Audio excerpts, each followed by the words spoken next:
Hotepmat. This visual presentation was brought to you by AFFIRMATION and the House of ATTON, ancient Tehutian teachings of the Neteru. I want to give Heno to my master teacher, the great Tehuti Amun Hotepra. Yes, SABA. Astarte talks and I also move around. Go to houseofatton.org for everything from merch to ebooks and classes. They forget that we are the real champions around here. Support Tehuti and ask questions here. Cash App $TT Amun and PayPal at Rocky SV. Please send all questions to Tehuti ancestral artifacts over religious opinion. Tune in to the Tehuti podcast on YouTube every Saturday afternoon, 3 p.m. Pacific time for mind-blowing answers again and again. Henny SABA. May you advance your station among the venerables. May your Ka contend with your enemy. And may your Ba learn the ways leading to the portal of the One who clothes the weary one. May Amun be satisfied. Ankh E M Ma'at.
Hotep, Great Saba Tehuti, Amun Hotep Ra.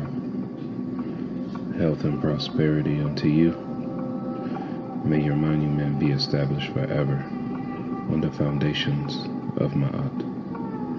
May your posterity give you praise and offerings. May your goddesses personify devotion to you like the great goddesses Aset and Netet. To SABA Tehuti, Amen, Hotep Ra. Uben Ra, Ma'at Hotep, Glorious Tehuti Amun Hotep Ra. It is said good advice is rarer than emeralds. That led me to think, Tehuti's advice and teachings is life's wealth. You are the doorway to Miao, the ancient conscious state. You are the wise one, an incarnating Ren that is breathing the Ankh, living from Ma'at, the Nefer, ancient Ba, the ancestor, Tehuti. I am incredibly grateful to have access to your podcast and guidance. Tua for your immortality and taking moments out of your day to help me. Tua for not leaving me to suffer in a world of matrix. Tua for teaching me truth, honesty, and teaching me that it is good to search for wrongdoings and make corrections. Tua for everything. May your exquisite netzerts have a day as beautiful as them. May they always have clarity and never be under hypnosis. May they always be safe, never in harm's way. May they never receive headaches or stress. Their beauty like the sun's reflection on water. Their beauty like a snake wrapping itself around a harp. Their beauty like circumpolar constellations. And their beauty like luscious forests of green with cacao plants and bamboo. My greatest love and respect to your immortal Nefer Kemetic family. Tua. In a world that is filled with a lot of unappreciativeness and a lack of gratitude, dua to you, Saba Tehuti, Amen Hotep Ra, for the altitude that you give and provide me to just be not only of greater acceptance of the greatness and the beauty that I have, but also just give the gate and the way and the path to continue to expand and not feel like I'm an alien or not feel like I'm crazy for just knowing in my heart this standard, and this standard that I've always known my whole life. You gave me a breath of life by just making it plain to me that that standard was Ma'at, and that Ma'at never leaves us. It is just something we are to remember again. So just do it for the countless lessons, directly and indirectly, from the world and beyond this world, to just give us, like I said, a breath of life and a second chance at immortality. And for that is the ultimate gratitude.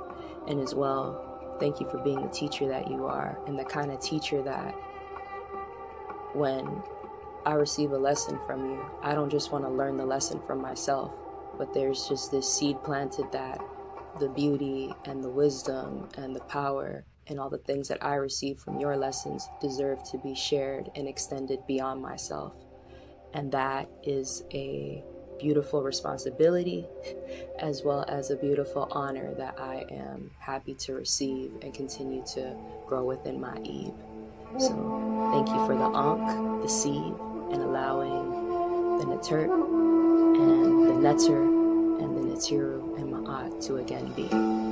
Peace.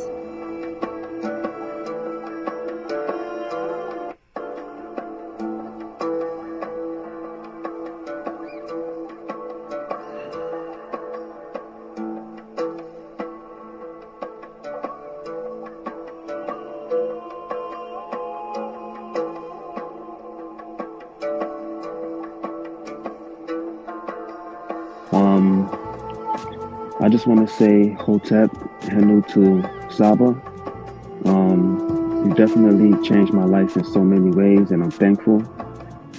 Since our first 101, my whole circle, I just did a whole circle in my whole life. I just feel so different now. My dejed been hurting me, so right now I'm doing good. I'm doing better. So I just want to say, with the hyperhidrosis thing, all I got to say is no sweat. You know what I mean? And a lot of people saying that, you know, this is a scam, and, you know, and it's definitely not a scam.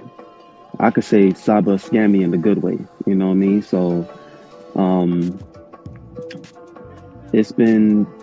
I've been taking, you know, my remedies, you know, my rosemary, my sage, and it's definitely working for me. So I just want to say peace and love and handle to SABA, and I'm forever in your debt. Forever in your debt. Thank you so much. Tua. So peace and love. Yeah, we'll have to go through the details. But now, man, I'm just amazed, man. You're incredible, bro.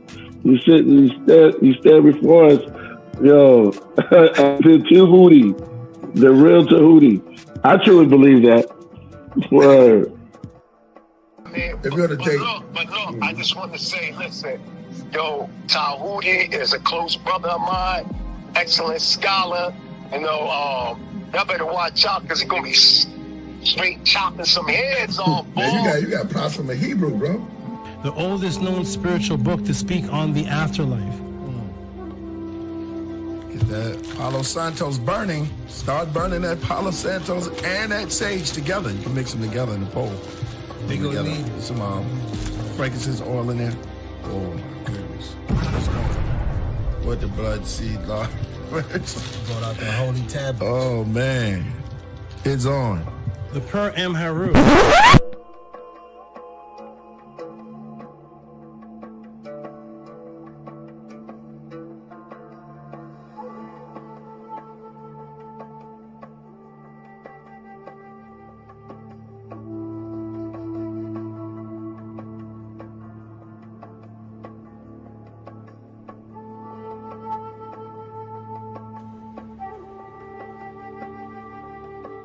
Coming to you live.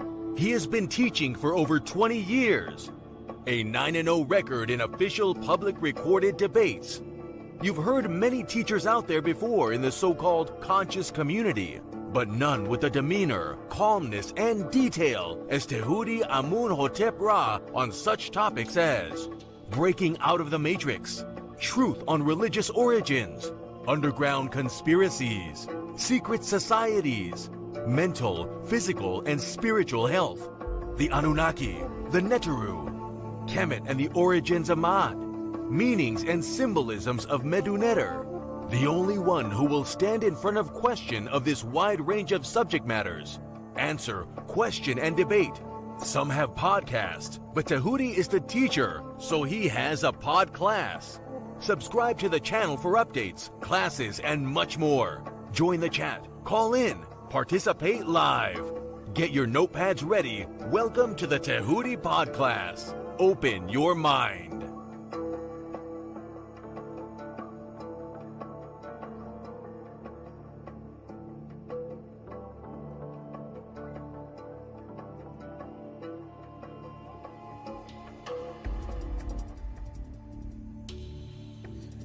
He has been teaching for over 20 years.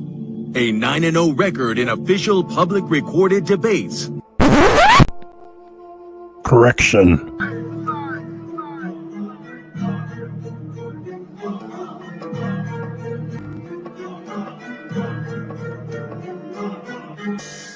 All right, man. You already know what it is. That's the anthem for the debate music. Y'all already know. We got our brother Tehuti in the building, and he is going up against a heavy hitter, you know, who have been featured on this platform for a while now, Vocab Malone.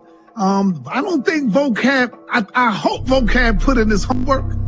I hope he knows a little bit about Tehuti and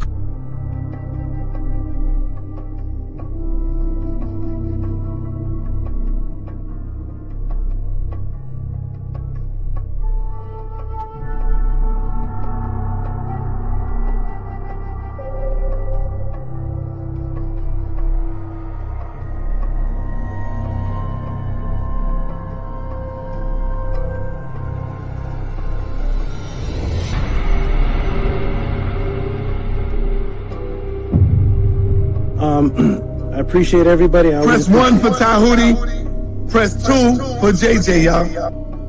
Yes, I appreciate always being here. It's fun, it's educational.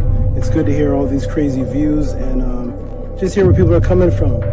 Peace and love, everybody. Check me out every Friday, 7 p.m. Pacific on the Tehuti podcast on YouTube.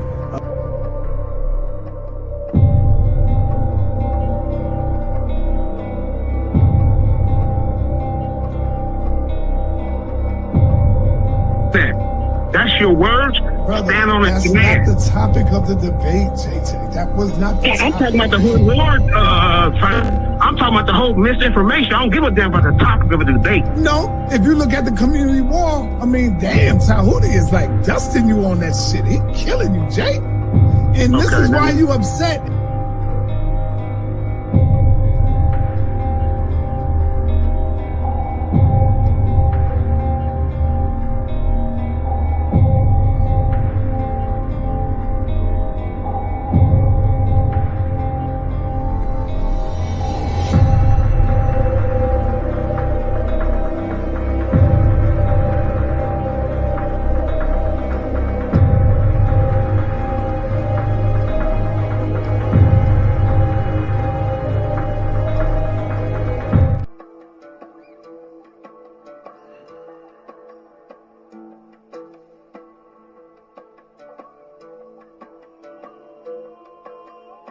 I'm gonna say what's up to JJ. Stepped on the screen for a moment. JJ, how you doing, good brother? You doing well? Hey, how you doing, Hotep? What's up, brother? This is JJ 7000 from the Mandinka Hage clan from Mali. You know what I'm saying? Tehuti, I did my roots. Yeah, I found out my people from Mali. Yeah, from the Mandinka tribe. Hey, check it out. Nice. Hey, there's a Hage clan. You know, I found out that they took my family from Mali to Charleston, South Carolina, and they was on the Hayes plantation. Yeah, I went deep, man. But I want to join the House of ATTON, man. So I'm just here to learn. Peace.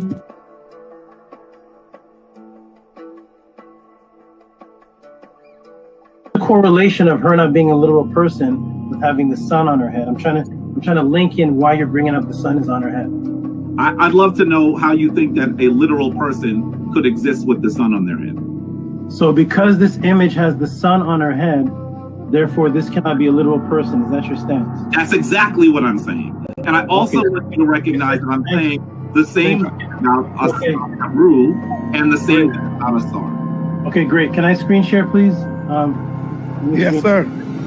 So it's the brother Jabari. Remove Jabari. Sorry. Okay. The brother Jabari stance is that because this image has a woman with her son on her head, her stance is that makes this woman not real. When I asked him if that was his stance, he said yes. I'm going to screen share, please.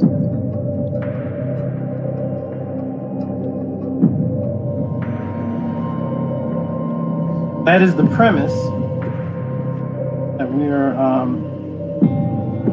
using.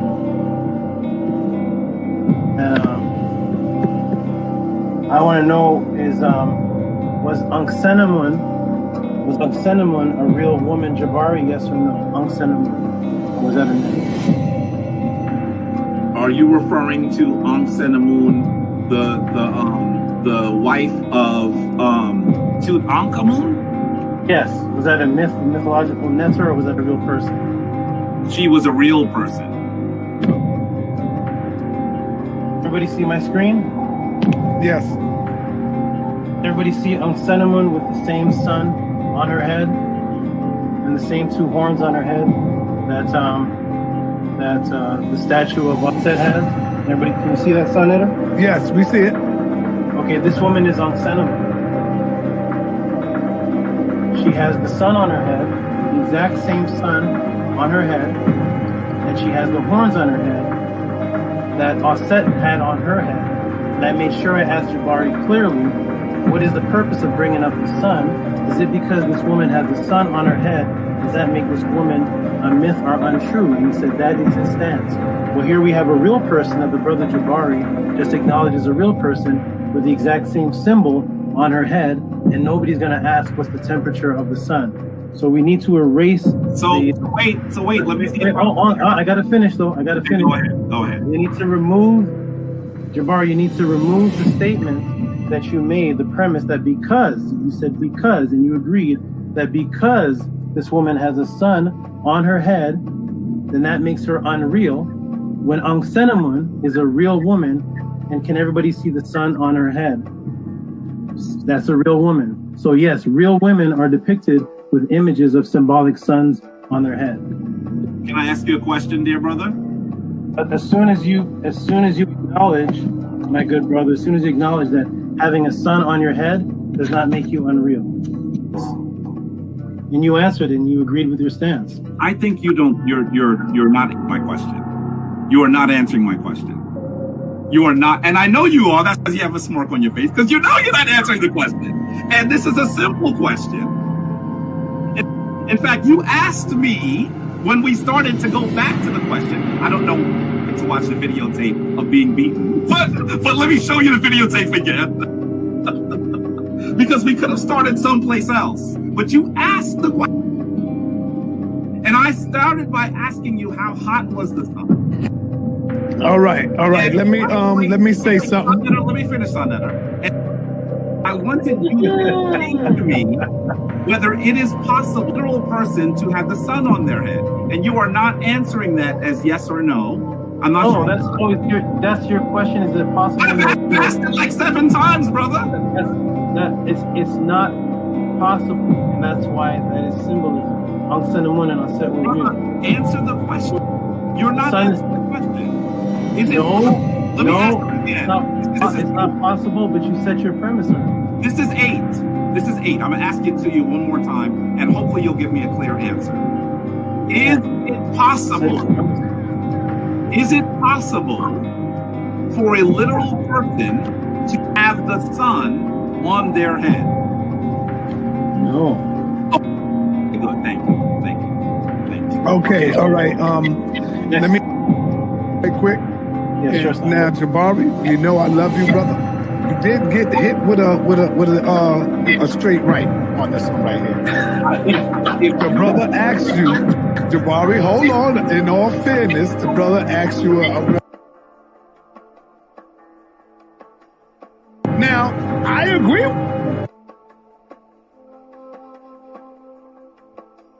But because of the answer to you when he asked you the question, you definitely said the woman have a sun on her head, she can't be real. Brother then showed you a sun on the head of another who you did say was real. That's all it is. Hey, Jabari, Floyd Mayweather, the best of them gets hit with a jab, brother. That don't mean nothing. Come back and show the brothers and sisters out there why you are the Floyd Mayweather of the House of Consciousness. That's it, brother. It ain't nothing. This is the reason why you have to. All right. Hey, peace and black power family. Welcome to another Son of the TV House of Consciousness. But y'all already know what it is. The brother making his way back to the House of Consciousness. He is now official House of Consciousness member. Welcome to the party, brother Tehuti. He made his official step through the door a few days ago, taking on the Floyd Mayweather of consciousness, brother Jabari. Most people in the got brother Tehuti winning. Now, hey, majority rule. I can't be biased. I got to go with the majority, okay? Because I'm not the referee. So don't get mad at me, brother Jabari.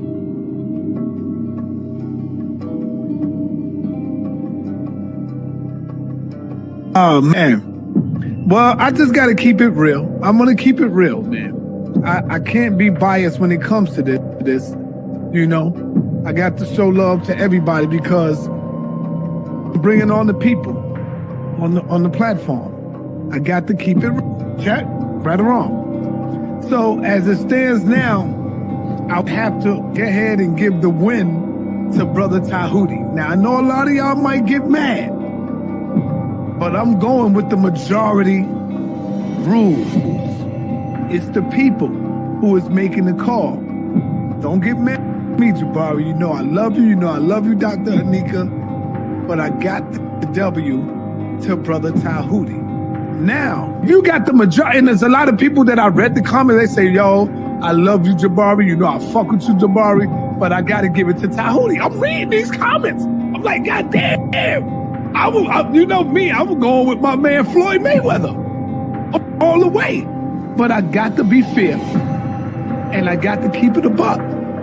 So as it stands right now, Brother Jabari has, and you know the best lose sometime, man, you know?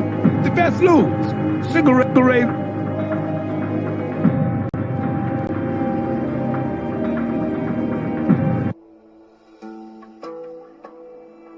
See, when you look at Floyd Mayweather, in order to beat him, you got to knock him out. In Tehuti, you gave Jabari a little knockout hit. You know what I'm saying? Because you caught him. I'm going to be real. You caught Jabari in that opening argument when you asked him about the sun.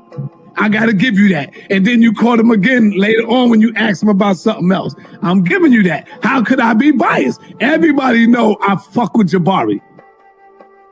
See, when you look at Floyd Mayweather, in order to beat him, you got to knock him out.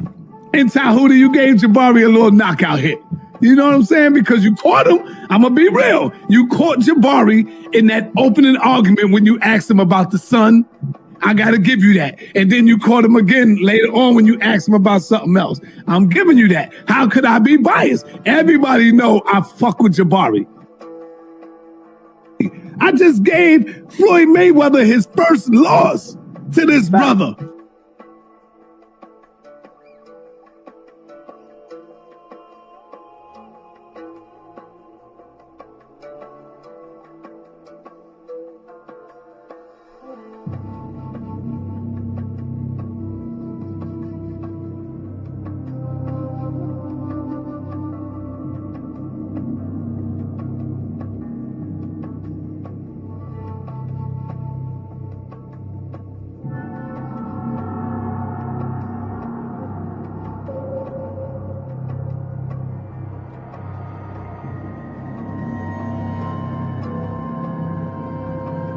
Let me be very clear. I have never had an official beat with anyone.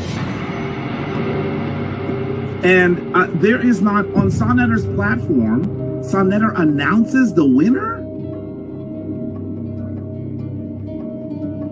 And on the people, on the platform. I got to keep it check, right or wrong. So as it stands now, I'll have to go ahead and give the win to Brother Tehuti. And there is not, on Sonetter's platform, Sonetter announces the winner?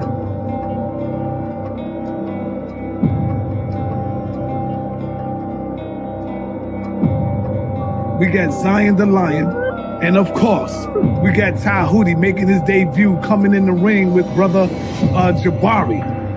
It wasn't, I'm not gonna say a TKO. I'll just say a little jabby jab. He won by a couple of jabs, you know, he took some jabs, you know. And now, well, we got the rematch coming with Brother Tehuti and Brother Jabari coming back this Wednesday, 9:30 p.m. And I know Jabari is not going to take him lightly on this one. I know everybody is looking at Zion, Tehuti. To be very clear, I have never had an official beat with Tehuti. And there is not, on Sonetter's platform, Sonetter announces the winner?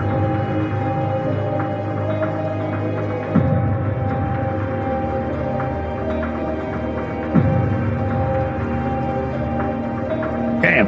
We have Tehuti and Brother Jabari is coming back. Brother Jabari will be back for a rematch coming Wednesday night.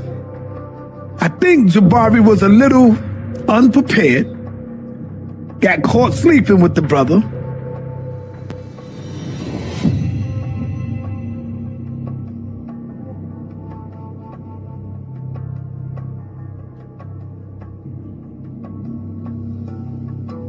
Shout out to HOK. I definitely think it was an upset. I said Jabari did a good job. I just don't think that he won. I said Brother Jabari did a good job, but I just simply don't think that he won. As I told the brother earlier this afternoon, the brother Tehuti, I told him that I believe that he could have secured that W over Jabari a little better. And there is not, on Sonetter's platform, Sonetter announces the winner?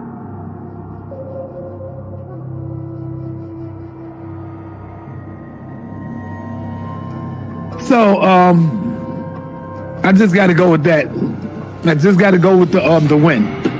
We're going to be giving out some powerful trophies coming up soon. So now.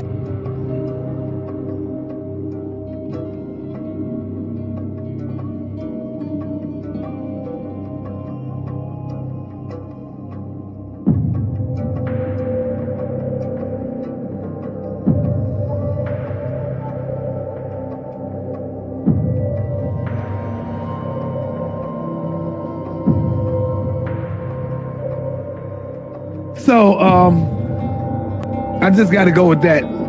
I just got to go with the win. We're going to be giving out some powerful trophies coming up soon. So now, Zion Lex is coming out. Tehuti is making his way. He's jumping out, going straight to the top right now. Brother Shaka gave me a call the other day. Yesterday, matter of fact, Sunday. Brother Shaka Utmost gave me a call on Sunday. And said straight up, Sonetta, yo, Sar, I think Jabari jumped out the window and he wasn't prepared for the brother's questions. Now, this is Shaka Utmost. And there is not, on Sonetter's platform, Sonetter announces the winner?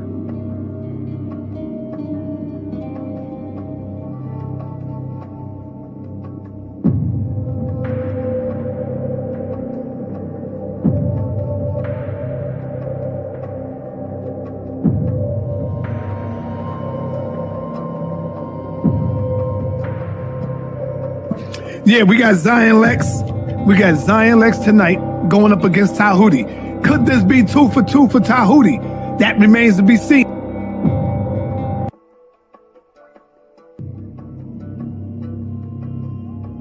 I've beaten people. The winner was announced by Sonetter. The winner was announced by the judges. I have the certificate, the proof. I have Sonetter saying I beat Jabari. I have all the judges saying I beat Kemet. You have me saying you beat Jabari. Right?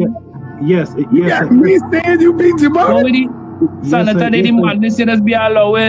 If I said you beat Jabari, he can't be Floyd Mayweather, bro. That is exactly the point. So shall I screen share again? I mean, I have to keep doing this to people. I must have been half asleep or some shit. I don't know. Go ahead, show it.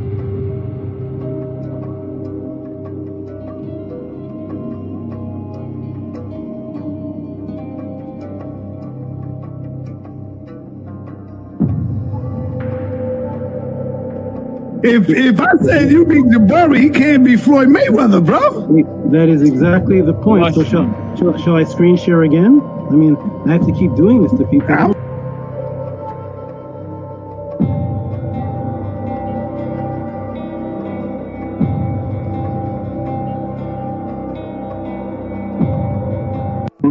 And I took out the Floyd Mayweather, so I guess I'm the House of Consciousness champion. I just came here for an interview. That's my you can't be the House of Consciousness champion yet. You got to go through some. You can't be the champion from one battle. You got to go through some scholars, brother. And now you face right now with Zion. So I'm sorry. When you beat Floyd, you don't get his title. I'm sorry. Go ahead, brother. I just gave Floyd Mayweather his first loss to this brother.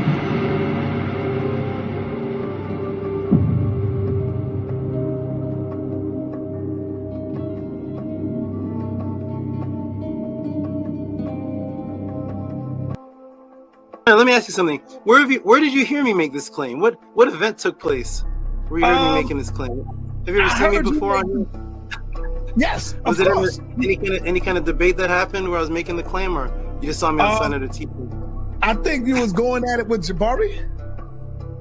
Is that one? Yes. That's how you know. That's the reason why you know that I came in for my first interview and you immediately called it were the Natiru real, and then Jabari came in and it was the first and last and only debate on that topic in all of the Kemetic since Dr. Ben till now. That's never been debated. Me and Jabari. So thank you for hosting, making history. That was the very first debate ever took place on that topic, right here on Signature TV. Okay, well, in the intro of my pod class, I have sections of me and Jabari's debate, and you announcing me as the winner, and then you and Shaka Akmo saying that he wasn't prepared for me. Right. I caught him sleeping, and he wasn't prepared, so therefore we should have a rematch. Right. I never heard you say that about Jabari before in any kind of debate. Well, sometimes we got to be honest. That don't mean Jabari is not the champ. You can lose one bout and still be the champ. You can. What sport is that? No. You can lose one and still be the champ. Like your record is now, like 75-1. To be very clear, I have never had an official date with anyone. Maybe I think so. So you do acknowledge. Me and Jabari did have a debate, and I won the first one.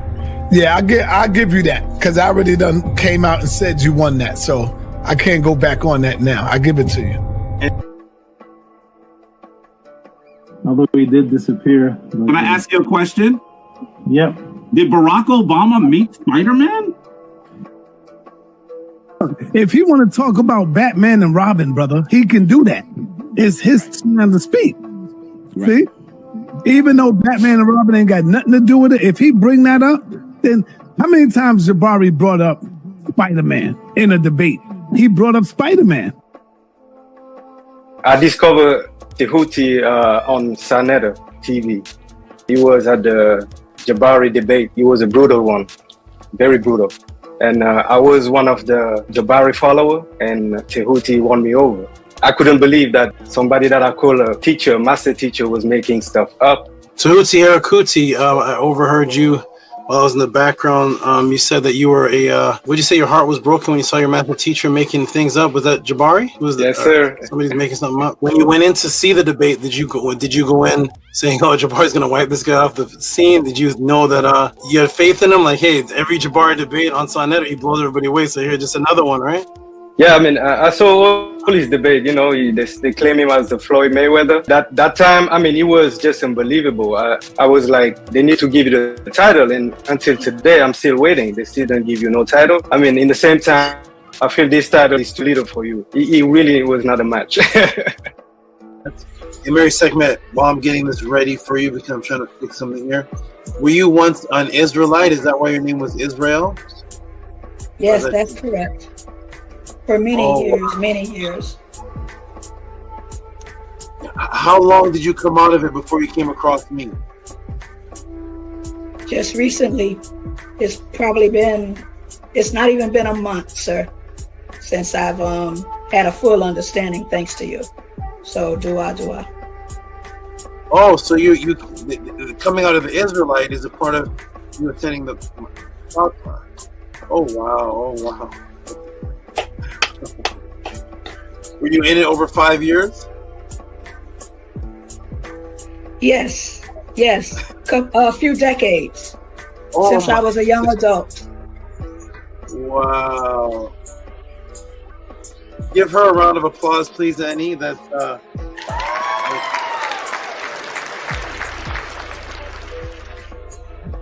Oh, you're on mute, by the way. We didn't hear anything. Say it again. I'm grateful. I am really grateful.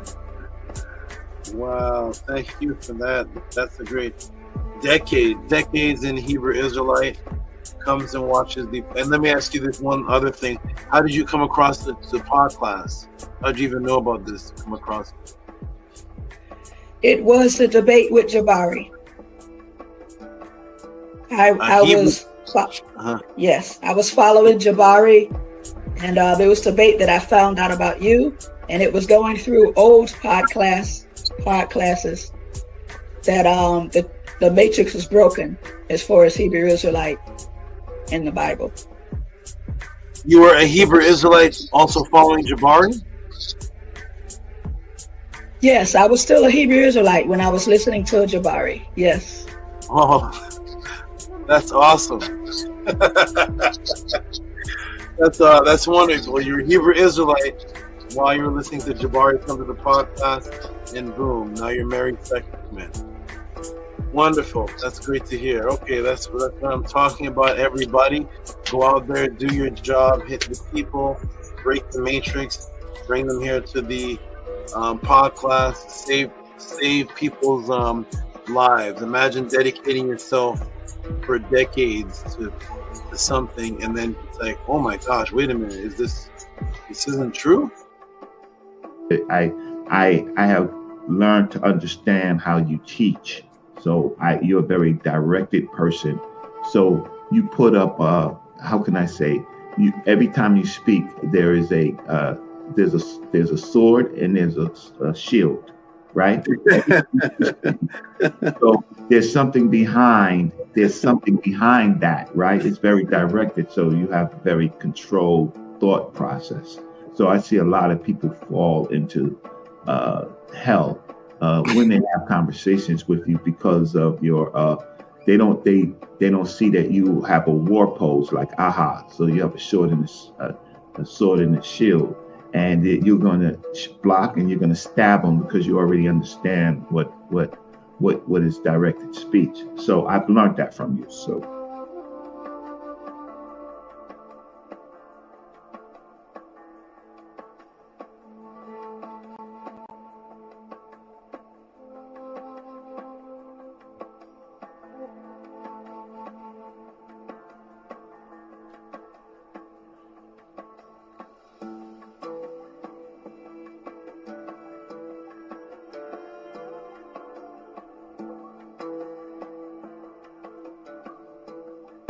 We were a great young group of brothers and sisters moving. You know what I mean? It just that things sort of went different, and we went to different black movements as we grew up. You understand what I'm saying? But right now I bear witness that Tehuti's been consistent with the truth this whole time. I can't lie about that. That's a fact.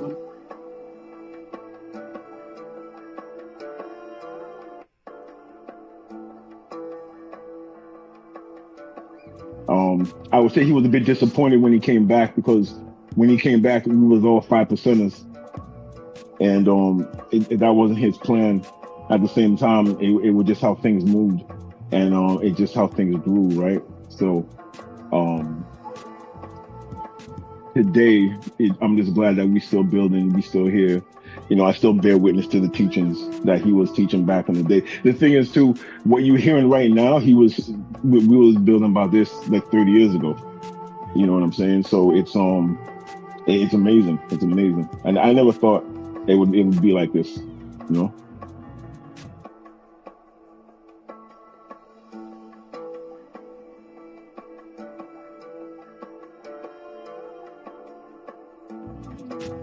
Let me know if you're here, whether it's on here or whether it's in the message system. I'll be back, everybody. Peace and love.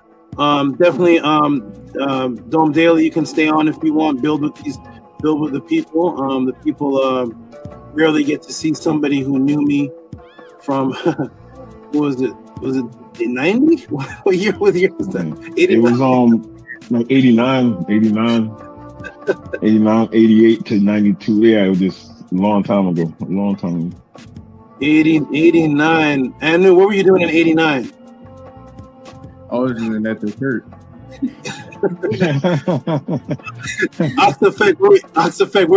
What were you building on in 89? What were you teaching on?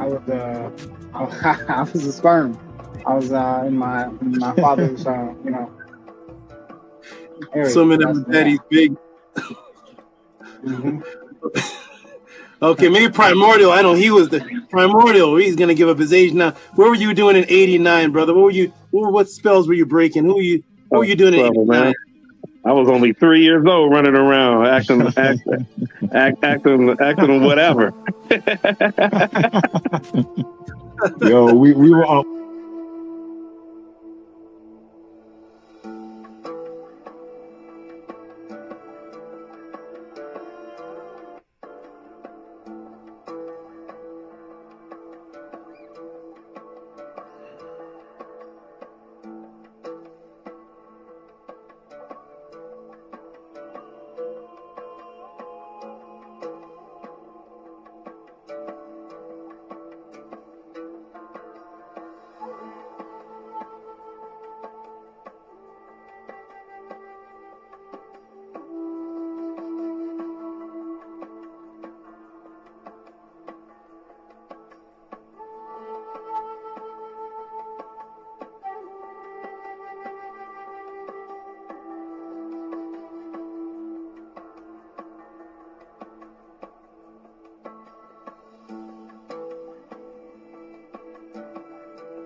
Peace, greetings, Hetepu, everyone.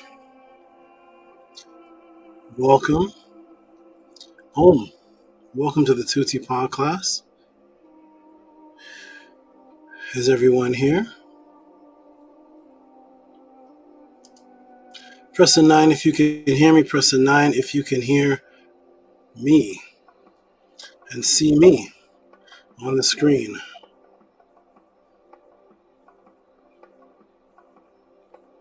Let me check the chat room for the wonderful 9s. Where are the 9s? Let's see. Well, the brother who asked the question is in the room. I'm highly excited with all capitals. My question is going to be answered in tonight's pod class. Does time exist? Did Kemet use time or rhythm? Most will find out we're being controlled by the oppressor's fake time construct. Okay. Glad you are excited. We are here for another event. The Vision says, I'll hop on the panel as soon as I get back from these games around 10 something. Is that 10 something Eastern, Standard, Pacific? Minty Hotep is here. Minty says, our SABA is a living legend. Fire. Hello, SABA Tehuti, the Ka symbol. Neb Hetep Marie. And I did see some new people in here. Let's see if they are still here. Definitely new people. Interact, come, support, and be a part of the system. The Tehuti Pod class, which keeps us here. Ja Rashid, here's the brother I wanted to speak with before we start. Okay, Ja Rashid, let me know if you're in the building. I'm going to say something to you after we start. So there are the 9s. Okay, I'm seeing the 9s now. VRI representing with the 9. Amunet. Ka representing with the 9. Her echo. Amun with the 9. Robert Williams with the 9. M. Monroe with the 9. Minty Hotep with the 9. Soulsy Mania with the 9. Oh, Robert Williams with the 9. Nookpoo with PestJet 99. The power of 9. I'm not a man. I'm an enter. All right, we got Minty Menti says, exalt question at the visionary. Wonderful. Everybody's here. Let's get started, everybody. We're going to start with the proper frequencies. It is fairly warm here, and it is also warm outside, which makes it warmer in here. I have to keep in here very warm because I have to imitate the conditions of parts of Africa, Peru, and Nicaragua, and parts of the Nile Valley. I have creatures here from the Nile Valley, so I have to imitate their surroundings. Where are the new people that I saw? Let me scroll up and see. I see new people. We're going to start with the affirmation, everybody. We always start with the proper frequency. And let's go ahead and start with the proper frequency. For those who are new, you will see the affirmation across the screen. And when you see the affirmation across the screen, you can say it with us or ask questions about it or just know what it is that we're saying because you will see it visually. Here we go. This is the affirmation that has echoed across the world, and one of the reasons why you may see people on other platforms starting off their conversations with Anki Ma'at. Anki Ma'at was not a popular introduction for people speaking in the days of Dr. Ben, Dr. Clark, and Rana Farmoon, and all the people that said they represent Kemet before. You never heard anybody starting Anki Ma'at. Not popular. I never heard Saraswati say Anki Ma'at. Never heard Anki Ma'at. But here's where it comes from, everybody. Let me go ahead and show you. We will start on the count of 3. 1, 2, 3. Anki Ma'at un NS nin tet aset Ma'at min habapet Ma'at her en hukiwi per ikut. I live for Ma'at. I exist within her. I do not speak in the place of Ma'at. Every day I advance towards Ma'at. My being is surrounded in darkness. I come forth as conscious light. Let that marinate on the screen for a moment. Peace and love, everyone. Greetings. My name is Tehuti. I'm in Hotep Ra. There is Gabriella with a 9. Wonderful. Gabriella says, to a great SABA Tehuti. I'm in Hotep Ra. Gabriella, one of the great supporters of the Tehuti pod class. One of the great supporters of this phenomenon. Let me scroll up and greet the new people that I saw in the room. And let me know if you all are still in the room. Let's scroll all the way up. I did see some new names. Here is one. Tar. This is an extensive name. Tar. Kin o'o. No'o. Ho'o. Tu. Who says, true peace Tehuti, just subscribed. Wanted to know the original names of the 12 gate gods and Ra's journey in the Duat. Welcome home, Tar. Welcome to the House of Atten. Welcome to the Tuti Paul class. Hold on a moment. One moment. We have a question and answer system taking place here, which I'm about to explain and make plain in just a moment. Because we don't explain, we actually make things plain. I want to put the word X in front of plain. I want to make things plain for you. So we're going to show you and all the other new people how this phenomenon called the Tehuti pod class exists and works and why there's so many testimonies here. So welcome Tar Kin U No Hu Tu. Welcome here. And I saw another new name. Where's the other new name I saw? Let me give greetings to all the new names I saw. I thought I saw new names in here. Maybe it's past that. Okay. Well, I think Rob is ATTON. He's not new. He is newer. There was, here's one. Tori Ab. Who knows Rob, though? And that's why I put their comments side by side to each other. Ashuk with a green heart. Thank you for leading me here. We are rhythmic.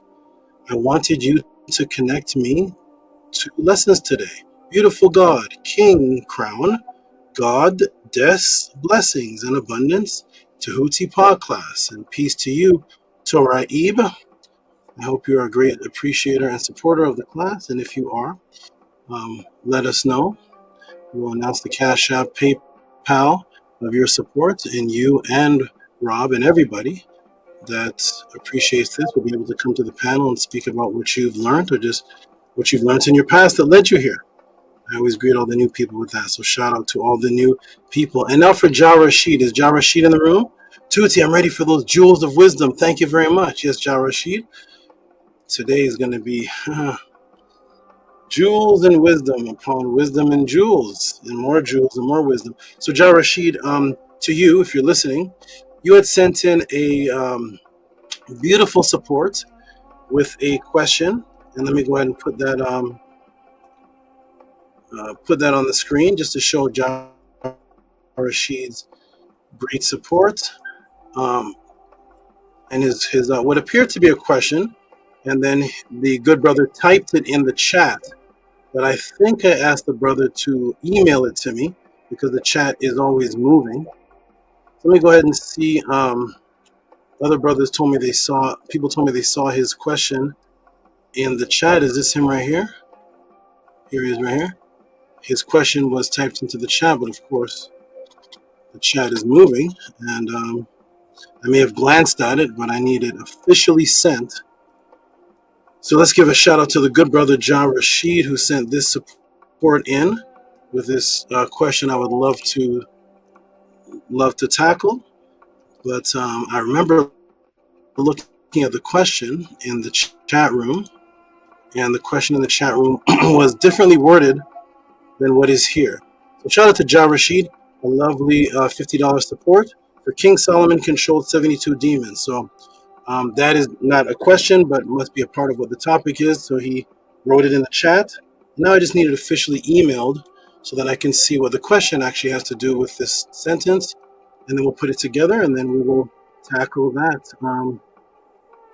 So Ja Rashid, if you're listening, are you listening, Ja Rashid? If hope so. You'll see it on the replay if you're not listening.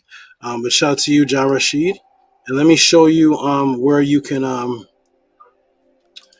send that question in. You can send it in right here and just put Ja Rashid, and so I'll also be able to know what the email is. So you send the question in right there that matches the Cash App, and then we will tackle that and make a podcast show out of your question if it is sensible, not sensible on your part, but sensible as in if it's sensible to be answered in the way that it was formulated. If not, I'll send you a message again and say let's better formulate this for elaboration and clarity, because I want the audience to understand clearly what the question is before I open the SABA door on that with this phenomenon that we do here.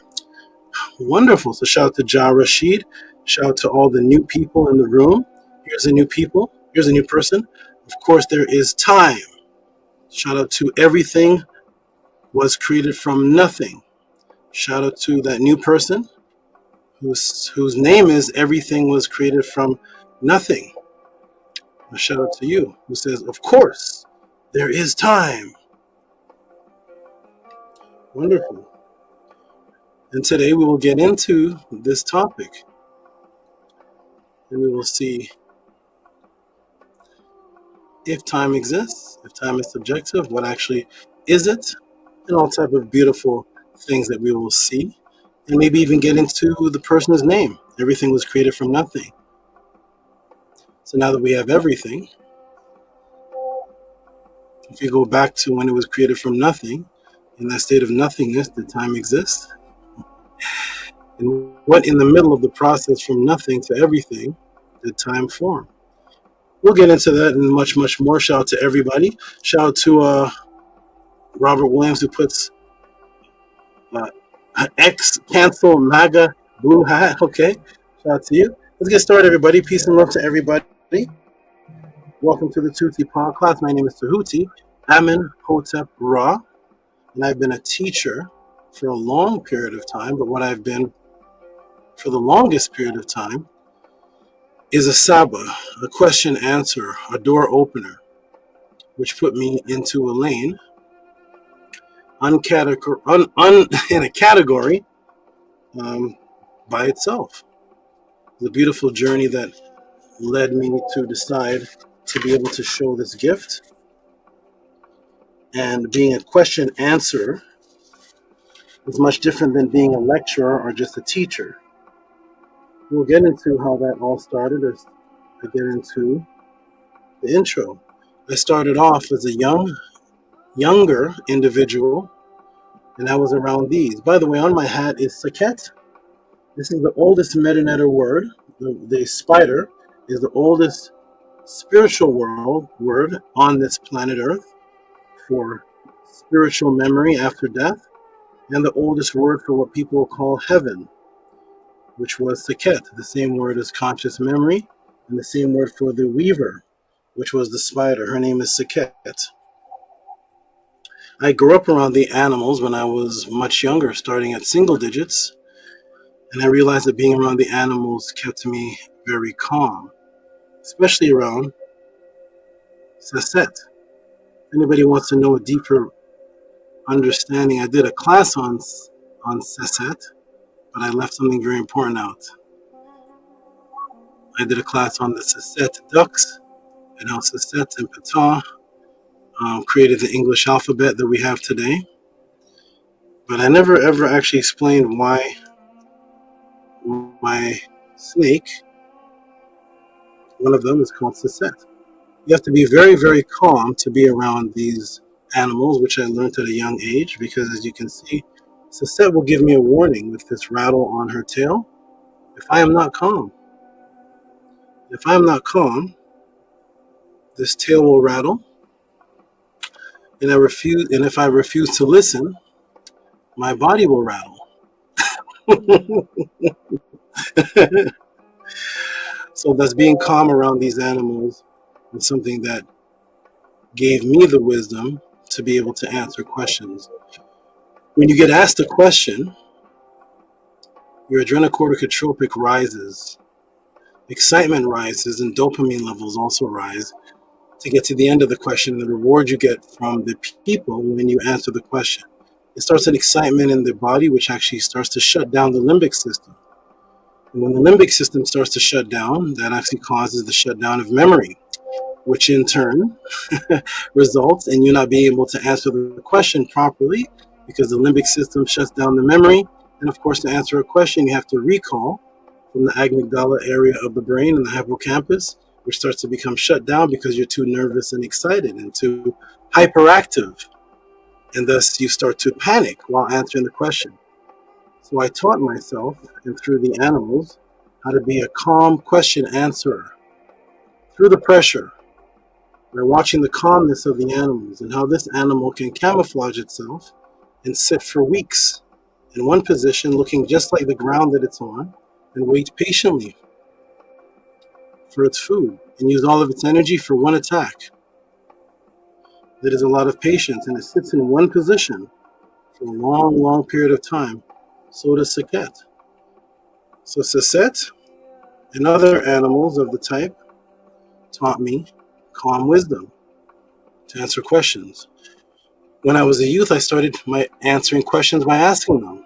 I started asking questions because after I would come back from being around the animals that could cause me much harm if I was not calm around them, by going in the fields for 5 hours, 4 hours a day when I was a youth, almost every day, just going into the fields, going into the forest, going into the swamps, and sitting down and analyzing the animals.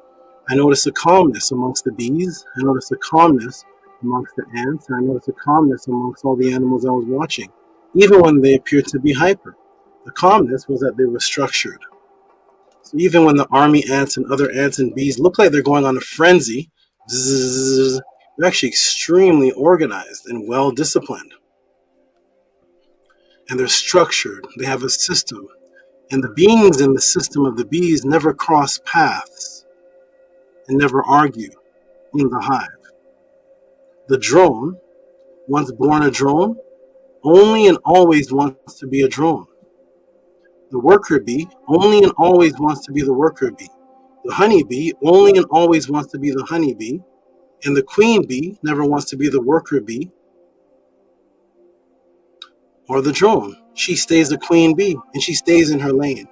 And because they all stay in their lane and they're structured and have this respect for each other, thousands of bees can fly together in the air get to a destination without hitting each other, without knocking each other to the ground, and so can the birds, the swallow. Thousands of swallows can fly and all together move to the right, move to the left, move up as one body. And if you look at a bee hive in the air moving, it looks like one body. How do they all know to go to the left at the same exact time? Because if 200 of them go to the left and 20 of them go to the right, they'll start to hit each other and fall to the ground. But bees don't do that. They move all to the left, the swallows move all to the right. It's one body system, moving, getting to a destination, coming back and serving their purpose. Very structured and organized, and somehow able to communicate on a state of consciousness that has nothing to do with a parent talking. You don't seem to hear the bees talking, but they all seem to go left, right, up, down, this way, that way, this way, that way, until they get exactly to the group of flowers that they want to get the honey from. They know exactly where it is. Because one bee came back and did a dance and gave the directions. Very, very structured. When I got back amongst the people, very unstructured. Very chaotic.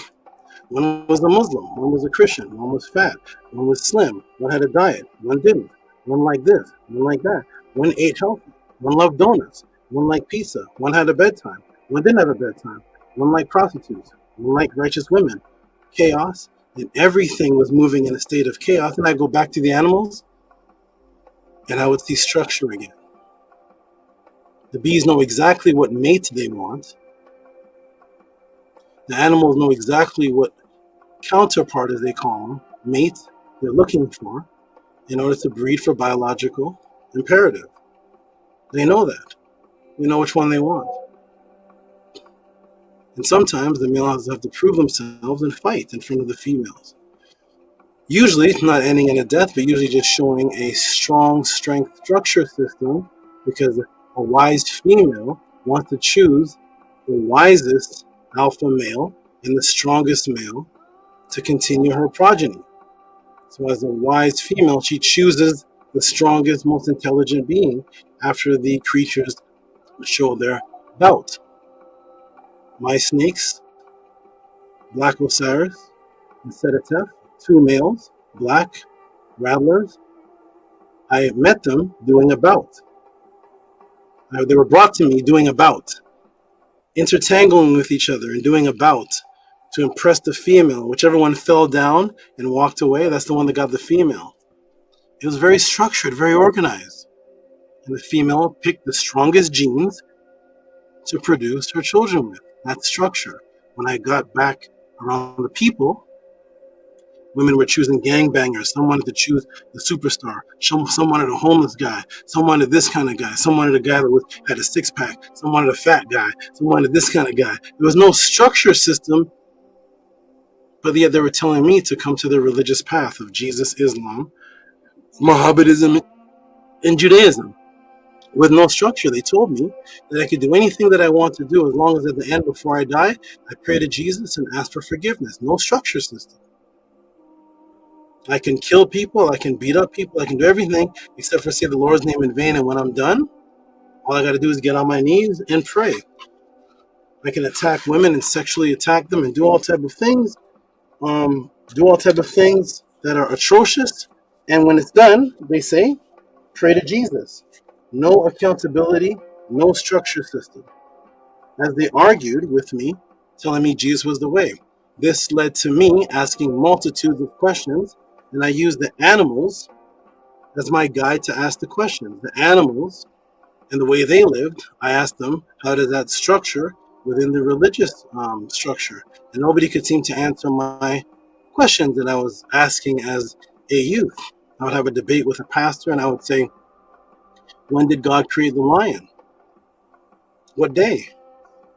The lion has fangs that are defined, made only to kill. It has no ability to chew grass with those fangs. It can only kill. Same with the panther. Can't chew grass because the teeth overlap the other teeth. So those two front teeth can never chew on anything because they overlap. They go bypass each one. The small teeth chew, and it has an alimentary canal. And that's I learned from the animals that they have an alimentary canal, very short, made to digest meat. The ones that are vegetarians have an alimentary canal that is longer for digesting vegetables. So when was the lion and the panther and the spider and these things created? Because they were designed to kill from the beginning before Adam and Eve were created. Because the Bible says the animals were created first. The animals were created and existed, and then some other set of animals were created after that and brought to Adam from to pick a wife from. Another story. But animals have been here longer than man. The pastor couldn't answer. It became unbearable to my mother at the time. So she wanted me out of the household. So the very first time that I learned to live or work for a living under a household was to debate. We had a set-up debate where the bet was, if I win the debate, I get to keep my household over my head. If I lose the debate, then I'm kicked out and I go to the streets. So the very first time I had to earn a living as a young child was to win a debate against a 47-year-old pastor with his Doctor of Divinity degree. As that debate was going on, my mother stopped it and kicked him out of the house for embarrassment. She said, I can't believe my young son here is obliterating this pastor and shaming him. And that's my pastor. She kicked the pastor out of the house. I earned a living. So my genetic makeup, my DNA, my neurons were from that point programmed and memorized that the first time I ever earned a living was to use my wisdom in a debate. Never had a job, not getting a job. I was kicked out legally of every single school I attempted to go to because I was asking them questions. So I was kicked out. I mean, the teacher, Mr. Ross, ended up in a grappling match. It didn't work out too well. The next day after, 2 days after the debate, I received a letter on the door, and it was a notarized letter from the courthouse, stamped and notarized by the courthouse. That letter was a restraining order. The restraining order was against me and every church that the pastor was over.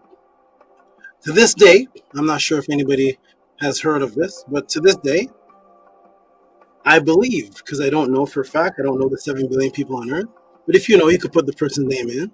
Is there anybody you've ever heard in reality that has ever had a restraining order against churches? Not against a girlfriend they beat up, not against a child they abused, not a rapist, or not that, but a restraining order against buildings of religion. If so, you could put the name of that person in the room. If not, of the 7 billion people. But right now, I'm the only one that seems to have gotten that. The restraining order. I was not allowed amongst 100 feet from churches, or the law would come for me. So now, my brain reorganized. It associated survival with beating the pastor. That's how I survived. And now the fear of the law was not me shoplifting, was not me selling drugs, was not that. The fear of the law was I had to stay away from religious churches. My brain is changing now. My brain is altering. I went into the churches with my head down, went into the Bible studies, and I got the people to ask questions for me. Snake style. I started asking the people. I timed the churches for me to come in 15 minutes before the pastor would recognize me and call the police on me.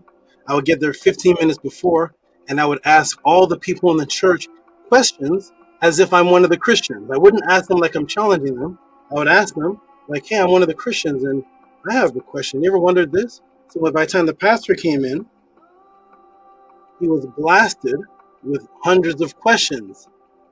And that caused the people to come to me afterwards to ask for the truth. And I went from church to church to church to church as a young man doing that. I went from school to school, and I was expelled from every single school. My mother told me in the church that a spell was something that a witch does. It's something I should stay away from. The school told me if I didn't abide by their rules, I would be expelled. So I wondered, what is it when I abide? Do we just take the X off? Is it a spell? Why would being thrown out of school be called expelled? Yet in church I learned that a spell was something that demons, heathens, and witches do. So it was a confusion. These kind of questions cause, of course, uncomfortability amongst the people in the school system. So what did I do? I was expelled. I would break into the school system, break into the school, and I would hide in the library. There I would collect data and information. So before the internet was invented, as far as Google and YouTube and all these things we have today, I would break into the library when the teachers weren't looking. I was already expelled, and I would gather information. When recess time came, and I'm a young child, the bell goes off. Now with all the children in the hallway causing a ruckus, I would then walk out of the library, mix in with the children, and start teaching the children. Did you know this happened on this such a day? Do you know this school was started by this person, this program? And I would start teaching them and breaking the matrix of the young school students. And then when the bell rang again, I would go and hide in the library. My mother thought I was going to school. I was. I didn't lie. I was going to school. Were you learning? I was learning a lot. I just chose to be one of the teachers. So at any rate, as time went on, I ended up finding an organization that I thought was the truth, because they seemed to be asking similar questions as I was, and some of the books that they had were definitely on point as far as breaking down religion. So I said, this is a perfect outlet for me to join, so I can have a powerhouse behind me to help me push this, help me reach people, and now I can have a movement behind me. And that's why I joined the organization. I started teaching from the animals. The teacher in the organization told every single person in that organization, if you want to learn how to teach, go to Amenhotep Ra. I had never heard that before. I didn't know if it was normal or abnormal. It's just something I never heard before. The students who were the teachers in that organization told me I couldn't teach the way I was doing because I was teaching from sources that were not coming from the books. I'm teaching from animals. I'm teaching from wildlife videos. I'm teaching from things that are aspects of nature. The teacher in that particular organization said, "What was that thing you were saying about that plant?" And I started teaching in his class. I started teaching about the Morphophilus plant, and how it gives off a smell of decayed carcasses. And I used that to defeat a pastor in a debate. And he said, "I'm going to take that." He said, "Y'all don't get mad at me. You take my information, I'm going to take his." This caused a strange version of jealousy because the students were saying I cannot teach in that fashion. The teacher was saying he was going to take my information, teach it, and that everybody should come to me to learn how to be a teacher. And the students eventually came to my dwelling with torches, burnt, with threats that they will burn all of my information that is not coming from this master teacher if I do not stop teaching from outside sources. Biological imperative again. So I'm removed from the churches legally, cannot go there, notarized from the courthouse. I'm legally removed from several school systems, I cannot go there. I try to join a conscious organization and teach. I'm told that I'm the greatest teacher. I'm told that everybody should teach like me. And my life is being threatened with fire to burn my property, which may include me in the fire. If you start burning someone's property, and they're in it, I mean, how are we going to organize this? Are we going to take all the books outside into a bonfire? Because you all came with the lit torches then. You didn't set up an appointment. They bring all your books out. You came with the torches then. I was still in the house. What's happening? So in all organizations I tried to be a part of, whether it was a school system, churches, or that particular organization, I was removed from all three by biological imperative because I was threatened. My security, which is legality, was threatened. The roof over my head was threatened. My whereabouts was threatened because I could be taken to jail if I crossed church barriers. And now I'm in this conscious organization and they're threatening me with fire And people are saying they're going to put me in a body bag, and it was very strange. So I left. I left and I started teaching continuously. You see? Because when you leave an organization, or you have a dispute with somebody in the organization or wherever you're part of, your agenda should never change. If your agenda changed, you're the problem. So my agenda didn't change because I left the church, because I was kicked out of the school. I had the same agenda: break people out of the matrix. I joined the organization. I was kicked out with fire. I left. I didn't slander the organization. I didn't say anything bad about the organization. No time for that. I continue my agenda, which existed before I was in the organization, of breaking the matrix. So when you see people leave I was once this, I was in this group, wonderful. Now that you're out of it, did you continue the mission of your spiritual mission? You found the mistakes and the errors. Did you find the truth and continue to push that? Or are you just a complainer? So I continued the mission, and I started teaching individuals and teaching my family. At this time, I had no money whatsoever. I had to reach into my couch to get quarters to feed my son, because I was a single father. And I had to feed him by reaching into the couch and just getting up quarters. And I said, this won't last too long. So I created a system. I said, I'm into health. I'm going to go into all the health websites, and I'm going to just start teaching for free. My teaching for free is going to gain the people's trust. And then I'm going to say, I have products. Would you like them? Because I've gained their trust, they're going to say, of course, we want to look like you. We want the products. I would say, send me the money first, because you trust me. I had no products. Not one. I took their money, found out the source of where a lot of the products were coming from, met up with him, and he said he would share the secrets with me if I continued to be his client. He shared the secrets, and he said, if you share these secrets with any of the competition, he said, I'm going to put you into the cement to the shoes. We met in Staten Island by some swamp or pond, or it was some docks or whatever it was, the docks. And he said, you see over there, we put you with the fishes. We put you with the fishes if you share the secrets with anybody. He looked like a 250-pound Steven Seagal, and he had the blicky on him. I said, okay, what do you do for a living? What is this? He said, well, I do the workouts and the bodybuilding. That's for fun. I make a couple extra dollars, but really, I remove people from the earth. That's what I do. I remove you from the earth, you get whacked. That's what we. So I'm like, I said, is this a movie? Once again, my life is threatened again. Biological imperative shifts me again to the seriousness of that I don't play games. So now, if I continue to do this, I'm at the risk, if I slip teaching anybody outside of who he chooses, he's going to put me in cement shoes with the fishes. Biological imperative again. Every choice of my life that led to this was based on my life and freedom being threatened, which most people don't go through because they were born in the internet world. So anyways, I continued to teach. I raised my family by selling the products that I didn't have. I would go take the people's money, invest it, get the product, send it back to the people, and now I'm building up an even greater rapport, and it's making money. At this time, I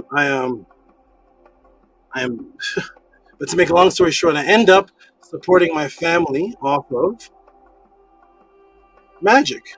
I took the money that I got from that, and I invested in several different types of magic and sacrificed myself by putting myself in extremely dangerous situations, biological imperative again, to submit to the magic that I had to learn, because everybody seemed to be interested in magic. And every time I read about the ancient Egyptians or the people in the Bible or whatever, the Ifa, whatever it is, what seemed to mystify people, what everybody was going for, was what was happening in the unseen realm. So I took my thousands and thousands of dollars and sought out all the grand master teachers of magic from every level, and I paid them, and I sat through certain things that were risky to my health, that were risky to my ka and my ba and my soul and my spirit. But I had to take certain vows and certain agreements. Luckily, I stopped and learned what I could learn before I had to make the final vow, which was not good. It was giving me several magical powers, but then in the afterlife, I would have to work for a group of beings called the Loa. I said, I'm not willing yet. I'm not willing to take that step, because the Kemetian people taught the afterlife was a beautiful place, not a place that you become a slave. So I wasn't going to sign that contract, but I signed the other contract and did a lot of interesting things that put me at risk, and it was well worth it. So then I came out of that and started teaching the people with the wisdom of the animals, what I learned from the study in the library, my own wisdom with now all the magical knowledge, and now I'm telling the people what's happening from the magical side, because I'm learning that the same magicians that are performing magic, their teachers are the same ones that are working with the government. Once I found that out, I said, oh, so the society is set up based on the same magic that I'm learning, except for instead of performance magic, they're doing it actually to control people. And I started seeing the psyops when I would see school shootings and see certain things happen and hear people talking and using words. My mind would immediately decipher the psyops because I knew the magical hypnosis behind it. And people were like, how did you figure that out so fast? Because I'm a performing magician. I know exactly how hypnosis works. I used to do it for a living for the people. So at any rate, I took care of my family, which was 3 women and 3 children at the time, strictly off of magic. And I just taught a certain select individuals. I saved up my money by performing magic in -8 degrees in Canada, freezing with my fingers like this. Pick a card. Here's the spoon. Is that where's your boyfriend? He left me. Okay, my fingers freezing. Your boyfriend left you? Hey, crowd, watch this. Do you love him very much? Yes, I do. Take this coin, squeeze it, throw it down, do this. What does that do? Ring, ring, ring, ring, ring. The phone rings. It's her boyfriend that dumped her, proposing to her in my magic show. Just say yes. That's the type of magic that I'm doing on the streets of Toronto and Yonge and Dundas. They hired me to open up for Harry Potter. I was the black magician of Harry Potter. Go back to the Harry Potter book opening event again. That black magician in that long robe that you see for the Harry Potter book, for the movie, yes, that was me, yes. So I'm the magician for the Harry Potter book opening. That was me. And so I'm performing magic. I ended up moving to California where it was warmer so I could continue to teach with the weather being one consistent thing. And I started teaching individuals. And my individual students and my mates are telling me on YouTube, there are several people teaching similar to how you're teaching, but they're nowhere as in depth. And there's people listening to them, and they're kind of making up stuff. And I said, that's well to be. I started investigating some of the people, and I found out, a little earlier than that, I found out that one of the audios that was being played and sold from here to UK was my voice. It was my voice. And at the bottom of the audio said Amenhotep. And my head was cut off the cover. So when they showed the thumbnail, it's my body with the staff, the same one you see in the beginning of the video. It's my body with the staff. It's my voice teaching across from here to UK to Trinidad, but it's another brother's head photoshopped over my head. I said, isn't this special? This is cute. What type of deception is this? So several people now were learning from me, not knowing that it was me because they cut my head off, and they kept this voice though, but this voice stayed the same since '92. So people recognized me. As time went on, I saw some other people that were your famous YouTubers. Some are incarcerated right now, and they're not quite around right now, but some of your famous YouTubers used to get 200,000 views. And I say, oh, that's one of the sons of my students. That person was the child one of the children we would take care of when I was teaching the students. So, oh, that person's a famous YouTuber now? Well, that other person, yeah, that's the other. And I would see all these people, and I would say, oh, that guy right there. Oh, the one that's teaching that Christianity came from Egypt, and he's a pastor. Oh, that popular guy? Oh, yeah, that's who I debated in 1994. And after the debates, he came to me and said, I was going to be a pastor. Can I be your student? Because you know more than me. You know so much. And I taught that person, and that person became the YouTube person that people were watching. I'm not knowing most of this because I'm not watching the internet, but I'm saying, oh, that's the student. Oh, that's the son. Oh, that's me. That's with my head cut off. Oh, what's happening in this world? Why didn't everybody just say, hey, that was Tehuti? No, they can't say that. So anyways, I decided to come onto the internet with my face, because what I used to do was I used to teach and you couldn't see my face. It was anonymous. There was a thing called Pal Talk. You could just hear us talking, and the Hebrew Israelites those popular ones, the ones that get 50,000 views now. I think it's Nathan or whoever those guys are. Those guys were on Pal Talk, and they would set up their rooms with my name in it. We are here to destroy Amenhotep Ra. So that's what I was doing. I was on Pal Talk, but you couldn't see my face. So I decided to come on and show my face on the YouTube by doing interviews. But every time I go to an interview, they're setting me up with a debate, or with the first time. The second time it happened afterwards. But the first time they set me up with a debate, and I said, I'm not really a debater, but this is fun. I think I'll be able to beat this person because I'm just going to debate when I live. So I should win because I'm debating when I actually live. I'm not sure how anybody can out-debate that.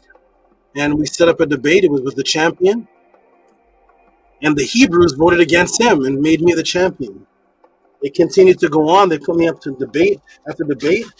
I'm not a debater. I'm going to say that right now to everybody. I'm not a debater. I'm not a rapper. I'm not any of these things. I'm not a fitness trainer. I'm not any of these things. I'm just a netter. Whatever I'm interested in, I just excel to the heights of it. So I was interested in debating. This is new to me. I was debating like 3 rounds and judges and all these different. I said, that's new to me. Let me try it out. And what I did is I would take the classes that I would teach my ladies in the living room, and I was learning how to use this StreamYard, whatever these things are called, putting something up, screen share. And I was winning my debates by reteaching my classes. You're the winner. You want to, you want to. And they put me up against, we're going to put you up against the heavy hitters, the Floyd Mayweather. And I didn't even know who Floyd Mayweather was. I did not know because I'm into Royce Gracie. I'm into Rickson Gracie. I'm into Brazilian Jiu-Jitsu. So I don't know I'm into Alistair Overeem. So I'm not sure who Floyd was. They said he's a top boxer, but this guy, he's the top boxer of the debate league. And I said, okay, let me introduce myself to him. And he came on and challenged me to a debate. His name was Jabari, and the whole audience had me winning, and it was an upset. Now, I didn't understand what the upset was because I'm not a part of the internet, what do they call it, the YouTube streets. I'm not a part of the uproar or the drama or who's this, the big top names. I just know that I'm going to debate what I teach in my house. And I won the debate, and it's an upset. It's an upset. You came and beat the Floyd Mayweather. I said, what does that even mean? I had to go look up Floyd Mayweather. I don't know what that is. What is this? I looked him up. I was, oh, he's a boxer. Okay, that's fine. I think Rickson Gracie will destroy Floyd Mayweather. I think Khabib and Umar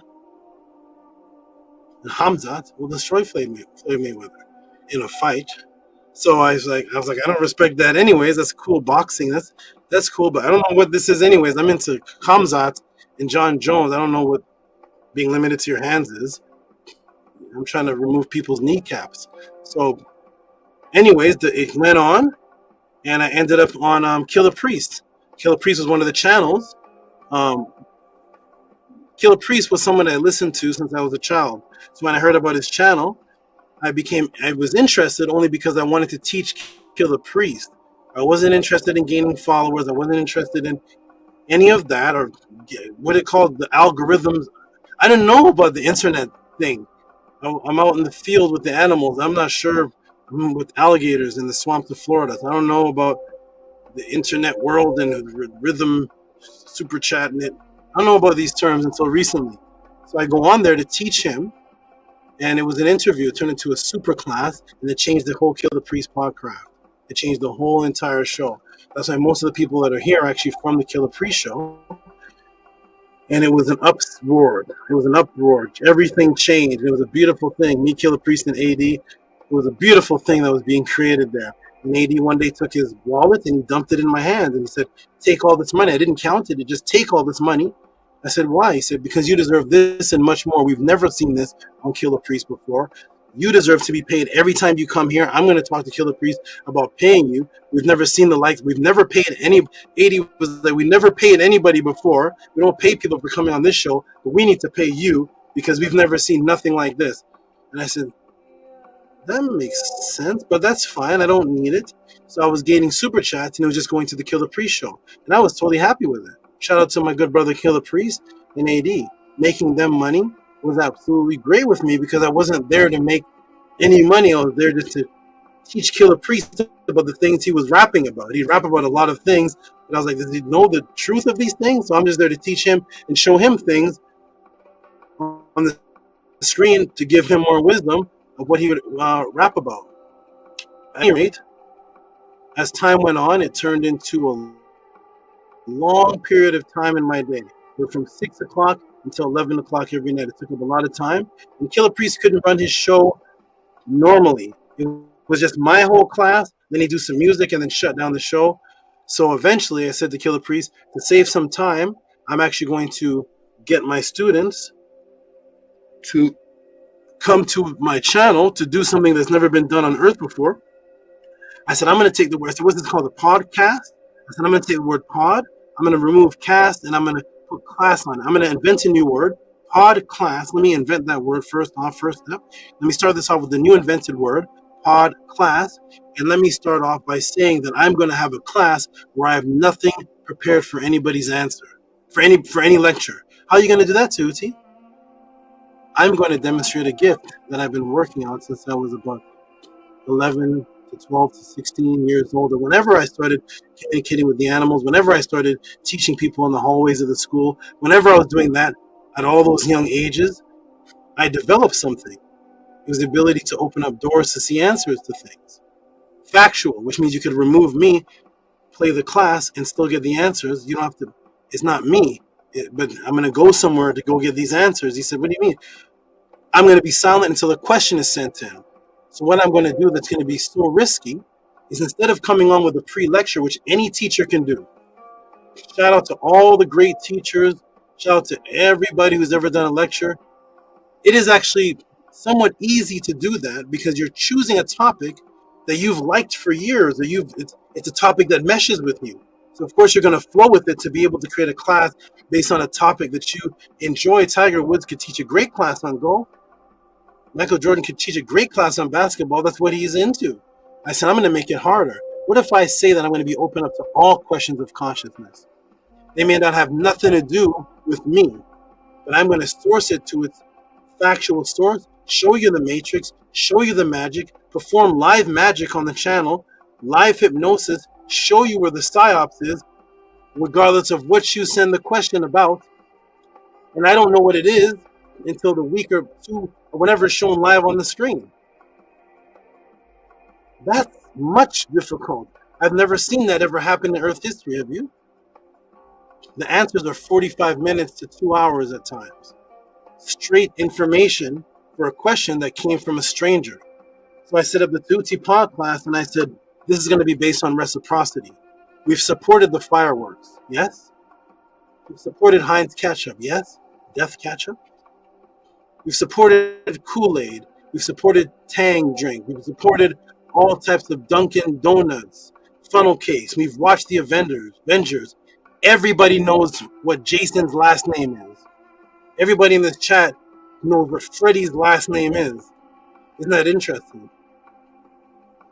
These are people that have no acting skills, but we've retired them. Jason has no acting skills. Whoever plays Jason, that's his acting. He's retired.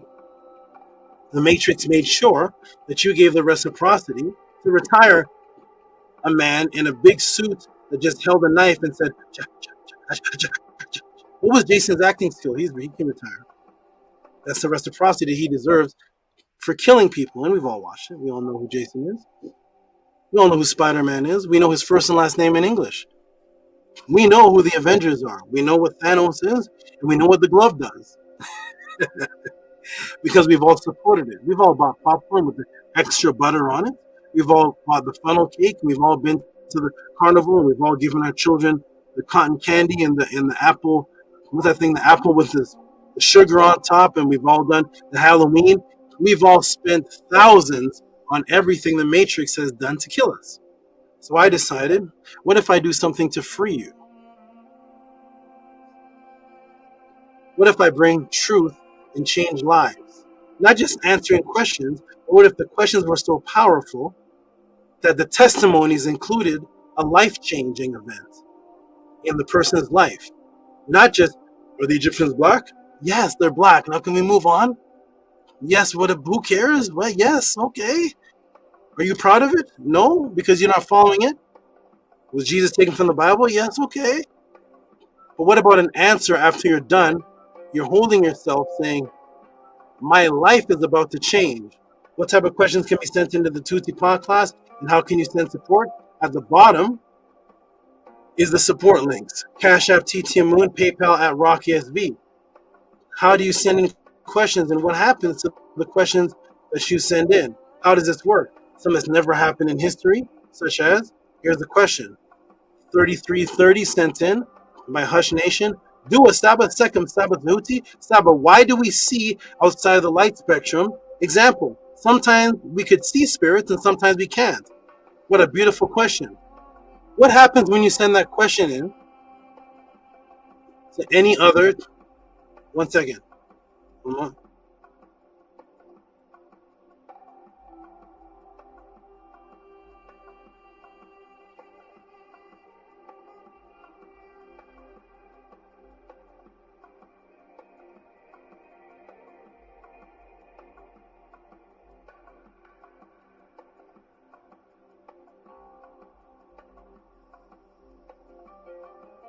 Okay, I am back. So what happens when you send these questions in? You get a plethora of different opinions. Yeah, man, what I think is you get barbershop talk. What happens when you send a question into the Tutti Pod class?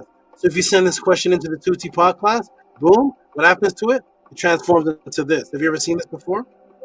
Boom. The question turns into the entire class. So the question is sent in with reciprocity. Do a SABA, second SABA Tutti. Why do we see outside the light spectrum? Example, sometimes we could see spirits and sometimes we can't. And what happens to that question here, the Tutti Pod class? It turns into the entire class. Boom. Postpartum depression, that was another question sent in. Why do we only see spirits in glimpses? Are spirits outside the visual light spectrum spirit entities? Question sent in. That question has absolutely nothing to do with this one, just to show the diversity. Can you do a class on the Montauk Project? What happens to the question, family? Boom! It turns into a movie. It turns into the pod class, the Montauk Project. Conspirators study, and I add more information than what was ever even asked. Conspirators study the Great Pyramid of Giza for time travel. Mind control. Kemetic bird inspires Montauk. That wasn't even in the question. Time tunnels, time travel. Question sent in. Boom. This is an experience that has never taken place, to my knowledge, in history before. If so, let us know. 2 hours on that question. That question has nothing to do with this young lady asking a question about the stages of pregnancy and our cravings and gestational diabetes have anything to do with the matrix. How aware are babies in the womb? Look at all these questions. Do their personalities, likes and dislikes begin since conception? For example, there were certain things I couldn't eat my last 2 pregnancies, and there were certain foods that I really enjoyed eating. I had to eat my foods in sections because I had to eat my food in sections because if I combine my food a certain way, it would cause for me to get nauseous, or I couldn't eat the food anymore. Osset, which was the baby in her womb, will become very active when she's hungry, and once I eat, she calms down. Sincerely, Yabi Lopez. She wants to know if are there symptoms and stages of pregnancy nowadays that have been created by the matrix. She wants to know, is this normal? A woman been going through this for centuries. Cravings. These cravings and gestational diabetes all throughout the Nile Valley, all throughout ancient India. What happens to the question, family? Boom, here's what happens, never before in history. Boom, pregnancy cravings, natural or mind control, consciousness in the womb. Somebody else sent a question, incest in Kemet, where the Netters depicted as family because of cosmology. Support the Tutti Pod class with reciprocity, only if this has benefited you. She asked about breastfeeding. What happens? Bing bong. Breastfeeding versus baby formula. Breastfeeding, double spiritual symbolism in Kemet. Eye of the sixth sense in Kemet. Minty Hotep sent a question about her cat. Boom, your cat's eye color changes per second. Does this phenomenon happen anywhere in the world? You can ask questions from breastfeeding to exorcism, to the hippocampus area of the brain. Somebody asked about 666 Mark of the Beast. Why would you send $99? Why would you send $100 to ask Tehuti about 666 Mark of the Beast when you could YouTube it? You could Wikipedia it. You could Google.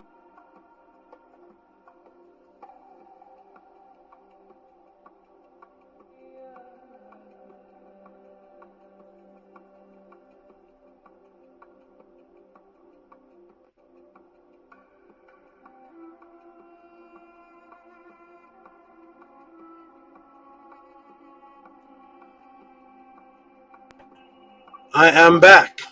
Boom. You could chat GPS or whatever they call that new thing is. AI the question. Why would you send $100 to Tehuti for a question that you could Google? Because people know by now that the questions in the pod class, the answer that you get in the questions that you ask here is an entire mission, a journey that you go on.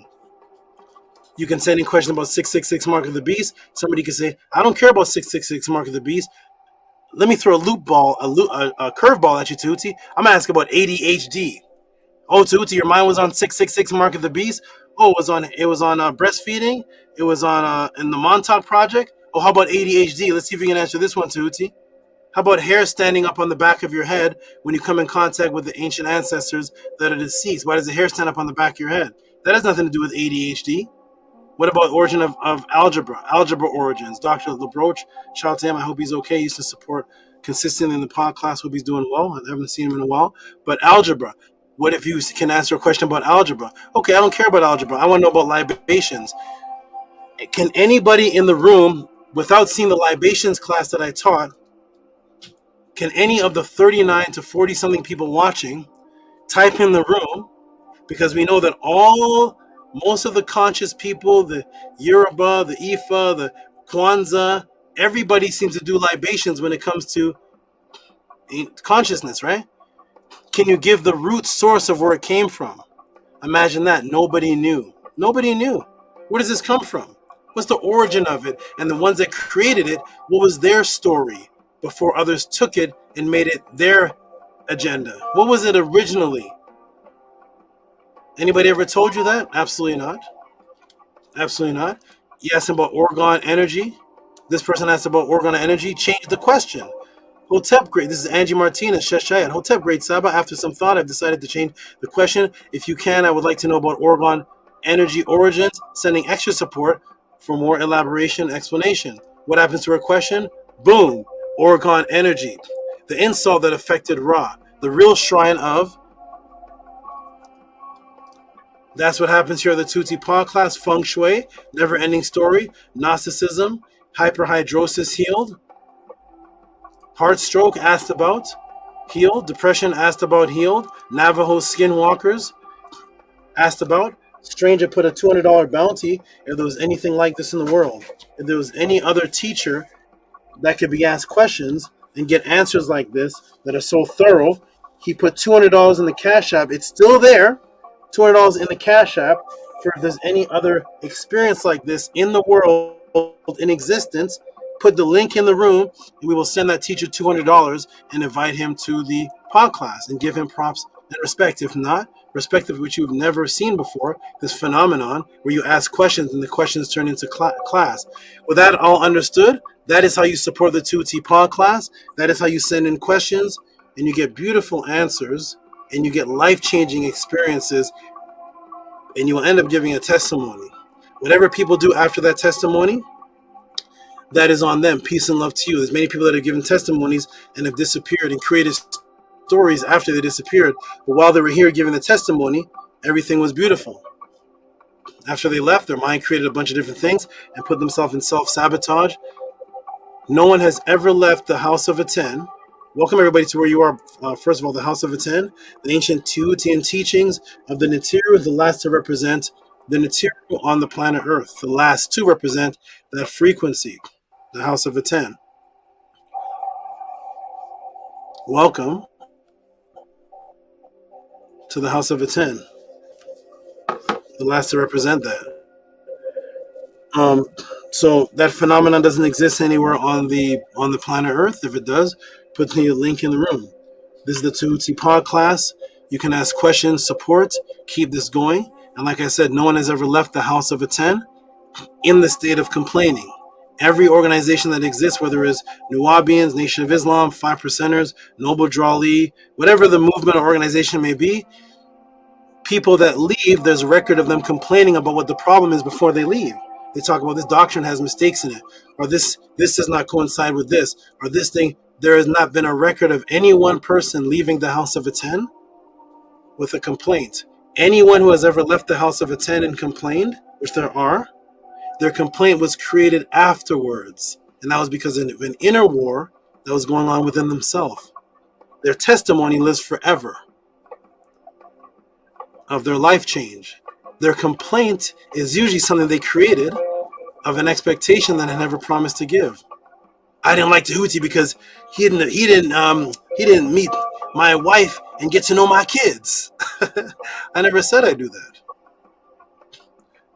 I don't like, man, Tehuti, he doesn't contact me as often. He doesn't talk to me a lot. I never said I'd do that. People create things afterwards and then have the complaints. But while they're here, the testimonies shine like the sun. Welcome to the Tuti podcast. Be a part of it. Be a part of this phenomenon. And with that all understood, support Cash App TT Moon, PayPal at RockESV. As you get the answer, you will see why. But if you've ever bought donuts, if you've ever given reciprocity to donuts, if you've ever given reciprocity to chocolate bars, bags of chips, Doritos, Nike shoes, fireworks, firecrackers, if you've ever given reciprocity to funnel cake, greasy pizza, fried chicken wings, chicken wings and from fried rice, Chinese food, if you've ever given reciprocity to any of those things that are killing you, support positivity, truth, and a brother in front of you that is changing your complete perspective of what the Matrix is. Because Dunkin' Donuts didn't have to teach you anything for you to support them, did they? Lay's potato chips never had to knock on your door. You bought them, though. They never gave you any shout-outs, any credit, anything for buying any of their candies, any of their Big Mac McNuggets. What are McNuggets made out of? Is it chicken? No. You liked it? Yes. You supported it? Yeah. As it's killing you. Support life. Because I teach the opposite of death. The YouTube videos that are all about drama, contention, this person left this group, this person has beef with that group, that gets thousands and thousands of views. Because negativity gets views. How many shows do they do how many shows are out there on the help that has been given by individuals that save people's lives with testimonies? Where are those YouTube channels? Everything is about the contention and they're like, no, we have help here. So this will only get 50 people watching at the most. The day Tehuti goes up out there and beats up a 5-year-old child and robs a grandmother, that show will get 8,000 views. Huh? That will get 8,000 views. The day Tehuti beats up one of his wives or takes his snakes to the zoo and bites other creatures and causes some type of drama, that will get 9,000 views. The Tehuti podcast will get 50 people watching because it's just positive upliftment. Let's support the positive upliftment and not the sugar. With that understood, I'm going to put the link in the room. Let the team jump in. I'm going to go drink some water, refurbish myself. I'm going to come back and I'm going to answer the very first question of the Tehuti podcast. So first, let me put the link in the room. And this is for the great supporters to jump in, give their commentary, give their testimony, talk about what they've learned, talk about the events that are happening at the House of Atten, talk about the knowledge they've gained, talk about what they've done in their household when the computer shuts down. This is not a channel, this is not a movement that exists for just when the computer is up. This exists when the computer is shut down. What have you done in your household? And you will see the beautiful students come and give testimonies about how their family has changed, how their child raising has changed, how their cleanliness of their house has changed, how the structure has changed, how everything has changed because of learning from SABA Tehuti. That is what we like to talk about. I know people are used to the news. Man gets killed on the street. Woman gets attacked. Child gets molested. Child gets attacked. Dog rips arm off. Da, da, da, da. Today on CBS. And we love that. We love that. Do we love this? Testimony to Tehuti's teaching, quadrupling a student's income. Why did none of the channels do a show on that? I had a person that I did not know, and I got to know after he became my student. I taught and quadrupled his income, and he gave a testimony that I did that. Why was that not broadcasted on all the other conscious channels? Because I guarantee if I took that student and scammed him and robbed him for $4,000, Tehuti scams people. That would be a clip edit meme YouTube clip on everybody's channel. Tehuti robs students of $5,000 each. Da, da, da, da. But Tehuti quadrupling income, that's something light. Yeah, we ain't talking about that. That's all right. Tehuti helps students contact his deceased mother and keep a relationship with her after she's physically died. Small talk. Tehuti attacks somebody's mother? That's on every channel. Let's support the positive and let's support that which helps people. I've never seen such perfect hair ever in a long, long time. You see, my hair is crazy. And I've never seen. He looked like he was carved from carved right from the side of the walls of Kemet. I'm gonna take a break, everybody. Jump in. If Patah's here, he's able to let people in the room. And you all build. How you doing, Amun? Peace to you. You look well done today. Well, very much, Saba. I'm doing excellent and wealthy. Happy that you're alive. Happy that Amunet and I are alive here. Podcast, able to learn from your life-giving teaching. Well, for asking, and how are you doing? Excellent, Akur. Positive. Beautiful. Staying calm with success.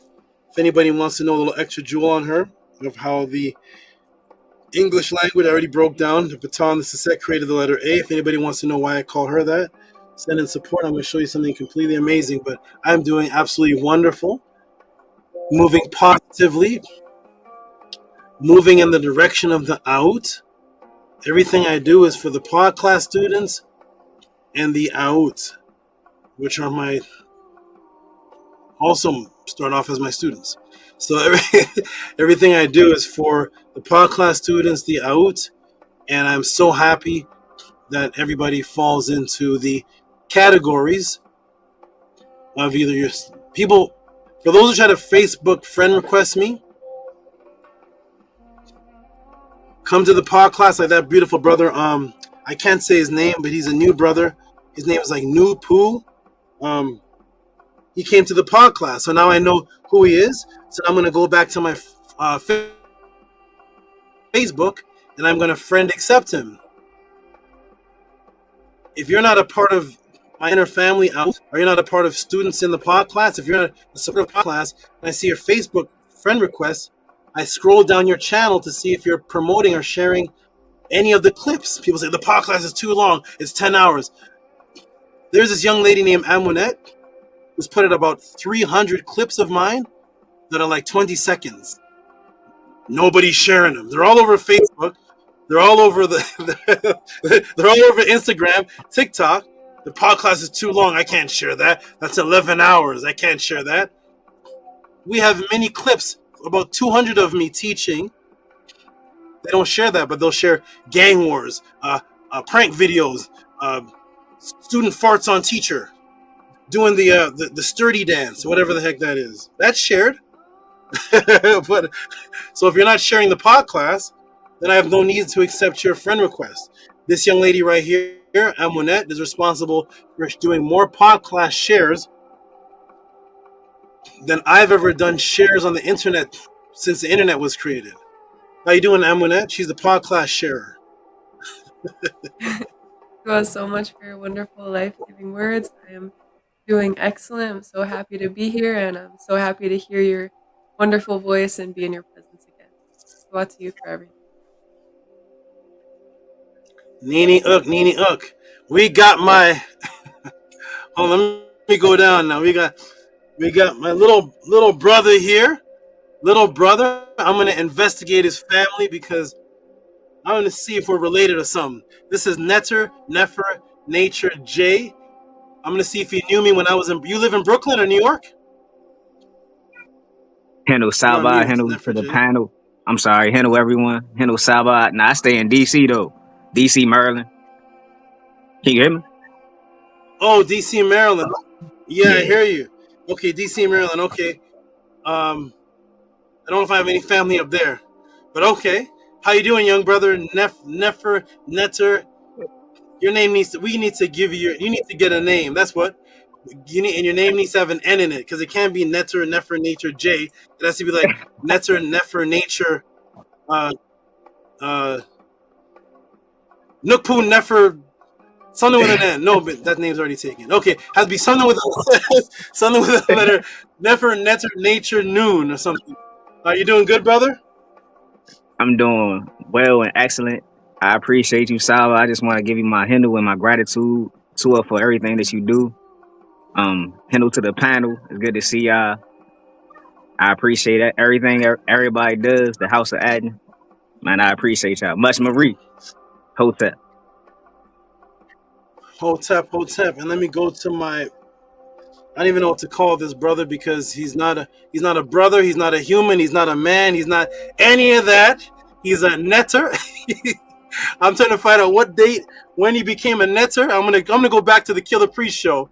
I'm gonna see if he was a netter at the Killer Priest show, if he was saying that. We're gonna see.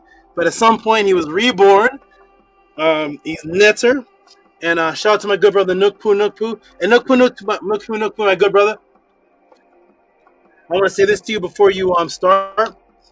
I know you have good intentions and everything when you call out certain people's names, but there's certain names that cannot be called out here at the Tehuti podcast because they have presented themselves as an enemy. They have presented themselves as somebody who's now telling people to stay away, telling people that I've abused them. I'm an abuser. Take him to court.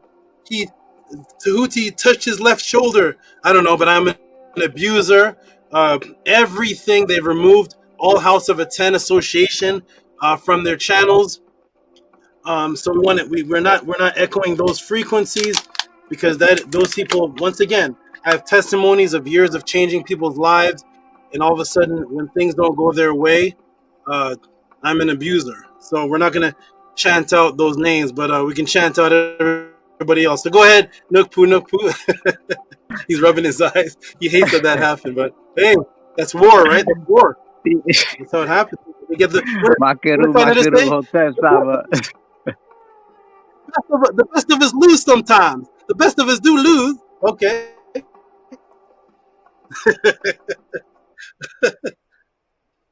Yo, Saba, you wildin'.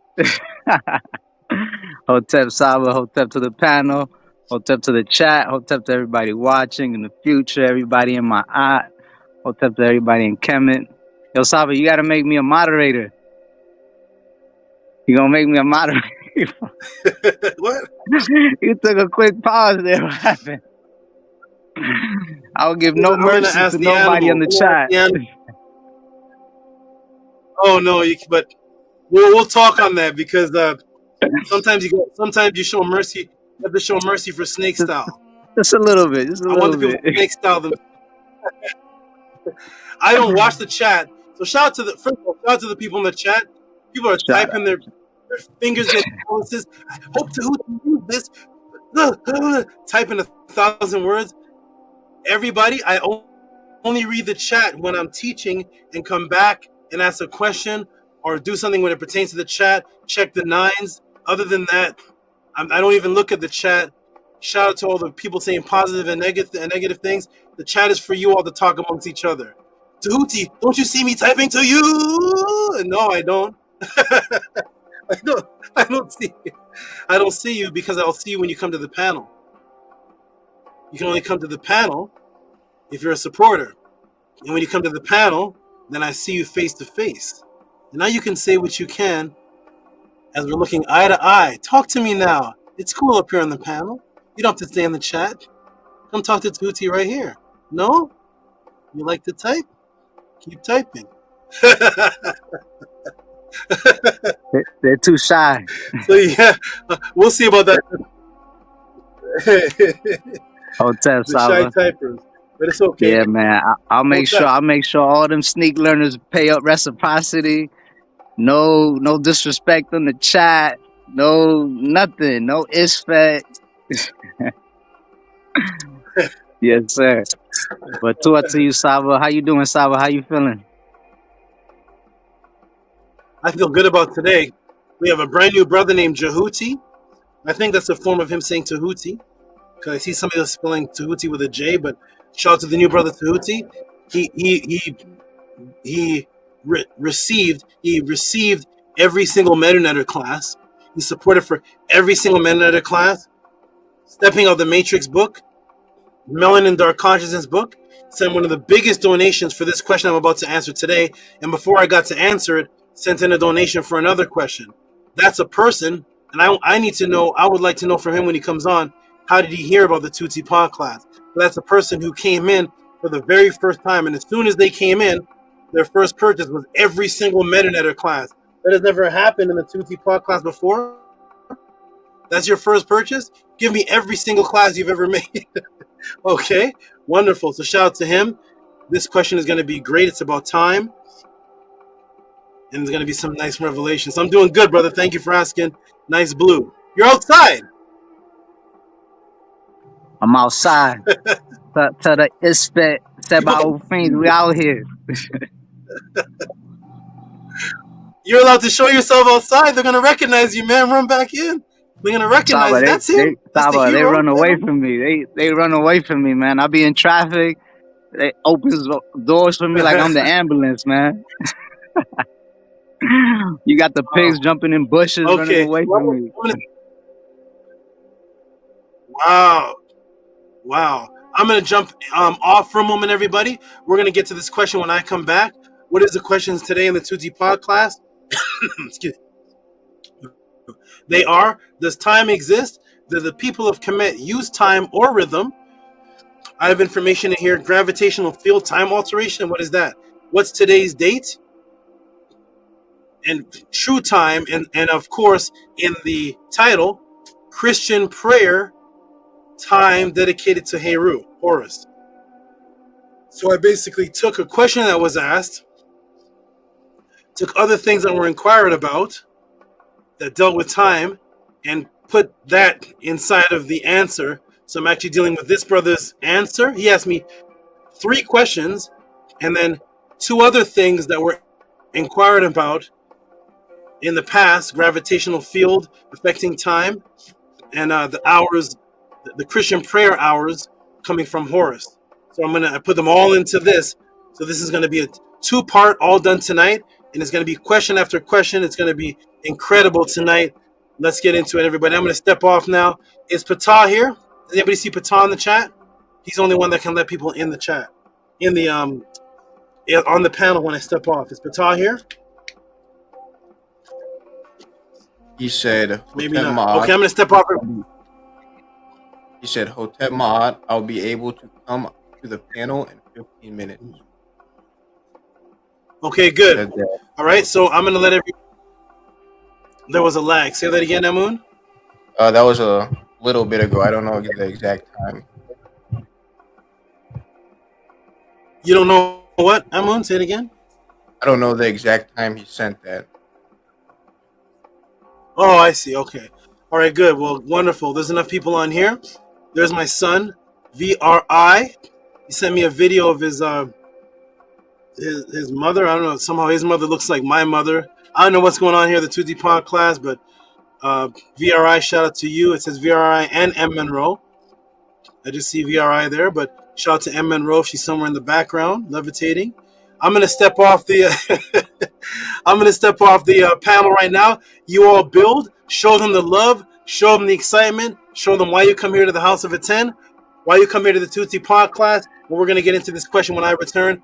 peace and love. And this is Sestet, which this is Miss Special to me. So I'm gonna step off. This is Sestet. This is Seket. I'm Tehuti, and I'll be back. Peace and love. Peace and love, Saba. Enjoy your break. Thank you. And you. Hotep Uncle Justin, wonderful great Saba Tutti to everybody on the panel. I'm sorry to cut in. So everybody, before you speak, check your mute button, because sometimes StreamYard will put you on mute. You don't know it, and you'll start to talk, and people don't know that you're talking. So if you look on your screen, you see these crosses through the mic. That means you're muted. Always check that off and then start talking. Okay, everybody. Where did V Monroe go? Okay, I'll be back. Peace and love. Peace and love, great Saba. Can I be heard? Hotep Uncle Justin, Nuku Nuku, Nefer Netter Nature J, BRI, Monroe, wherever she is at. Happy to see you all here on the panel. Happy that you're here on the panel again, Nuku. It's always great to have you. Happy to see your face, see you as well, Nefer Nature J. It's great to see you as well, BRI. I'm looking forward to today's class, to what our wonderful Saba brings forth. Every single class is a life-changing class, a reality-changing class. Changes the way my mind works, changes the way that I see things, gives me a new way to live life, to experience life, and that's the greatest thing that can be given. Life-altering knowledge that can allow me to take steps, becoming more and more pure, to teaching like Saba Tutti, and to being my original self. For all that's worth all the support for the wonderful great Saba Tutti. You have the Cash App and the PayPal scrolling at the bottom of the screen. Support what you feel like you have received. Show the reciprocity. And the proof is here in the students. There's students on the panel. There's students in the chat. There's students that will be coming on. And so many people have had their lives changed by a great Saba Tutti, Amun Hotep Ra. Is a magnificent and wonderful thing. So please support a wonderful Saba. Hotep Uncle Justin, very mod. Hotep Uncle Justin, for your Nefer wonderful words, Amun, and go out to everyone on the panel and all who are listening, all in the chat. I appreciate every single person who appreciates and supports the great Saba Tutti Amun Hotep Ra for everything that he does every single day, and all the life that he brings forth to us, and the breath of life that he gives us in this beautiful family event. I appreciate all of the beautiful female energy in the chat, in the room, and praise to Saba Tutti's Nefer and Netter. It's the female energy around him that sustains him, and for all that they do every single day. They are beyond perfect. I appreciate them very, very much and love them very, very much. And if you are new here, welcome. I appreciate you for being here and for coming across this beautiful, life-changing house, this beautiful house of ATTON. It is absolutely life-changing. It has saved my life in many ways and has changed my mindset, the way my mind works, as Amun said, and has created Amun and I as the beings we are today. And it continues to purify the both of us. And I'm so extremely appreciative of that. And I'm so happy to be here with all of you and continue this purification. Tuan Hotep Mary.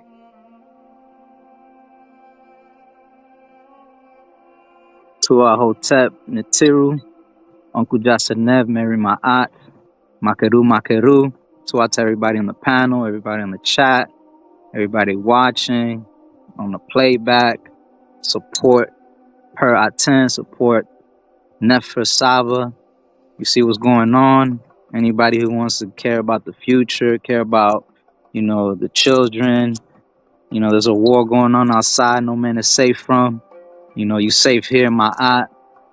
My aunt's wings got us protected. Material do exist. Israel's the only house that's representing Natiru that are real. Everybody else is talking about principles. Obviously, they're not reading their scrolls because there's no mention of Natiru being a principle or being something else other than a live being, a living being. So, support was supporting Natiru, the Pa'ut, the ancestors. We're all here because of them.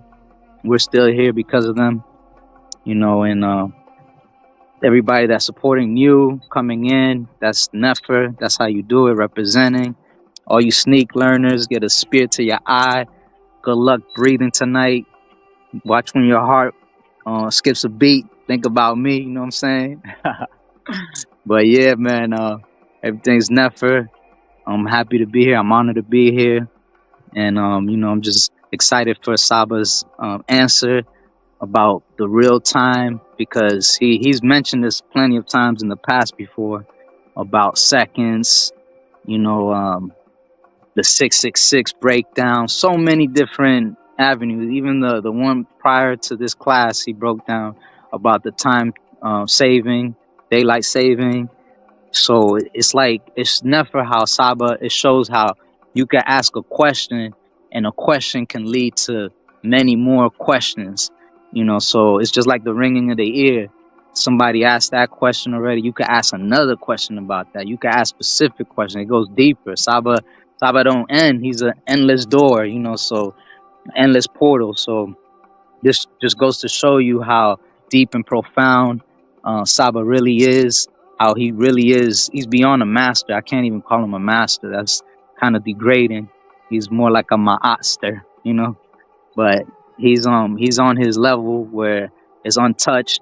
He's the only one that I know that was able to graduate from a certain organization. Other people, they can't make it. They try and they just end up being just typical followers. And Saba, took it to the next level where they had to come to this spot with torches. Like, they should be ashamed of themselves. If I catch them, I'm gonna throw them in a pit of fire. But to everybody, my aunt, Hotep Natiru, Uncle Jaseneb, Mary my aunt.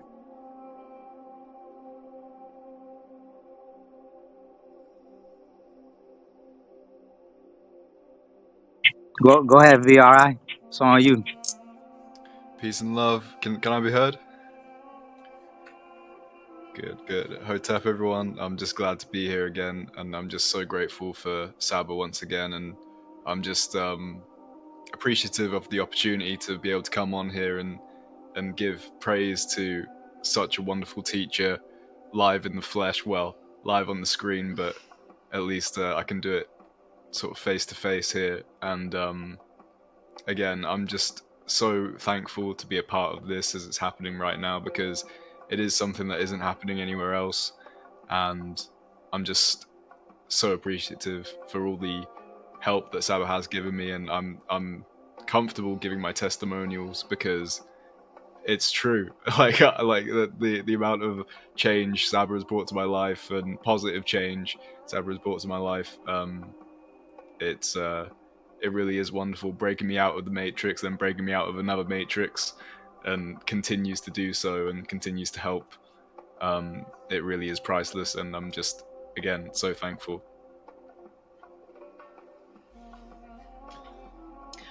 I echo that completely, and yeah, to Saba and everyone here who makes this a safe and welcoming place for everyone to learn what they need to. So Tua.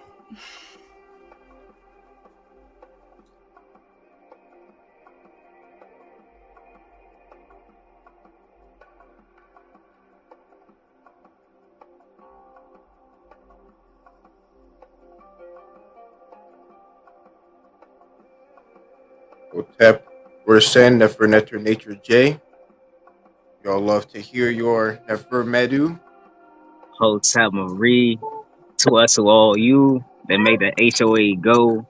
Man, enough of SABA to bring sending the questions. I'm just happy to be here, man. Saba, he's like a father figure to me, big brother, mentor. I look up to him and all you all, man, to come in here with the beautiful questions. I'm just here to grow, man. That's what it's all about, though. So that's all our Ankh is about, though, man, to just grow and be the best version of ourselves, though. So that's what this platform provides, though. So, man, Tua, the Saba, man, Saba Patah, the Jed, man, cool, man, the whole HOA, man. Everybody is a Sabai to me, so I'm just happy to be here, man. I appreciate you all. Not for a moon, I miss your classes too, though, man. You got the classes and the bars. I hear you, great brother. You know, so hey, man, it's an honor. It's an honor for me. So Tua.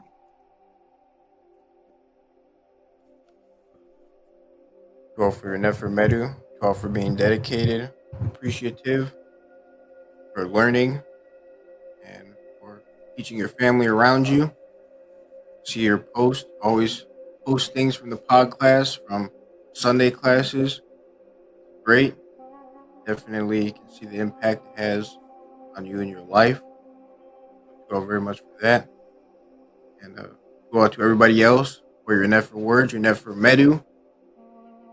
Hotep Uncle Seneb to Ta, Jed, F, Ku.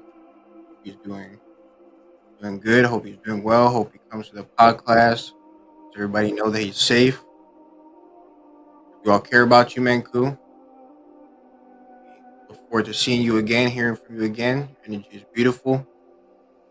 DRI, M Monroe, Nefer Nature J. I hope that you guys can come to the next pathways. You got to manifest it, please.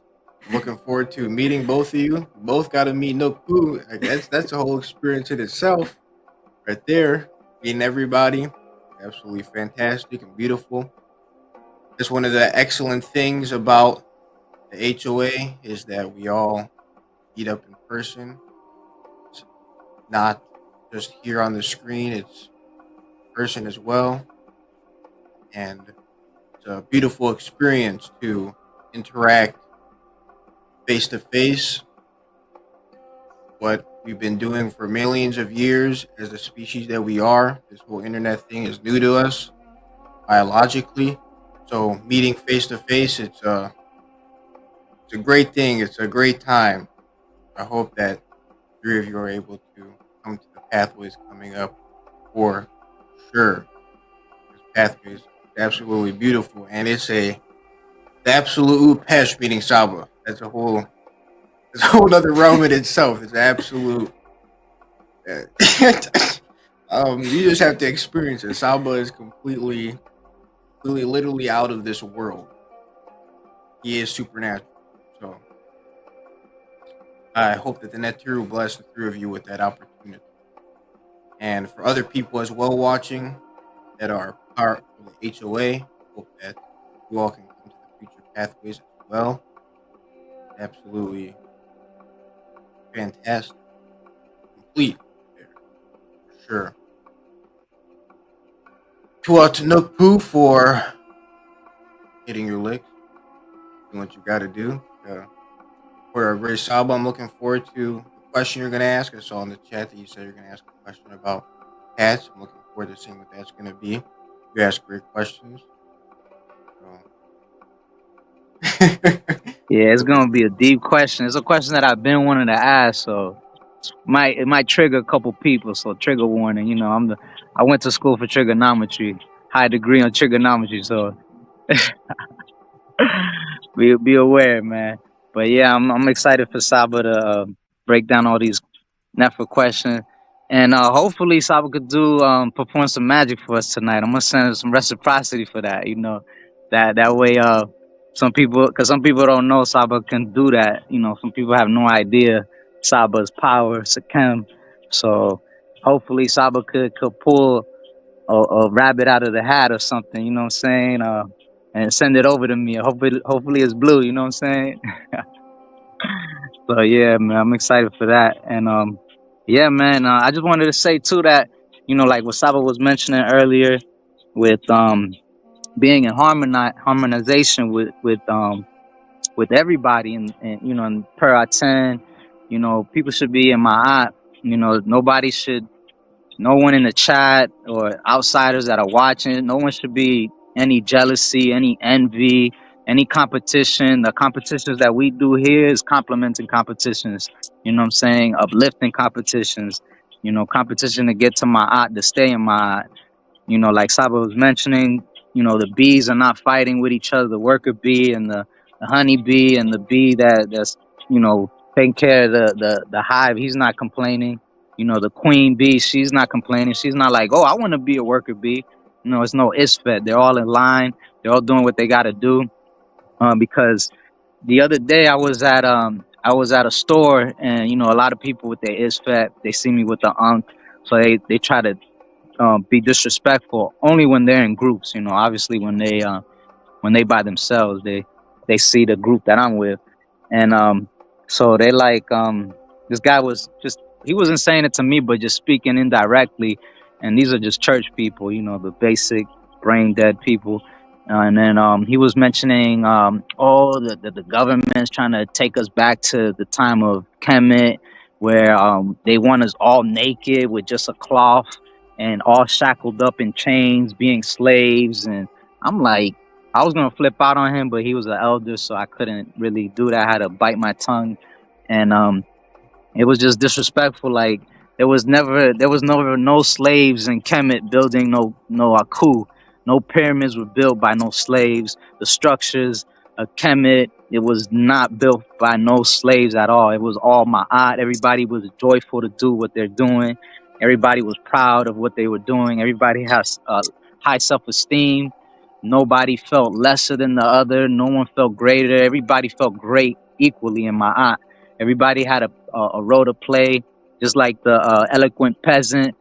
People may think, oh, he was a peasant, but no, he was eloquent. He was in Ma'at, and even he had a role to play in society. And you know, it's like the per-ee, the pharaoh. He's not looking at the people like, man, I want to be one of the regular people. You know, he's playing his role, his position, just like, you know, the scribe is not saying, oh, I want to be, you know, building the pyramids or the Aku. You know, he's doing what he's doing. You know what I'm saying? Everybody had a role to play, and the role that they played, they did it at the best, at their advantage, you know. And I see that a lot at work environments, like certain people that have a certain position. Like, for instance, if you cleaning toilets, you know, unfortunately, it's not unfortunately, but you know, it is what it is. If you're cleaning toilets, do it to the best of your advantage. I see certain people, they leaving every stain that could be there. You know, it's like, be proud of what you're doing. Whatever it is that you're doing, do it to the fullest of your extent. Do it to the best of your ability. You know, if you whatever you're doing, you putting cement together, do the best cement mixture that you could do. If you're a teacher, be the best teacher you could be. If you're a firefighter, be the best firefighter you could be. Don't be a firefighter and be like, oh, I want to be a doctor. I want to be like the doctor. And the doctor's not looking at the firefighter like, man, I went to school to be a doctor. Nah, you know what? I want to be a firefighter. Like, that's just, it's ISFET. So it's very important for people to understand what Ma'at is, the laws of Ma'at, that it ain't just some 42 laws. Those are the 42 confessions in Ma'at. It's not really, you know, the laws. The laws are in the Seba'it, you know, the papyrus, the maxims, the Tahotep, things of that nature. The laws of Ma'at are way more profound than what this new age ISFET is, you know, the spin-off is throwing at us. Like, people think it's so easily to obtain, like, as far as like just reading some 42 laws or whatever. Like, them things don't even exist. There's no such thing as no 42 laws. Saba already broke that down. I hate to bust your bubble, but that's not real. And you know, if you really want the laws of Ma'at, come to Per-ATTON, you know, come to the classes, learn from the great Sebaites, and you see what it really is, you know, and you'll see that it's something that you have to imbue in yourself. It's not just something you could just read and that's it. You got to eat it, you got to breathe it, you got to be it. You know what I'm saying? Be Ma'at. You know, it's Ma'at or not. Everything else getting chopped. So Tua Hotep Natiru, Uncle Jasanev.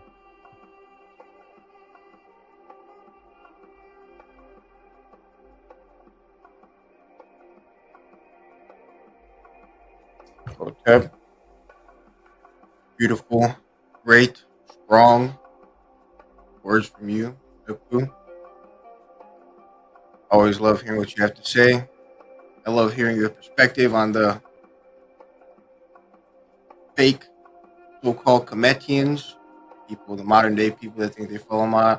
Don't keep up with much of that stuff, so it's great to hear what you have to say. You're informing me about how these people think and what is correct. It's interesting that people can follow those 42 laws.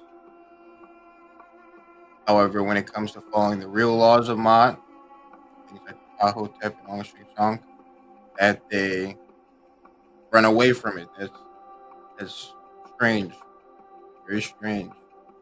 They're definitely attracted to Isfet, and here at the HOA, there's only truth. What Saba has done is he has really, really changed history and the way that we all look at things. I know that Saba will teach something and he'll say the date, and he'll say, "Watch other people teach this now."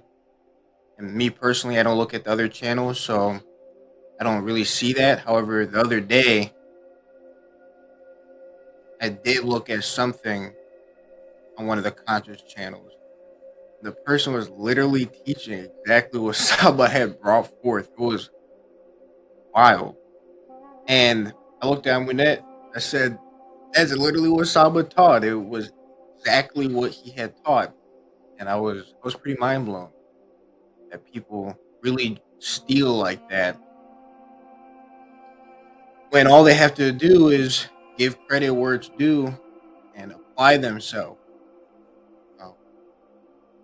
Me personally, everything I know that I teach to other people is backed up from Sabatuti, and I always give credit where it's due, in person or online or anything like that.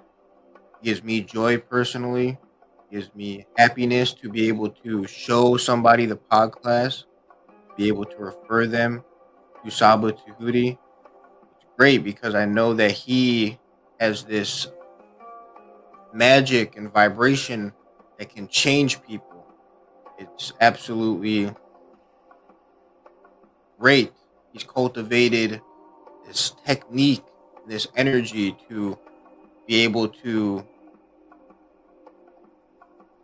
change anybody. It's very interesting because he can destroy this Fet with venom that is very destructive to this Fet, and then it's like he also has venom that's very positive and helps build people up. So interesting to see and to watch. And it's like before Saba, nobody knew about Ptahhotep. Nobody found that, even though it seems so easy to find. I remember when he said you can get the Miriam Lithium book to get the teachings of Ptahhotep, and there it is on Amazon. However, none of us knew about that. Things like that and everything else he has done is completely life and history changing. People will be looking back at these moments forever. Things like the Killer Priest podcast that will forever be stamped in eternity for the conscious community, for one day the entire world. Because the things Saba brought forth there, he just let loose sometimes. There's so many things that he taught on the Killer Priest podcast, and seeing the other people interact with him, there's so many different things to learn of the information he's bringing forth, and then also importantly how people interact with that information. You have positive interactions and negative interactions. You can see how Saba deals with all of those. That in itself is great. That can be studied forever. I watch those pod classes all the time. I watch old pod classes and constantly learning new things over and over and over, retaining new things over and over and over. And to think that that's all in Saba right now, that's spectacular. That's worth an infinite amount of things. When I see Saba, see the way he is, it gives me perspective on how the ancestors were and why they were respected so much. So many things were given to them. It's because they deserve eternity. And that's what our great SABA deserves. And he's teaching us to be echoes of him. So we deserve that as well. That's extremely beautiful. I hope people understand what's happening here. I hope people accept the life that they are being given. We're all born in the matrix in this life, and we're surrounded by the matrix. We're used to the matrix. So it takes meditation and thinking, deep thought, deep meditation, deep action to accept the life that's being given here, because nowhere else is life being spoken or given whatsoever. You only can receive life here, and then when you receive life here, you're referred to ancient teachings of life from the ancestors, and that's absolutely entirely wonderful to be able to receive life here, especially when you know what life is worth.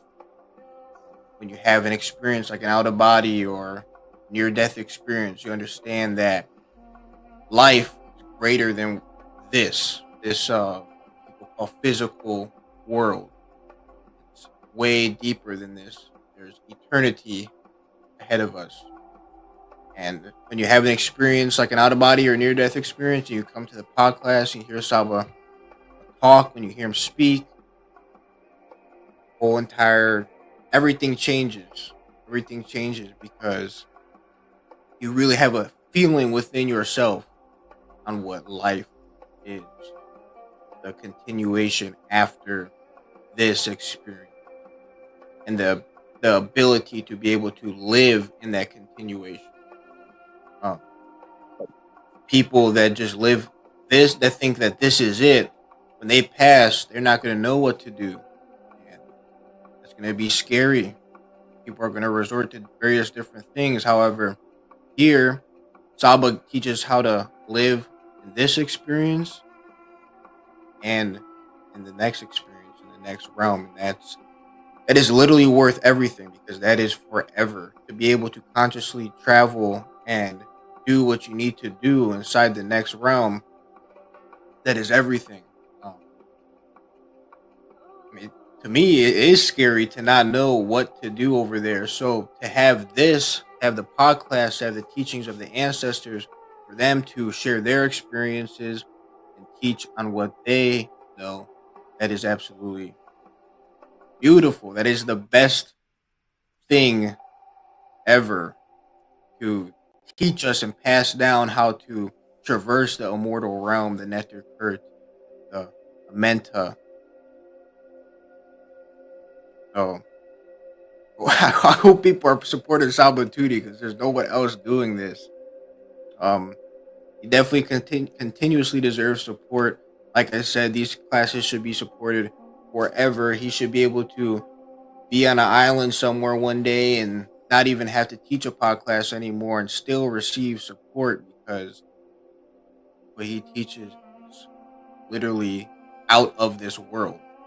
It is eternity. It is what the ancestors are, what we are, eternity personified.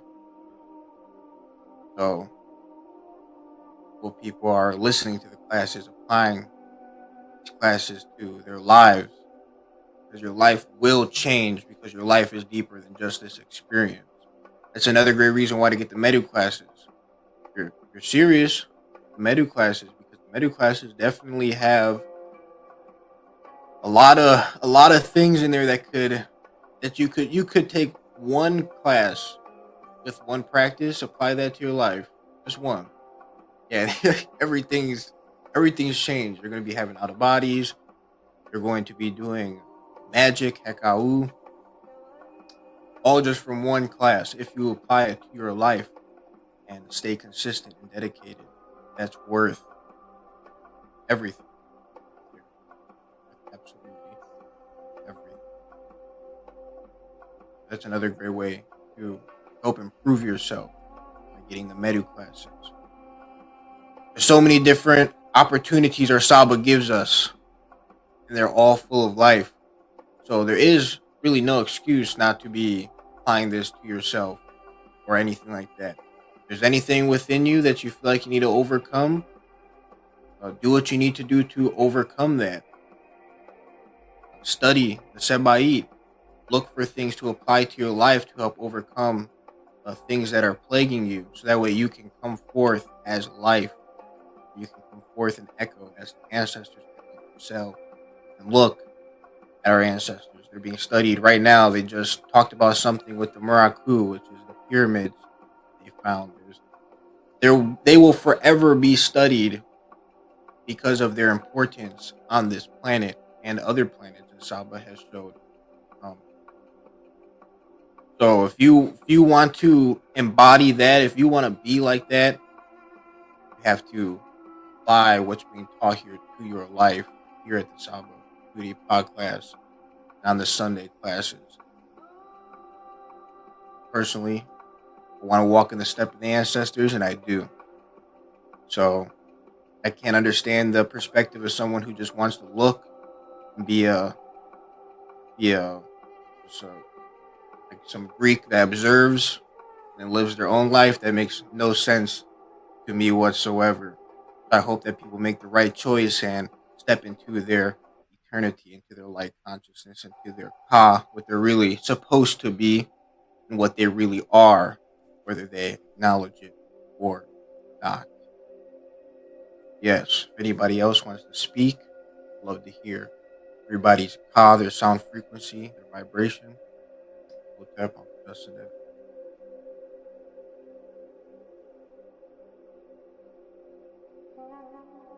Hey, JHUTI, shout out to JHUTI for the class, for the question.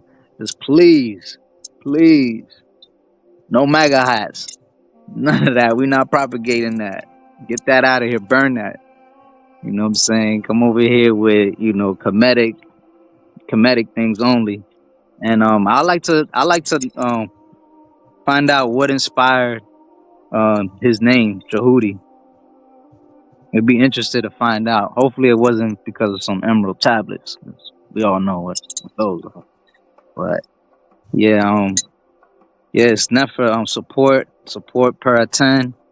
Like Amun said, this is where it's at. Like you see everybody here, it's life changing. It's things you can take for the rest of your life. And for people who have supported and can't support right now, you guys are good. You guys are understood. If something happens, it is what it is. It's just you sneak learners. You the ones in my pocket. You know what I'm saying? But yeah, just try to find any way that you can to support. Because I know a lot of people, they tend to drink or smoke or do any other drugs, and it's like that high is only gonna last you for so long. Like Amun said, it's gonna take you to the next world, to the Netra the Duat. That's what's gonna really assist you. If only you knew what the other side really was. It's just like how Saba mentioned with these fast food companies or whatever, dirty food out there, junk food. It's called junk food for a reason. You eat that, you a junkie. You ain't no different. But you'll see, if only you knew what you're paying for, it'll drive you insane. You know what I'm saying? It's like, then it's nothing good out of it. And what Saba's providing for us, here in the restaurant of Saba, you're getting the best meal. You know what I'm saying? The nutrients is beyond what you ever had. It's gonna last you a lifetime and beyond, the next life. So it's very important for you to support. And Uncle Josh said Nev to Menku. I hope what I personally hope is that you at the coup, you at Kemet right now. You just studying, doing all the metal netter, and you're gonna come back with heavy scrolls, and you're gonna come with the whole attire. That's how I'm expecting. You know what I'm saying? Or you're somewhere deep in the Amazon, having a whole journey experience of something out of this world. Hopefully, you're in my eye. That's all I can say, man. Is this my aunt or not? It's no there's no mercy for anything else, Lord. Just hey, Uncle Jasaneb, and to anybody on any fallen soldier, man, you know, it's not too late, man. I know Sava's like, no. But any fallen soldiers, it's not too late, man. Y'all can come back in, because the way I feel is that if you was around, you're around here for a reason. You came across us for a reason. Everything happens for a reason. So you have a purpose, and you met your purpose when you came across us. So it was my aunt. When you came across Saba, the Nefer Saba, you realized your purpose. So that's my aunt. You know, that's what life is. Unky and my aunt. So if you're not in my aunt, man, I feel bad for you, man. Your head gonna get chopped, you know. But yeah, man. To Uncle Justin, up to everybody that has been falling off the boat or whatever, you know, just keep swimming, swim or sink. You know the rules, you know the routine. You know what I'm saying? Either you swim or sink. G's up, you know what goes down. So what's that?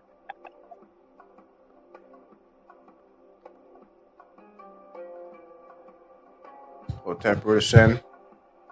I'd like to speak and expand more about what you said on the people that can't support right now.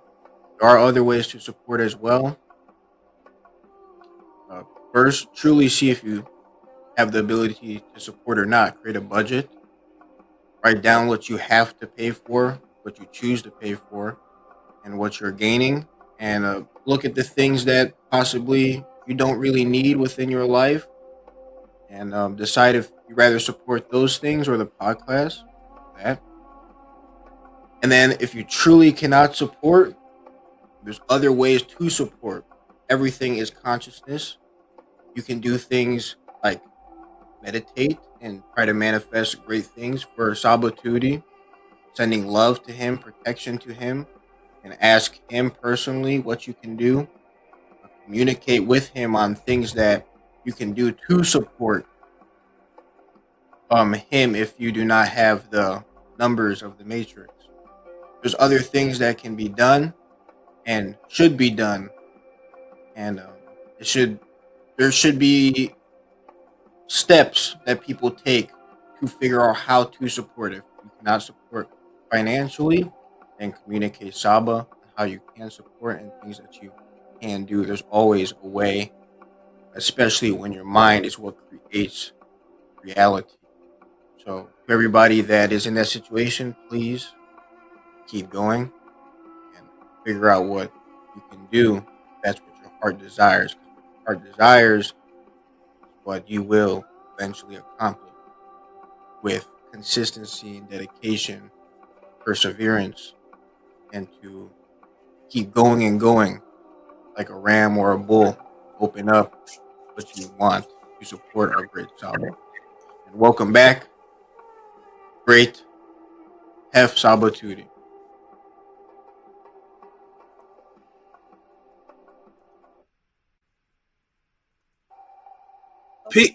Peace. Greetings, everyone. I'm back. We're about to get started. I see the numbers have dropped to 27. They're going to rebuild back up. It's going to be a beautiful thing. Shout out to those who are here. Nukpu, you're saying you want me to make you a moderator so you could take out Isfed out of the chat? I don't know. Did you see something like anything really disrespectful? If it's something disrespectful, it can be taken out of the chat. But I let the people do their whatever it is people need to do. Because me personally, like I tell everybody, I'm about the positivity, production, and growth. And I tell people all the time when anybody writes anything negative in the chat or anybody tries to say anything at all, I just say, where were your teachings before this? So where were your teachings on time? Where were your teachings? Where were your teachings on the Montauk Project? Where were your teachings on breastfeeding? Where were your teachings before today? You see? Because anybody could come and say, that Tesla car, I don't like the way the left door is 5 inches away from the the little gap right there and see this shouldn't be a clock over here. The clock should be over to the left of the speedometer. Anybody can come and critique anything, and Elon Musk can just say, where was your trillion of the station? So I don't pay attention to anybody who actually never had an interest in the topic before they came to the conversation with me, because you don't really care about the subject matter. And to you would matter that is somebody purposely trying to distract. So if I'm gonna argue about golf, it has to be with one of the students of Tiger Woods. It has to be somebody who was golfing. If I'm gonna argue about anything, I just need to know where was your topic on this teaching, so I can review what your stance is. And then after I review what your stance is, then I know me and you both have teachings on the topic. Now let's get together and discuss it. But oh, you never had teachings on exorcism? You never cared about organ energy? You never cared about feng shui? So you only care about it because Tehuti's talking about it? I'm just gonna laugh and say, excellent. Keep talking about it. This won't be with me. I'm not debating anymore. I'm not doing any of those things anymore. I don't have time for it anymore. I let my students do all of that, and I'm definitely not talking to anybody about any subject matter that they can't prove they have teachings on before they started talking to me about it. That means you never cared about the people. You never cared about answering this question for the people. So why am I talking to somebody who doesn't care? Let's go to your channel and see your questions answered, and then I'll have some respect with your thought on the topic. But don't make up stuff as you're talking to me. So we're gonna get into this, everybody. We're gonna get into this beautiful question that was sent in. Peace and love to everybody watching. Nefer J looks super excited. He looks super excited. He's ready. Amun looks like a perfect Kemetic statue that was worshipped by the ancestors. Amunet looks super happy and focused. She's ready. Somebody just jumped on. Amunet looks super ready, happy, focused. Who just jumped on? Ptah, I don't know what he looks like because we can't see him. He's going to appear sometime. There he is. Ptah looks like, I don't even recognize. Ptah has incarnated as some other new type of being I've never seen. I don't know what. Ptah Anpu is here. Ptah Anubis is here. All right. Nook Panuk showing the axe ready to go. VRI looks focused. M. Monroe looks smiling with their head up like this, ready to feed off of the wisdom. And we're ready to go. Let me ask Ptah Hotep, since he just jumped on. How are you doing, Ptah? Ptah, I want everybody to know too. When people argue about whether the Egyptians are black, no, they weren't black. They were kind of a reddish color. I say, yeah, like my brother Ptah. Take a look at him. How you doing, Ptah? Hotep, Great Saba. Can I be heard? Ptah's the reddish Kemetic. All right. I'm doing great. Doing fabulous. Okay, yes. Hotep Hinu to you, Great Saba. Oh, there's a lag. Can I be heard? Yes. Are you hearing me in real time? Yeah, I think there is just a few seconds of a lag. Yeah. Okay, but yes, to Hotep Hinu to you, Great Saba, Uncle Jasa Neb, Uncle Jed Usir. I am Nefer. Great Saba, excited for this pod class. And just giving Hotep Hinu to everyone who is here with us live. The support link is pinned to the top of the chat. Please utilize that support link to send in your questions and show your support for being here. But yes, Hotep, Great Saba. Hotep, good to see you, Hotep. And I don't think M. Monroe was here last time I was here. So we're going to say, M. Monroe, how are you doing and feeling today?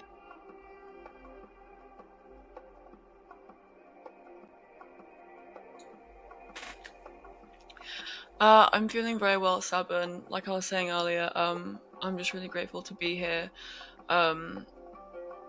with VRI as well, and that I can be a part of this because no one is doing it like you are, so I'm eternally grateful to be a part of this, and thank you for asking how I am.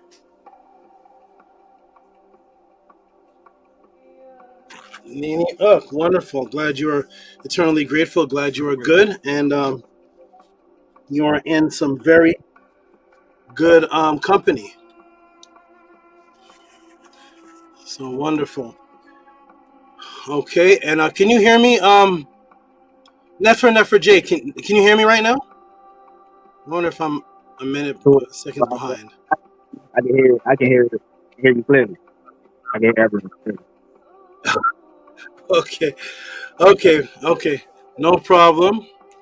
I told Pata that he looks like he has the Ampu energy, and all of a sudden Nook turns into Ampu. So I'm not sure what's happening today. The energy is. What's going on, Pata? What's happening here? Is that? Yes. Welcome to the Tehuti podcast. Anything can happen. You never know. I don't even know where. If he made that, got it. I need that. They have Ampu masks now in America. I need that. Wonderful. I'm gonna wear. Maybe wear that. They got a Tehuti. I got yours. It's coming ASAP. Special delivery. Okay, wonderful. The Ampu mask, the hat, the axe. The Ampu mask, the axe. We're ready to go. All right, chat. We're about to get into this answer. The first question here at the Tehuti Pod. 3 questions. We're going to get into 3 questions here at the Tehuti Pod class. Pata has his own. Who's that? I can't even see which letter that is. He has his own mask. Oh my goodness. We got masks on deck. Is that Ampu too? All right, we got the Ampu mask. Let's go. Also, Pata and Nook, we're gonna be talking soon about some music. I made a promise the other day that I can't pass away without I can't pass away without people hearing my my shoobity blue wop rhymes, my ABC 1 2 3 Run DMC Fat Boy style. I need people to hear this, to hear this the shoobity doo bop, the shoobity doo, and I need to hear the all that before I go. So hopefully people will appreciate. Does that song go? 1 2 1 2 rhythm and B. What's that song again, Nana? Sugar Hill Gang. Doom doom doo doo doom doom doom doom. And I'm Super J, and I like to say. So I need people to hear my Super J version, or whoever the Grandmaster Flash, bringing it back, letting people know how people rapped in the 80s. Maybe people like it, and I'm definitely gonna have that. Have some tracks done before I get to the next few years, and I'm like 82 and I can't remember them. So just look out for that. We'll be talking about that. All right. So press a 9 if you can hear me, everybody. We're about to get into this answer at the Tehuti Pod class. Let me see the chat. Are there 9s in the chat? I'm going to give everybody a couple seconds because there is a lag on my end. We're going to get into this first question, everybody. The first questions, there's 3 to 4 asked. I'm going to be doing it in parts tonight. I'm taking breaks in between. Oh, no. That was already answered. Hold on. The topic of tonight, questions that were sent in is, does time exist? Did the people of Kemet use time or rhythm? Gravitational time alteration? And Christian prayer time dedicated to Horus? What does that even mean? Is the prayer that the Christians do, is the timing of it dedicated to Horus? We're going to find all that out tonight, everybody. Press a 9 if you can hear me, and let's get into this beautiful experience called the Tehuti Pod class. Here we go, everybody. Let me check the chat for the 9s. There's 32 people watching. There's Maharu. Maharu, my brother, wonderful. Maharu, the Ka in the flesh. There's King Lamua, all the way out in the UK, representing for the youths, demonstrating for the youth. Angela straight out the gates. Soze Mania, Hush Nation, Robert Williams, Yvette, King Lamua. Well, I already said King Lamua. What day is 1,000 years in some dimensions? We're going to find all this out. Is one day 1,000 years in some dimensions? We're going to see what's going on here, okay? All All right, everybody, wonderful. Get your watch out. Do you even wear watches anymore? Oh, you know what, Nana? Pass the phone under here. Put on the Thanos glove. All right, pass the phone, Annie. Yeah. Thank you. No, okay, good. All right, got the phone, got the timer out. Let's get into it, everybody. Boom. Boom, get your pen, your pads out. You know we're about to go for a ride. There's the timer. Let's do this. Are you ready, everybody? Let me check the room for the nines. I see the nines. Minty Otep says 9 likes and 31 watching. Yes, Minty, that's what's happening. Okay, Maharu says, Tua, cannot wait to hear Saba spit Ness. Wasn't? Oh, the fiery tongue. That's right. I did teach on that. I did say that. The fiery tongue. That's right. Hush Nation says, I got 32 likes on my end. Wow. So Minty sees 9 likes, 32 watching, but Hush Nation says there's 32 likes. I don't know what's happening. There's Ampu. There's the good brother Ampu. Ampu. Ma'at. Brother Heka.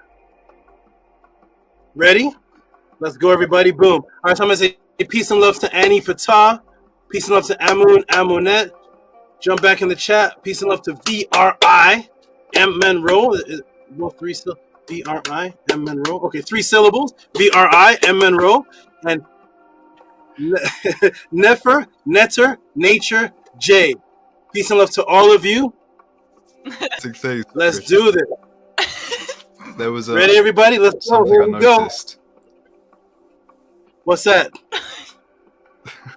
That's a TARDIS on your thumbnail, and today, Doctor Who just aired. The first episode of the new series just aired today. Funnily enough. What's that? What's that in your hand? Because it's what was that in your hand? Sonic screwdriver. From Doctor Who?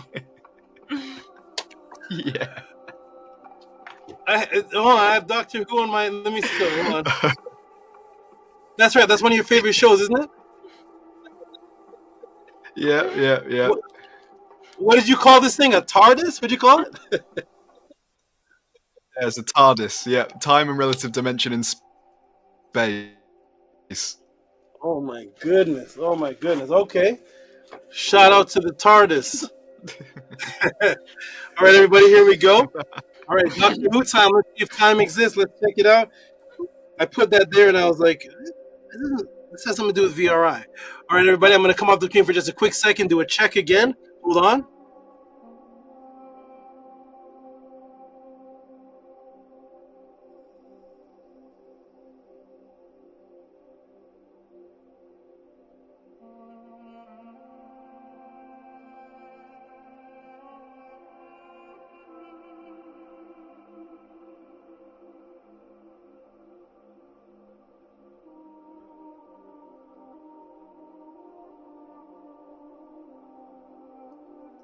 All right, good. And here is the screen share. Let's make sure everybody sees this on the screen. And then we're going to get right started into this answer. It's about to be a beautiful event. Let's do this.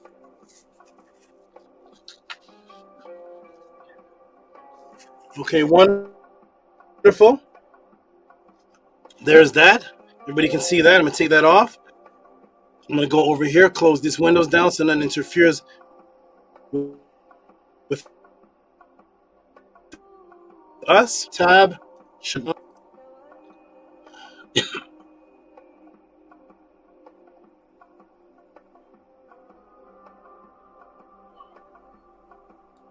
No.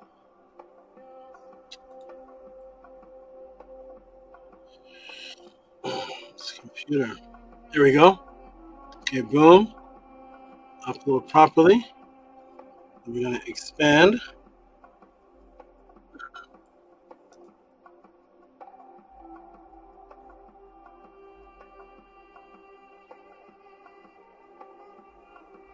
I have a special treat for everybody today too. The support is really good today. I'm going to bring out one of the animals that actually represents this class that nobody's ever seen before, and it's one of those animals you may only see in a zoo. Nothing shown on the screen.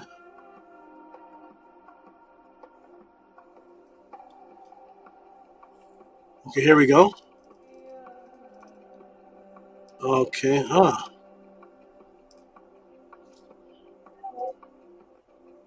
Okay, good. All right, we got everybody. Boom, it's about to get on the screen. So yeah, the support is good tonight. I'm gonna bring out one of the animals that actually represent this teaching of what time was. One of the aspects of time in Kemet. It has the pattern on her of that timekeeping.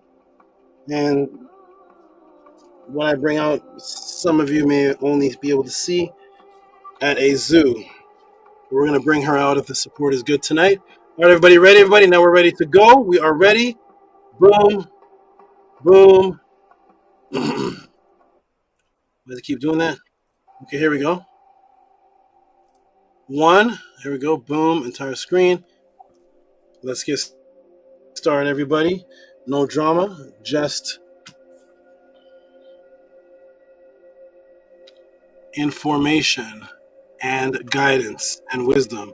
Let's open up these SABA doors. Boom.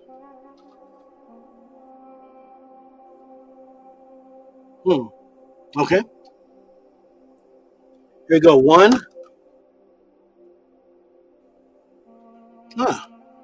It came off the screen.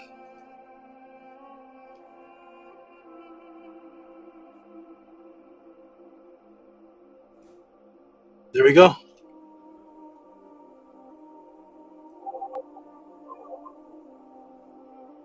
All right. Here we go, everybody. 1, 2, 3. 1, 2, 3. Boom. Welcome to the JHUTI pod class, the question and answer class of the House of Atten. Due to the kidnapping of history and your spiritual identity stolen, millions of people have questions about who they are, where they came from, if immortality exists, what is the original religion, what are the original languages of spirituality, who are the Natir, what about my physical health? Can I get assistance on that in the pod class? What about my mental health, mental detoxification, out-of-body experiences? Are there any ancient sources to that? What about government psyops? Is it true the government is tracking? Is it true that there's certain things that are making people ill that are coming from a certain source? What about telepathy? Does that exist? Is telepathy tied into quantum entangled consciousness? Now, fortunately that you have left Christianity and Islam, etc., thinking that you have escaped the matrix, so now you go to the common conscious platforms. Little did you know, you have stepped into another matrix.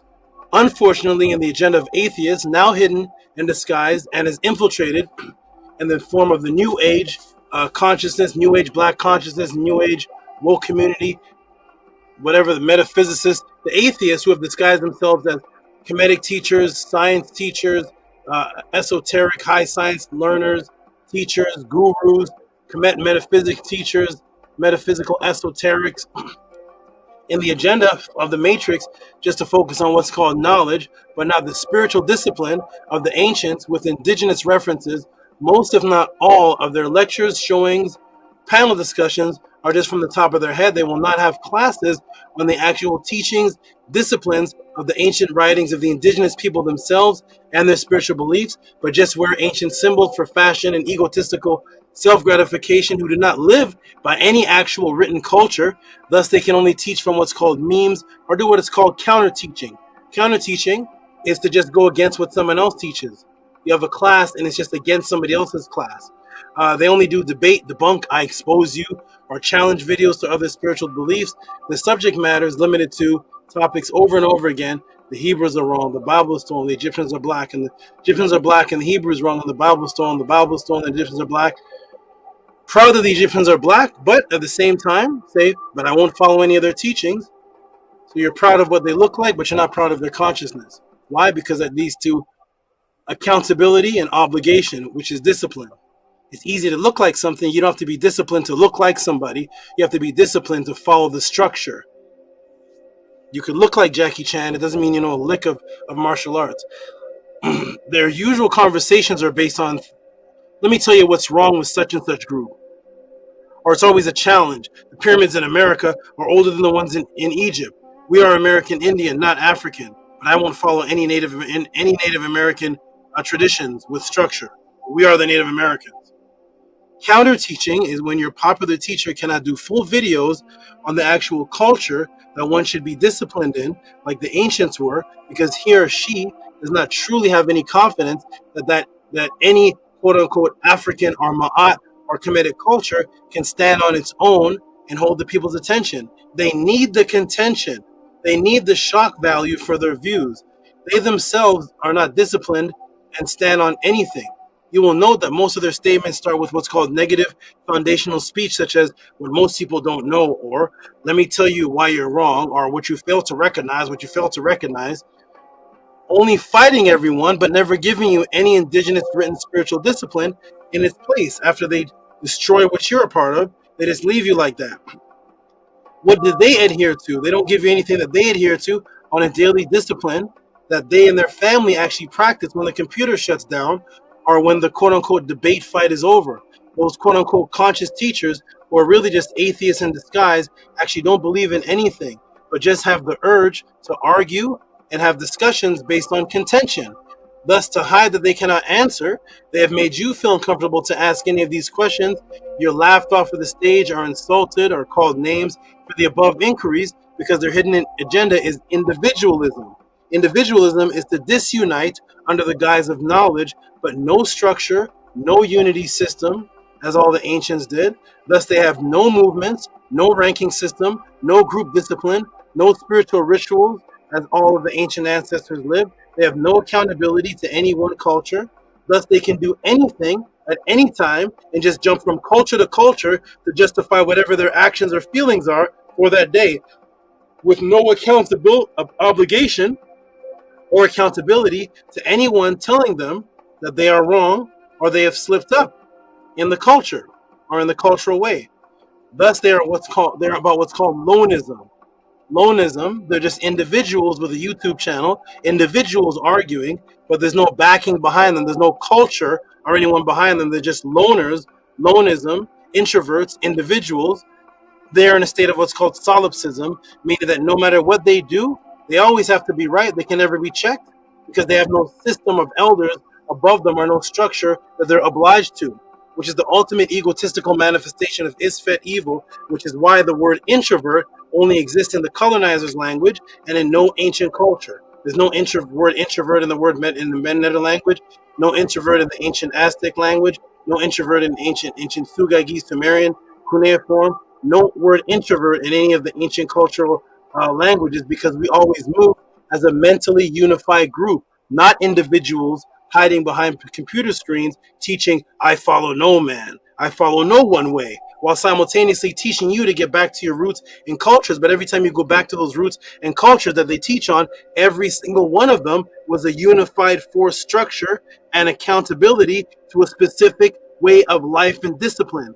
Thus, disunity is the New Age conscious community's teacher's goal, to mirror your consciousness that the European Egyptologists, who were outsiders collecting and compiling knowledge on Egypt, but not unifying as the united followers of Ma'at, that created Kemet, in which they study, with structure, discipline, and ranking. Thus, their videos, lectures, are mainly complaining or talking about what is wrong videos. Here are wise words that the House of Atten echoes. If there are thirsty people that have been drinking from a dirty, contaminated glass of water, do not sit and complain about what is wrong with the water. Just put your clean glass of water up beside it for the people to drink, and thus people will have testimonies of how you cleaned up their life and gave them a better way. If not, then you are just a complainer and an instigator and not a disciplined solution provider, because you have no testimonies from the masses of people who are in need that said you helped change their life. Your water is dirty as well as you think the other person's water is. Welcome to the clean glass of water, the House of Atten, the Tehuti pod class, the only platform class that exists on the planet where you can send these questions with reciprocity and get an ebook, personalized documentary answer, customized, and then taught live for you, with each answer getting subconscious matrices broken for you, is here at the Tehuti pod class. What are the questions For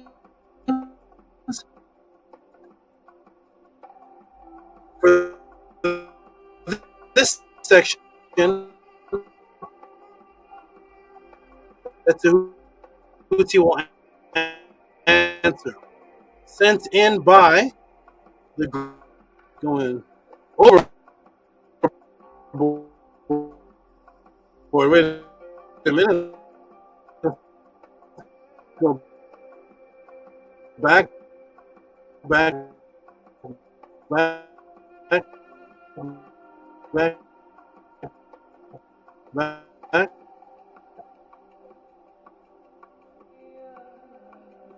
That's interesting. Given, these are 3 questions. Is time real? That's one question. Do the Kemetians go by rhythm? That's another question. Or by time? Those are 3 separate questions.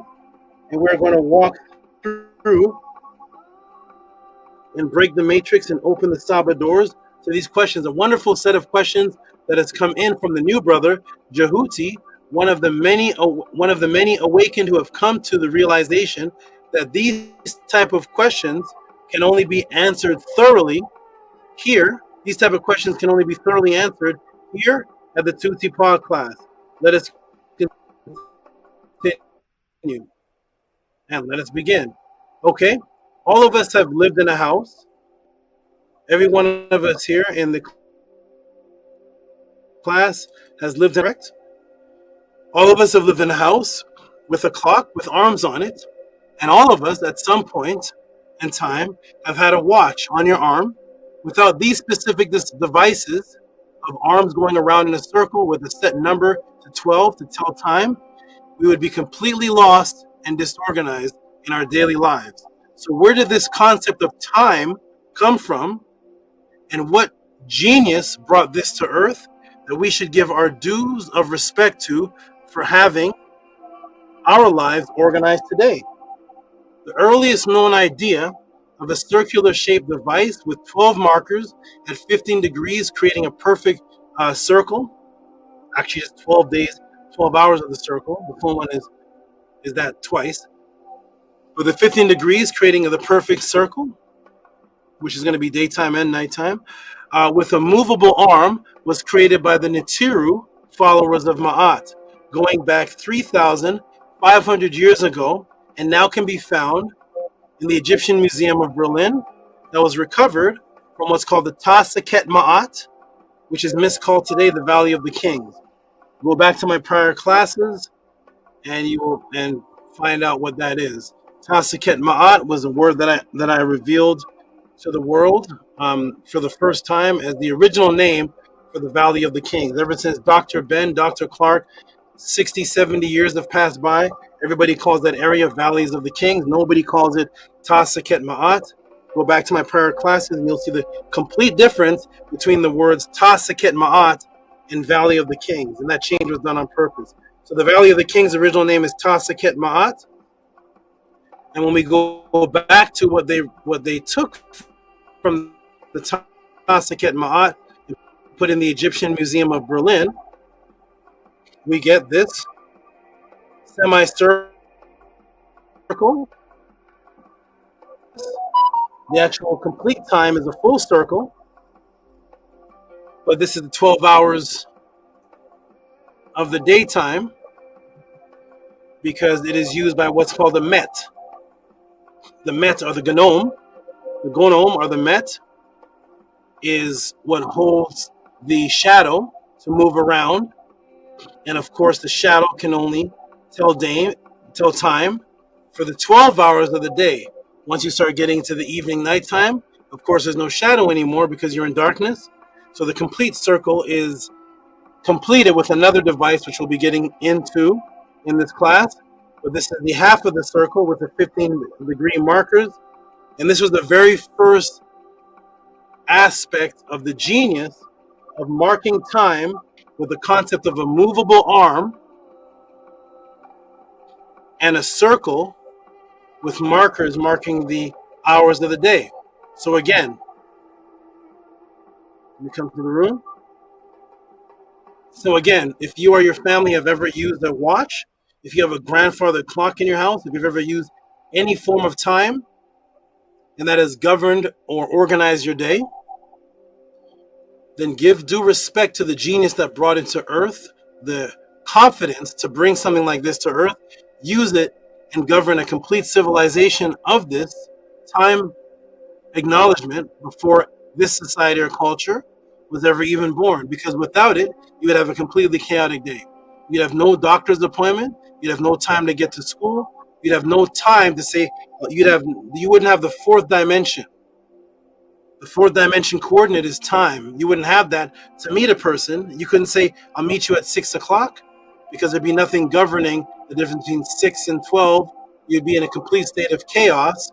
So before you start your day and that alarm clock goes off, which came from the circular clock, give your praise and henu to the netter that brought time existence of a 12-hour day into your life. Whether you're a Christian, whether you're a Jew, whether you're a Hebrew, praise the netter, because Jesus never brought you a clock. Moses never brought you a clock.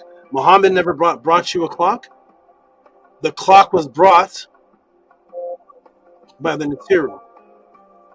So before you call them heathen, before you talk about them in a negative way, put your hands like this in the Vesica Pisces and give praise and say, before I call you heathens, devil worshippers, any of that, first praise and henu to the Natiru, because I wouldn't be able to get to church on time if I didn't have a clock. Let's do that first. All right, let's continue, everybody.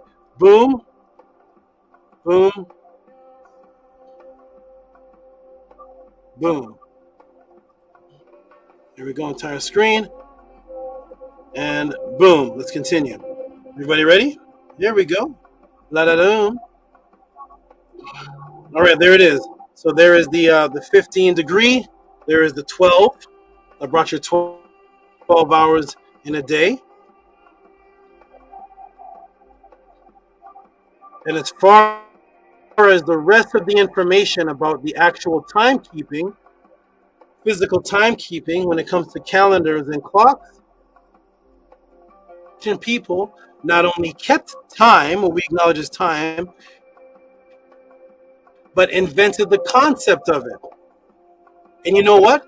To get a thorough breakdown buildup of Kemetic time calendars, go back and watch my class called Eclipse Mind Control Magic Psyops and Calendar of Immortality.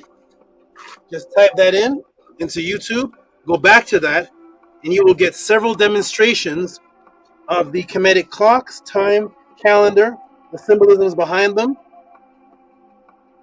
But as far as to answer the first question, yes, the people of ancient Kemet used time. They invented the concept of time. But of course, we're going to get deeper. Are you ready, everybody? Here we go. You know what? Right off the bat, everybody, I'm in the mood deep dive. Does it get deeper than this? Were the people of the Nile actually using? Does it get deeper than this? Did the people of the Nile were they actually using rhythm and music references to tell time, even down to the biological ultradian rhythm? Are you familiar with biological ultradian rhythm? So did the people of Kemet use rhythm and music references to tell time, even down to the biological ultradian rhythm for time?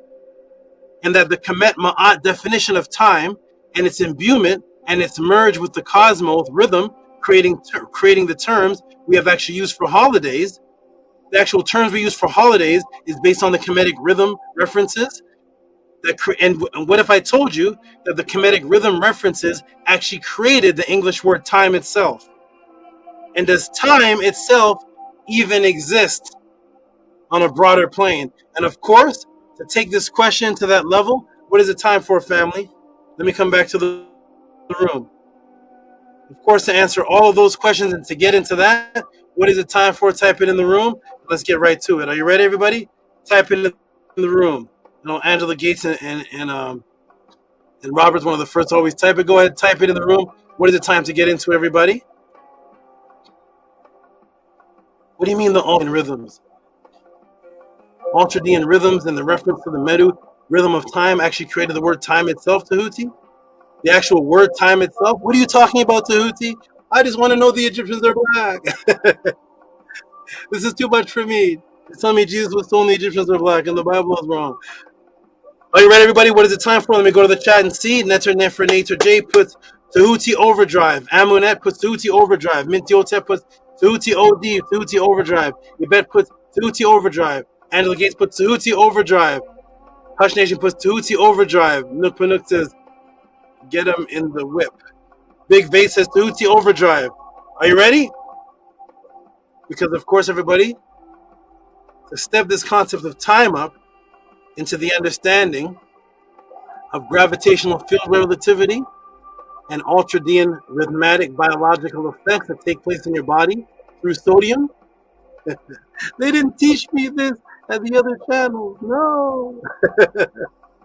They didn't teach you about sodium and the ultradian rhythms, controlling time in your... No, just Egyptians are black, and that's where they stop. Of course, everybody, you know, to step it up to the next level. What is it time for? You all wrote it. It's time to get into are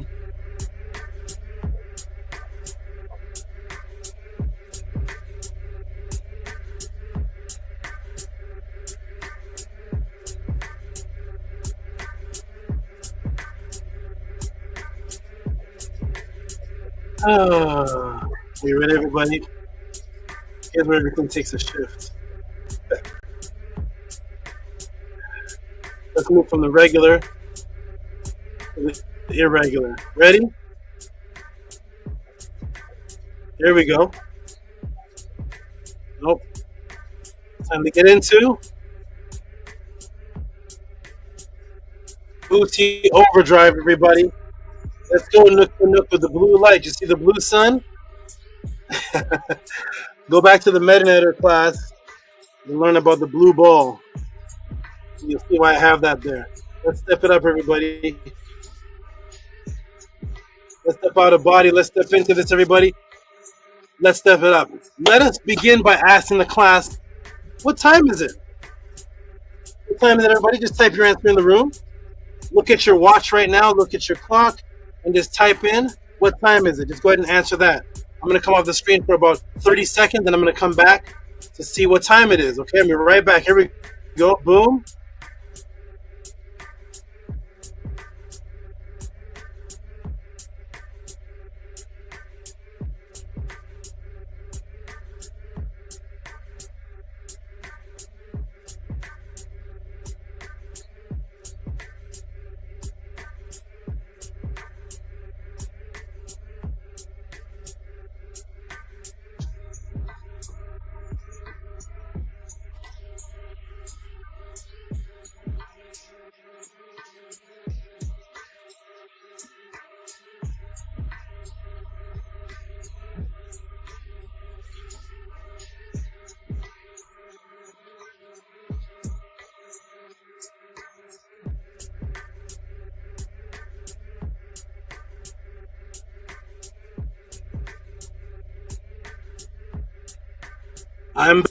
What time is it, everybody? Let me go in the room and type it in. What time does your clock say? What time is it? We got, let me scroll up. Starting with Minty Hotep, 5:40. Going on to Amunet, 7:40. Going on to Netter Nature J, 8:40. Netter Nature J says 8:40. Angela Gates agrees, says 8:40. Hush Nation puts 19:40 on his watch. First Netter puts 01:40. Minty says time for Tehuti Overdrive. Robert Williams says 5:40. Big Vape says 8:40. We put two answers. It's 8:41 or 20:41. Oh man, there's 49 people watching. All the answers that are given by all the students I know. If you're a new person, don't be shy. Don't be an introvert. Just simply look at your watch and just type in wherever you are. What time is it? You could be in Uganda. You could be in the UK. You can't get the answer wrong. Just go ahead and type it in. Don't be too shy. It's okay. I'm not going to get you. All I see is my students answering, but there's 50 people watching. All right, here we go. So Nook Puna says 8:42. Maharu says 3:42. Time for Big Ma'at. So again, let's go through the answer. What time is it? What time is it? What time is it? 540, 740, 840, 840, 1940, 0140, 541, 841, 2041, 842, 842, 342, 543. All right, everybody ready? Thank you for your 743. Okay, good. 743. And to the other 40 people that are shy, don't worry. Watch the class and learn. What time is it? Time is a singular word, right? Is that a singular word? What time? Okay. What time? Let's begin by asking, what time is it? I got 8:40, 5:40, I got 6:40, I got 3:42, I got 19:41, I got 19:40. Excellent answers. Answers is a plural word, is it? Answers. What time is it singular? And I received answers, plural. Interesting. Okay.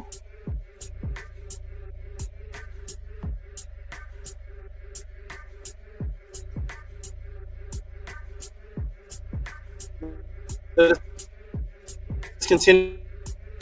Everybody, let's go. Thank you. Almost every. Why is it going?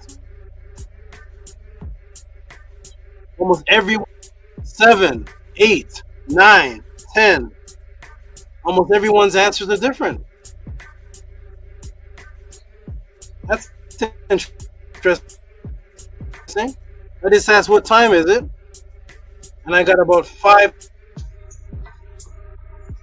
different answers.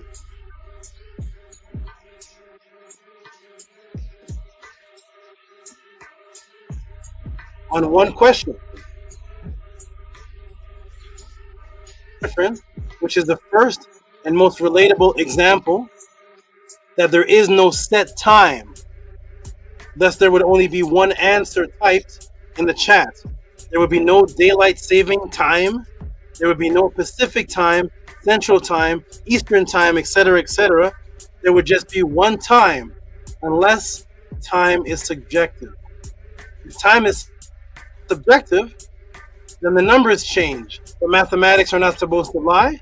So that's if the numbers are different, and that means that time itself is subjective, and that is just the best simple example of that. So time is subjective.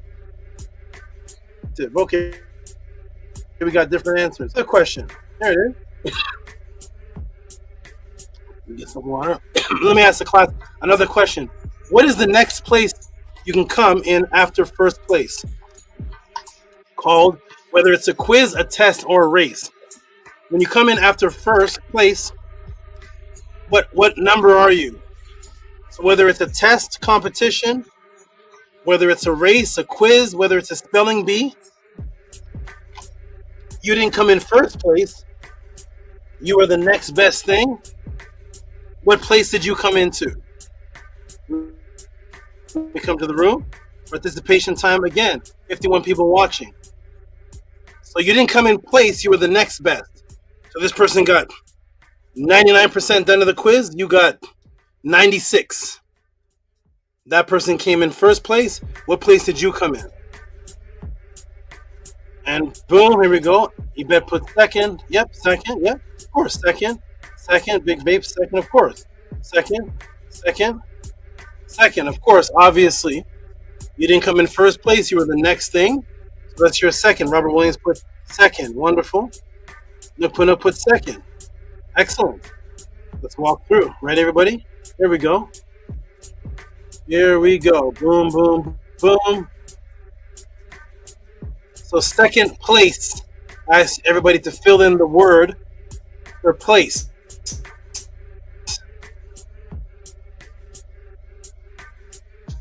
Somebody put runner-up place. I never heard of that before. And what place? You came in what? You're not first place, you came in what? Second. Everybody knows that. So second place.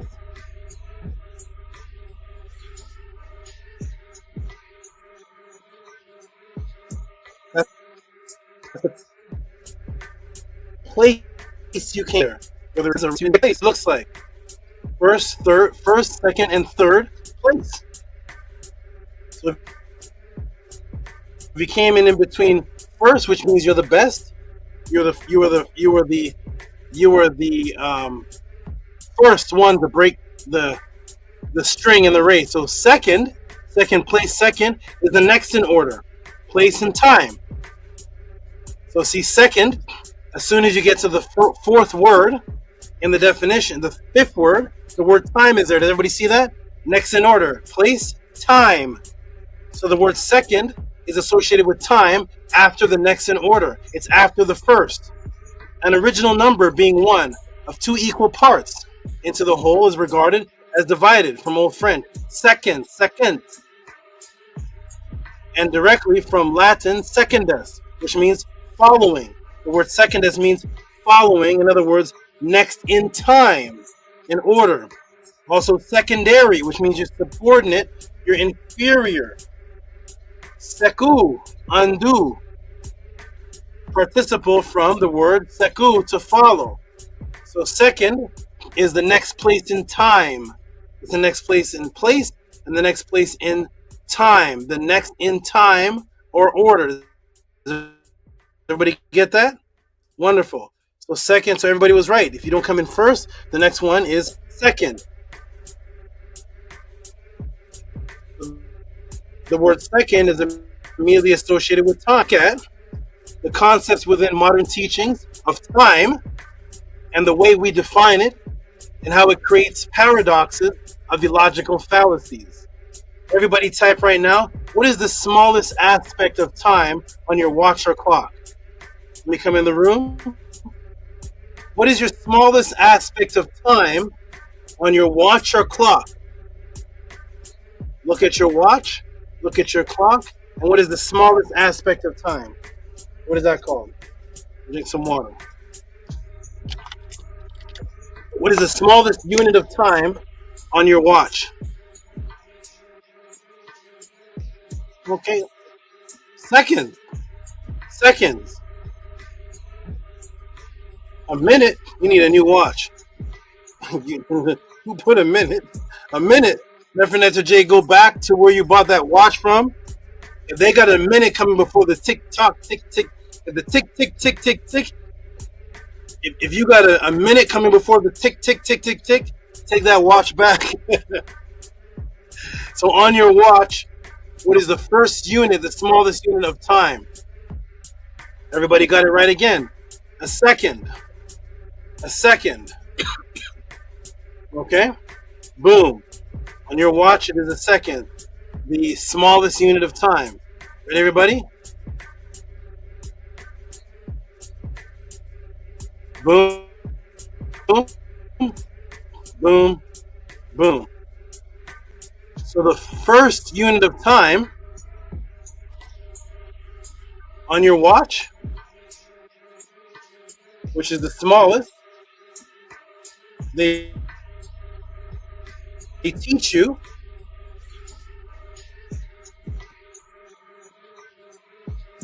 seconds. Seconds is the smallest of the first unit of time on a clock. Minutes. There are 60 seconds in a minute, unless you have that special Back to the Future watch that Nefer J has. It starts with minutes and then go backwards in time to seconds.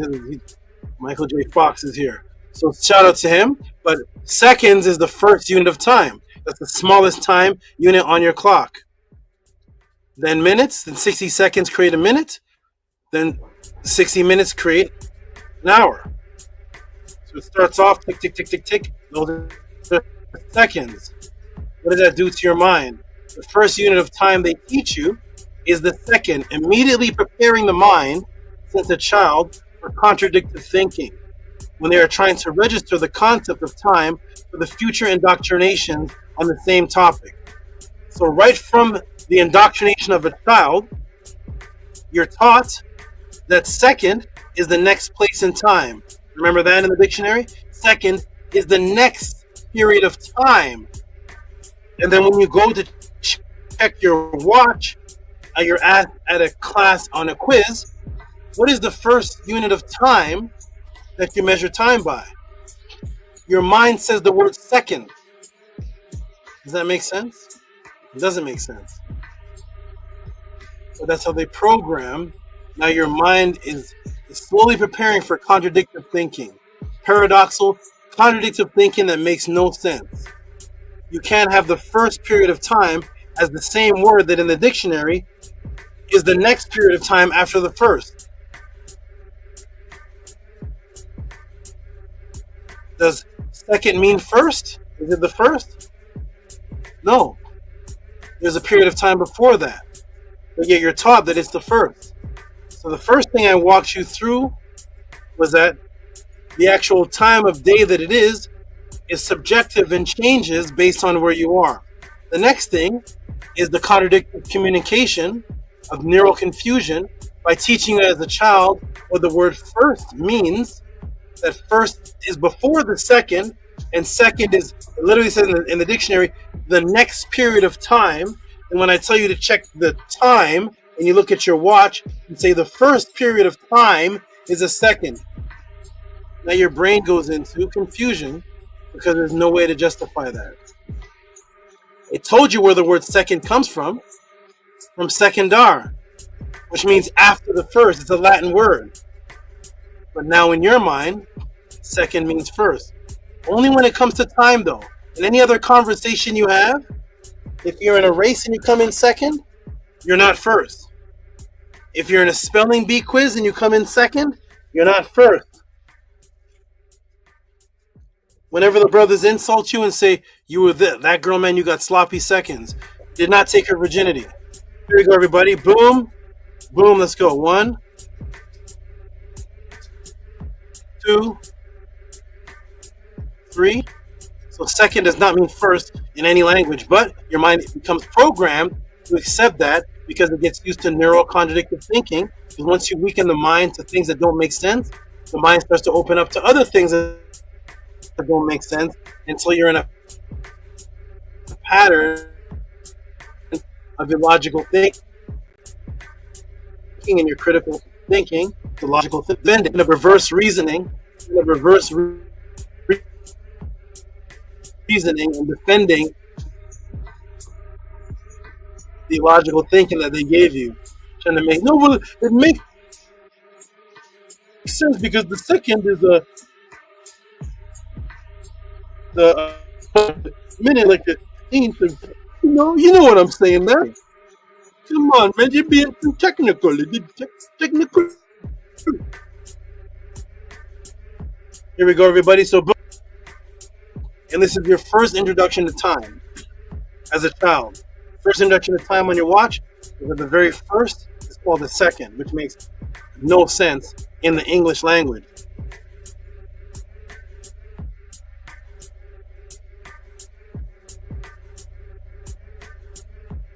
When they tell you in the same dictionary, how many hours are there in daytime? Go ahead and sit in the room. How many hours are there in daytime? Ready? You learned this as a child. How many hours are there in daytime? How many hours? I'll give you a minute. I'll come back and look at the answer. How many hours are there in daytime? I'll be right back in a minute. Or maybe I'll be back in a second.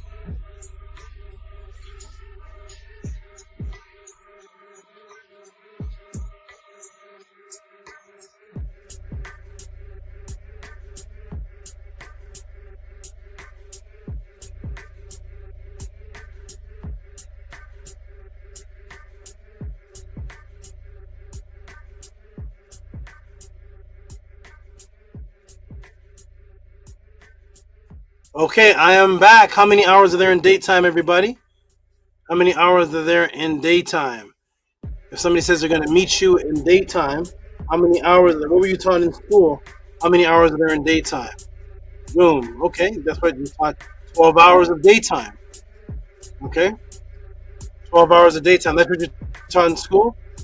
That's right, 12 hours. 12 hours. That's right, 12 hours, obviously. That is how many hours there are in daytime, right? I want the regular answer that they give you in the matrix.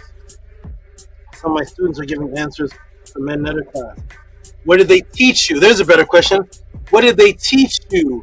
How many hours did they teach you are in daytime? What did they teach you? I'm covering what they teach you compared to changing your thought. What did they teach you? If they tell you your child's gonna come to school and during daytime your child will be at school, and you say what time should my child to come to school? And they say 11 o'clock p.m. What would your answer be? Huh?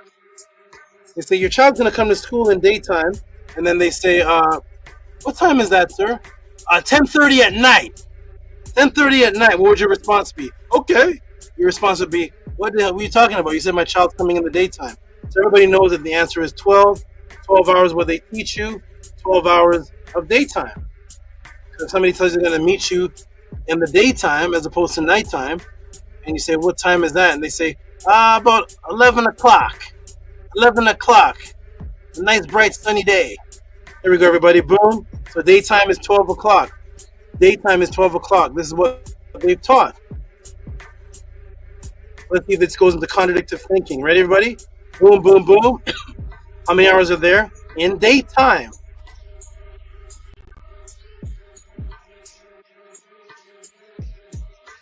How many hours are there in daytime? 12 hours in daytime, which makes no sense for you again. 12 hours, which makes no sense to the brain because you are taught there are 24 hours in a day. Thus, any time of the day would be that day's time, which would include the nighttime as a part of the day. This is just a part of the mental confusion to have the mind justify illogical thinking. So if you say, how many hours are there? How many hours are there in a day? We'll say 24 hours. Okay, so how many hours are there in daytime? Because that would just be that day's time. That day has a time. So is 11 o'clock at night a part of that day's time? Yes. But that 11 o'clock at night goes past the 12 hours. It's illogical, chaotic thinking, and they do this when it comes to the aspect of time to cause confusion so that you cannot pinpoint what the true aspect of time is, because your mind is already riddled that a second means the first. There's 12 hours in the day, or there's 24 hours in the day. There's 12 hours in daytime, or there's 24 hours in the day, but 11 o'clock is a part of the time, and it's also a part of the 24-hour day, so that would also be day's time. And it's complete chaos because they're getting you used to something which is illogical thinking. The people will try to, the reason Master did it is, and again, what time is it now? Everybody gave their answer. What time is it again now? You all gave your answers before. So what time is it now? You can type it in the room. What time is it right now? How much time has went by?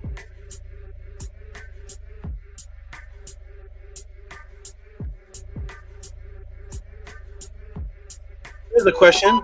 What time is it then? We would say, what, Tehuti? When? I would say, exactly. Yeah, you easily answered, what time is it now? When I asked everybody, what time is it now? Yet the now passed as soon as I asked the question. In other words, time is elusive, ever-changing, and is subjective. The wisdom is that there is no now. There's no period of time called now. When you say somebody, I'm going to do it now, there is no now, because there are multiple thens within the now. So if you ask somebody, let's deal with time, deal with a time perspective, is now presence? They'll say, yes, I'm going to do it right now. And as soon as they say the word now, before they get to the other room to start to do it, 30 seconds have passed by. They say, well, I did it then, because there's multiple thens. Then is also a time period. When did you do it? Then. Then is marking something in the past, the time period. But if you say now, as soon as you say now, that time has passed. So the word now is consistently in the past. There is no now that is in the present, but there are multiple thens that compose of what we're calling the now. What are you doing right now? Yo, what are you doing right now? What you doing right now? As soon as you start to answer, your answer is wrong. What are you doing right now? Oh, I'm just by the coffee shop waiting for this coffee shop to open. No, sir. What are you doing right now? You're talking to me. That's what you're doing right now. You've been waiting. How long were you waiting at the coffee shop? For about 15 minutes. So the now started 15 minutes ago. And right now you're talking to me, which that also goes into the past. But you can say 15 minutes ago, yeah, I was waiting then, because there's multiple thens within the now. That's how actual real time works. It's consistently changing, and there's one big large thing that we're calling the now, which is elusive.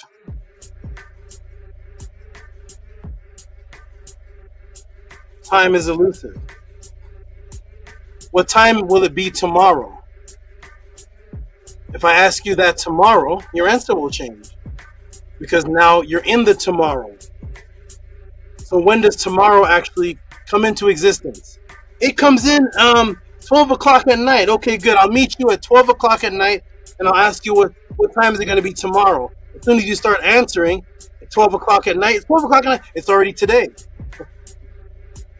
Time is consistently moving, and it becomes relative based on the situation you're discussing. And this is actually how the ancients logged it. This is actually how the ancients logged it, with this concept of it being ever-changing with multiple thens within the big now. Here we go, everybody. The time is now!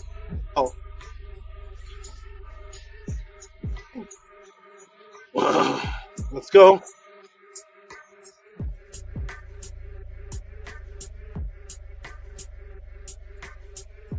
Woo!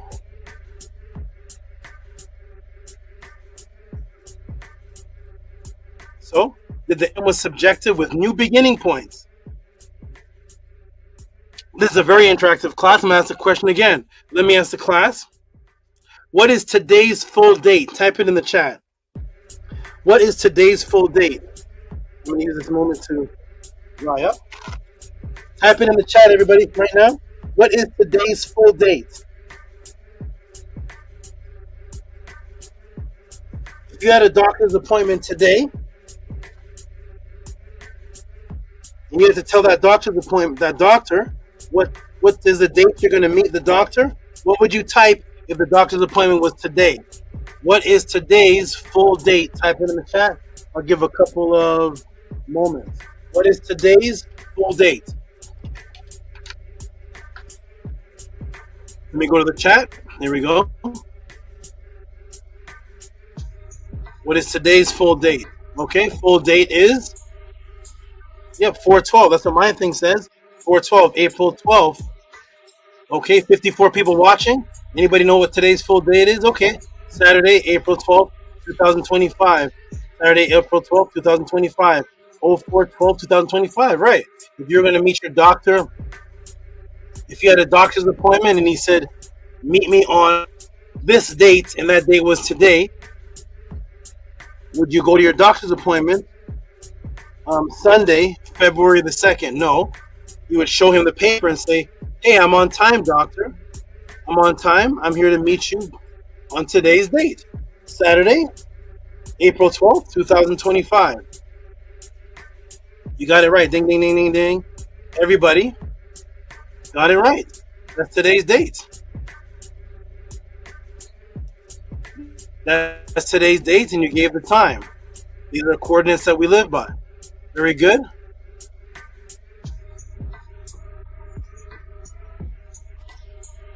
Very good. You go.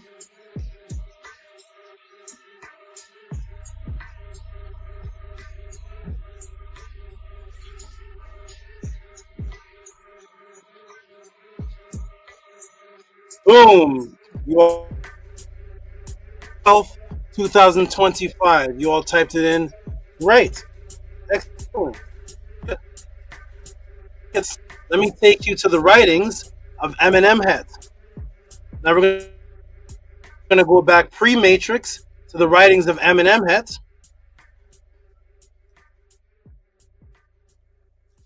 So here's the writings on Amenemhet. This is the death of Amenemhet the first, Sennahu's flight. Let's see what it says here. It says, year 30, month 3 of Akhet, 7, the Neter ascended to his horizon. The king of upper and lower Kemet, Sehetep Ibri. He penetrated the sky, being joined to the sun disk, the Neter's body being mixed with that of him who made it. When was Amenhotep born? Or when was Amenhotep reigning? On the date, 1939 BC. Everybody got it? So what's Amenhotep's date? 1939 BC. That date has 4 digits in it. 1939. But wait, how is Amenemhet 1939 BC, which is already 2,000 years after conventional Kemet Smawi Tawi began? This is already 2,000 years after, yet, according to the Kemetic writing, it says this is year 30. How did that happen, everybody? What's happening right here? Kemet had already been in existence for over 2,000 years before Amenemhet. We're saying today's date is 2025. The people on the now, while Amenemhet was alive, said this is only the 30th year. What just happened? This is only the 30th year. Wait a minute, Amenemhet is 1939 BC. Wait a minute, Kemet was around for over 5,000 years. Let's say conventional 2,000 years before Amenemhet. The other Kemetians are saying we're only in year 30. What happened, everybody? What happened right there? Anybody know? In the time of Amenemhet was only year 30. Kemet had only been around for 30 years. How do the Kemetians tell time? Wait a minute.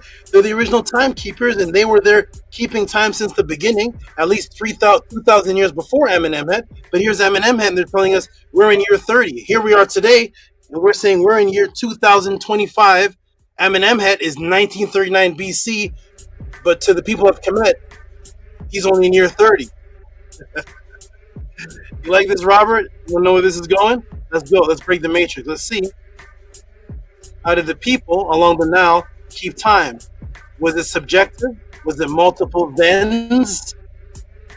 Was it multiple thens within this large now?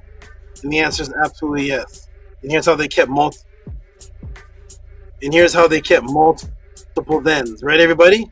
Let's get to the multiple thens. So here it is, year 30 in Kemet. It's only year 30 in Kemet, and Amenemhet is here over 2,000 years after Kemet is established, and it's only year 30. But wait, how is Amenemhet 1939 BC, which is already over 2,000 years after conventional Kemet Smawi Tawi began, yet to the Kemetians, Amenemhet, we're only in the 30th year.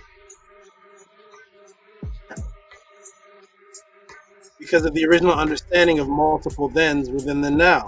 Here it is. No continuous accepted time logged in Kemet.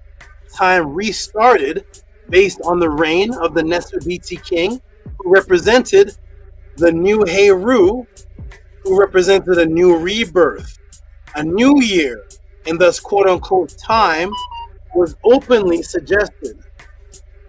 Time was openly subjective in our original pre-matrix culture. So here are the Kemetians saying, it's only year 30. We've been around for thousands of years because there's no continuous time kept in Nile Valley Kemet. They never said that. Time to them was subjective and was based on a rebirth, the concept of resurrection of the resurrected star, SOPTI, and Heru being reborn from Osar and Meri Aset. And thus the new year would be the new positioning of the Netsubiti, and thus it was Amenemhet who was in seat of position for 30 years. And that's because he was in the seat of position for 30 years. The Kemetians said, this is year 30. When the next part E comes into place, guess what? That's year 1. People say, no, that's not good. It should be continuous. It should be continuous. You don't live a continuous time. What year is it? What did you type? Let me go back. On this earth, it's been here, what? 4.6 billion. How long the earth been? Homo sapiens been here 185,000 to 350,000 years. Yet it's only 2025, 2025, 2025, 2025, 2025, 2025, 2025, 2025, 2025 from what? From your subconscious appointed Pharaoh, Jesus. When they give you time and you say today's date is 2025, that's not 2025 from Muhammad. That's not 2025 from Ramesses. That's not 2025 years from Buddha. That's not 2025 years from any of the ancient greats from Ptah. That's 2025 years from Jesus. So the people copied the regional time, which was multiple thens within a now, that was invented by the Nile Valley Natiru of Ma'at, and the European Christians copied the time concept because they said, Amenemhet, that was your king? Ramesses, that was your king? Well, who's the king of kings? Who's the lord of lords? Who is your real king? Jesus.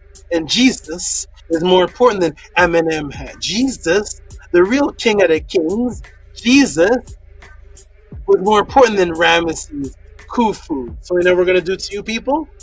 Regardless of who you think is important, we're going to copy the concept of multiple thens within the larger now, and we're going to start our regional time with Jesus. So now, as soon as you say it's 2025, just finish the sentence. 2025 years from your sweet Jesus. Because if there's no Jesus, you wouldn't say it's 2025. Do you really believe the earth is only 2025 years old? Or is that the birth of Jesus, your new king? Because they replaced the ancient kings with God's king to welcome you into the kingdom of the Lord. So now Jesus is your king. So now it's 2025 from Jesus.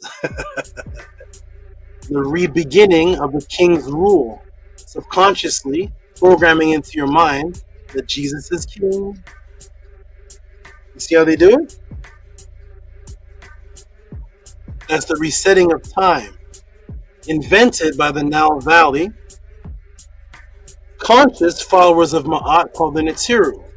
Copied by the Christians and placed in your mind that no matter what religion you are here, sir, I don't care what you believe in, you better say it's 2025 because Jesus is more important than whatever you believe in. And we believe in Jesus, so we're going to say the year is 2025, but inside of the calendar, we're going to have Greek gods that were heathens to Jesus.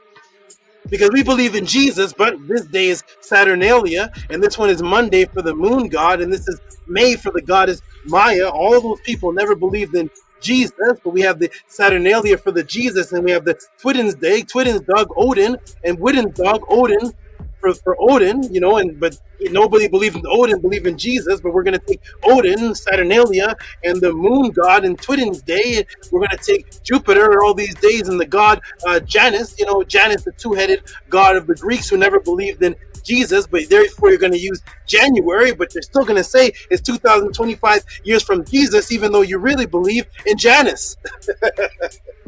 Therefore, your mind is like this because the first period of time is the second, remember? And there's 12 hours in a day, and Jesus is against Janus, but it's January, the first year of the date of Jesus, because when it gets warm, the god Maya is going to come in, and that's going to be May. You understand how this works?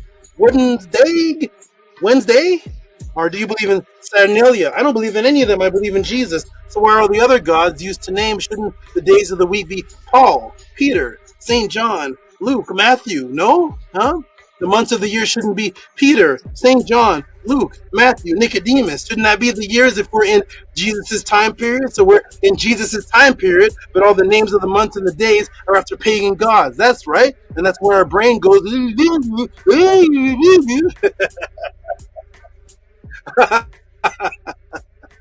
Welcome to the Matrix. You believe in Jesus and Janus in the same month. It's New Year's, January. Light your firecracker.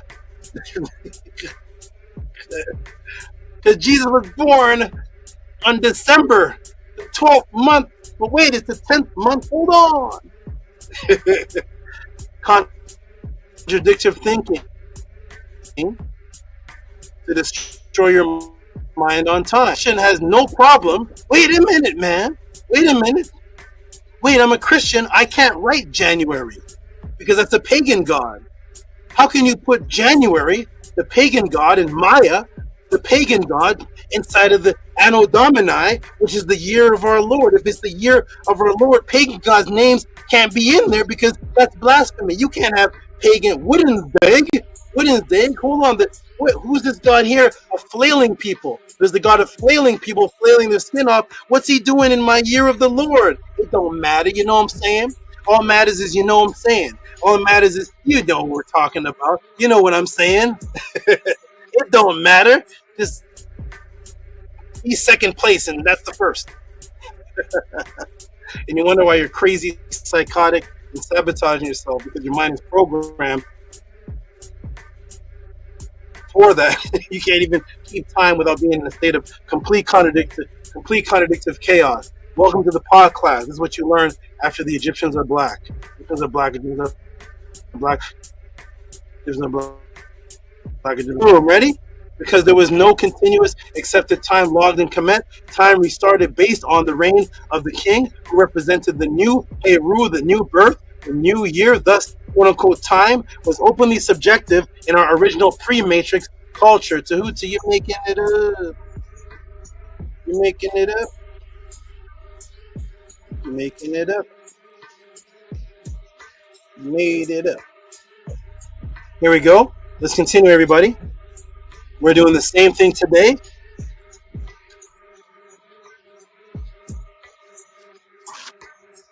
We're doing the same thing today. We're just doing it for Jesus and Janus and Wednesday and the flailing god of Friday. Remember Friggs? Anybody know who Friggs is? Go look up Friggs. Go look up Friggs. Go tell your Christian friends to look up Friggs. Friday? Go see what he was all about. And now tell me how you can have a Good Friday. Huh? What? It's Good Friday, and in my church, it's Good Friday. It's Good Friday. Who's Friggs? I don't know. They're flailing the skin off on the Friggs day, but it's my Jesus day of Good Friday. Huh? Saturnalia. That was a lot of men getting a lot of sweaty, you know. My Bible says that homo wrong, but Saturnalia, that's my Sabbath. Sabbath is Saturnalia when a bunch of men were getting it on and beating the women on Jesus' year. And that's my Christian Sabbath. That's my Jewish Sabbath. Saturday. Right after the day of the flailing. After they flailed our skin off.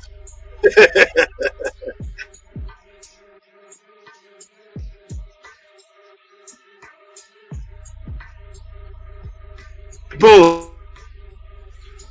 So here we go. 12 hours. So how many times are there in the day? 12 hour time. And can its actual speed be altered, thus making it truly subjective and even controllable? Are you ready, everybody? Are you ready for this? This is what happens. A person comes in with such a great questions in such a large reciprocity is given. This is what kind of answer you get. Are you ready, everybody? Let's go.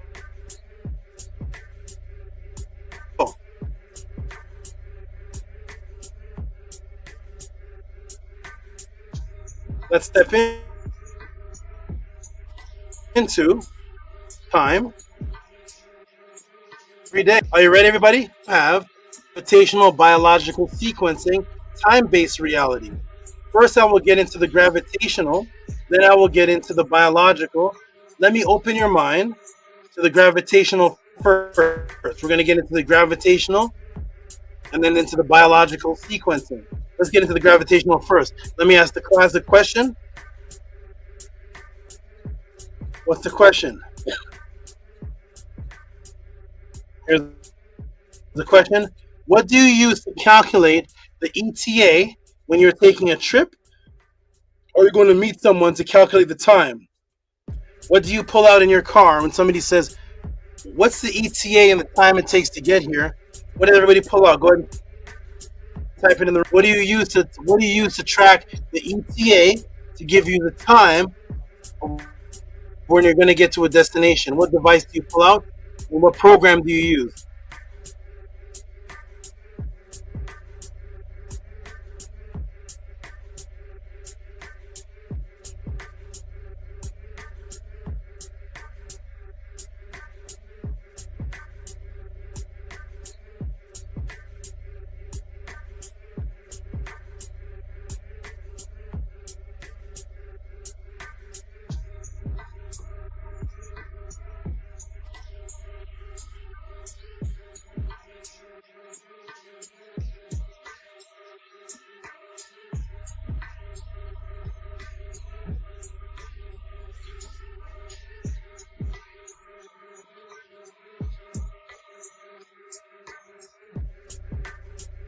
Okay, I am back. Let me see. So when you're going to get the ETA for somebody, I want to leave this. For you to tell them, they say, what time are you going to get here? What device do you pull out and what program do you use? Okay, we got everybody has the same answer. What device you're driving in your car, and somebody says to you, what time are you going to get here? What's your ETA? Okay, everybody pretty much got it right. Okay, here we go. Okay, so the phone, that's right. Everybody pulls out the phone. GPS, that's right. GPS, you pull out your phone. Use the GPS navigation. What device you pull out and what program do you use? You use GPS, MapQuest. What's the other one called? Google Maps. Is that the most popular? That's the more popular one, right? MapQuest, Google Maps. Where's First Netzer? First Netzer, how you doing, brother? Somebody asked you the ETA and when you're going to be there. What device do you pull out? Where's First Netzer at? I need him in here too. What device do you pull out and what program do you use to give you the ETA of where you're going to get to in an area? Why is GPS? That's right, GPS. GPS navigation system. What do you pull out? GPS, right? GPS. GPS, that's right, GPS. Boom, boom, boom, boom, boom. Okay, GPS, you're right. So GPS is another form of time calculation. Your watch is one form for the supposed now. The future then is used by GPS because your watch can't do that. Your watch tells time, but it tells you the time of what it is now. What tells you the time in the future? Your GPS is a step-up technology from a watch because now it can predict what's going to happen in the future. And when you get there, it's usually 100% right. You will get there at 6:01 p.m. Take a left on Denver Street, a right on Main Street, go down King Street, 2 blocks down. You are 500 meters away. You are 500 feet. You have arrived at your destination. Your clock can't do that. GPS, right? GPS does that. It's the future time of something that's never happened yet. So GPS is also a clock that you use to tell time, as opposed to the time it is now. The GPS is actually a clock to tell you what the time will be then. That then, not the then backwards. Ready, everybody? Here we go. So GPS, everybody got it right? Boom, boom, boom, boom, boom. We're all doing great. Here we go. Wonderful. Boom. Ready?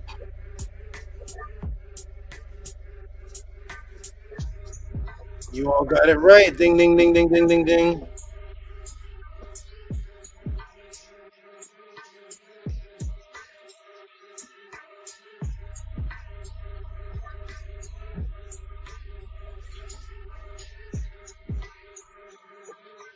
Use yes. Maps. Which one it will take? Let me shrink it down. So, boom. Everybody got it pretty much right. Whether you use Google Maps, which uses GPS, satellites, which tells you how long it will take to get from point A to point B in the future, using what is called time. This is what's telling you the time. The GPS satellites simultaneously transmit synchronized time and orbital dates to Earth. The command center transmits orbital data, time, corrections, and locations of other satellites in the GPS constellation. Then, so first the command center. So first you use your phone. Here's step one. First is you pull your phone out. You all are right. You pull your phone out. Second is the GPS command center transmits orbital data, time, corrections, and location of other satellites in the GPS constellation. Next step, GPS calculates, simultaneously transmits synchronized time and orbital data to Earth.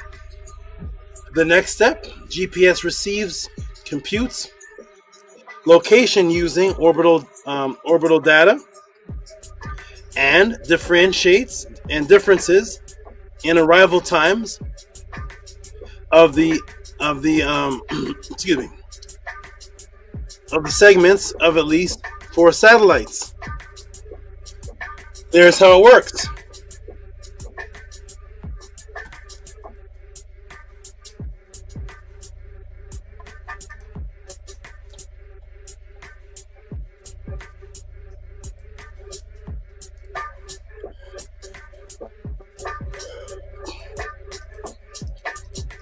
That our clocks are physically, literally ticking slower than the clocks on the GPS satellites, even though they are recording the same time reality to give us the time coordinates, the 60 seconds that makes a minute, the 60 minutes that makes an hour, to calculate your ETA, yet physically the tick and the talk is moving slower.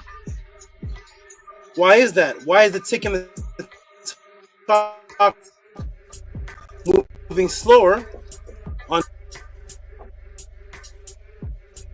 It's still 60 seconds, it's still the same time units, but yet the actual tick and the talk is moving at a slower rate.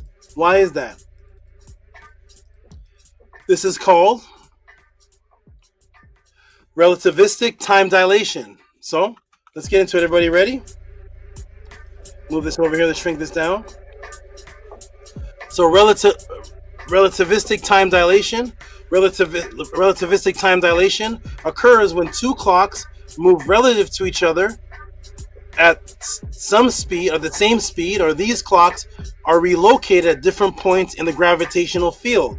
For example, we have 2 observers, A and B. Observer A with his clock standing on the ground, and observer B is on board a moving aircraft.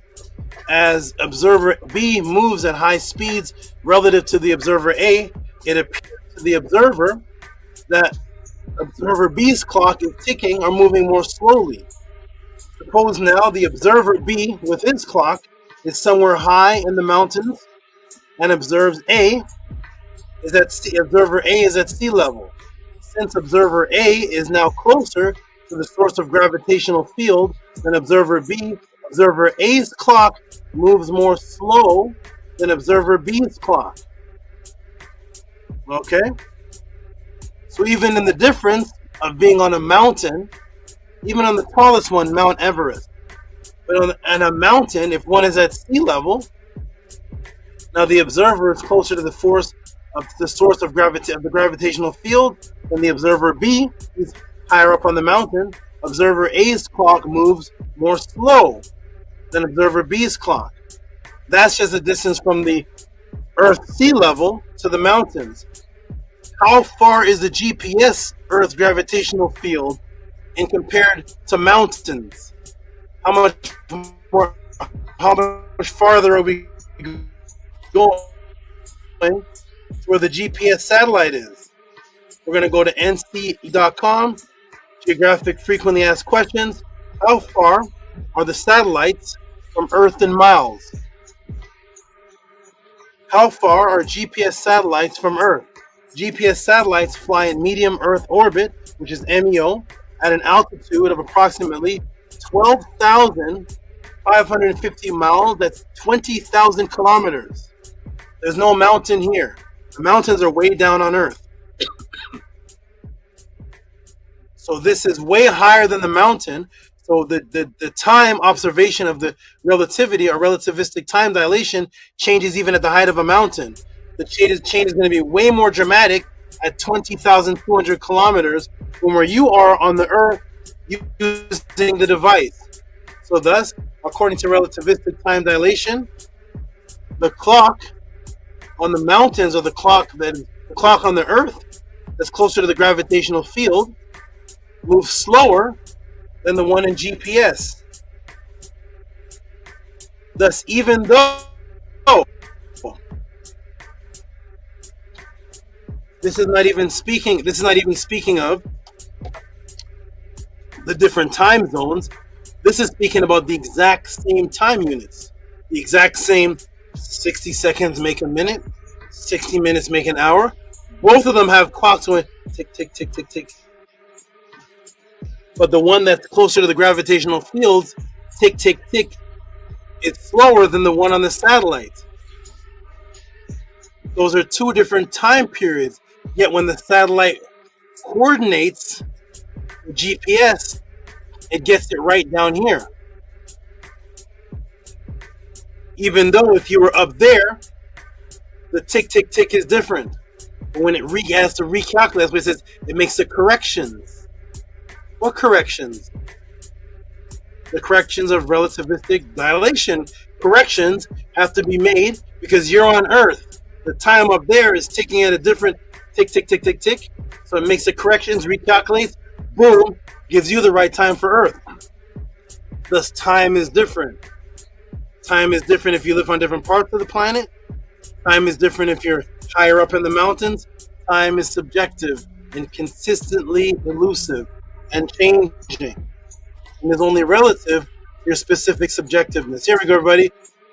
The ancient ones knew this. They started it every time a new king reigned, the year zero, because there is no consistent time going from the beginning of Earth time all the way to Ramses. We're going to restart it with a rebirth.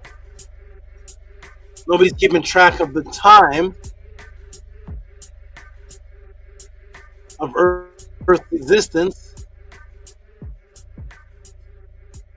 You can only keep track of the subjectiveness that's happening with you in your field of gravity, your code, and what's happening in your sight of surroundings. And yours is this person's time is that. You're gonna do something for somebody. I'll be there in a second. Really? Give me 2 seconds, man. I'll be right in 2 seconds. No. Here we go, everybody. Here we go. So there it is. Relativistic time dilation. Two clocks are using the same units of time, but because of their altitude difference, the actual tick in the talk slows down if you're closer to the gravitational field.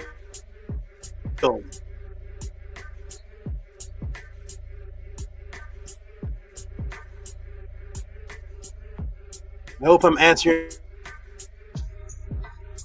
your questions anywhere else. Let us know. Put the link in the room. Let people know. Wait for the screen to come up. It's a little slow. Thus, time also changes based on the theory of relativity and gravitational fields. How do you understand? Now you understand. Now that you typo. Now that you understand that, that's the gravitational field time differences. Let's get into the biological and neurological, being that your body evolved on this earth. You're a neurological being. So being that your body evolved, let me get it back. So thus time also changes based on the theory of relativity and gravitational fields. Now that you understand that, now let's get into the biological and neurological, being that your body evolved on this earth. Your neurological makeup is embedded with the subjective reality of the day of 24 hours is giving you in the subjective illusion that you are such and such years old. Because your mind has accepted that it is growing at a certain rate based on age and time. This creates your little reality. And your literal reality and all of your decisions in your life are based on the subject of reality, on this subject of time reality. Thus, if any one thing changes within that reality, anything changes in the time continuum of that reality, it would be neurologically interpreted as time itself changing based on the activities and excitement and lack of excitement involved. You may say, wow, this day went by really fast. Or, I can't believe it is that time. It's 2 o'clock already? What happened to 1 o'clock? What happened? Or, wow, an hour has gone by already? Or, what happened to the day? The day's done already? What happened? This is where your biological changes take place within your neurons and your sodium pathways. Right, everybody? Your neurons and your sodium pathways now change your time reality.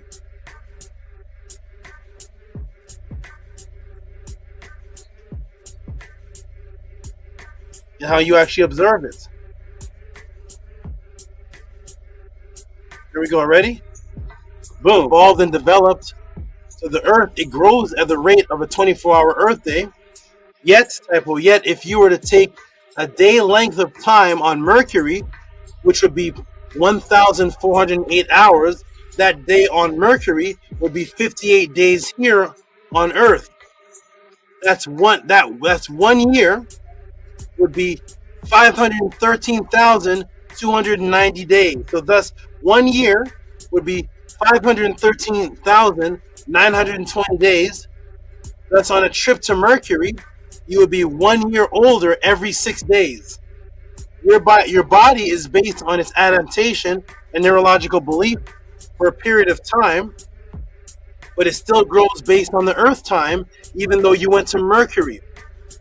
It would eventually adjust and change either during your lifetime or your children's lifetime, because you may die of old age, because you would be 60 years older in time in your first year on Mercury. So if you're already 40 years old and you went to Mercury, in your first year, you'd be 60 years older than that in 1 year. You'd be 110 years old in 1 year. Thus, which time is real? It is gravitationally and biologically subjective. Now, the most interesting thing is that you do not even have to leave the planet for this change to happen. You don't even have to leave the planet for me to go further into the neurological time fluctuation that takes place right in your early life, right in your yearly life. So we don't have to go to Mars. We can stay right here on Earth. You don't have to leave the planet for me to go further into the neurological, quote-unquote, time fluctuation that takes place right in your yearly life. Even though in Mercury, let me shrink this down.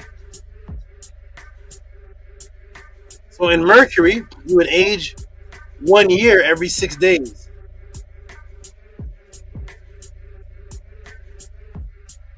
But we don't even have to leave the planet to get into the neurological time fluctuation that causes your time to change internally based on your sodium partitioning, sodium pathways. Hold on, Tehuti. I just wanted to just learned the Egyptians are black. That's it. This is too much. Now let me walk you through, everybody. Here we go. Now we're going to walk through. Let's walk through. I'm going to go another 10 minutes and take a break. Let me walk you through the inner neurological pathways and how to change time right within your body. Now, as you age, the speed of the neurological pathway communication for most people slows down the communicative process in which we perceive the reality around us and time in which is appearing to happen. So here are the illuminating neural pathways, a new technique for brain images. So understanding the illuminating neural pathways and the brain imagery, it is understood now that based on the neurological sodium pathways, the neurological pathway communication for most people actually slows down the communicative process in which you perceive reality.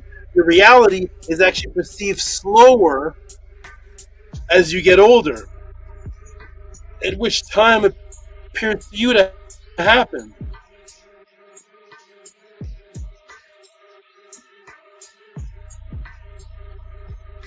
That's the neurological sodium pathway fact. Ready, everybody? Here we go. Channels in which are integral, sodium channels in which are integral membrane proteins that have a direct influence on the degree of neural excitation and cognitive performance begin to degrade the process at a slower rate. Oh man.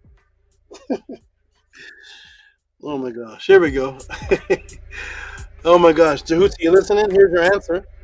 Your perspective of time is then governed by sodium channels, which are integral membrane proteins that have a direct influence on the degree of neural excitation and cognitive performance.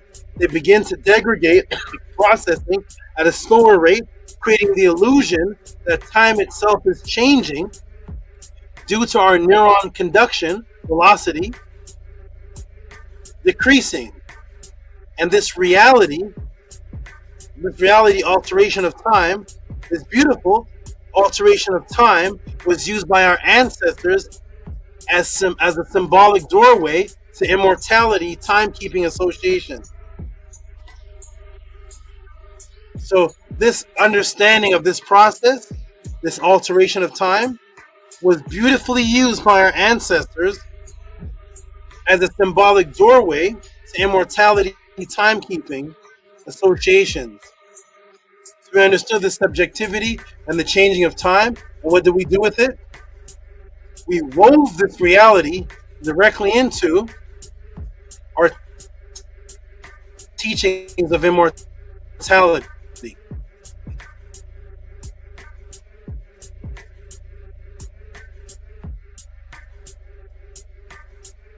Ready, everybody? Here we go.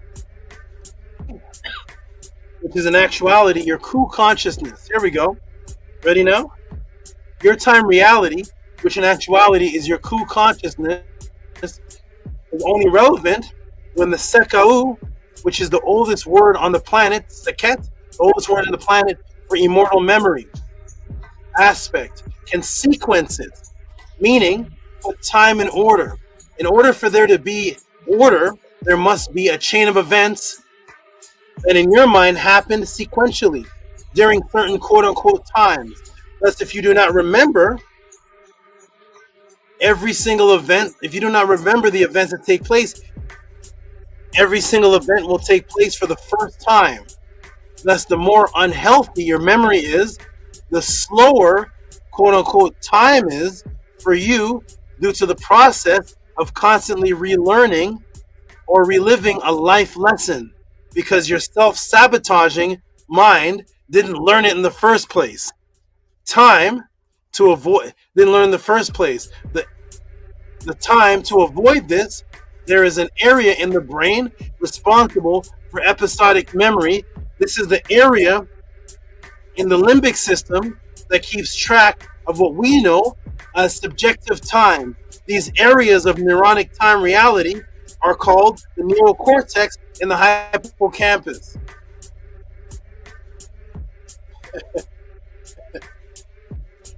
So thus, as you get older and the sodium pathways start to degrade, your time becomes slower. Also, what happens as you age unhealthily, memory loss takes place, creating time to be compounded even slower than the sodium pathway degradation. What happens? You have to learn a thing over again because your memory of it is now gone. The time it takes for you to relearn the lesson over again, somebody with a healthier, sharper mind already learned it, and they're on to the next lesson in life. They learned it. They don't have to go through the self-sabotage. They don't have to go through all the mistakes and all. I made a mistake and I learned it this time, but and you put yourself in a whirlwind of chaos because your mind isn't sharp enough and healthy enough to learn it the first time, because that's just the first aspect. Knowledge. The next one is wisdom. Wisdom is to know how, when, and where, and why to use the knowledge. So once you learn something, that's just the information. Now the memory of it and the sequencing of it in the amygdala area of the brain and the hippocampus puts the sequence of the lesson into place while you're sleeping. With the slow brainwave function, makes the lesson a reality, so you don't have to learn it again. But when you're unhealthy and your mind is chaos, we just call that stubbornness. Man, that person's stubborn. Why does that person keep going through these things over and over again in this trap and this, and everybody's against me? How can I do this? And that doesn't work, and that doesn't work, that doesn't work. And the other person's like, pew, pew, pew, pew, pew, pew, pew, pew, pew. Gone. Huh? Like Nook Panuk said, how come the other people that were in that organization with me, they're still in the same mind trap, and Tehuti is gone? You think Tehuti self-sabotaged himself? Tehuti's gone.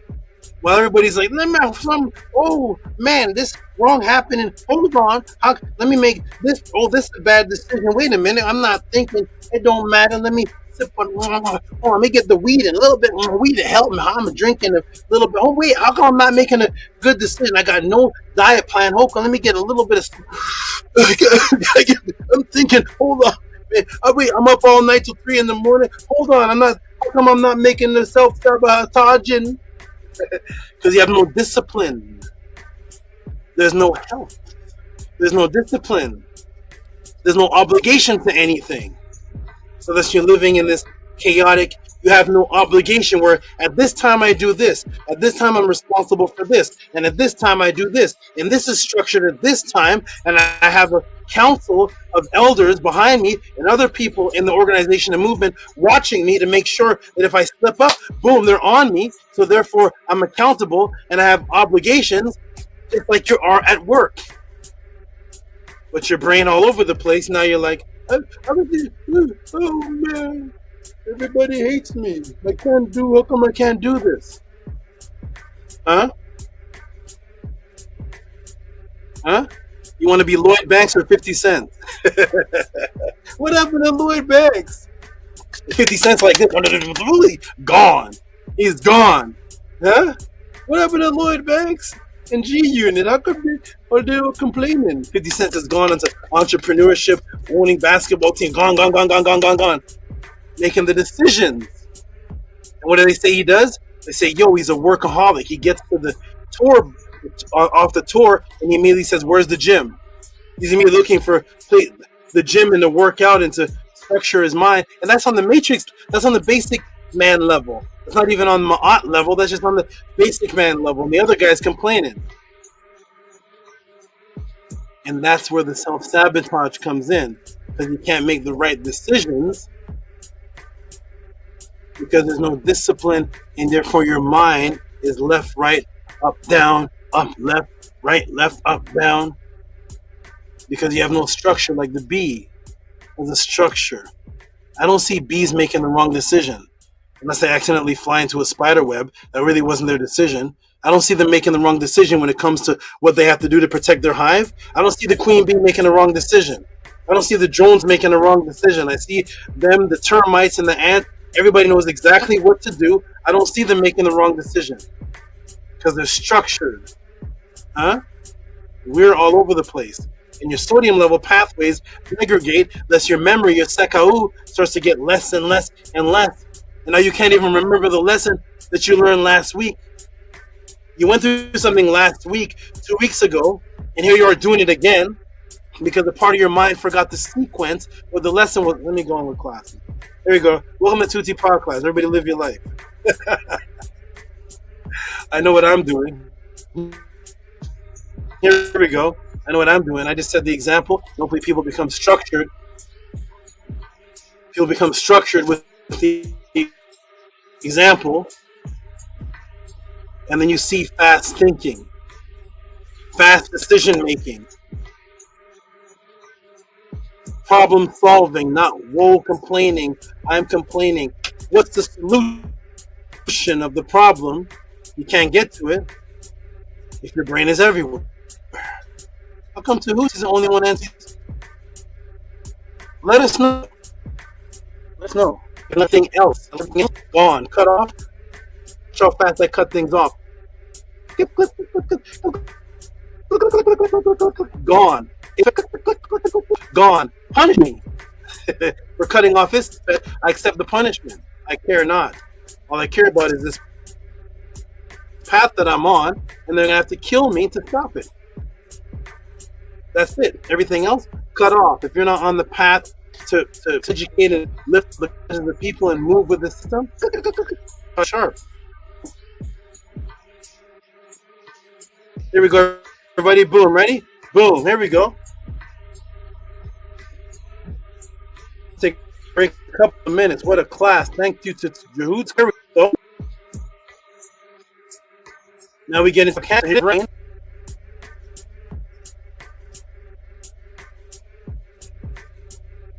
The hippocampal nautical dialogue. It's a communication. Here's the neocortex.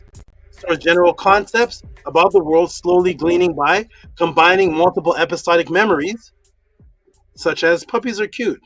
Hippocampus stores episodic memories, events that happen in your life, such as the fact I saw a puppy. Two different things. So this stores and creates a time reality, and as you age, your time and events become slower, even though you're in the same tick-tock as the 11-year-old. And because our Kemetic Ma'at Natiru ancestors knew that the memory, which was called the Sekau, was the timekeeper of time reality, to transfer it into the immortal realm after death, we use the immortal symbology to log what you know as time. Have you ever wondered why you have 12 hours in your day? Why do you have 12 hours in your day? Why?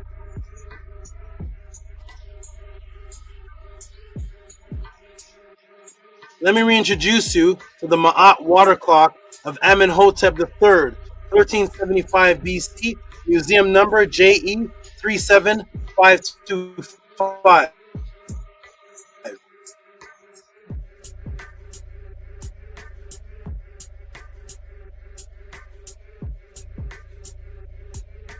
Here is the second reason. I went over the first reason in the beginning, because the true day is 24 hours. So after the sundial goes out, it looks like a pot to you from the outside.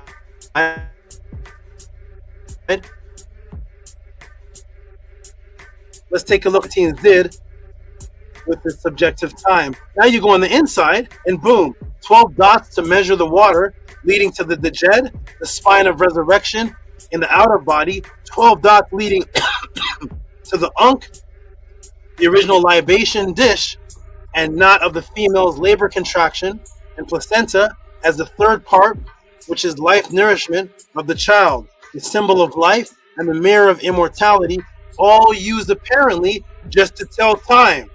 This was a nighttime clock to tell the time of day, which equals Heru, during the night, because daytime is a 24-hour period. So the sundial was the 15-degree, 12 sketch, 12 line keeping of when the sun was visible.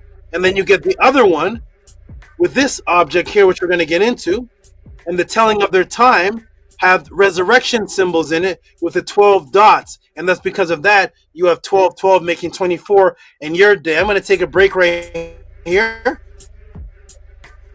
And when I come back, we're going to get into what this pot actually meant to the ancient people and how it related to immortality.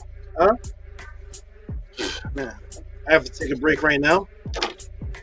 It's already the time it would take to answer 5 regular questions back in 2023 pod class. Let me put the link in the room for the team to jump in. I'm going to step off for just a moment and come back and finish these answers there. Ready, everybody? There's the link in the room. Did I put in the room? There's the link. Jump on in. Let me relieve myself and get into this. For anybody who's watching this, the 53 people, if you appreciate this answer thus far, if you appreciate this walk thus far of over an hour walking you through specific facts, not opinions of things, but actual dates, facts, objects, gravitational field, neuronic sodium, repositioning, partitioning, relativistic time change, GPS, satellites and how they work. If you've ever seen anybody give an answer with fact after fact after fact going over an hour like this, let us know. If not, appreciate the JHUTI pod class. Support what this is that you see me doing here. This takes a lot of time to do. And just support that you're actually getting wisdom that has nothing to do with drama. Cash App, TT Moon, PayPal at Rocky SV. If you've ever supported donuts, if you've ever bought a bag of weed, if you've ever bought cotton candy for your children, if you've ever supported Halloween in your life, if you've ever got any of these funnel cakes, any of the Heinz ketchup and whatever it is you put over the popcorn, if you've ever gone to support the Avengers and make the Avengers rich, support the brother you see in front of you doing all of this. If I'm as important to you as Jason and hot dogs, Nathan's. How you doing, Amun? Trying to answer this question, man. I don't know. Doing great, SABA. You're doing a great job, a fantastic, beautiful job. You're definitely a deep, beautiful, and motivational class. Wow. Nini Uk. Appreciate that. This is one of our great supporters, Amun. And Amunet, we step on soon. And jump in the room, family. I'm going to take my break now. Yes. Jump in the room, family. I'm about to take my break now. When I take my break, only if a talk comes in the room, and let other people come in. So jump in the room. Let me check the chat and see what you all thought about this answer so far. We're just halfway in. How you doing, Amunet? Well, after asking, I'm doing very wonderful. I'm enjoying this class very, very much. It is extremely helpful, and I really love the concept of age that you're going over, and I really appreciate all of this life-giving, life-saving information. So to you. What's the last word you said? You said thank you? Yeah, I said to you. Oh, to you. Nini Uk, you're welcome. I'm glad you appreciate it. And where's the team? Where's Gabriella? Where's the Jed? Where's the team at? Jump in the room so I can step out. There's Nookpoo. Okay, good. I'm going to step out in a couple of seconds. Let me see if Nookpoo can come. How you doing, Nookpoo? You like this answer so far? Oh, SABA is never. You're doing an occur job, SABA. Occur. Anybody who's not supporting should be ashamed of themselves. Spear to their neck.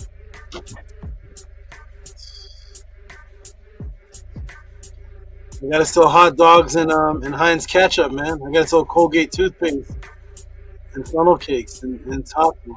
Anybody here never ate a Taco Bell? Is that good for you? You like that? Anybody here supported Taco Bell? Huh? No? Yeah? Nay? Yay? That Big Mac juicy. Yep. McDonald's never came to your door and asked for $1 of reciprocity. You went to McDonald's. So everybody, I'm going to step off right now. Yes, support the Tutti podcast. Cash App, TT and Moon. PayPal at RockySV if you appreciate this. And as the flyer says, as the thumbnail says, what does it say? Here's the topics we're covering for the questions asked for today. Support the Tutti podcast only if this has benefited you in any way. If it has not, I will not block you or ban you. You can come up, you can type, this has not benefited me in any way. My teacher taught me all this already. You just drop the link in the room so we can go learn from your teachers. I can go to Jamaica and swim with the sea turtles for a week. How you doing, Hush Nation?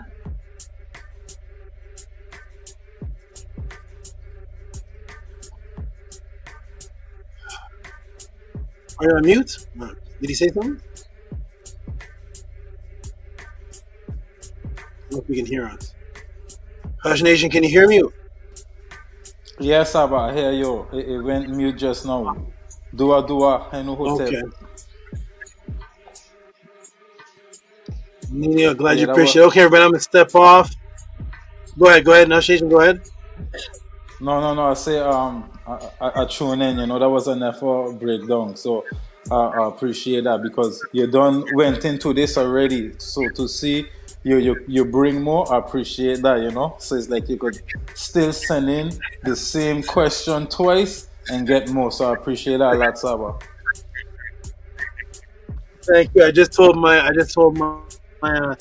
nanny, Nana. I said Hush Nation, and I think Nook Panuk and Amunet. They said that you could ask a question and go over this. It's the same information, but it's completely new information, and it's the same thing. And I said Amunet said once, she said all the Tutti Pot classes are just one story. So it's like, are we still in the daylight saving question answer? Are we still there? We're still there, right? No, we're still in the time question from before. So it's a big continuation. And remember last time I did a class a while ago on the water clock? I may have done it in a mid-netter class, or I don't know where I did it before. Yeah. But we're back to the water clock again, right? So, but I never had the gravitational GPS frequency change. And then I did a class on its time speeding up. Is that a part of this too? So, all right, everybody, I'm going to step off. Everybody, it's one big story. Welcome. It's one big story. Why? Because I came to take 40,000 years and put it back in order. I'll be back, everybody. Peace. Peace, Saba. Enjoy your break. Peace, Saba. Enjoy your break. Thank you. It's a never-ending story.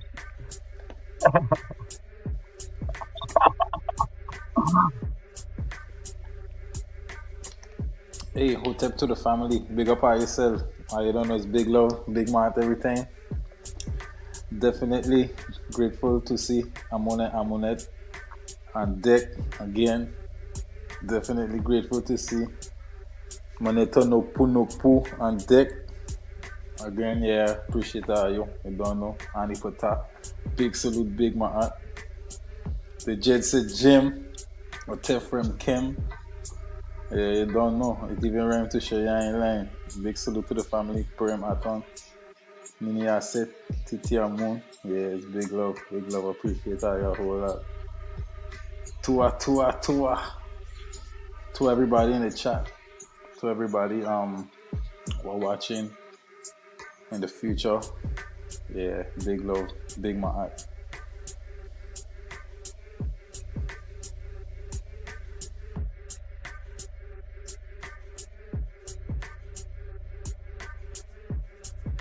Hotep, Uncle Justin Neb. You, Partition, Nation. SABA definitely deserves support for this class, for the continuous story that he tells. shows us how to live.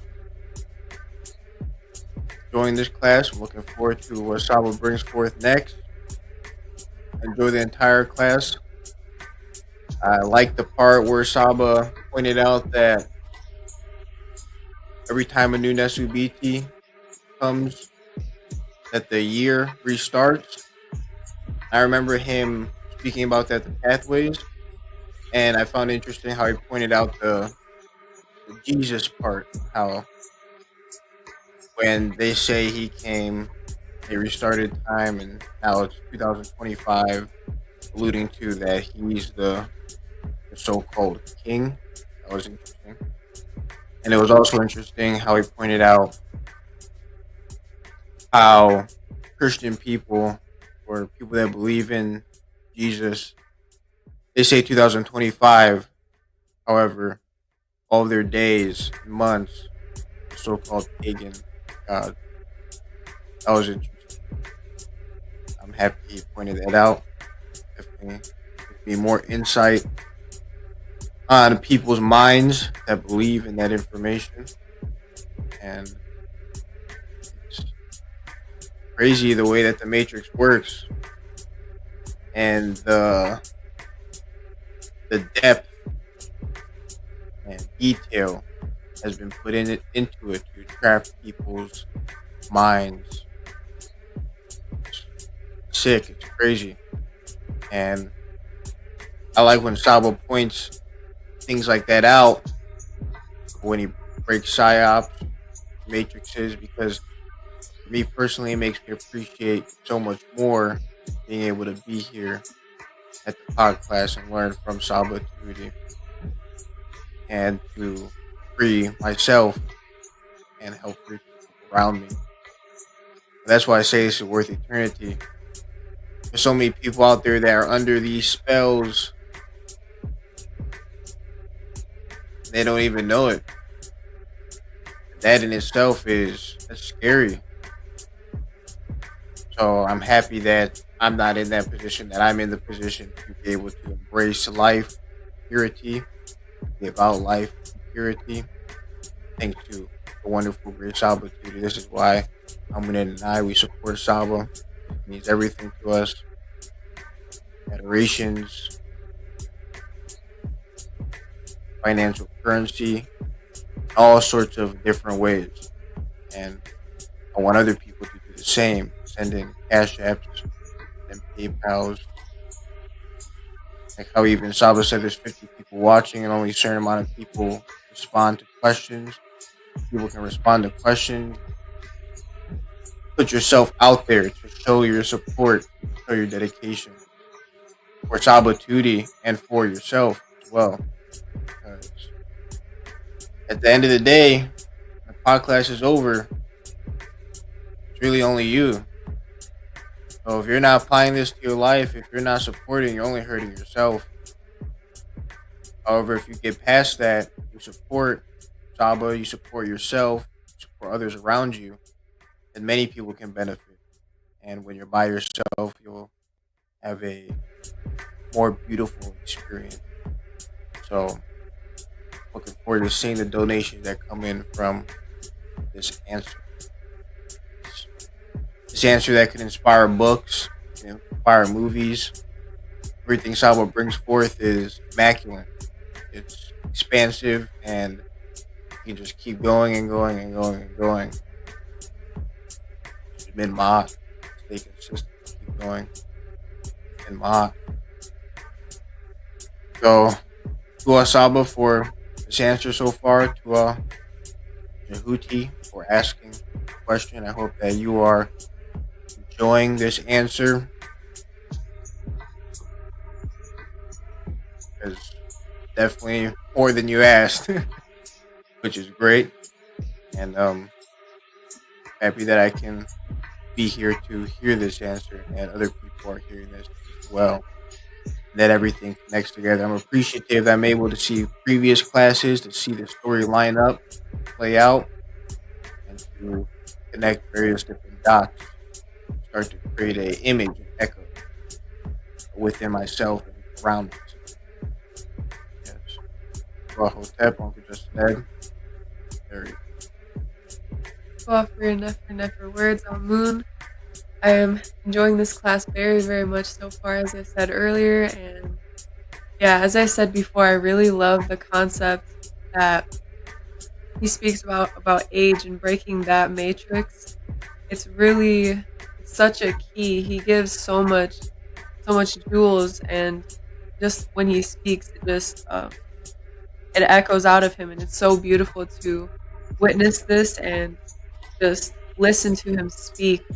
Everything that he says is extremely valuable, and the way that he puts these classes together, like Amun and Sudi himself has said, where it connects and it creates this story, and it really helps my memory extremely well. The repetitiveness really helps me, have this and embody this in my own body and my consciousness. So it's really, really beautiful. I don't see this happening anywhere else. I only see this happening here in the House of 10, and it's so beautiful because we need this information, and it's extremely helpful to have and to be able to bring this into the next realm with the memory. So it's so important that it's repetitive, and it's imbuing itself deeper within all of us. The more that you stay here longer and longer, the more it is embedding in your consciousness, because you're hearing it more, you're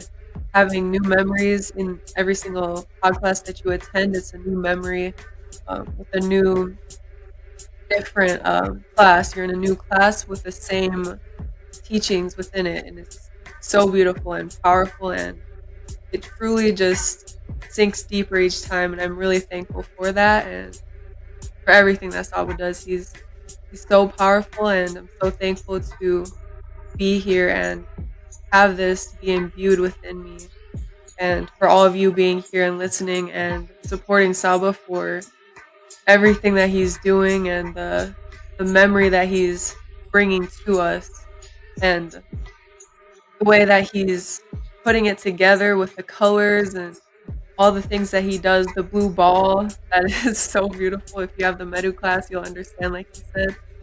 Extremely beautiful, so important, and so deep.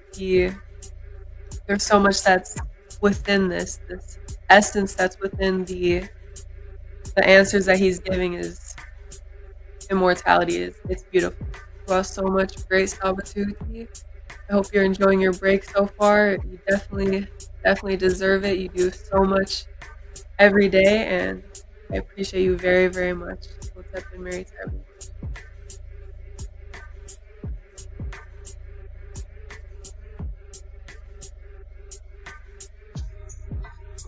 Hotep Natiru, Mary Ma'at, Uncle Jasanev, to everybody on the panel, to the Sanu, to our Oot, Hotep to everybody on the chat, everybody watching live, everybody on the watching the playback. It's really disrespectful how these sneak learners don't send no reciprocity to SABA. Even if you do it one time, twice a month, once a month, it's better than nothing. You know what I'm saying? The ones that don't send nothing at all is totally disrespectful, totally isfet. That's why I go so hard on these isfet Sebau fiends, because it's like SABA puts in a lot of hard work. It ain't just the time that he put in for this answer, it's his whole life. He dedicated himself completely for this, for him to have that kind of energy to bring this out towards us. You hear it in the introduction every time. He explains all the hardships that he had to go through. I bet you if any of y'all went through one little aspect of what SABA went through, one little mishaps, you'll be crying, depressed, wanting to kill yourself or something dumb like that. So it's totally disrespectful. I take it offensively how these sneak learners are just taking this as a joke. Like, this is it shows complete greediness, because it's not just for yourself that you're sending in reciprocity, but it's also for other people. As you're benefiting from this, other people may benefit from it as well too. You're a sneak learner today, there's another sneak learner that will be coming in tomorrow. So, by not supporting, you're not allowing that to even occur. So it's is something very important to take heed. You know, a lot of people with these other spiritual practices, you know, all these ISFET spiritual practices, they know how serious it is. When they go do ceremonies, they gonna have offerings. They gonna have some kind of reciprocity. There's no doubt about that. I know about it. So it's like, this is the real deal. All that other stuff, all that other spiritual practices, that ain't nothing, man. That's poop. That ain't nothing. You know what I'm saying? Compared to this, like, other people fear the consequences of other spiritual practices. This is the real deal, man. You know what I'm saying? It don't get no realer than this. On the other side, in Netra Kurt, in the Thuat, you may think it's just the Seba'u fiends that are going to tear you up. Believe me, it's going to be the Netiru. They're going to be chopping you up, tearing you up, because you, and especially with those that use Kemetic images and Kemetic names, you know, like, all right, you think it's a joke, think it's a game, like, you know, it's my eye, we in peace, no doubt about that, but it's also serious, where if you holding up an Ankh or whatever, any Kemetic artifact, you know, you better take it serious, because Saba done explained this to us already, that they're gonna test you. They're gonna, oh, okay, that's what you're about. You really about my eye? And if you're not upholding that, you're gonna get chopped up. They're gonna get you before the Seba'u fiends get you. Seba'u fiends are just like mosquitoes. They're just gonna suck your blood out, you know. They're not that harmful as much as the Netiru are. The Netiru are what you need to really be worried about. Not just these Seba'u fiends. They ain't nothing to worry about. The Netiru, you know, like Enpu, gonna rip your heart out of your chest. You know, Sekhmet gonna tear you up. So it's a whole list of Netiru that they're not playing, and they're in my eye. So don't think that, oh, it's, you know, something out of this ordinary, some evil stuff. Nah, they upholding my eye. So, you know, the laws of my eye is my eye or not. So anybody else who's playing with that, you know, you're gonna find out. And, you know, like I said, with these other practices, these other spirituality or whatever, people are quick to have offerings, quick to have, you know, send thousands of dollars, like Saba was saying last week, you know, the week prior before, about gurus. People spending thousands of dollars, $15,000-$20,000. I know people personally that spent $30,000 on psychics that are telling them straight up lies. They're just, I'm guessing this happened to you, or this is going on. It's just straight isfet. So it's disrespectful how they won't even send not even $10, $20 to something that's true, that's really gonna change your life. You know what I'm saying? Because I know everybody, like, I'm not to say that, you know, people got a lot of money, but you have at least $20. You have $10 minimum, something. You are watching movies. You are watching Netflix. You are, you know, like Saba says, you go into these junk food restaurants. You are eating something that's not benefiting you at all. You're better off not eating that at all than to send something over here to get something in return. But don't do it because you're trying to get something in return, though. You got to do it out of the kindness of your heart, the ma'at, your eb, the purity of your eb. Because if you're doing something, if you're sending reciprocity to expect something, it's no different from isfet. So keep that in mind, because Saba's giving out more than that. Like how Saba always says, you know, you can take a $20 bill and put it into a machine, go to anywhere, buy it, whatever you want. You're not gonna get what you're getting here. You know, Saba's gifts and knowledge, information, the Sekem that he's giving us, the Hekau, is priceless. You can't compare it to nothing that you have on, no Nike shoes, none of that, you know, Isfet brands or whatever. Is nothing compared to it. Like, you know what I'm saying? You want to run faster, you know, the shoes are not going to help you run faster. Saba's lightning speed information is going to make you run faster. This is what's going to give you the beyond motivation, the dedication, the discipline and determination to get where you need to get to. Because motivation comes and goes. You know what I'm saying? You can watch a video all day that's going to give you motivation. You'll be pumped up one day, and then the next day you're falling back to sleep. You know, so this Saba, you see his dedication, his discipline is day after day, moment after moment. He's living it. He's connected directly with Netiru, other people thinking his principles, and he shows and proves it. Like, so y'all don't want to support, you know, have fun in me pockets. Otep, Netiru, Uncle Jackson, Mary my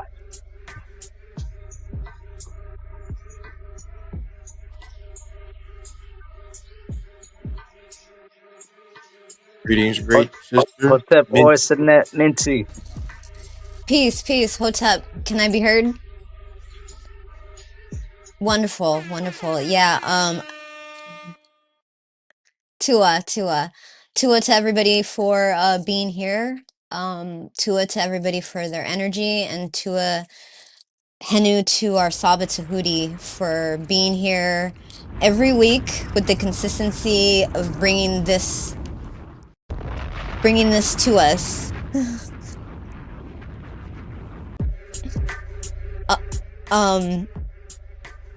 I don't really have much to say. I just wanted to show up and show my support. Like Brother Nukpunuk said, to the reciprocity, you have to do something. You have to show some appreciation. Otherwise, you're just taking him for granted. And what happens if Saba leaves? We can't get this type of information anywhere, so that's why I always make it a point to interact in the chat, to show my support, and when I can, show up to the panel and show my support. I just want to say something about the reversed reasoning that he's bringing out today. This is a mind control psyops that have been planted on us since our birth. This is the way that we've been taught to think. It's not logical, it's not correct, and a lot of people think that it's okay with the what does he say, you know what I mean? Oh, you know what I mean. But it's not logical and it makes no sense, so I have to ask, no, I don't know what you mean, can you explain it? And when you get into a situation like that, they can never explain it. So this is a very Nefer teaching. I remember him going over this in the Meta Netter Mondays. So if you haven't got those classes, anybody that's watching, I highly recommend you reach out to Saba and get those classes. They're worth more than what he's asking. And just support our Saba. Hotep Henu.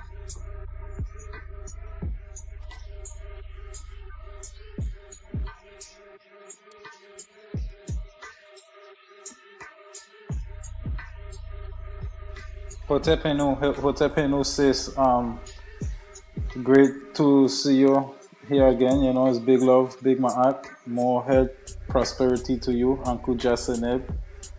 All the best, nothing less. Like I was saying about the support, you know, to everybody was supporting this sneak learners. Is all on you, you know what I mean? Is reciprocity, you know what I mean?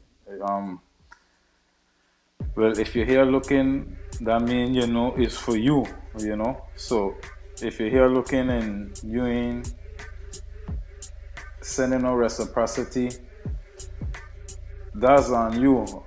I know if Saba ain't here, it can be less for me, but Saba is Saba, you know what I mean?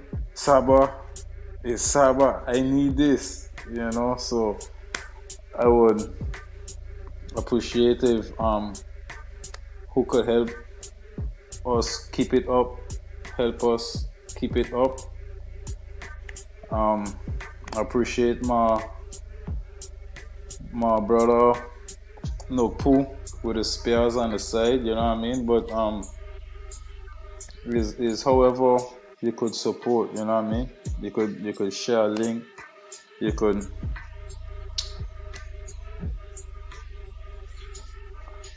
but sometimes people doesn't even hit the like button, you know what I mean? So just keeping it real with yourself, you know what I mean? Reflection is reflection, so yeah, you know, it's just good for everybody to face up and show appreciation. And if you're on the other side, I mean, that's just how it is. If you're on the other side, I can't help, I can't do, I can't force you to be on this side. If you're on the other side, you're on the other side. And, you know, salute my bro, No Poo with his spares again, big axes, all the time.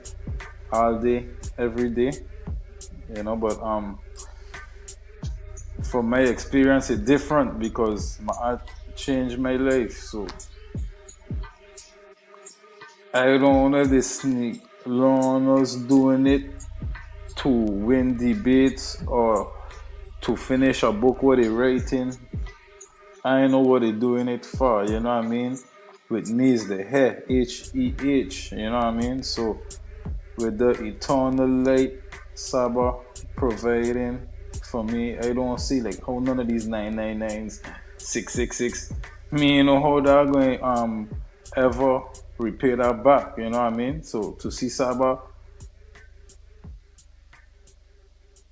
talking to me like he's a big supporter.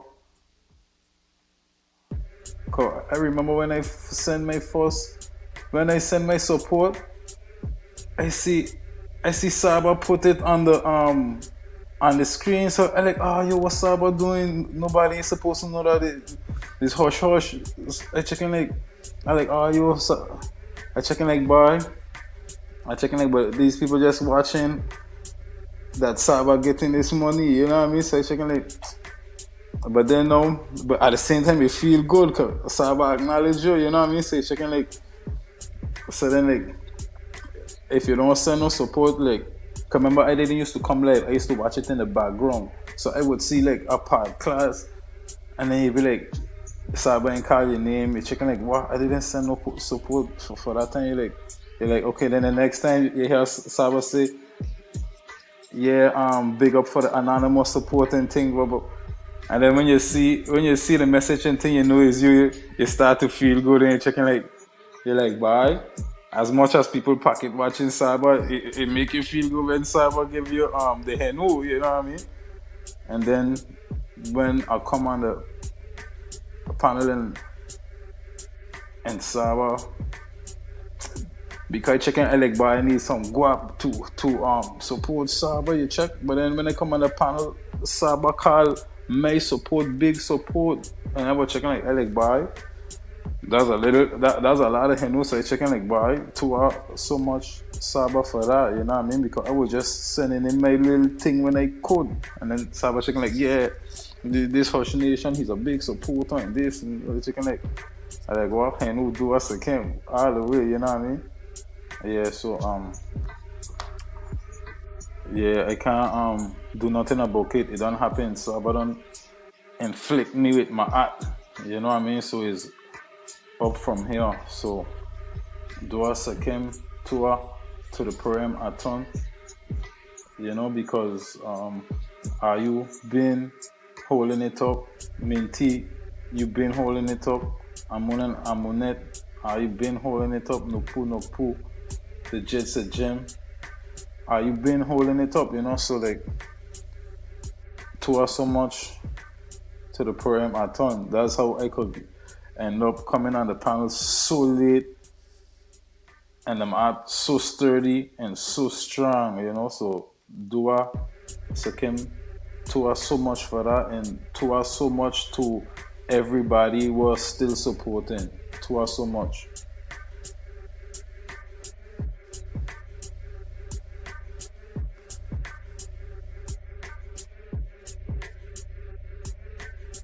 Yeah, people need to put their pride down and come join the PARTITION. Like, you know, other people from different channels, you know, like that are studying Kemet, Ma'at.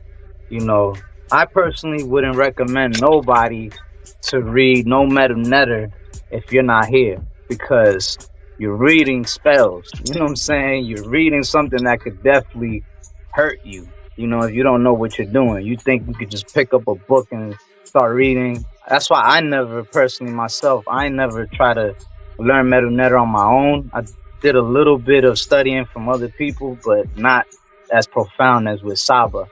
So I'm so honored that I was able to go through the doors with SABA. Nobody else would I rather go through with, because it would have been, I wouldn't be holding this axe. Like I said, I would have been holding up a flag. Like, that sounds so stupid. That's just dumb. It's retarded. I don't understand why they even still pushing that same agenda. Like to this day, like they shouldn't even be considered scholars.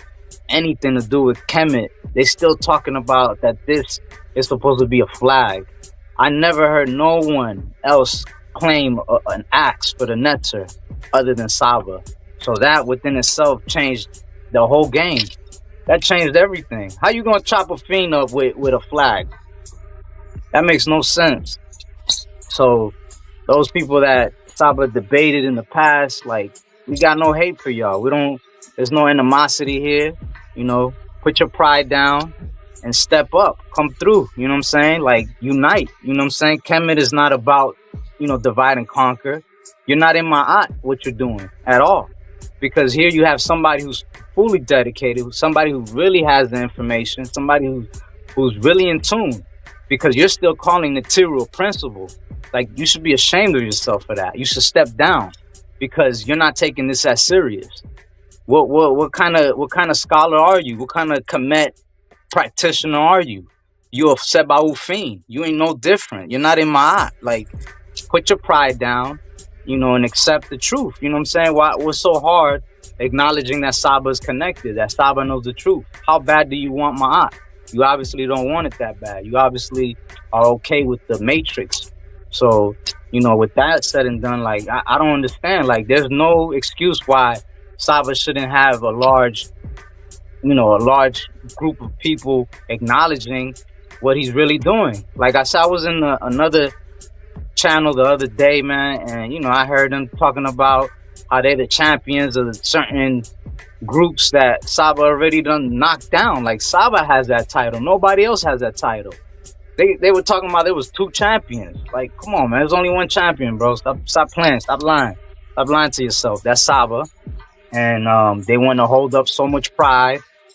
You know what I'm saying? Well, keep it going. You know what I'm saying? You're going to fall right into that pit with that pride, And it's pathetic to me how people can hold up that much pride and still try to grab a crowd of people to lie to people. Like, yo, that within itself you're going to get punished for that. You're going to get punished for everything you're doing because you're doing it all in Isfet. You're siding with the Isfet, and the Isfet, you're having a complete contract with the Isfet, and that spiritual contract that you're under, it ain't gonna be easy to chop down, especially with a flag. You're not chopping nothing down with a flag. So, it's pathetic how a lot of people hold so much pride. Like, just let it go, man. Unite. Like, Kemet wasn't built with all this chaos and divide and conquer. The coup, the structures, everything, even the structure that you see under the underground of the coup, the pyramids right now that they just discovered, that wasn't built by one person saying, hey, I want to do this, oh, you want to do that. It was a unity. Whether you want to believe it or not, it was under Ma'at. It wasn't under this other spiritual practice, that spiritual practice, this culture over there, that culture over there. No, it wasn't at all. The antenna was in Kemet, Ma'at. That was the frequency. No other frequency were they holding. They wasn't holding a little bit of this, a little bit of that. It was focused. You have to do something like that we don't even know how to use it right now. We don't even know how it was constructed at all. So imagine the brain power, the spiritual power, the cool power to accumulate to something like that. You can't even fathom that. You can't even grasp the idea of how that can even be accomplished. Right now, the only way to start is step by step. Like Atef always said, push the boat where you're at right now. You know what I'm saying? And this is where we're at. We're in Ma'at. You know what I'm saying? Y'all still in the matrix. Y'all amazed of all these constructs, all these constructions built, all these statues, the intricacy of everything in Kemet. It wasn't done with nothing else but Ma'at, first of all. Of course, they were geniuses and in tune with higher power, but it was Ma'at. Like, it sounds so basic and so unbelievable, but that's just the basic step that it takes, man. And reciprocity is Ma'at. When you hold greed and you're not sending reciprocity, whether it's even to other people, you know what I'm saying? Because if you're not sending reciprocity here, I sure enough know that you're not sending no reciprocity elsewhere. Like as far as like, you know, spirituality and to better yourself. You're obviously sending reciprocity to the matrix, to things that are killing you.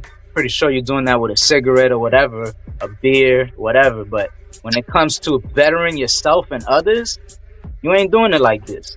So, Hotep, Tiru, Mary Ma'at. Hotep, I just want to echo something that Brother Napu said. When it comes to the other teachers and their teachings. You know, every week when SABA starts the pod class, he does the intro. And on that intro, I learned something new every time. I've been here for a few years now, and every week when he plays it, I learn something new, either about him, about myself, or about just this matrix. And this week, what I learned is that the brothers that are claiming to not have had a debate with SABA are on a public platform saying that they don't remember that happened. So my question was that who are these people claiming to be teachers if they have no memory of something that happened? That just like it just kind of rocked my whole world of like, these people are out there teaching and they can't even remember what happened less than a year ago, and then are creating all this isfet around it because of pride. So when it comes to being a SABA, being a leader, and being a true teacher, a true SABA, that pride doesn't exist. None of that exists, because it's just the teacher is the student and the student is the teacher. That's the reciprocity, that's the relationship. And these other teachers, they just don't have the function, because they function out of their ego.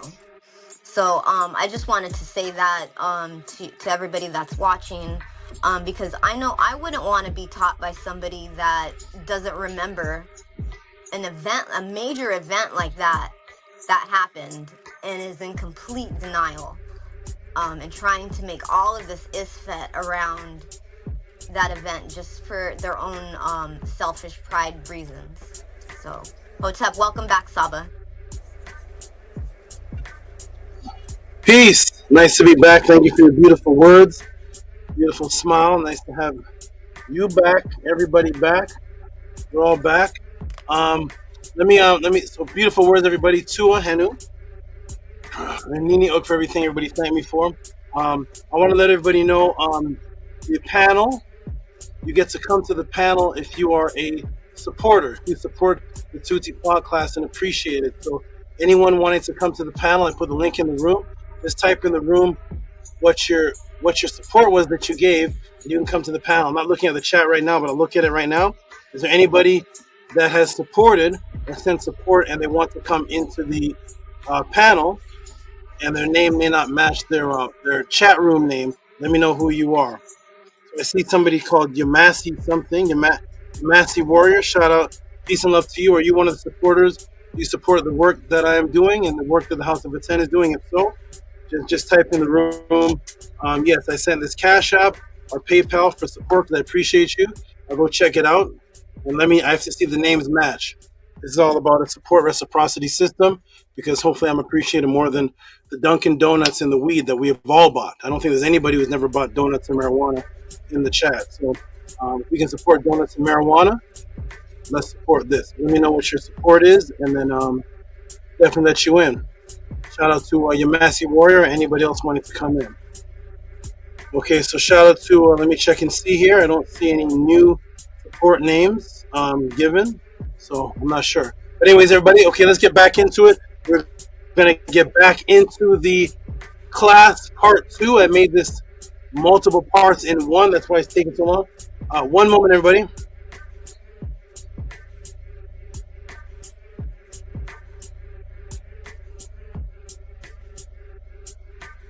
So we're going to get right back into it, everybody. Thank you.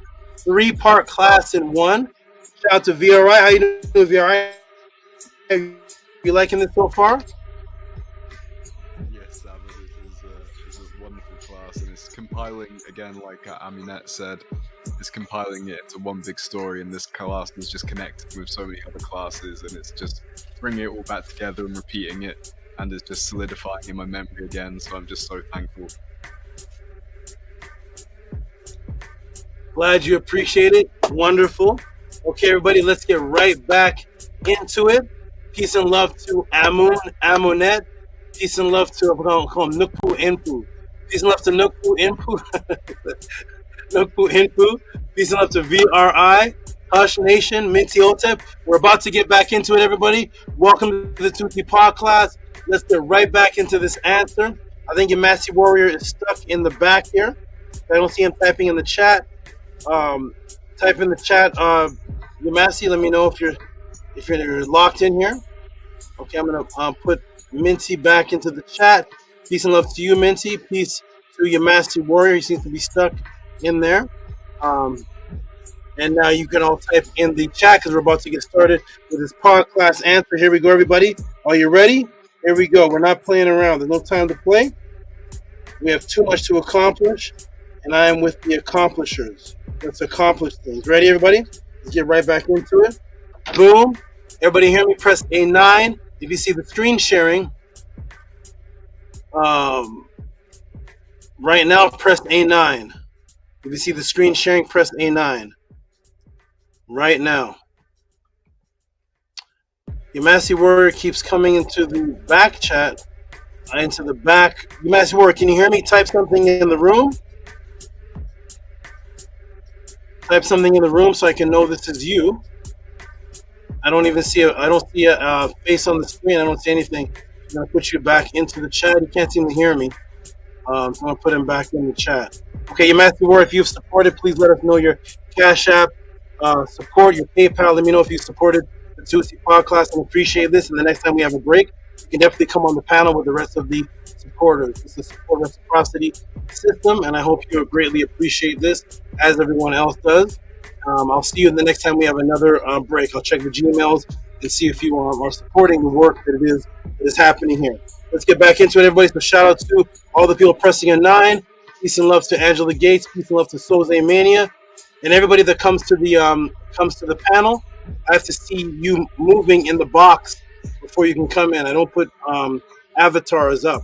We have people with avatars, and then you put them on the panel, and they show their private and all type of porn stuff, and get the panel shut down. I need to see people moving and interacting, and with the Cash App support or PayPal, and then boom, you come up with the rest of the supporters. All right, everybody, let's get into it. I see the 9s. Let's get right back into it. Here we go, everybody. Let's get into this phenomenon. Boom, boom, boom. And boom, everybody, here we go. Oops. There we go. All right, everybody, so now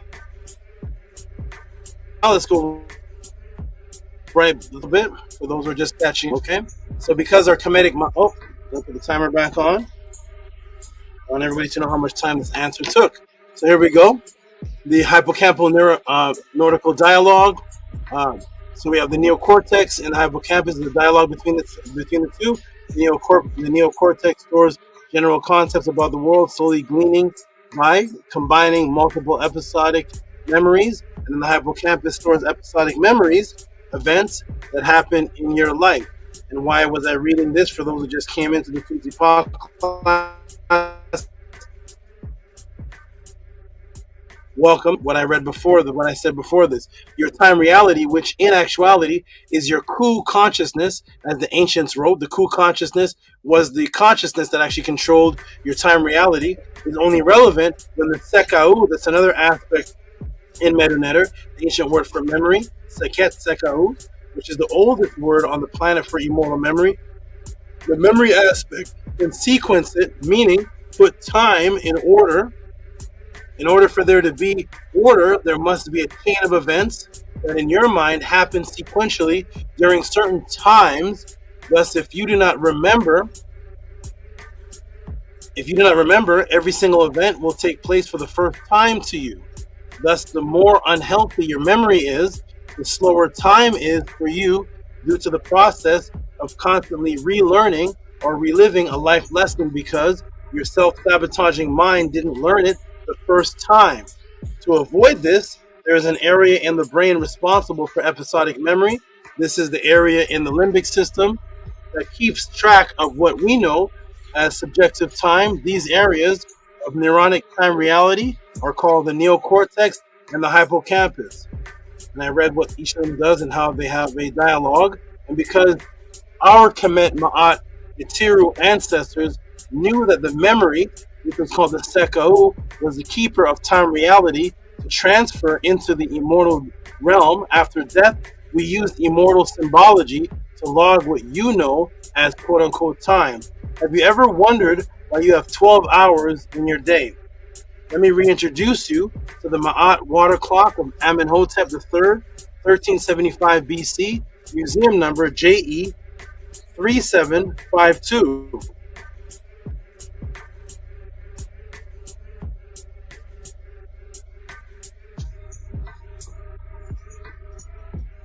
Ready? Media. Okay, here we go, everybody. Ready? Back here. Boom. So here it is. This is the water clock. This is the night water clock of Amenhotep III, 1375 BC, museum number JE 37525.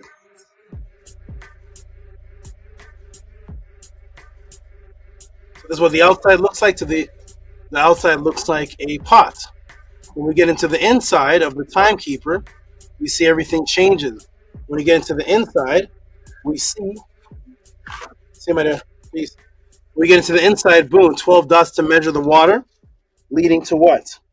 What are the 12 dots leading to? To measure time, it leads to the Jed, which is the spine of resurrection of Astar in the outer body.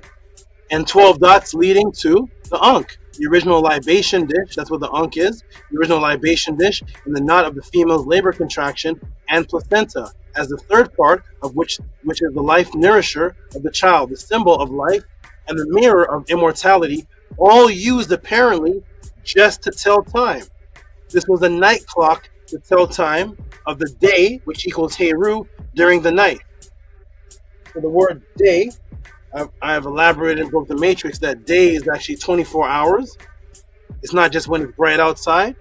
A day is 24 hours, so that's 11 o'clock at night is also one of the hours in the day. The ancient Itiru ancestors knew this, so they had what's called the night clock, which is also a measure of the day because of what the clock was actually called. Here we go. So there's a night clock that serves the function of computing the day after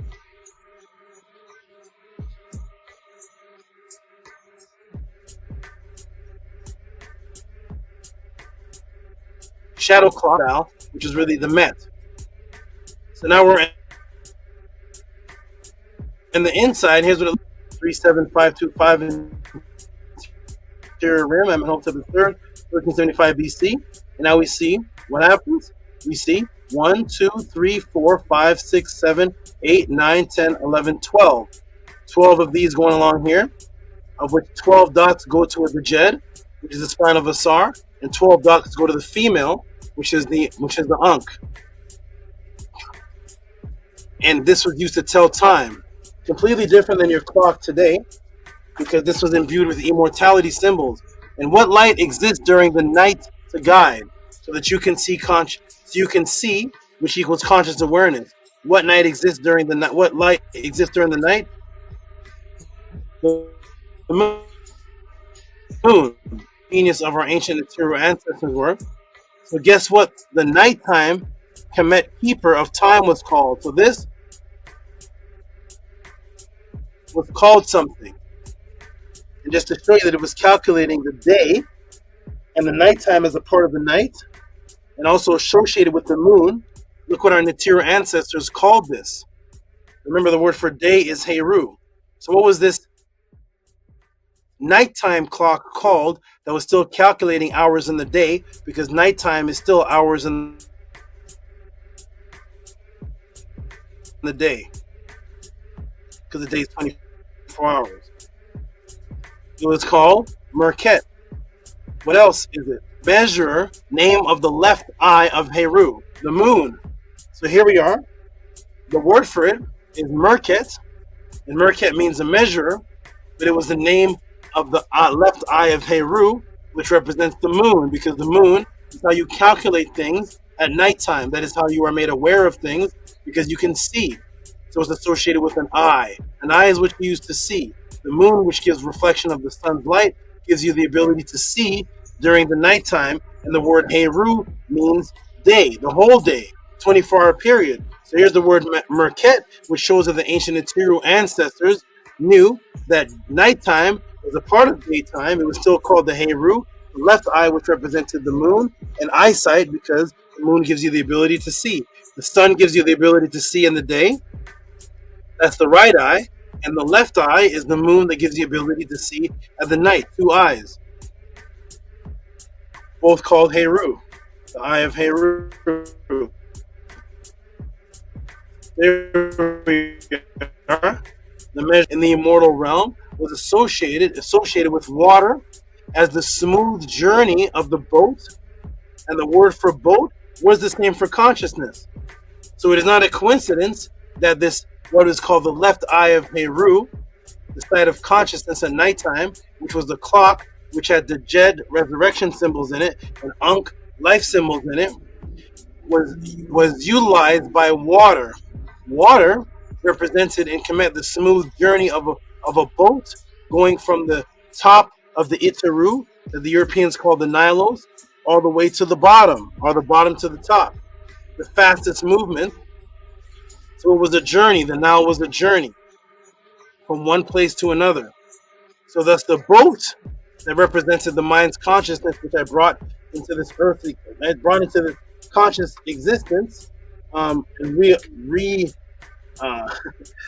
reawakened this consciousness some four years ago publicly, and over 15 years ago before that the word for the boat was the word of consciousness, because it represented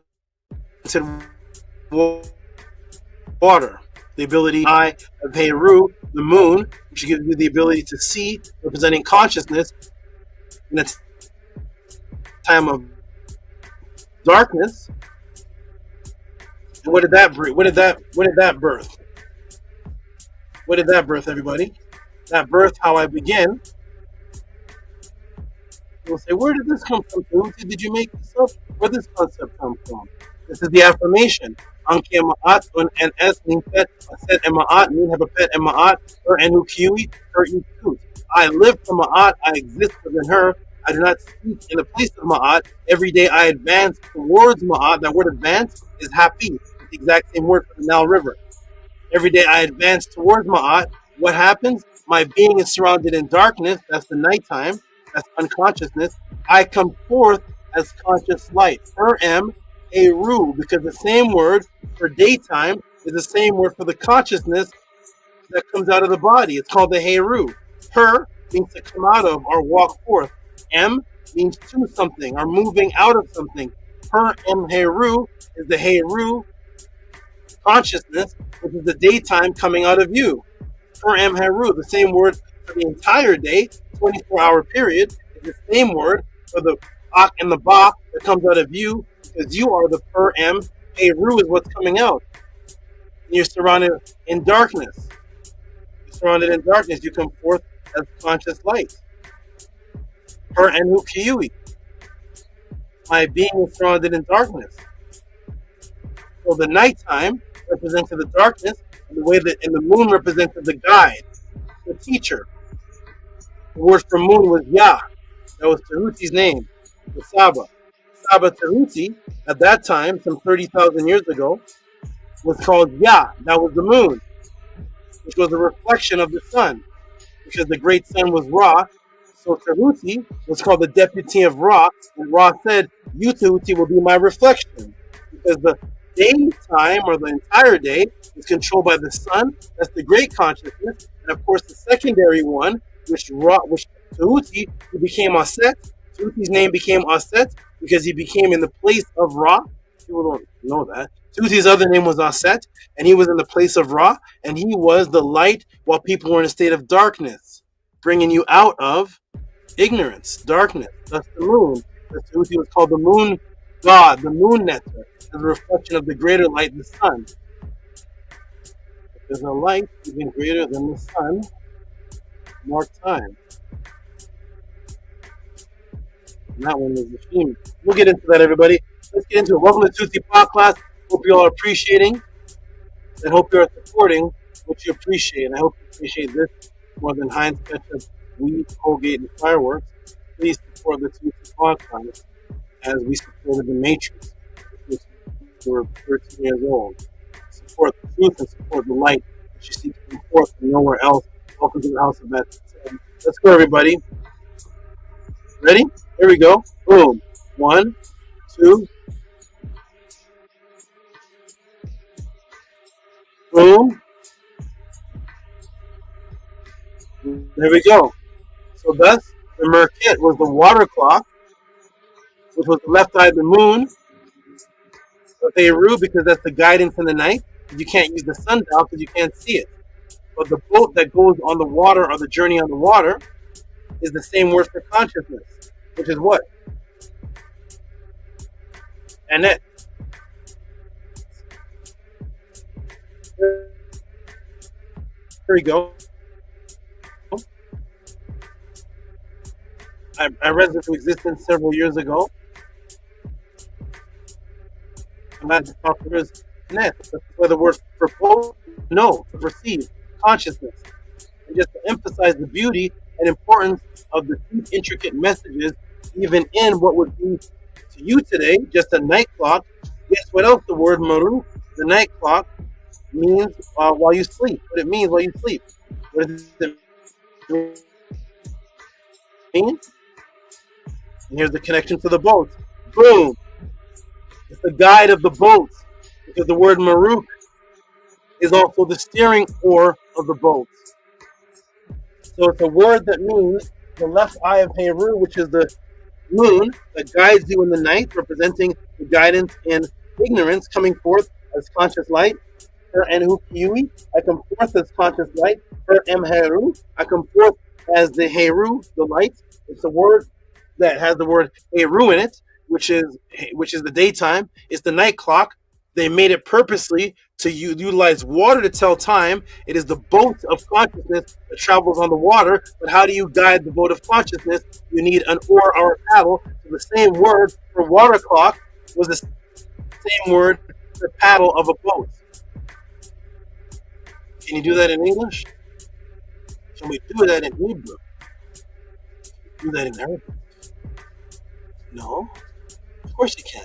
Because thousands of years before the clock you use was invented, the Nile Valley Natiru put all the time into this. Their clock was a timekeeper retelling the story of immortality. Only in the Meta language can the word for clock also mean the left eye of Heru, going back to the Heru and Set story, and also means the paddle of a boat. And when you look at the word boat, only in the Meta does the word boat mean consciousness. That doesn't happen in English. It doesn't happen in your patois. Rastaman, it not happen in your patois. No, it doesn't. Hebrew, it doesn't happen in the Hebrew. No, it happens in the place where they invented the clock that you Hebrews use. So anytime you want to set up a debate with a Kemetic person, you can set it up based on your clock, because Hebrews never invented clocks. The ancient people that invented clocks put the immortality symbol into it. That's why there's 12 dots and 12 unks and the jeds. That's why you have 12 on your clock today. Interesting, right? Notice your clock. Wait a minute. Hold on, man. Hold on. Let me do this live. I want to see what's happening here. Maybe. Let's see. Hold on. Let me go to Target. I want to go to Target to buy a clock, man. Wait a minute. Hold on. How many hours are there in a day? It's 24 hours in a day, right? There's 24 hours in a day. Is that right, everybody?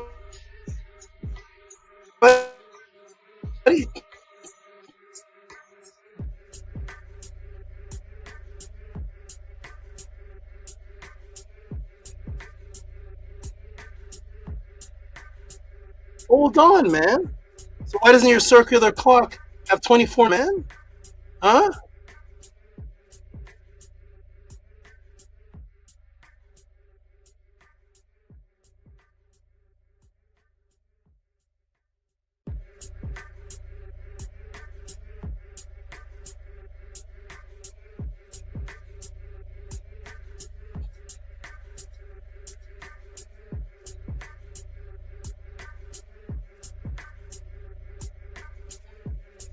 That was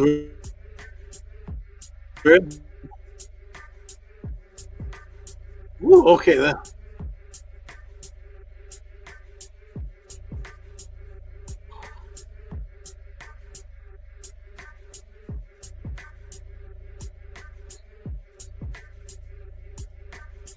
Bueno.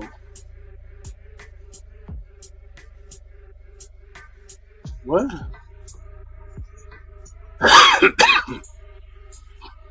I'm not gonna do that again. I don't know what that was. That was strange. But how many hours are in the day? There's 24 hours in the day. So why did your clock only have 12 numbers? They couldn't have made a circle with. If there's 24 hours in the day, what's hour 23? What's that called? Why is hour 23 still 11 o'clock? Why does it start again? There's 24 hours in a day, but your clock starts again. So now there's 12 p.m., 12 a.m. Where's hour 23, hour 22? There's 24 hours, so each one of those hours should have a number, right? But on your clock, there's only 12 numbers. Why is that? Military clocks don't do that, huh? Huh? How come military clocks don't do that? But in your circular clock, because in the circular bowl, the MERUKH, and the circular sundial, it was only 12 lines of 15 degrees. And in your MERUKH 360-degree circle, there was 12 dots and 12 djeds and unks. And all they did is took that principle and created your clock. And then tell you there's 24 hours in the day, but we're still going to use the 12 because the Kemetics had 2 clocks, which makes sense. There's one clock for the daytime, there's another clock for the shadow period of the daytime. And you're still using the 12, and the military is like, no, there's 24 hours. Wait a minute. Military, let's go by the real time. Here we go, everybody. Welcome to the Pod class. Boom, boom, and boom. Boom. Here we go. Boom, boom. Because it comes from the concept of the 12. We're going to get right into that soon. So here's the MERUKH, which is the clock called the oar or paddle. Only in Mediterranean does that happen. So boom. That which guides the boat on its travels in the outer body is the paddle. That which guides you is your consciousness, which is the ku in the darkness. So yes, even down to the 12-hour day, which equals Heru, the MERUKH, Heru's moon eye, was embedded, and it would be imbued with the concept of immortality and the afterlife to record time, the time, thus the word Heru, the 12, of course, developed into what on your clock?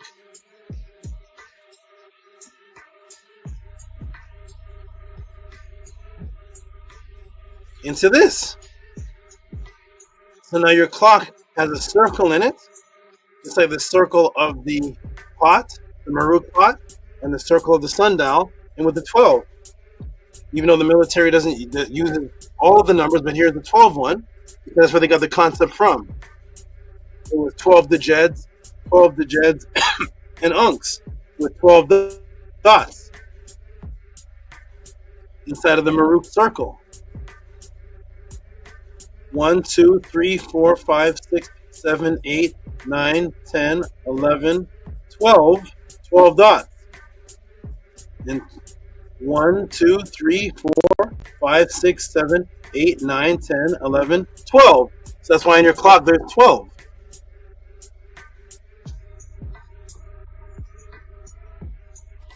Of a 24-hour day.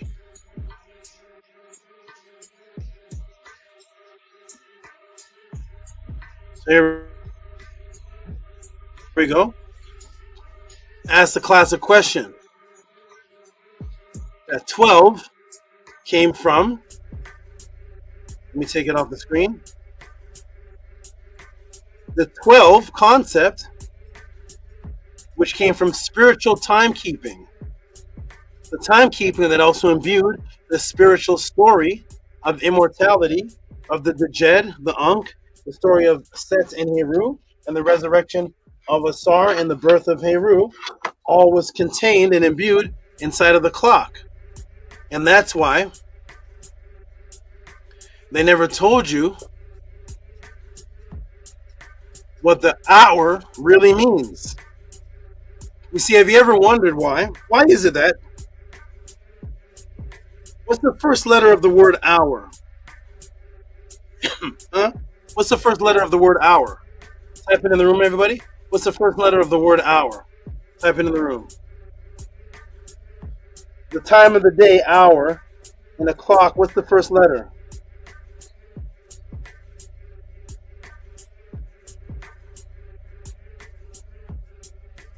H. That's right. Hush Nation. First letter of your name too. H. H. H. H. What's the first letter in the word this is ours? Our Father who art in heaven. Is that the same word? Our. So if you're telling a 5-year-old learning how to spell, here's how you spell, because here's what consonant sounds make. That's right, Johnny Parker. Oh. So one word is our Father who art in heaven, giveth our daily bread. But the one to tell the time is also our. Why is that? What happened? Huh? Well, wait a minute. I thought hour on the clock has an H in it. I didn't know H makes an ow sound, does it? Is this why I never did well in school? Because I was asking the teachers, wait a minute, English teacher. Hold on, English teacher, man. Wait a minute. You're telling me that in the laws of grammar, the O makes an ow sound, like our Father who art in heaven. This is ours. You told me the H makes a ha. It makes a ha, like happy. Like house. This is what you told me. So why is it when I go to tell the time, I'm saying ow, ow? I didn't know H makes an ow, ow. If I take, excuse me, English. This is why I get expelled, right? Excuse me, English teacher. If you take the H out of it, what's the word? Oh, it's our. If you put the H in it, what's the word? Oh, it's our. I think it's time for me to leave this school now. I don't want to go crazy.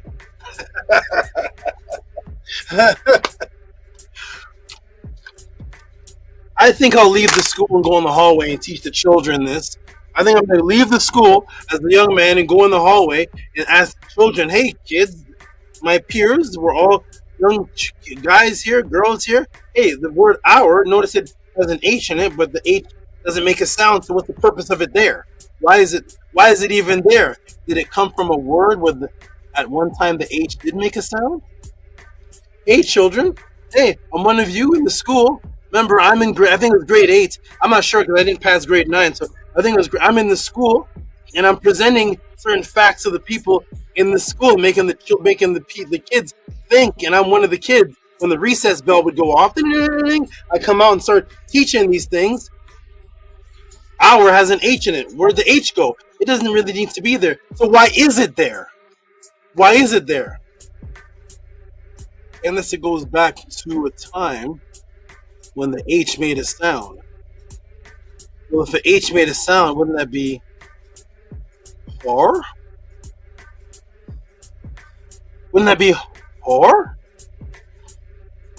Well, the hor clock of Heru, hor, has the 12 dots. The sundial, which has the peg, which is the met, is telling the time of the hor, or the hara, which is the daytime. That's the word for daytime. Both are associated with the word. One is called the left eye of Hor. and one is called the time that marks the hor, the daytime, and they both, one has 15 degree, 1, 2, 3, 4, 5, 6, 7, 8, 9, 10, 11, 12, and the other has 12 dots and 12 djeds and 12 unks, and it's called the Eye of Hor. And now you're telling me there is a clock that I should go by that only has 12, even though you told me there's 24 hours in the day, and each of them are called hours, but it has the word H in it, which would be the word hor, but you never took it. You created it. No, you took it. Why? Because it was a spiritual story, so thus the proof of it would be, what's the definition of an hour? Does anybody know? What does the word hour even mean? What does the word hour mean, everybody? Remember the flyer of this class. For those who just tuned in, welcome to the Tehuti podcast phenomenon. Welcome to this. Remember the flyer, everybody. Boom. What's the people commit time?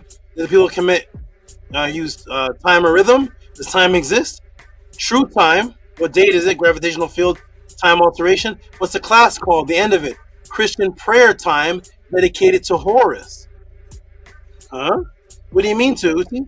Well, if you all took the concept of 12 from both the sundial, which marked the Hor, and both the moon clock, which was the left eye of Hor, which both were based on 12:12, spiritual ritual. And now you're telling me there's the time that marks the day are called hours, but there's really an H in it. We need 1 o'clock. Tehuti, you're making it up. It's just time. The hour is just the time on the day. It's the time on the day. Well, show your friends this and mark this date. March 12th, 2025 years after Jesus. 2025 years after Jesus, March 12th, mark this for the first time. You are going to find out what the word hour actually means. Because they never told you in school, and that's why I got kicked out. Expelled from every school I ever went to. Your questions are not satisfactory in the school system. Mister, you are causing the children to the rebellion. You're making the children rebel. What's the word hour mean? Uh-oh. Hour? I thought it was time on a clock. Let's look up hour. Divine office. Uh-oh, man. My teacher didn't tell me this. Did your mama tell you this? No. Hour is divine office prescribed for each of the 7 conical hours. The daily service at conical hours, time of the day appointed for prayer. Huh? Why am I looking up? I'm looking at the word hour. It's talking about a time for prayer. 1/12 of the day, sunrise to sunset, from the Latin hora. Uh-oh. Did the Latin not pronounce the H either? So who put the H in there, and what was its original purpose for being in the word? There is your word hora. That's the meta word for daytime. That's the word for the water clock. The left eye hora, called MERUKH. That's the daytime.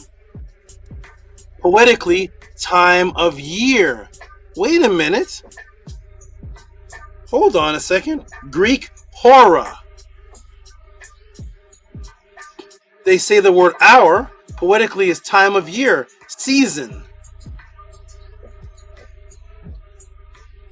Wait a minute, Mom. I thought hour was one of the times on my clock. What do you mean?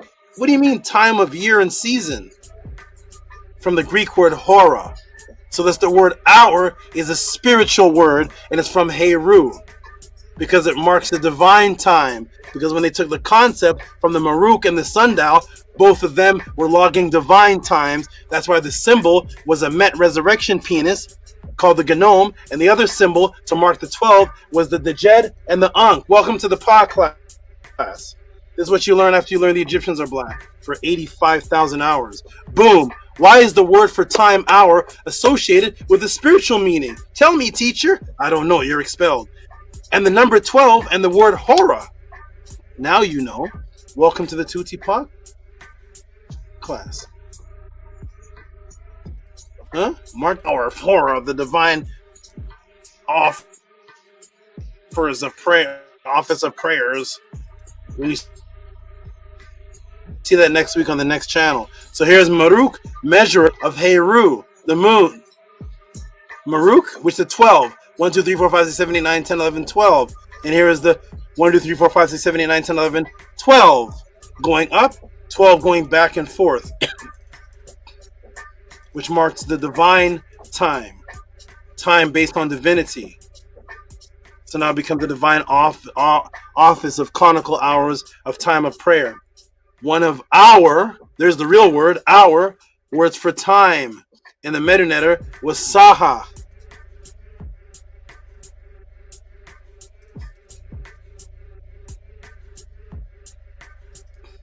I know your teacher taught black, and it means established time. But again, this was divine time because it's established time, which is Saha.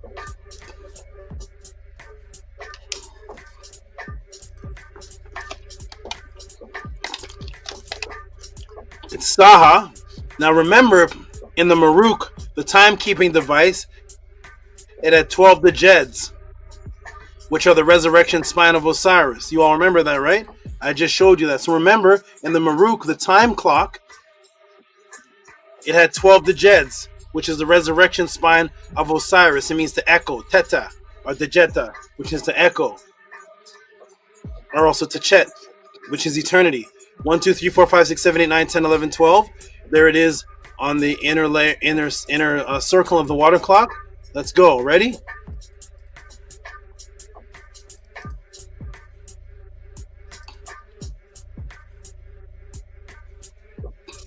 Remember that?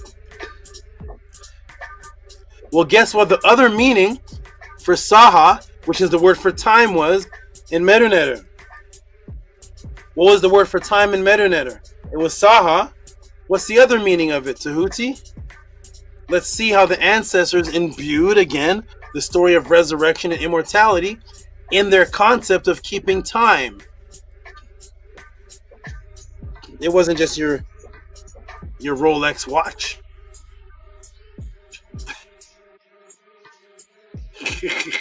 Time, right? Remember, there's the Djeds in there, in the time clock. Here's the Saha. What is it?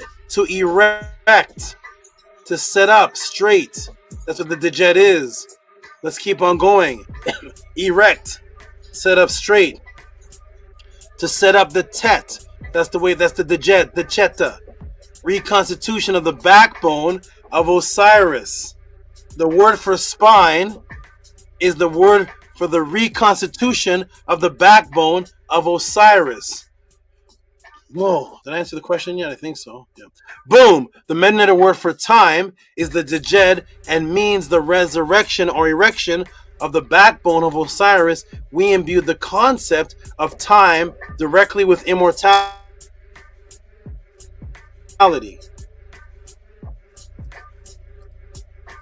I'm going to come off the screen for a moment and show that. I'm going to come off the screen though.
Huh?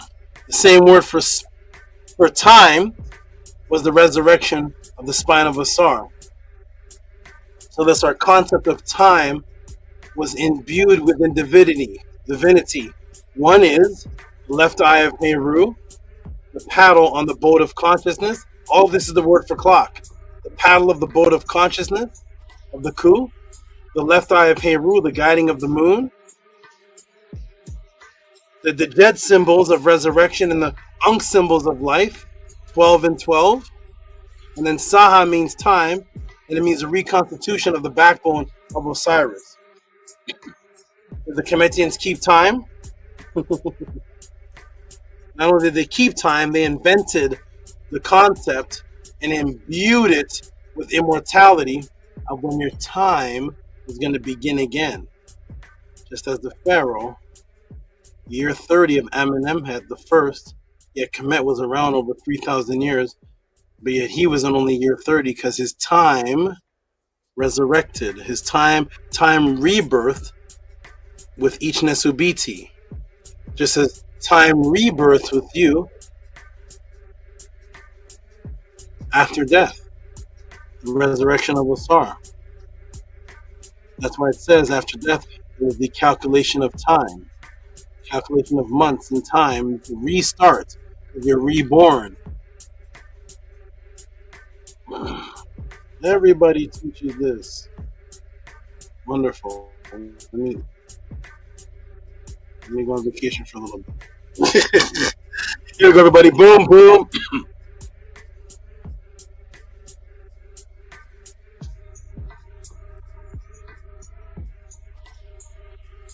There it is. Time is the backbone of Asar. So that's your word for hour. Once it gets into the English from the Masons, the word for hour directly is the word for the divinity, divine time, which is Heru. What happened? Oh, what happened here?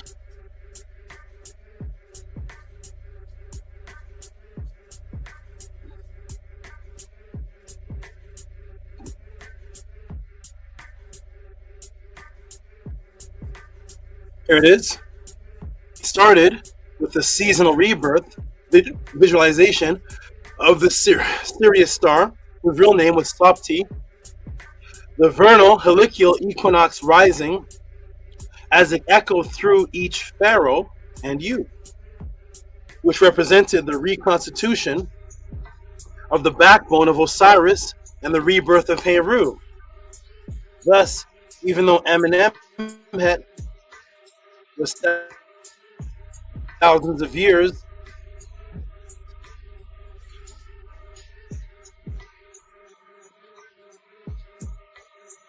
because the year of his reign would be year one, making time subjective based on resurrection, the resurrection of the Nesubiti, or the king, which also represented the resurrection of the immortality.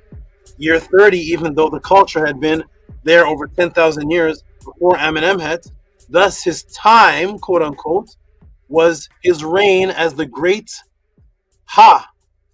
Ha is a word for the phallus and it's a word for husband. It's the biological imperative of the people. And thus the timekeeper of the sundial, the word for it was the Met, which was penis, which is responsible for the biological imperative, rebirth, erection. That's where you get the word resurrection from erection. So here's the Orion star constellation, and that is called the vernal heliacal equinox rising, which it rises Orion with the sun and the Sirius star at the same time. When that rose, the people along the Nile Valley kept the time of the new year, resurrection, was seen with the rebirth or the sight of Sopti. And Orion at the same time with the sun, called the vernal heliacal equinox rising.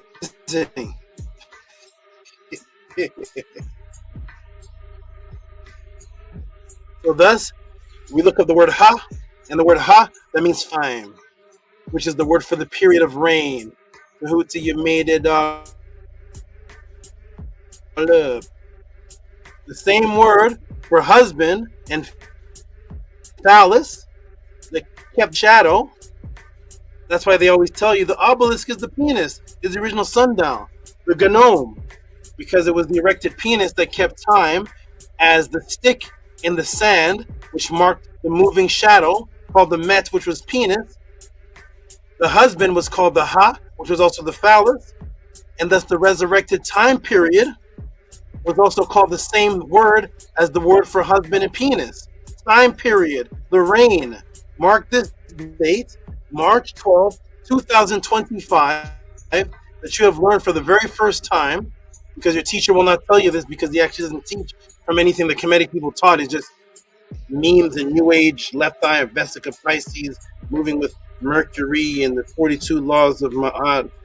He's not teaching you going into the words and into the writing and letting you see the entire story of how genius they were in their writing that manifested in the artifacts. So now you understand that stick that sticks up is called the met. Met is the same word for penis. It's the same word for penis and it's the same word for mother. It represents biological imperative. That met stuck in the sand, they call that in Greek the gnome. And then the sun hits it, and then it takes your 12 hours, it marks your time period. But time was the resurrection because it was the SAHA, which is the word for time, which is also the resurrection, the re-erection, because the resurrected, the penis was the erection. When the penis erects, then it can enter a woman, and thus a child can be reborn again like Heru. Huh? That was the penis that did that. So that's the sundial stick was called the penis. The resurrection and the rebirth of the king, because each king was in the seat of Heru, and every time a king started, that would be the rebirth of Heru again. So thus he was called the Ha, which is the word for penis, but is also the word for the time period and reign of a king. The same word for penis. If you're getting this anywhere else, put the link in the book number.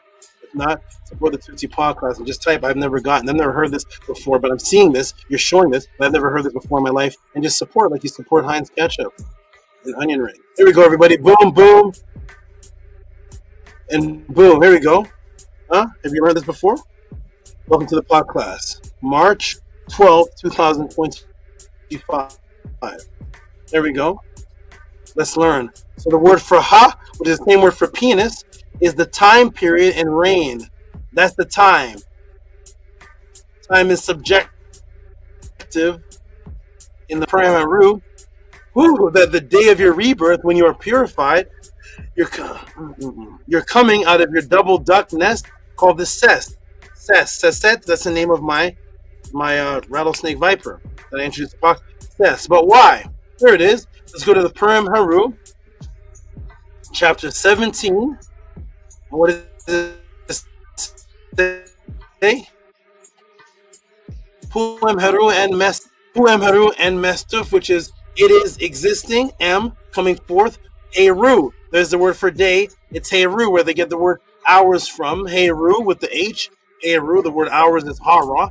Here it is. In his birth, you're purified, and when you're purified, then you're in your double nest. Why? Because the duck eggs represent rebirth of the child, so that the word for child is the same word for the water goose or the water duck, which is sa, and the female is sat. That's why the word for child is the duck. That's your Kemetic teacher. Why is the word for child the duck? Oh, you see, because we're ducking the evil that comes from the duck sauce. No, go into the writing and tell me what the writing said. The writing said the duck, the baby duck is the double nest, the cest, and that exists after your death when you're rebirth and purified. Then you're in your cest uii, which is the duck, because the duck is one of the animals that can birth itself or come from water, from its waterproof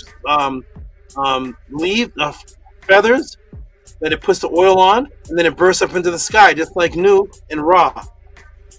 So here it is. That's the waterfowl. So there it is. It's called the cest. That's the name of my viper, which if anybody wants to know why, send support. I'll show you some on the viper that she'll be like, what is this magic?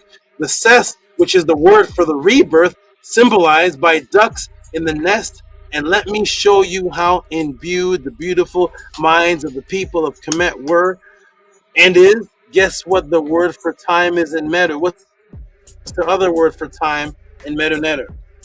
What's the other word for time? We gave you multiple words for time. What's the other word for time, Tehuti? Sets.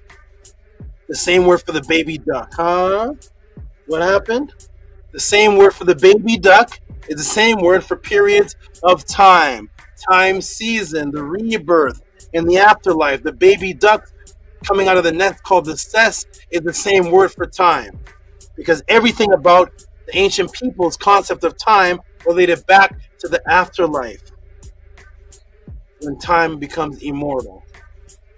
Here it is. Boom. Ses. The same word for the rebirth in the afterlife, which represents the reconstitution of the backbone of Osiris called the SAHA, and the resurrection as the Sirius star called SOPTI, resurrected over the horizon as the same word for resurrection, and the same word because the intricate connection to the Nitiru of time represented a rebirth on the physical plane, just as your time will begin again in the actual life. Thus, in your actual life, thus they were the same word. Our ancestors were wonderfully genius. Our ancestors are wonderfully genius. So when your current Kemetic teacher teaches you and see the genius of the great black Kemetic people because we invented this, get into the genius of the imbuement of what was taught. Not just like the Kemetic people were genius because we invented the clock. What was in that clock, sir? Can we get into what the teachings were? Was it just a clock to tell time? It's 4 o'clock, man. Time to hit the gym. What was inside the clock? Why was it the Jeds? The Kemetic teacher refuses to teach on that because they're all atheists.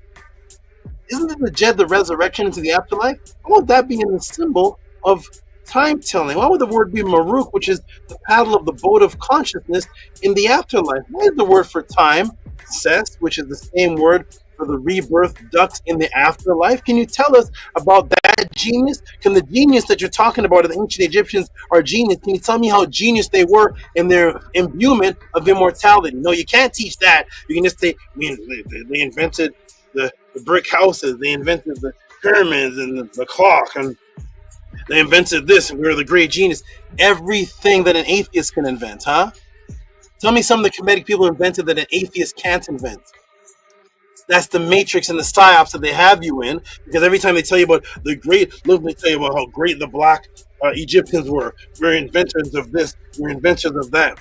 And atheists can invent all of those things. What was the difference between the creativity of the people in the Nile Valley and the atheists? Because everything that they created, from the calendar to the clock to every single thing on their body, was a story of immortality that the atheists couldn't put in their story. So when they retold you with the psyop of trying to make you a Kemetic atheist, all your current teacher can tell you about is the physical things that they created, but not how they tie into the afterlife. Because an atheist can make a clock too. Greeks can make calendars too. What was the different about the ones in the Nile Valley? Because every one of them told the story of immortality. And your teacher will never get into that genius of it tying into immortality, because then they got to get into the spooky pseudo. I don't want to be pseudo like Tehuti. I don't want to be like pseudo like Tehuti and the Kemetic people. Actually, I just want to show the I got big lips and I'm black and I got big nose, and see me black big lips and a big nose, and we made this and we made that. What was the teachings? It don't matter what the teachings were. We made clocks and we made this. What was inside the clock? It don't matter, because they want you focused only on the physical, not on what was on the minds of the people. The minds of the people was on immortality. They didn't just make a clock to tell time. The whole clock was imbued with immortality. But you atheists can't teach that because you don't want to be a part of the pseudo world of Tehuti and the spooky world. Come into the spooky world with me. As a matter of fact, no, I don't want you here because I like being here alone. All the information is here. All the information I can grab, because when I'm out there getting the answers to these podcast questions, when I go to where I have to go to get these answers, nobody's there with me. It's a beautiful thing. I'm just swimming swimming in the frequencies. Oh, that's what this is. There. Let me put this in the podcast. Where's everybody? Where's all the Kemetic teachers supposed to be here with me? Oh no, they just care about the Egyptians are black. Oh, I'm here alone. All this is mine. I get to grab the cess and the double ducks and the SAHA, and I get to grab the MERUKH clock, and nobody's in here with me. We're just talking about the Kemetians had big lips and brown skin. They're somewhere in some other dimension. I get all these answers to myself. Yay! Hey, this is fun. This is awesome, man. I feel alone, but it's awesome. Let's get back into it, everybody. Boom, boom, boom. Let's go. Let's do this, everybody. Boom. Here we go. This is why the debates were always won, because who's going to do... I was bringing these kind of things in the debate. The other teacher's like, what the heck is it?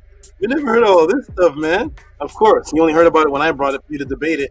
You weren't teaching on this prior to, because you didn't care about the afterlife. You think it's spooky. Here it is, everybody. SAHA, which is the word for time, which is the reconstitution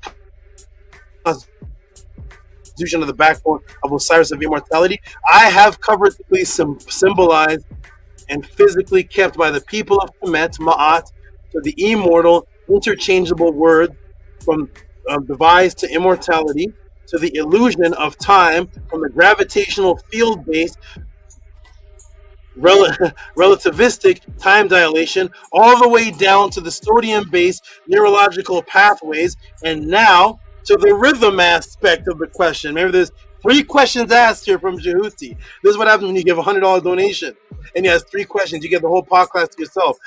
Of the questions, did the people of Kemet use rhythm or time? I covered multifarious aspects of Kemet time. Now to see if rhythm has anything to do with Kemetic time. Uh-oh. Here we go. This is like 2 podcasts. This is what happens when you send a large donation with 3 questions. Let me ask the class a question. What is the first notable rhythm that denotes your health within your body before any clock was even created? Question again.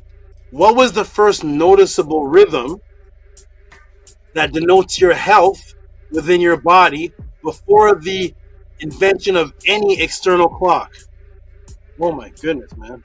What was it? No, that's right. Heart. That's right. Heart. That's right. Boom, boom, boom. Heartbeat. There you go. That's right. The E, which is the heart. That's right. The pulse, which is from what? RPM. Where's the pulse from? What's the pulse generated from? Type it, RPM.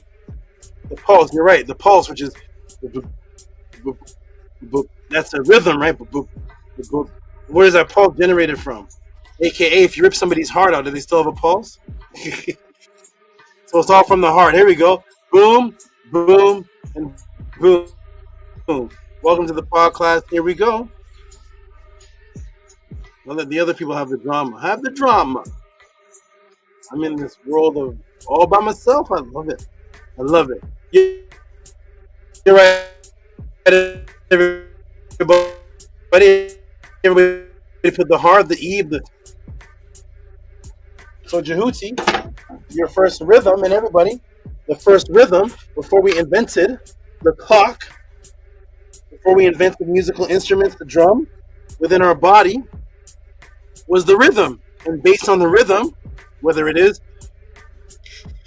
tachycardia, bradycardia, or arrhythmia, based on the pulses of this heartbeat, would govern your health.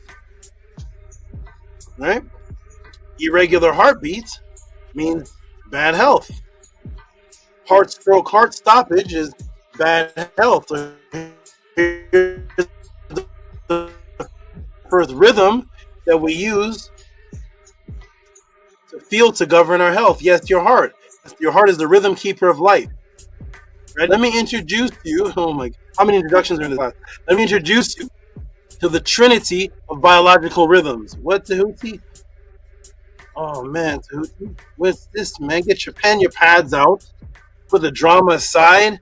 Put the gossip aside, and let's get into the trinity of biological rhythms. Let's see, the trinity of biological rhythms. 3. What's the trinity of biological rhythms? Rhythms, which is 24-hour cycles, like sleep in a week. The cycle government assisted by melatonin. So the cycle's government was assisted by melatonin. 2. Infradian rhythm cycle that's longer than 24 hours. For example, the biological rhythm of your menstrual cycle. So you have circadian rhythm, that's a 24-hour period. That's like sleep, governed by and assisted by melatonin. Infradian rhythm, that's a cycle in the body that's longer than the 24 hours, such as the rhythm in the cycle of your menstrual cycle. That's what a rhythm is. A rhythm is a cycle, something that goes over and over and over and over again. So even though you have one menstrual event, it's called a cycle though, because it's a part of a large cycle rhythm called the infradian rhythm. Okay? There's 2 rhythms in the body that govern your health. And of course, there they are. Relativistic time GPS. Oh man. Rhythm. The infradian rhythms. Menstruation in the absence of Zeitberger's. So it's menstruation. That's the infradian rhythm. Circadian rhythm is a 24-hour. 3 ultradian rhythm cycles shorter than 24. 3 ultradian rhythm cycles shorter than 24 hours make the rhythm of the heartbeat. And what if I told you? Sorry. Let me go back. So I did 2 rhythms. 2 rhythms, and I said skip what the third rhythm is. So we have the circadian rhythm, 24-hour cycles like sleep in a week, cycle government assisted by the melatonin. Number 2, infradian rhythm, cycle longer than 24 hours, for example, the biological rhythm of your menstrual cycle. And guess what the third rhythm is?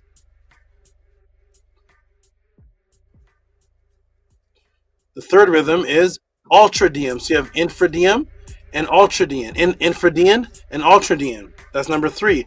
Rhythm cycles shorter than 24 hours make the rhythm of the heartbeat. And what if I told you that the ancients kept an associated time based on ultradian rhythm? Here is the ancient word for the beat of a drum. So here you go, JHUTI. Here's the rhythm of a drum, the instrument that keeps the rhythm. If you think of an instrument that keeps the rhythm, is the beat. So here it is. The word is tab, found in 827 of the ancient Egyptian hieroglyphic dictionary. So this is to beat a drum. Okay? To beat a drum. Ready, everybody? Here we go. Screen goes white.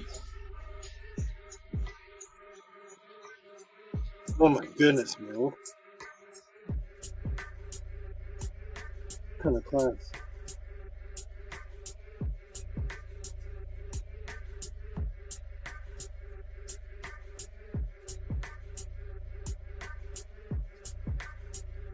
Teb.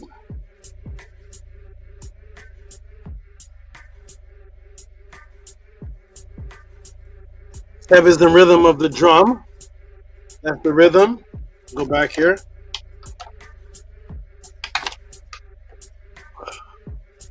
See? The beat of a drum. Something beating drum. That's Teb.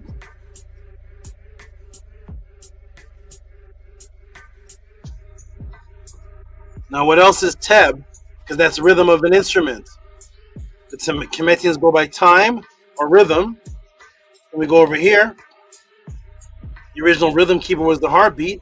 Now here we are, we go to the same word, teb, the beat of the heart. Teb, the heartbeat. The same word for the rhythm of the drum is the same word for the ultradian timekeeper, the original rhythmatic timekeeper, which was the heart. Teb Teb. Huh?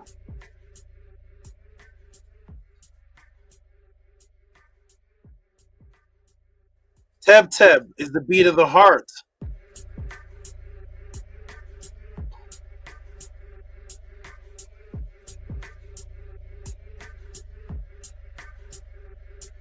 Is the woman so-called suffer? What is it called when someone suffers from electrical signals not communicating with the heart properly that could cause death? What's that called?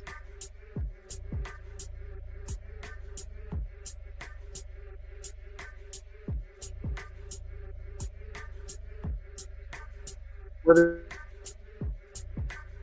they literally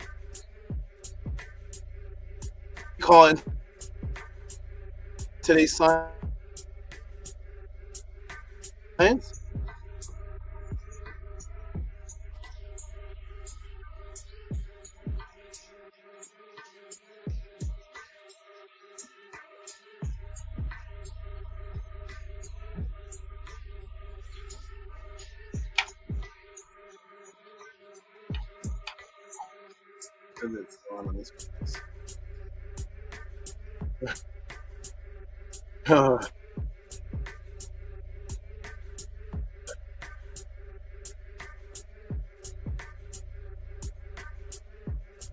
Three questions though. Here we go.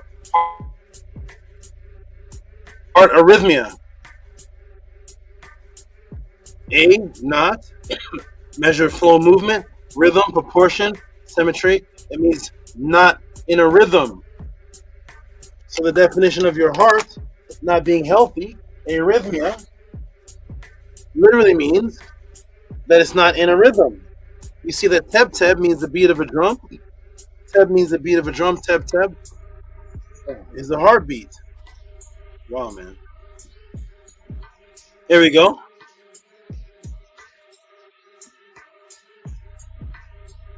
To literally go against the rhythm. The ancients associate rhythm of a person's heart with time. Remember, the word for heart is called teb, right? Teb, that's the heart, heartbeat. Are you ready, JHUTI? Guess what else teb means? Do the Kemetic people use time or rhythm? What if they use both? You ready? So teb teb is the beat. See, teb teb, the beat of the heart. What else does teb mean or teb teb mean? Ready? Teb, cycle of time. The same word for the rhythm of the heart. The original timekeeper of health. The ancient people of the now were so advanced that the exact same word for the heartbeat was the word for time. The word teb, tebu, is the word for time. Oh my goodness, man. The word for time was the same word for your heartbeat. Give me 1 second, hold on. Or maybe give me 60 seconds. Hold on.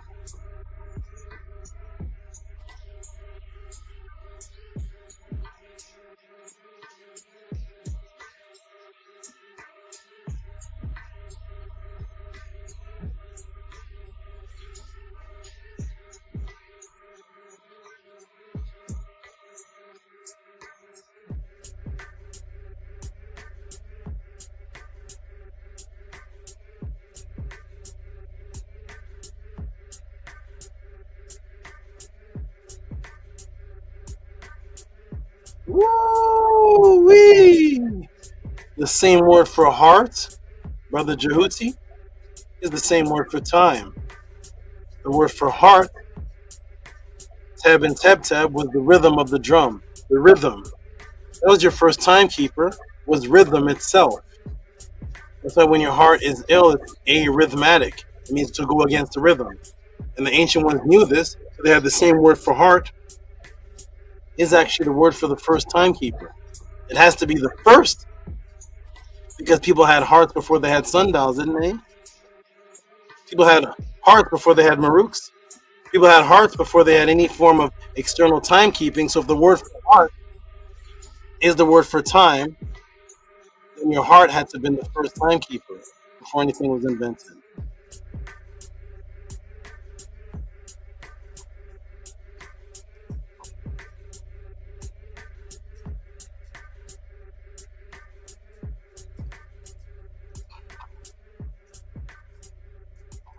Boom. The word for heart is the same word for time. Wow, man. This is definitely.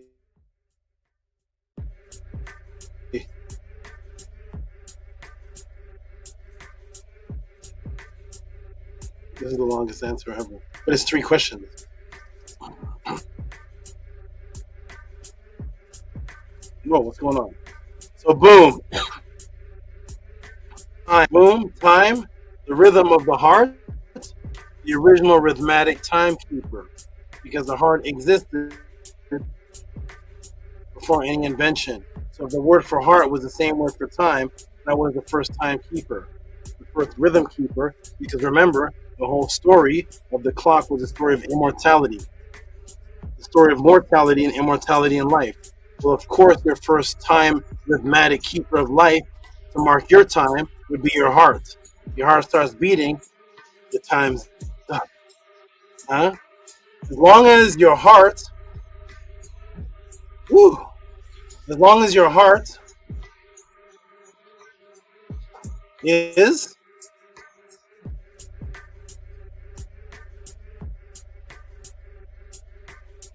in healthy rhythm, come back, then you can follow your mind / heart for your time on earth, which is subjective and only your personal experience. And thus, because the rhythm of the heart and time are one, the same word, then being in alignment of the heart is considered, guess what, in our ancient writings? What is being in alignment with the heart considered? What do the writings say? You know, the part of the teachings, the other Kemetic teachings are embarrassed of. What do the writings say?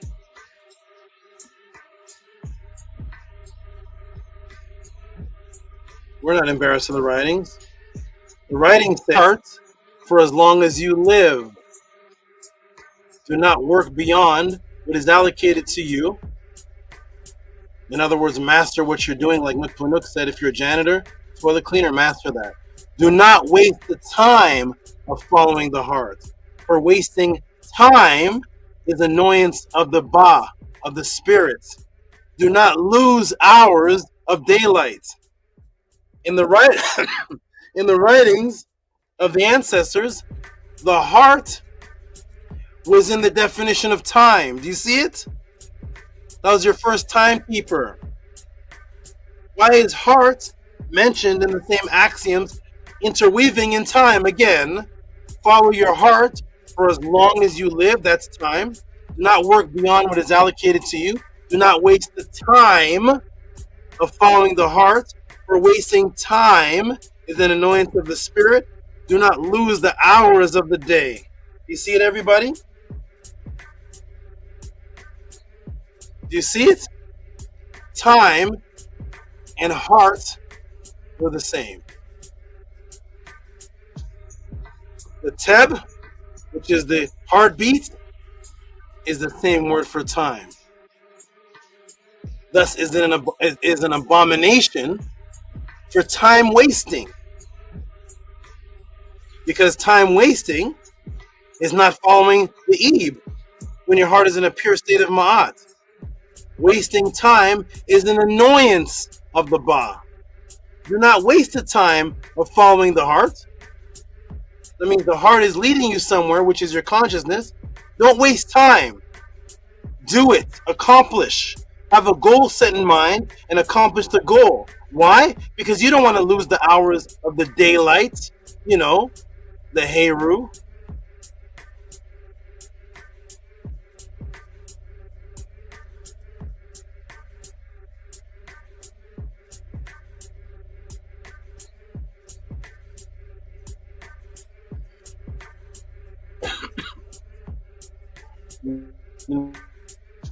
Natiru hates time wasting.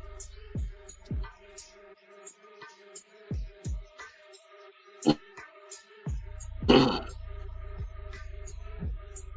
material.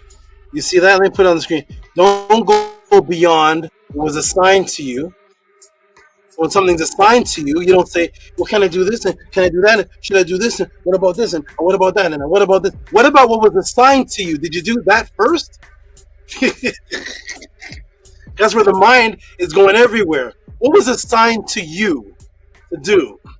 Well, I probably did the dishes, but can I do this? What if I sweep the floor in the corner and move this over here, go over here? Can I do, what about this? What about this? Can I do? Did you do what was assigned to you? Why? Because if I assign to you, plant the pumpkin seeds in the garden. You go out there with the pumpkin seeds, you plant about 5 of them. Then you look over and there's dandelions over there. You start cutting the dandelions. You look over, there's a beehive over there. We got to get these bees out of there. You're in there getting the bees out of there. I'm only doing this to protect you. I don't want the bees here for when you come around. And these dandelion weeds, they're not good for the plants. And I'm doing this. And then I come out. You see what I did to Tehuti? I did the beehive and seen the dandelions. And did you plant the pumpkin seeds that you were assigned to do? Well, see, I planted a few of them, and see what my heart, what I went to do was I went to go do the beehive because the bees. I wanted the beehive there because that produces the honey for me, and the bees don't hurt me. But see, I move the dandelions. I eat dandelions. I'm the one growing the dandelions there. Huh? Did you do what was assigned to you? The one thing that was asked for you to do. Did you do that? Because when you start doing extra time, extra things, you're now time wasting. Even though your sabotage mind, as you thinking, I'm doing a lot of these things for you, Tehuti. I'm doing a lot of these things for you, such and such. I'm doing this, and you're in self-sabotage, doing all these different things. He's gonna appreciate me. I know that. Did you plant the pumpkins? Well, see, I planted 5. There's 24 seeds in the bag. Did you plant them? Well, no, because what happened is, I just no is the answer. Thank you. Thank you for the no. I'll get the next person to do it. And that next person goes out there and plants 1, 2, 3, 4, 5, 6, 7, 8, 9, 10, 11, 12, 13, 14, 15, 16, 17, 18, 19, 20. 4 pumpkin seeds exactly 6 inches down. Steps back and calls me. Tehuti, I've planted the pumpkin seeds. Thank you. See that beehive over there that the last person tried to destroy?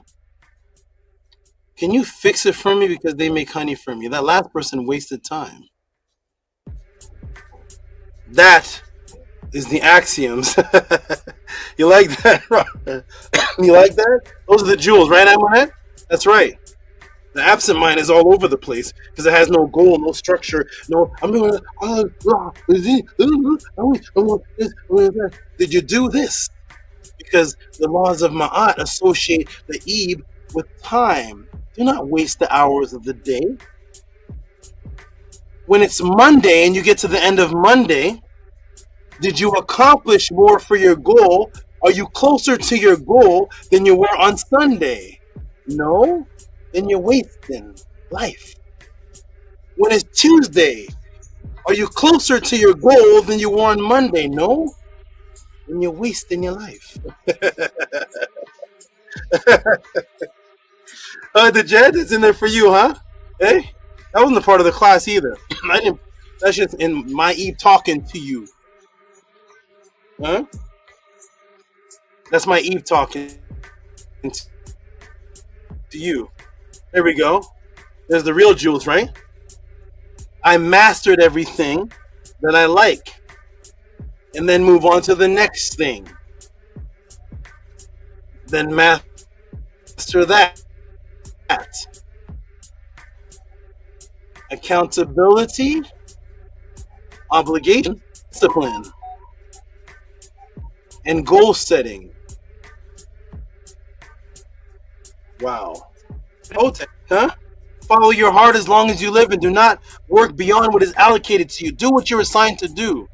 Don't give me all the extra stuff. Do not waste the time of following the heart because you're supposed to follow the heart. Don't waste the time of it.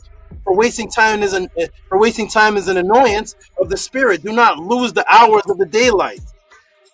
When that day is over, are you more closer to your goal than the day before? I don't know because I had to do it. I mean, you're time wasting. Not following your heart, your pure Eve heart, was considered a waste of time. How beautiful was our pure thinking as a netter. Oh wow, man! This in our culture, time wasting. Time was based on the seasonal rhythms of SOPTI. That's Mama SOPTI, Mother SOPTI, Sirius star, causing the festivals brought in by the floods and the high tides. Time in Kemet was based on the movement of stars and how it affected the coinciding movement of the Nile flood, the Itaru flood, when the tide of the Nile expanded the earth will become more fertile. So here's the word for time here, Renpet, and its growing grain plant, flourishing, blooming year time. There's the word for time. We were so, as Natiru, we were so imbued with the real meaning of time. Guess what the other name of Kemet was that people do not want you to focus on because there's no contention within this name. Well, first, this is the other ancient word, image for time. There it is right there. There's the image of time. See time. You see that? Right there. That's the Renpet on top of the Ra. Flourishing, blooming year. Time. There's the word for time. Memorize these symbols. Which is what? Last year of the king's reign. See that? Remember these symbols. What was the other name for Kemet that your current Kemetic teacher will never tell you about? Because this word doesn't have any black power in it. This word has the culmination of what this whole class was about. What was the ancient name for Egypt or Kemet? That's not too popular because it doesn't have any racial controversy. So first, before you declare right and truth for me, before the hand of Neb, let me shrink this down a little bit. Here it is. There's the ancient word for Kemet, Tamaray. Do you see the symbols, everybody? Tamaray, the word, has the symbol of time in it. That's how that's how imbued we are with time, that the name of the place that they won't tell you about, because they keep Kemet. Tamaray, its other name, has the word time in the name. We name the place after time. Time was inside the name. To us, in a symbolic immortal, immortal aspects of time, boom, the ancient name for what people are calling Egypt was Tamaray, the land of time. It's the land, Ta, Marie, which is love, and then the symbol of time, which is really magnetic attraction. Love is magnetic attraction. Mark the date. You've learned this first. Oh, it's April. I kept saying March. April 12th, 2025 at the JHUTI pod class.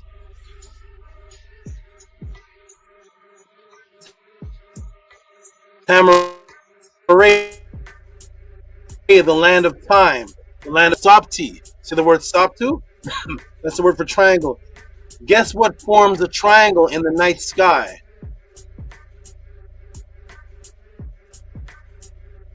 Uh-oh.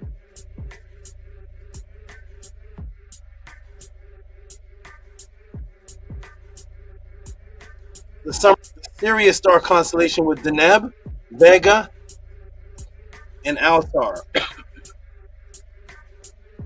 In Kemet, time was based on the movement of stars, how it affected the coinciding movement of the Nile flood. When the tide of the Nile expanded, the earth would become more fertile. Thus, Kemet's name was Tamaray.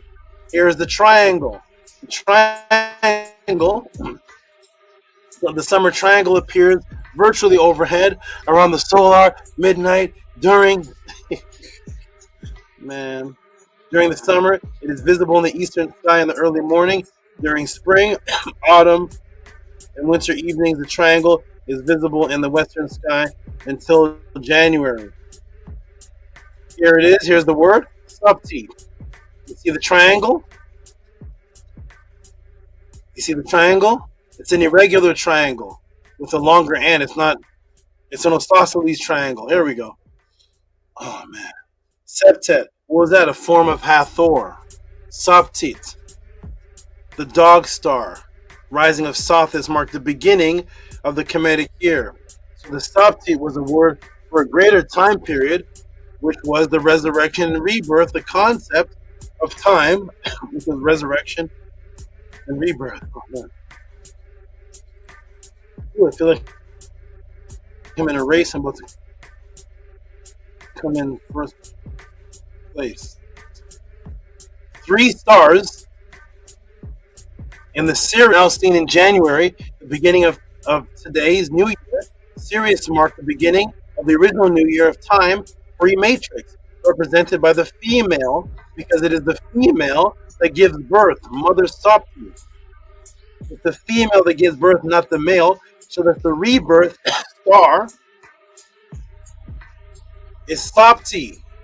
That's the rebirth star, the largest star seen in the vernal heliacal equinox rising.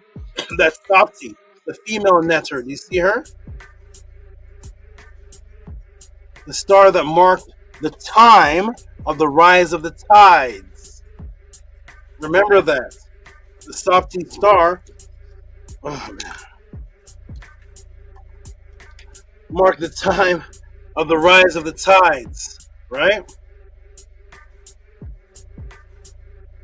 Woo! Let's go. Of time was based on high water rising, or tides, which is the renewal of the seasons. SOPTI, the renewal time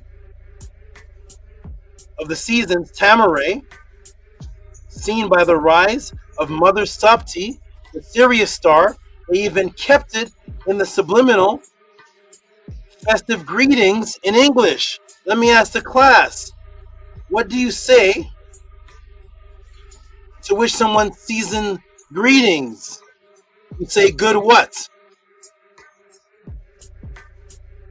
What's that word there? Good what? When it's the New Year time, the New Year, January, December, January, and you wish somebody a good season's greetings, what do you say to them? Good what? Good what? Good? For season's greetings, what's the word? Good what?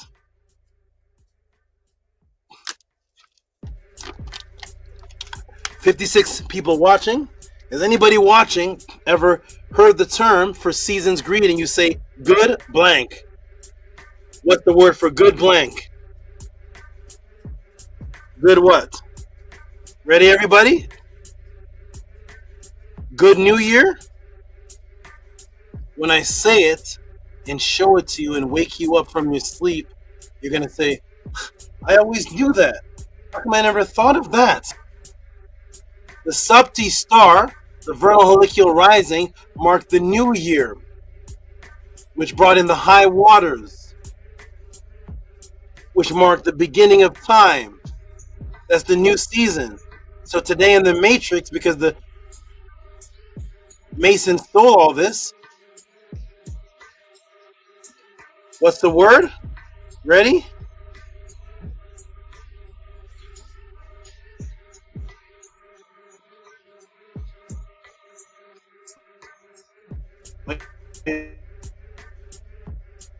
You ready, everybody? Boom. Tides. The flooding. Huh? That's your New Year's. That's your December. In January, good tidings. Season greetings, good tidings. The root word is tide. Huh? Boom. Tides. The flooding of the Kemet restarting time. The rhythm of nature brought in by the sighting of the SOPTI star. So now they have you saying good tidings. And where you live, you never saw a tide in your life that associated with any season. But for some reason, to wish somebody a new year, nobody ever says good tidings in March. Nobody ever says good tidings in September. Nobody ever says good tidings in April. Good tidings is always with the birth of Christ, December, and throughout January. Season's greeting, good tidings, marking a time period that's associating with tides of water. But you have no reason to say that in the middle of Brooklyn.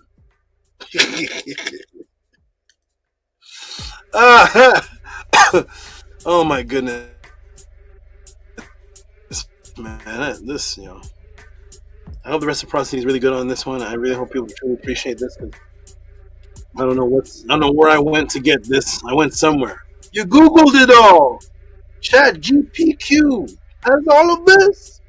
Boom! The tide, the flooding, the Kemet restarting of time, the rhythm of nature brought in by the sighting of the SOPTI star. Akhet, the first season of ancient Egyptian calendar, was Akhet appearance. It ran from July to mid-November. This was the season in which the inundation occurred. It was hoped that the flood was not too low, resulting in poor harvesting, or not too high, resulting in destruction of the mud brick houses and paths built near the Nile. Inundation was also associated with the star Sirius, because the star reappeared after 70-day absence, and the new year heralding in the flood. It began with the flood, the water, the high tides marked the new year. The star was associated with Sophti, Sophis, and Aset. Called Sirius, the inundation was a quiet time for farmers as the fields were largely submerged. Here is the vernal heliacal equinox rising, and here's Sirius rising with Orion. The first sighting of Sirius and its association with the rebirth of the Nile was so important that the heliacal rising marked the start of the Kemetic year. Heliacal relates to the star's proximity to the sun. Helios, from Horus again, because the letter L was an R, so there's Horus again. Helios, or Horios, in Greek. At the time, Sirius made the first appearance in early July, as seen from the ancient capital of what they call Memphis. But due to the precession of the equinoxes, the star now rises into view in early August. There it is, everybody. Season's greetings, good tidings. There's your tides. What Jesus brought tides, which brought in the high tide, the beginning and the restarting of time in the land of time, and mark this date today again for another first. And you will learn here at the JHUTI pod class, April 12th, 2025. Guess what the word time means that they never told you. Everybody in this room has used the word time before, but you never asked, what does the word mean? What does the word time mean that they never told you? That you will learn here first, April 12th, 2025. What does the word time mean? You've all used it, but nobody ever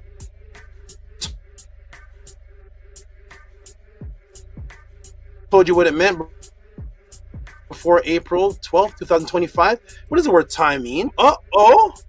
English. Time of time. Go all the way down to the bottom. Compare to tide. Tide. Time. Season. Recurring interval. Space of time. Especially in regards to particular purpose of natural processes. tide, point or portion of time, due time, period, season, feast day. There's the conical hour of Heru. Proto-Germanic, tida, division of time, old tide, tide. Let's look at the word tide. The main modern meaning, time of tide, rise and fall of the sea, flow of tidal currents. Huh? Probably via notion of fixed time, daytime, specifically time of high water. This is either the native evolution from the Middle Low Germanic tide compared to the Middle Dutch Tijide, Dutch Tijed, German Giziatian flood tide.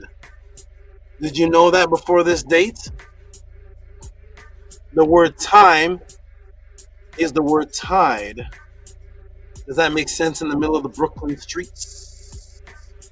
Does that make sense in Washington, D.C.? The high tides in Washington, D.C.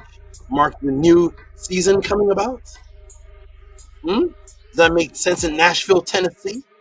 The only 10 I see. Does that make sense there? They took the entire concept of time from the Nile Valley Natiru, from the 12 to the 12 dots, to the conical hours, which is Horus, which is hour, which is Saha, the resurrection of the Djed spine. The word Tamaray, marking the land of time and the Sothis high tides. And now the word for time itself is the word tide. You learn all this after you learn the Egyptians are black. After 8,200 hours of arguing where the Egyptians are black, come here to the pod class and learn what they actually taught. And how it affects you and your mom and your dad. And you can go to anybody now and start a conversation based on time and lead them. This is what I did in the school. This is what I did. I had the topics on everything that was relatable to people. So now I can walk into the family barbecue and say, hey, man, what time did the barbecue start? And I say, hey, you ever wonder what time is? And do a whole on time and tides. And, hey, what's the season's greeting card? High tiding. Hey, man, in the Bible, was there any tide?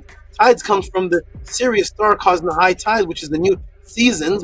And I'm converting Christians like this. That's what I do. I'm going out there and relating to everybody on what they already know. I can start a conversation about tides. I can go out to the beach and see a Christian girl surfing. Hey, how you doing? I go out there on the beach. Are you a trainer? Yeah, I'm a trainer. You know, put the body aside. I'm a trainer. But hey, you like surfing? You like the high tides? Hey, ever wonder where the word time came from? And now the Christian girl is walking with me all throughout the beach. But she can't leave me now. She's walking all throughout the beach because I'm giving her knowledge on tides that she likes and relating it to the Jesus that she worships. Is everybody doing that out there? I hope so. There should be about 500 people in the podcast.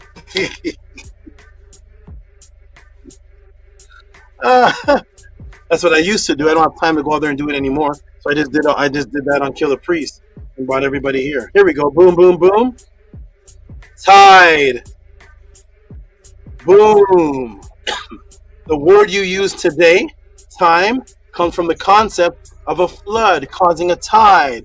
And remember, the original concept of this time was a cycle of the Sirius star and the resurrection of the sun, which represented Heru, which we all know by now was stolen to create their Jesus. What if I told you that the word tide was in the Bible, as well as, and guess what it was used for? What do you mean it was in the Bible?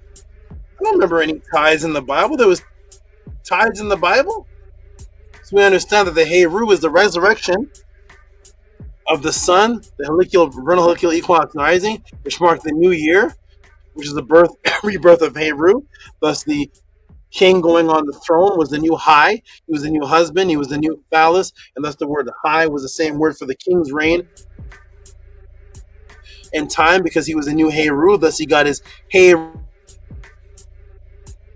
name. So let's go into the Bible and see if the word tide is used. This today in the town of David, a Savior has been born to you, and He's the Messiah, the Lord. Okay, what does that have to do with anything, Tehuti? Who cares? They're announcing Jesus. The angels of great joy. We shall be all to all people. For unto you born this day in the city of David a Savior, Christ the Lord. So the word tide is associated with the birth of Jesus. What are these images they keep putting in the Christian images of tithings? Is that the sun or the SOPTI star? It can't be the sun because it's nighttime, people. Huh? Is this the sun here at nighttime? Or is that the SOPTI star? What are all these stars here in the Christian images and it's nighttime? What are these stars here? This star looks bigger than the sun. It's the SOPTI star that brought in the tides. So that's when Jesus was born, the rebirth of Heru. They put it in your Bible as the angels coming and saying, "Good, I have good tidings for you. Follow the star at nighttime." All the images, the Christian images, have angels coming with all these stars there. Some of them are bold. They put the whole Orion. You see the other picture? The whole Orion's constellation is in there. They didn't just put the star the wise men follow. They put the Orion star constellation series. They put constellations in there. And that marked the raising of the tides, because the vernal heliacal equinox rising raised the tides. So they put the word tide, and I've made the word time because the rebirth of time was the SOPTI star, which brought the tides. Because the SOPTI star resurrected with Osiris, and the sun was Heru because it was the rebirth of Osiris and the rebirth of Heru, called Hora, your conical hours of prayer. And thus, time begins again. So that's because the rebirth of Heru, throw it in the Bible as the rebirth of Jesus, and let's say good tidings, and there's a star rising that marks the rebirth of Jesus. So Hootie, you made it all up. Yep. Set up the debate. Here we go. Boom, boom, boom, boom. Are we still answering this question, everybody? Oh, man, I'm still in. There it is. Boom. Boom. The tide of the time of the birth of Jesus, Heru, who was reborn in Kemet. Every time there was a high tide, which is the same word as time now in your English Masonic language. Huh? Have you noticed what they say the root word of time is? What it is? It is the word da. The word da. Da, da. You know, like me and the boys. Da, like da. Which is interchangeable with the letter T.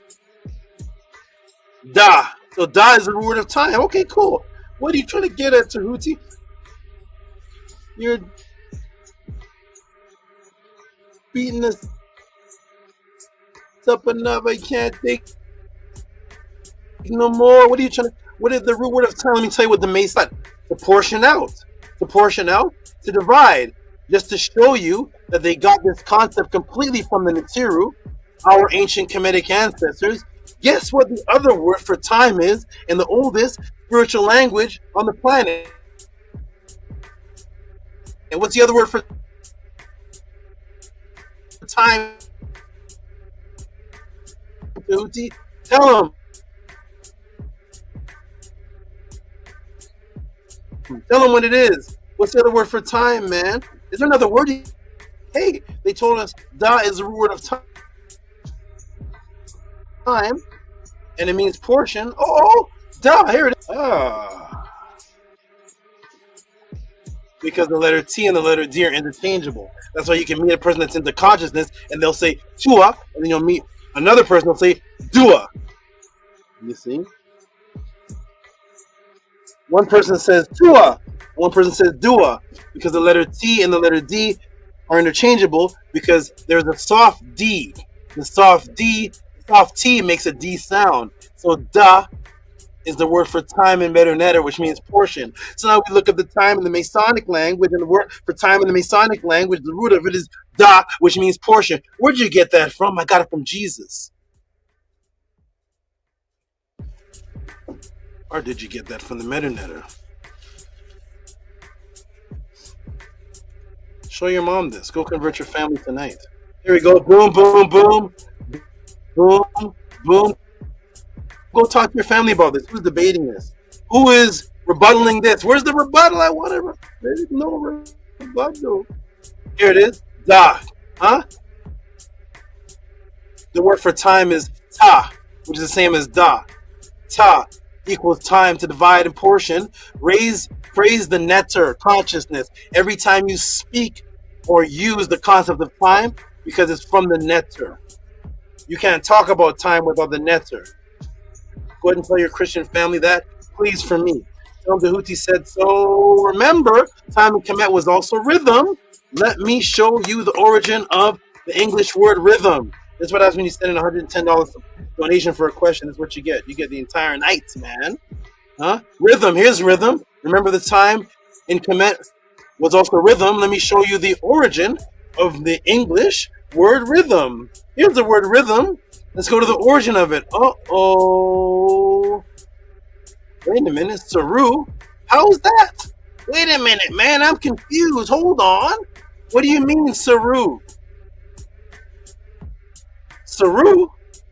Tell me, family, how does the word rhythm come from Saru? That sounds like a whole different word. Where'd the S go?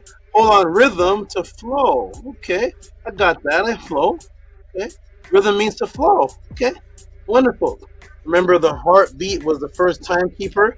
It was the word rhythm, as in the beat, the rhythm to the beat. It's teb, and teb meant time, which is the same word for the heartbeat. Now we look at the word rhythm, and they say rhythm comes from Saru. Where does that come from? Tehuti? What do you mean rhythm comes from? Hey man, what does it mean? Flow of a river. What happens? Saru. To flow as a river. River, stream. There's your water. Man. Yo, man.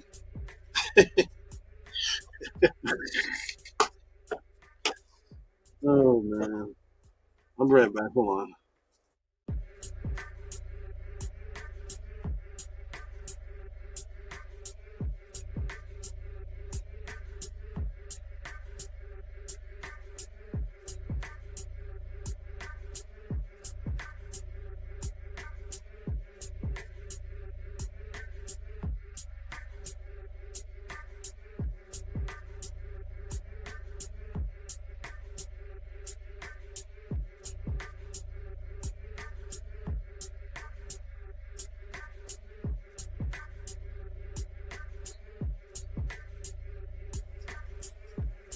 Let's go. You ready, everybody?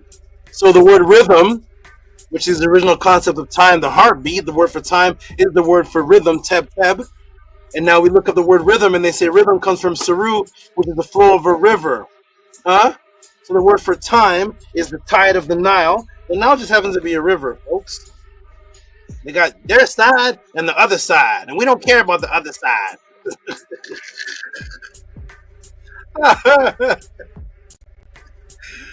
We don't care about the other side. Here we go. Let's take a look, everybody. Boom, boom, boom. Let's go. 1, 2, 3. Let's go, everybody. You ready? Stephen Malik is throwing firecrackers, fireworks. This is what happens when you get past the drama channel and you get to. There's so much beauty here. I don't have time for drama and chaos.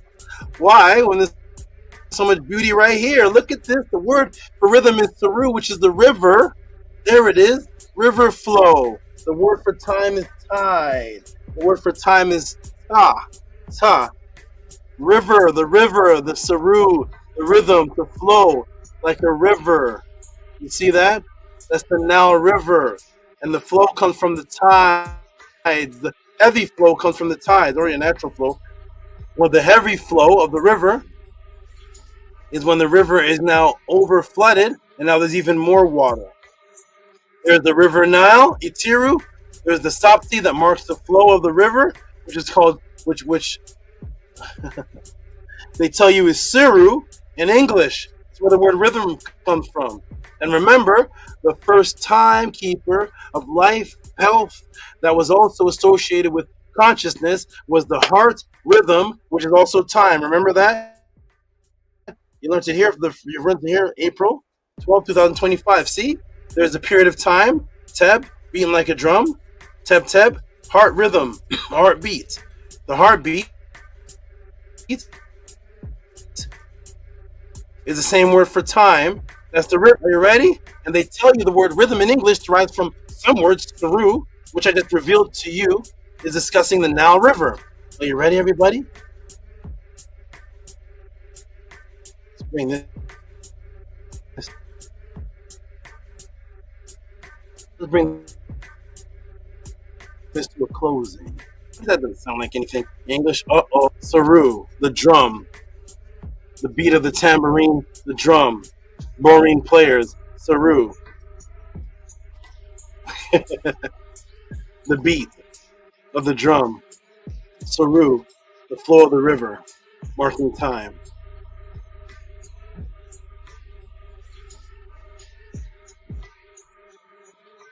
Boom.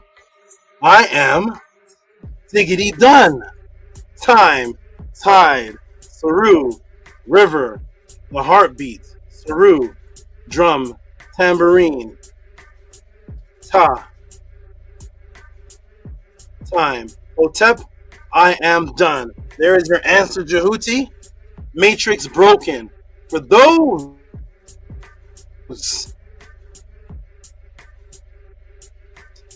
I'm gonna start talking like Martin Luther. Appreciated this. I gotta talk for like the Nation of Islam to get support. For those of you who appreciated more than the waiter that you have tipped in the past reciprocity you have spent over the past years on July 4th or the Thanksgiving, if you have learned and this have had any type of impact and has advanced your recent current understanding of the subject matter, send your tip of reciprocity appreciation called Time is Serious, Time by Tehuti, Hours of Horus, Mother SOPTI, or any creative title you can come up with to Cash App, TT Amun, PayPal, at Rocky SV. I hope you appreciated this more than a funnel cake or a nickel bag of weed. Support the Tutti podcast. This is life. Hope you all support. Record breaker. This should be my last class. 3 hours and 27 minutes. I'm about to snore. Support the Tutti Pod class, everybody. If you don't support after this, I'm gonna put on a MAGA hat. Is that what I gotta do? Does Trump get more support than me? Support the Tutti Pod class, everybody. Cash App, ETM Moon, PayPal, at Rocky SV. I'm gonna put the link in the room. 60 people watching. Let's check the chat to see who up to this, and then we're gonna check the Gmails to see who appreciated this. Okay? Did you like this, Silos? Support the Tupad class. Did you like this, everybody? Sorry, nobody. Did you like this? Did anybody appreciate this? Support the Tutti Pod class. Cash App, TT Moon, PayPal, at Rocky SV. If you've ever bought a large fry at McDonald's. Huh? If you've ever bought a large fry at McDonald's. I gotta dress up like the McDonald's clown? Is that what I gotta do? I gotta get a big red afro? Is that what I gotta do? Support the Tutti Pod class. 3.5 hour answer. Where's JHUTI? How you doing there, Amun? I'm doing extremely great. Feeling extremely knowledgeable with all the information you just provided. This class is absolutely phenomenal. The amount of information that you put into this class is great. It's poured a lot of information, and the way that you put it together is magnificent. It's very, very smooth.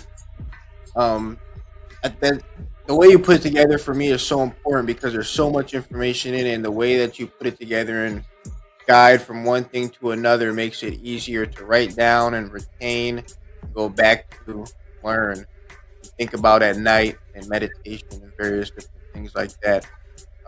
Kudos for all that you put in this class, Saba, because you could have stopped so many times and you kept going and going and going and going. So kudos for making this class, for putting this information out here on YouTube, on the podcast for people to go back to, and you deserve so much support for this and all the hard work that you did to make it. Well. Thank you. This was 3 answers and bonus questions. So this is basically 5 podcasts. So it was 3 hours and 27 minutes. So for the TT podcast, we're gonna check the Gmails right now to see who liked, who appreciate. How you doing, Amunet? You know about time now? Yes, I'm doing absolutely wonderful, and this class is extremely beautiful, and I love how it gets to a full circle. It just makes me feel so beautiful, and I'm so appreciative of everything that you brought forward. Thank you so much.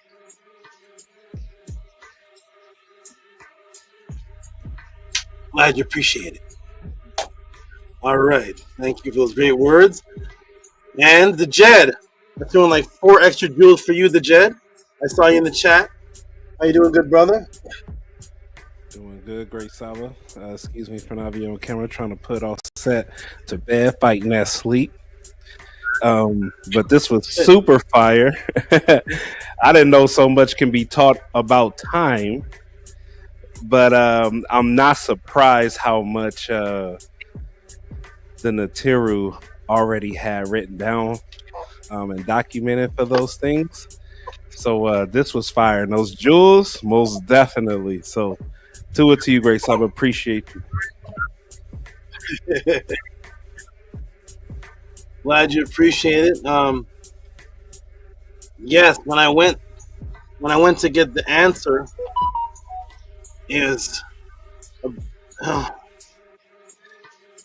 Tua to all the people that are into drama, Tua to all the people that are into the New Age teachings, Tua to all the tarot card, all the people that are into all the stuff that keeps them away from where I have to go to get the answers. And I get this big, beautiful room, just get to pick stuff, and nobody's there sharing this. It's a beautiful thing. Nobody's there sharing this reservoir with me. I am so pleased and happy. So Tua to all the people that have channels that only talk about drama, to all the people that make up information, Tua to all the atheists out there, all the lone wolf individual complainers, skeptics, all those people keep them away from the room, from where the answers are. And thus you get 3 hours of straight information. This is more than information that you never will get anywhere. I don't care if you go to the 5%ers, the Nawabian, Nation of Islam, Hebrew, Ra, Nefer, Amun, Asar, Aset. Where can you go? Where have you gone to send a question in about time and ever gotten 3 hours and a half straight of this? When did anybody ever know the word for rhythm was Saru, the river, which was the drum, the same as the harp, which is the word for time? And did anybody ever know anything like this? So, tour to all the people that leave me alone and have me go and swim in this reservoir of just showering knowledge, because everybody else is caught up in whatever they're in. I don't know what they're in, but whatever they're in, it's an empty black room. When I go there, beautiful, beautiful blackness. When I go into a dream realm or wherever I go, and it's a black room, you just bump into things. Just bump into things, and imagine being in a room full of gold and treasure. The lights are off, and you bump into this. Oh, this is a 2-pound gold piece with diamonds on it. Let me grab this. You're walking, boom, bump into this. Oh, there's 5,000 pieces of jasper, and just bump it. Oh, nobody else is here. This is beautiful. So Tua to the Nitiru, and Tua to everybody that leaves me alone, that gives me the ability to do what this is in front of everybody. Let me Tua to all those. So we're gonna go into the Gmails, see who really appreciated this class. Saying that you appreciate is one thing, support of actually appreciating is another, because the weed man never had to do any of this for you to give him $100 or $50 for weed. The weed McDonald's did none of this for you to buy a large Big Mac with fries and a drinking soda that was $15. Okay, so here we go. I'm gonna go through let's go through the support and see who gave support. And all the people that gave support, they can come into the room. I heard a beep of somebody coming into the room. I'm going to look and see. Hopefully that's one of the supporters. I'm going to get to the room in a moment and see if that's somebody who supports. And go ahead and let them in and let them speak. I'm going to the supports right now. So we're going to go to the first support I see, which is Amun and Amunet. Who is that down there? I think that's CeeLo. I think he supported. Hey, please, CeeLo. I think CeeLo supported some years ago. I don't know if he supported today, but he did support some years ago. When I get back, I will let you pop in and give your testimony or whatever you want to, whatever positive frequency you want to give as we're reading these donations. And hopefully you gave a donation tonight in support. Let's go ahead and get to the first one of the people that support, which is Amun and Amunet. Wait. Oh, Kemetic time. Oh, I didn't do VRI. Well, shout out to VRI. That was a strange room I had to step into. That was a strange place. I didn't like it. Shout out to VRI. I didn't like that place. Pilot place. Hey, shout out to VRI. There's I'm gonna CeeLo's in. I think he's supported. I'm not sure, but here we go. We're gonna get So let's go with Amun and Amunet. Here's the first support. You have the sound on deck. The Jed. You have the sound on deck. The Jed. Is the Jed here? He's our sound man. I want the Jed to do it because Amunet is the one that gave the support, so I don't want them to have to give sound to their own self. But okay. All right. So we're gonna get Amun and Amunet. May Amunet go ahead and read this for us, please. $40 for guiding us to march to Seru of Ma'at and follow our Teb. It was supposed to be Teb.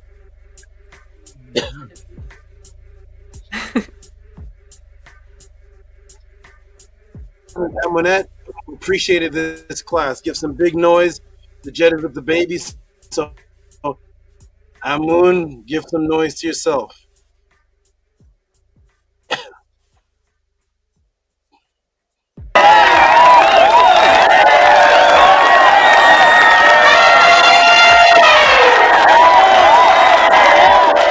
And yes, the Hekau really works.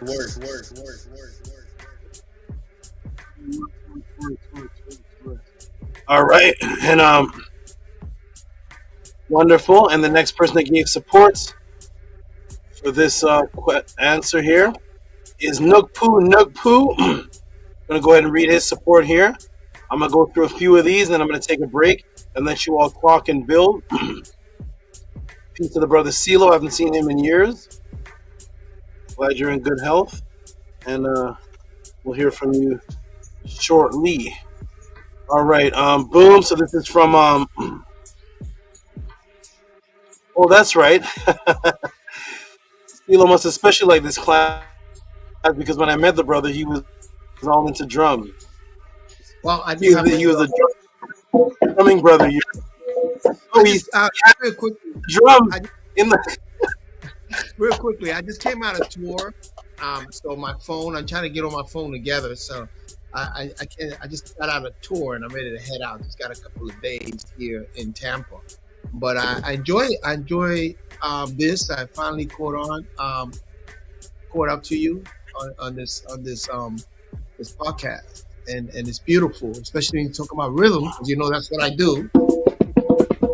You know, that's my thing. Interesting. I learned a lot. I remember you about years back.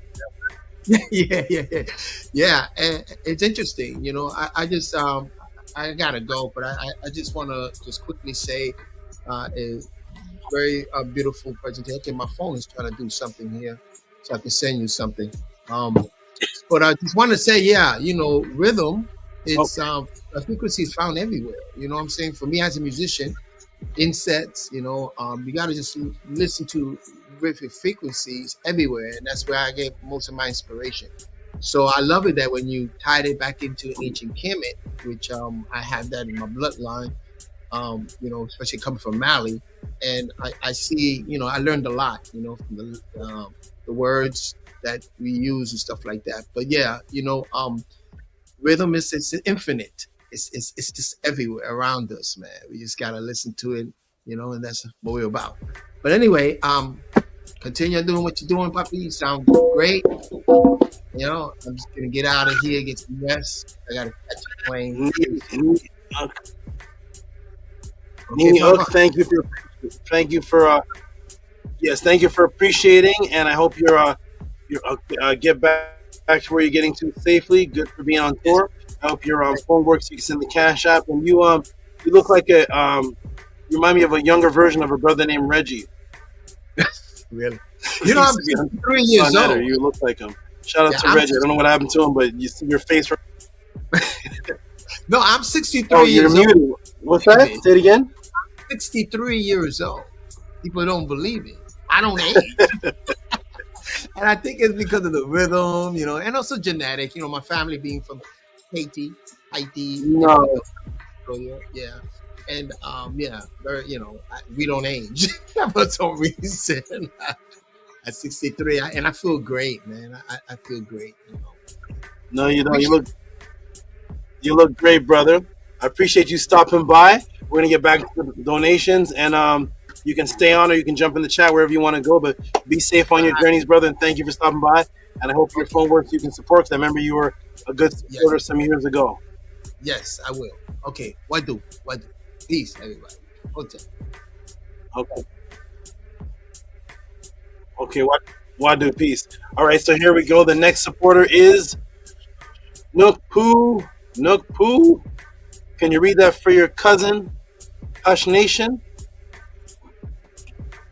Yeah, Tua Saba 2222 from Nook Poo for Hotep, Nefer, Saba. You know what time it is? Seru, Ma'at, Black Eve, Conscious Light, and some Heka inside the other end.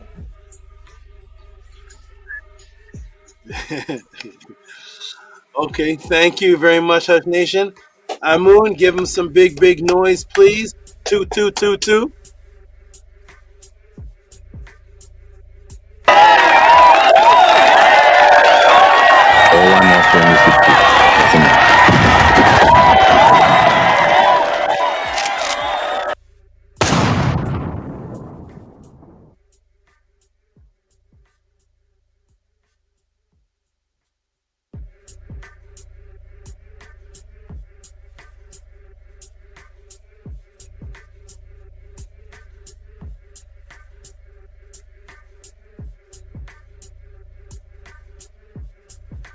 Thank you.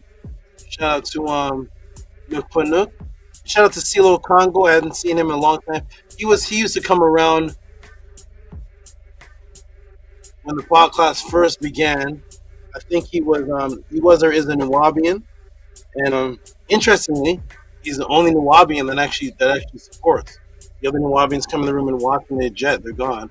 But he's the only Nuwabian that actually comes in and supports. I don't know if the Nuwabians have a subtle resentment where they like the knowledge but they don't want to support a brother. But Nuwabians are not sending support. But CeeLo Green was one that definitely sent in support on a regular back in the day. Shout out to CeeLo, not CeeLo Green. That's a rapper, right? Who's CeeLo Green? No, not CeeLo Green. CeeLo's Congo. Shout out to you. Silo's Congo. Okay, wonderful. All right. Silo Green, man. I don't know. All right. I have all these weird memories. All right. Shout out to Robert E. Williams.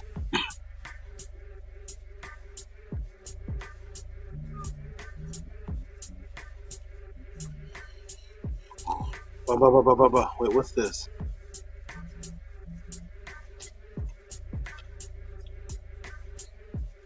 Robert E. Williams, the tip master, the tip man.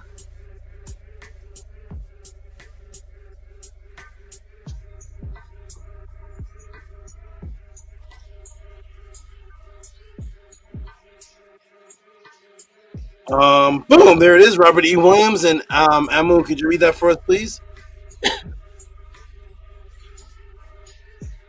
Yes, I can.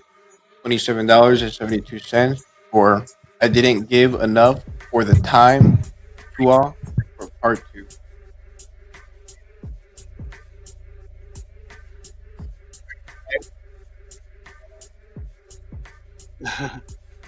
Tua for part 2. Give him some big noise for that. Thank you for reading that, Amu. You.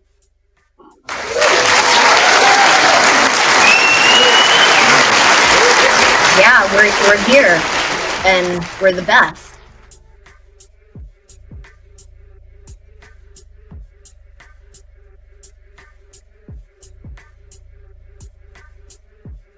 Wonderful, wonderful. There's a brother Nook who he said he's coming on later. The Jed. Jed is. Oh, wait. What's that, Nana? Yeah, it looks like Reggie, right? Yeah. All right, now we're gonna go to what did I just see here? Angela, straight out the gates. Straight out the gates.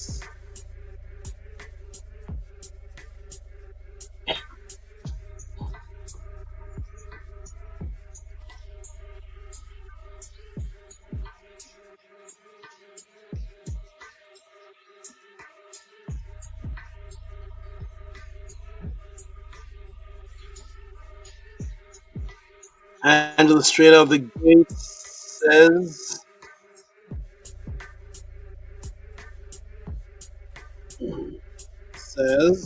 I'll read this one. For time, seasons, greetings.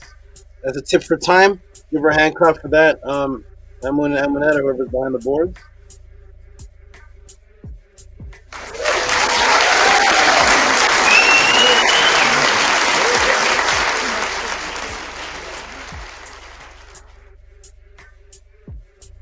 Thank you. Excelente. We got the brother that actually sent in the large donation. And he's giving a tip for the answer, although he missed the answer. When he watches this answer, he's gonna do backflips. I already know he's getting excited. Brother, he's gonna do backflips. He's gonna be running around talking to everybody about time. Shout out to the brother here. He gave a large amount for the question itself. And now he gave a tip, even though he never heard the answer. And it's, Amun, I could read that first, please. Yes, I can. 1111 for I missed the answer, but no, it was fire, fire, fire with 3 exclamations. Thank you, Aminette, for reading that. You're welcome. And Amun, give him some noise, please. Give him a hand clap for that.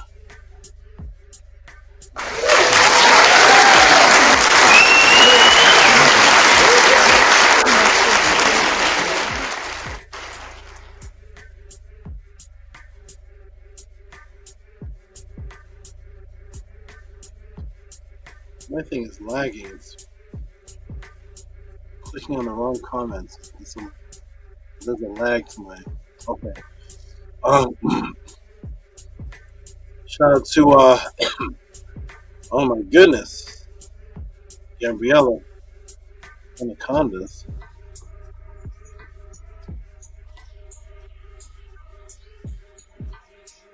All right, everyone. We're here's a new person. Must be from Killer Priest. This is a brand new name. I always give hand claps to the brand new names. He was very excited in the class. Stephen Menelik, and he said Podcraft, so he must be from Killer Priest Day, Killer Priest time. Shout out to I'll go ahead and read this one. Shout out to the show. Shout out to Stephen Jeffrey Melnick. He sent 1111. He's from the Podcraft to the Pod class. So that's a support. That's a tip for the class. Give him a hand clap for that. Plus he's new. Give him a hand clap for being new. Any new donation gets a clap. I mean, it's $120.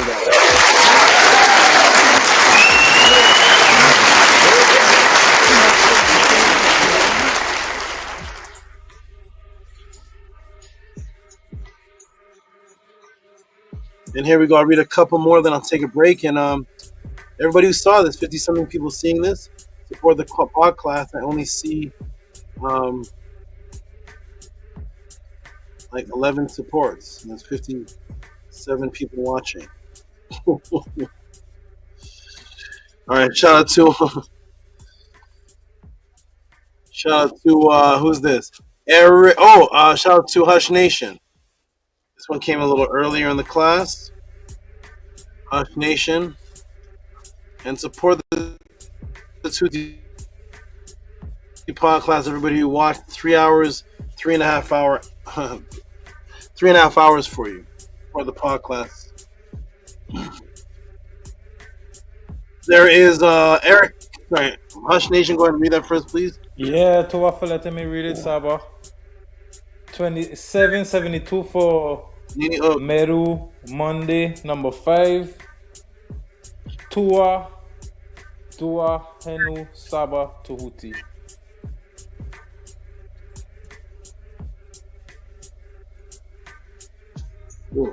Okay. For what is this? Oh, for a Meta class. Okay, everybody. So those who are watching,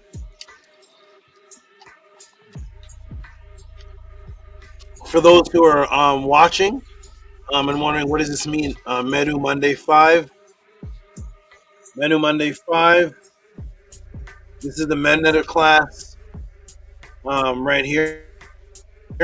We just have classes 1:30 Mondays for about 3 hours or so, and they are not like the pod class. They are personal questions dealing with magic, dealing with understanding the language, going through the Prem Haru, verse for verse, how to build altars, mirror magic, out of body magic, dream work magic, ancestor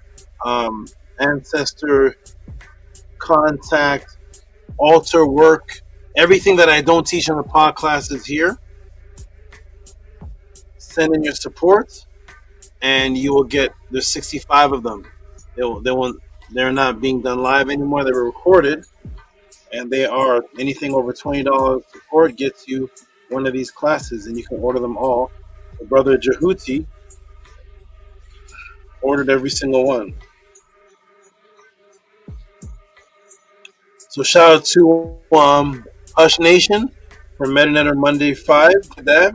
And you will definitely. How many Meru classes do you have so far, Hush Nation? 4. I have 4. You have 4. Are they 4 in the order, like 1, 2, 3, 4, like that, or just 4 different numbers? 1, 2, 3, 4. Okay. Good. You're doing it in order. Wonderful. Yeah. Two. And wonderful. Let me go ahead and get this to you.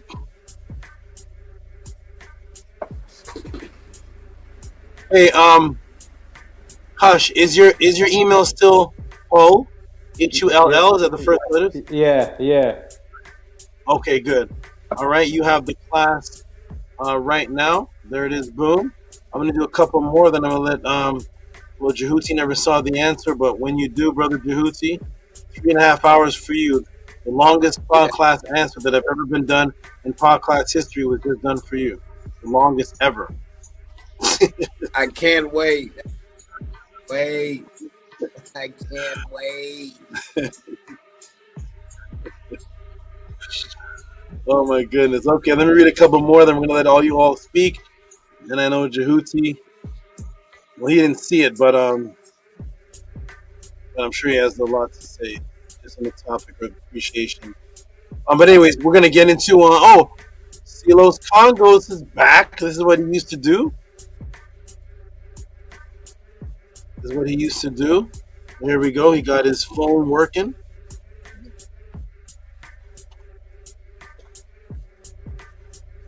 And he's a man of his word, came in. I'm glad he got to see this class because he is a person that is heavily into drumming. So now he has a source of the concept of drumming, rhythm, the heartbeat, the word for time, the same for rhythm, all of it leading back to the drum, and the saru, which is the word for rhythm, which became the English word for rhythm, saru, that they literally openly say is from the river. So he got all of that in the three. He got all of that. Silos Congo, who dropped $20 from Silos Congo. Give him some noise, please. Amunet, are you on the wheels of steel? Yes, I am, SABA. All right, drop some noise.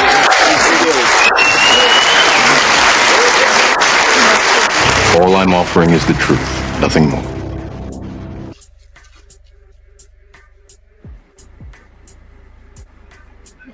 Okay, nice. All right.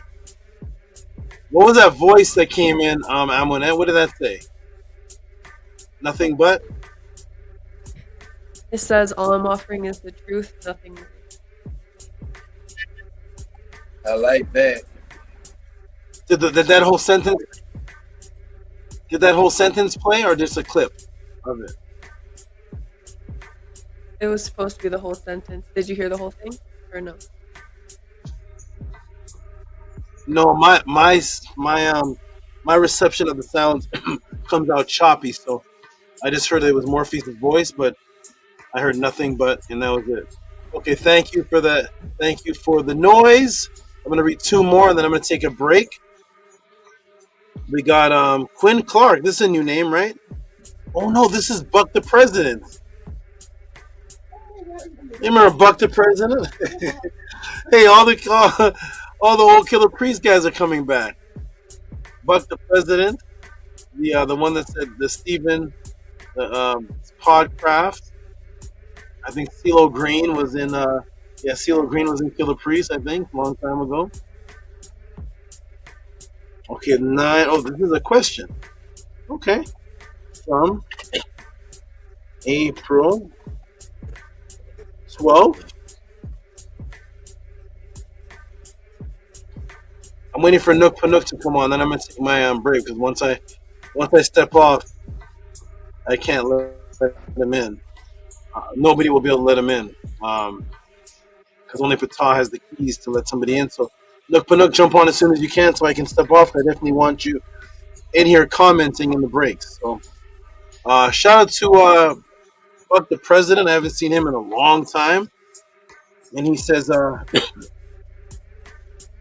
does Asia derive any of its culture from Kemet? Shout out to Buck the President. This question is humongous, because Asia is India, China, Japan, Saudi Arabia. Asia is huge. So if you're listening, Buck the President, if you have a particular part of Asia that you want to focus on, send an email just saying, I want to focus on these parts of Asia, because I could do a whole pod class on things that come from or in Saudi Arabia that come straight from Kemet, and you may say, "Oh, I was talking about China." So I want to just send an email to that. Which Asia is India, the Hindus, Saudi Arabia, Japan? Asia is humongous. Multiple cultures in Asia. But give but the president some noise, please, Emu.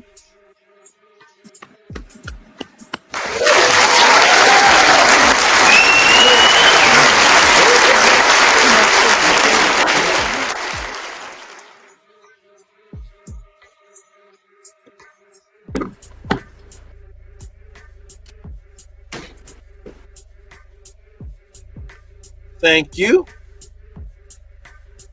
Okay, we're gonna go to we're going downwards now, going back to the bottom, which were the first. We'll scroll down. We have Andrew Gates. We have Daryl. Oh, Amun Min Rasut Atum. He was all the way down in the beginning. This may have been even from the day before.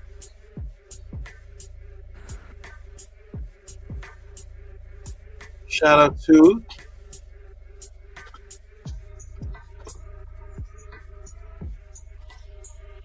and this is one of my favorite names in the class. Okay, good. Nukpu is here. I can take a break and you all can build amongst each other. Let me go ahead and show this great support from one of my favorite names in the entire pod class. Amun Min Ra Sut Atum. Give him some monster noise, Transformers and everything. The Jed or Amun. There it is, $60. And this is a tip for the last class, the Obaid knowledge. It says Obaid knowledge to a SABA. Wonderful. Give him some big monster noise, please.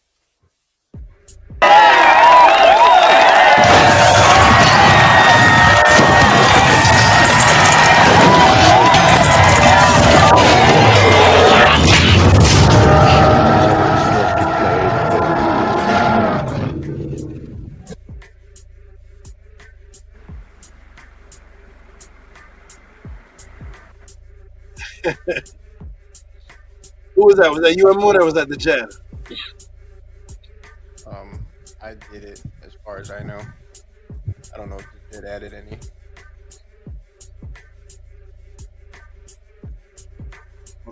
Okay. Thank you, Amun, for that. Okay, I'll do Minty and one other person, and I gotta take a break. So shout out to Minty. Now, usually everybody watching, the tips that come in, the ones that are over $20 are the ones that get noise. But I told Minty that anything she can give, she gets a hand clap for. So, if you're just in case you're wondering why did this get a hand clap, if you're I told her that she gets a hand clap for give. So $2.22. Could you read that for me, Hush Nation? Yes, Tua Dua Saba 22 from Minty Hotep for may this multiply 100 times with an E by the end. All right, thank you, Hush Nation. I'll give her a hand clap for this, please, Amun.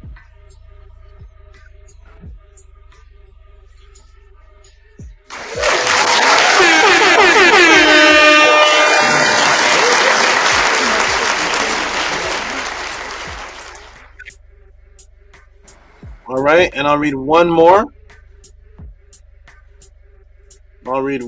Here. And that is, who's here? Next is Gabriella dropping. Gabriella dropped two of them. This is one. I'll read this one, then I'm going to take a break. Shout out to Gabriela Lopez, the mother of our set, the Hempt of the Jed. I wonder if the Jed is here to read this.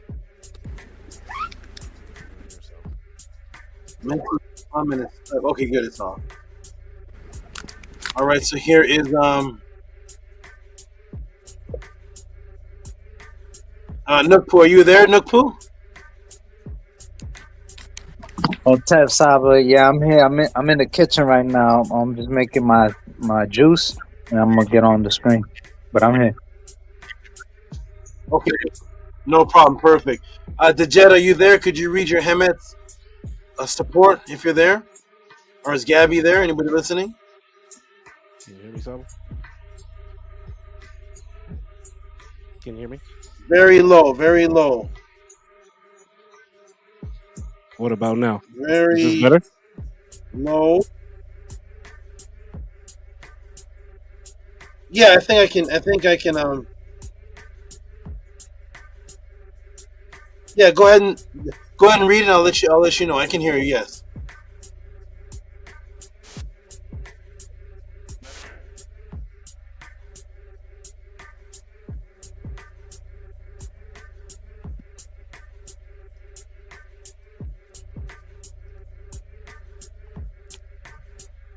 Can you hear me? Yes, I can hear you. Okay, it's 444 support for pod classes, white Eve and purple Eve. All right, give her some big noise, Dejed, please. I had to turn that. That's what was messing up my mic. So I was trying to put the noise on, and it messes with the volume. So I had to turn it off. Okay, no problem. Amun, give Gabby some big noise, please.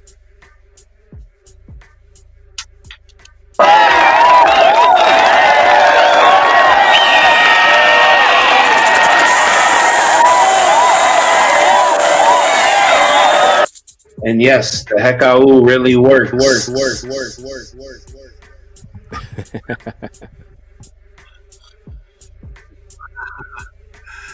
Wonderful. Okay, I'm going to step off for a minute. I'm going to let my beautiful family build. I'm glad Nook Panook is here. He is a great promoter for the people to support the podcast. He has his arrows out, his axe out. He's ready for war. The Jed is here. The brother that asked the question, JHUTI, is here. Gabby, are you here? Yes, I'm here, Saba. Okay, beautiful. We got the female energy here. Hush Nation is here. Amunet is about to appear sometime, and Amun is here. This is a great circle. I feel comfortable to step off with this group of people right here. And if anybody else comes on, I will try to hear out for it and let you on. I will let you all build. Everybody who watched this answer, support the Tutsi Pod class, Cash App TTM Movement, PayPal. Oh, Atef and Nook Panook at the same time. Hey, Saba, I want to show you something real quick. The support is about to pour in. I want to show you something before you go out. I got this big old egg. Okay. You know what this is? Okay, no problem. No, you know what that is, Saba? What you think that is, Saba? You taught us this. What is that? The ostrich egg. I taught about a big egg? Wait. Is that a real ostrich egg that big? I don't know. That's shout out to the ostrich egg. This looks good. Looks like a basketball. That is humongous. There's the ostrich egg of Ma'at. I'm gonna step out, everybody. You all build. I'm very comfortable with the people on the screen. Those who are watching the Tutsi Pod class, support Cash App TTM Moon, PayPal at Rocky SB. For those of you who missed this class or just stepped on, the beautiful class was on the great topics of, sent in by the brother JHUTI, 3 questions. That's the whole pod class. Does time exist? 1 question.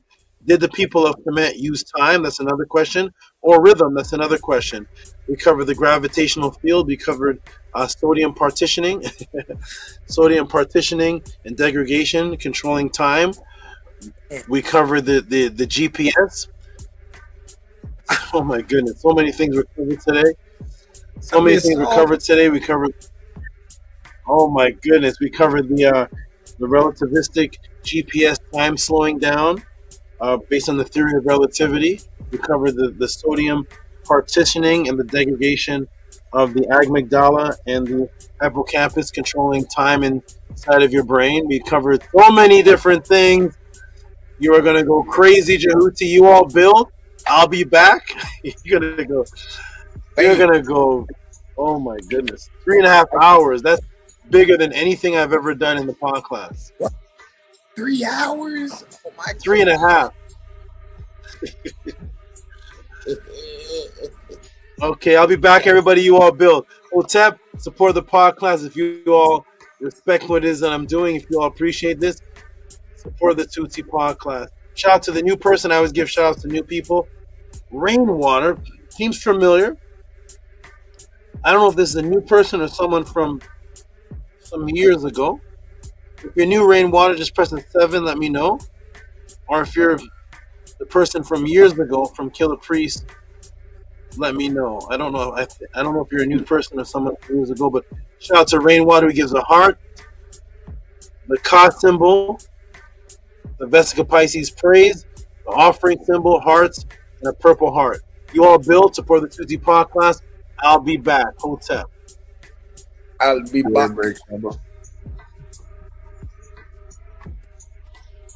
Thank you.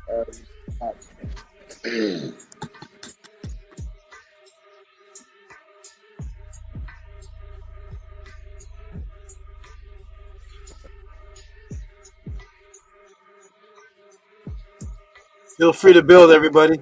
Is everybody stuck? Dutch Nation, is he trying? Oh, okay. Okay, build, everybody. Feel free. No, we good. Just enjoying the silence a little bit. Hotep, Uncle Justin Neb. To us all for a magnificent class. Hotep, Marie, you the Jed, Gabby, Set, F, Houti. If any of you would like to build on class, love to hear what you all have to say. I don't know if you guys are there or not. Hope you are. We'd love to hear what's on your eve. It'll be absolutely magnificent. Hotep and much merry to everyone on the panel, everyone in the chat. Much merry to our great SABA Tehuti and his out.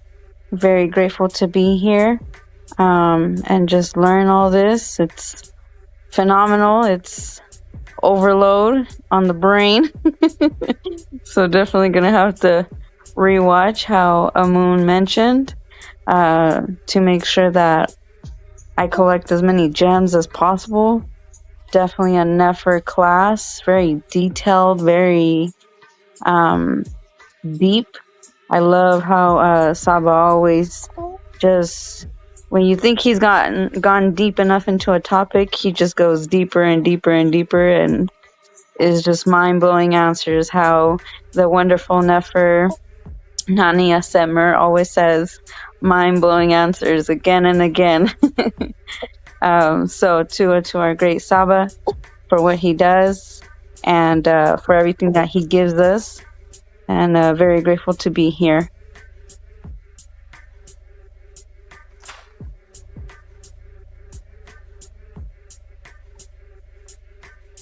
What's up, and Hanu to you for your Nefer words. It's beautiful to hear you on the panel as always, and yeah, this class was absolutely beautiful. I really love it, and so much information, like you said, and it's beautiful because I'm thankful that we can go back at any moment in time and be able to catch what we missed, if we missed anything, because I know there is so much information, and every time I do go back in a class, I definitely get new things each time, and really powerful and really beautiful. I'm so thankful that this is recorded and here forever. What's up to the Jed? Peace and love. Hey, peace. Can y'all hear me? Yeah, bro. Loud and clear. Yeah, man. When I try to use the sound, it messes with my mic for some reason, and then it just sounds super low, like earlier, like y'all heard, and I'm just like, man, all right, so I have to shut that off. But anyway, yeah, hey, it's wonderful to see as many people on the panel. I love that. That's just an effort thing. Nook Poo got me over here laughing. Got the Poo with the axe. Hey, out there. And the hoodie. Hey, love the energy. Yeah, this class was super detailed. I didn't even know time could be, there's so much information just on this, right? It was a basic question, and we got pretty much 3.5 hours of pure fire. And like Gabriella said, Amun, like, definitely got to rewatch and sit, because there's a lot to jot down and, like, section it all, right? Because you have to be able to speak it, right? So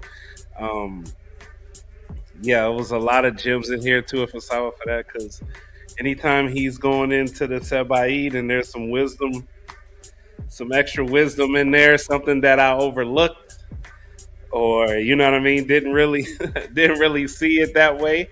I love when Saba breaks stuff down like that, and that was a super neffer. It's great to see everybody on here, everybody in the chat. It's good to see the activity in the chat room. Nick food. But yeah, we definitely here. Hush Nation. You already know, great brothers. Always good to see you.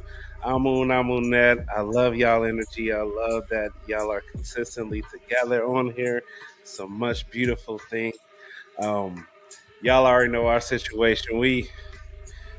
It's your turn. What all said? Okay, here I gotta do this. All right, got 4 clothes. Got to watch this. Okay, here you got us set. All right, it's my turn. I gotta change her. Hold on, wait a minute. So it's a it's a never thing, right? Because when you got somebody that's just as determined and on the same flow with you, and both people want to help out, both partners want to help out, it's a beautiful thing. So it's not over here in this it's not about like, hey, nah, that's on you, like, you go handle that, you go do that. Like, no, man, it take the whole. Sometimes we even hand them to the children. Like, here's your turn. You the oldest. Go ahead and spend some time with your sister. It's one of those, right? We try to keep everybody involved and try to, just keep that wonderful love circle around in the right? So, yeah. So, like I always tell Saba, hey, if y'all don't see me, it's because it's a lot going on over here, man. But I definitely love y'all, man, and it's great to be here. Shouts out to all the supporters. Shouts out to everybody in the chat. Like I said, we're just grateful. And shouts out to our Saba Tehuti, Abu Hotep Rock, Hotep Hanu.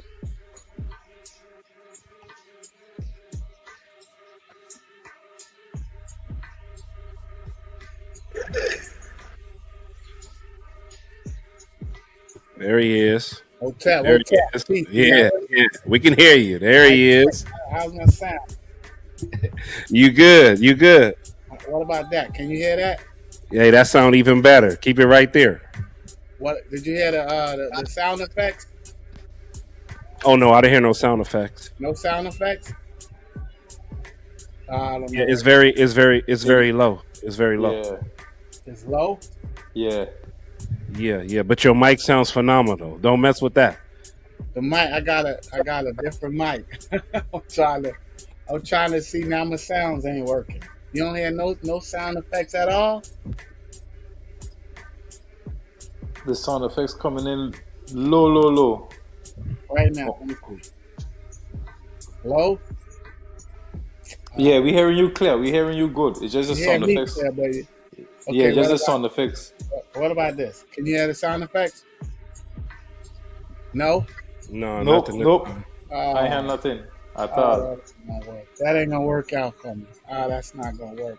But anyway, yeah, man, I agree. This class was absolutely phenomenal. Like, I thought that last week's class was on luck. I thought that was amazing, which it was, and I thought that was probably Saba's best answer. But man, this one was, man. Oh man, the Jay, you was right, bro. I was like, it's such a, it's not like a very deep question, but the answer was, oh man, I'm blown away. I wanted to say Saba's on fire, but I'm like, no, he's not on fire. He's smoking the answer. He's murdering the answer. Yeah, he killed it. Oh my goodness, this was to our great Saba. This answer was. I definitely look forward to running this back so that I could, really digest it, like you said, DJ, because, our memory is so important, as Saba was pointing out, and being able to, relay the information and use the information properly is very important, right? Because having the knowledge means nothing if you don't use it properly. So, this was absolutely mind-blowing, groundbreaking, big ma'at, like you say, Hush Nation. Hindu to you, Amun, and Hindu to you, Amunet, and Amun, and the Jed, and the great brother Tehuti for asking this question. See, this is why I love when people ask the question, because I'm like, I would have never asked this question, right? We just go along with our day and we think we understand time and all of this. And, I knew day, I knew Heru meant day, but, to be able to really put it into perspective and really break it down and understand it in such a diverse way, like the Jet, like you said, brother, it was just, I was looking at the time. I said, is this the same answer he's answering? I had to look at the title. I was like, he's going like Saba just went in for 12 rounds and won every round. Like it's like he just, man, it was. I saw the Isfet going on in the chat. Nukpu with the spear. I'm like, man, this was great, man. But this is what needs to happen, right? This kind of truth and being able to break the matrix. And I hope that the people support, all of the sneak listeners and just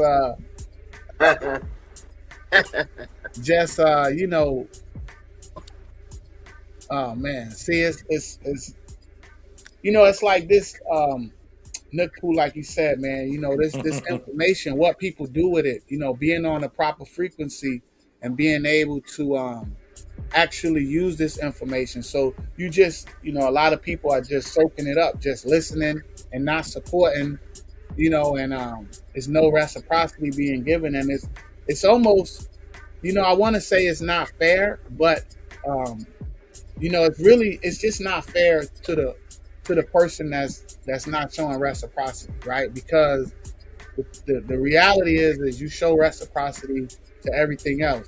It's almost impossible to not support the matrix, like with your support, either with your time, your money, whatever it is that you do.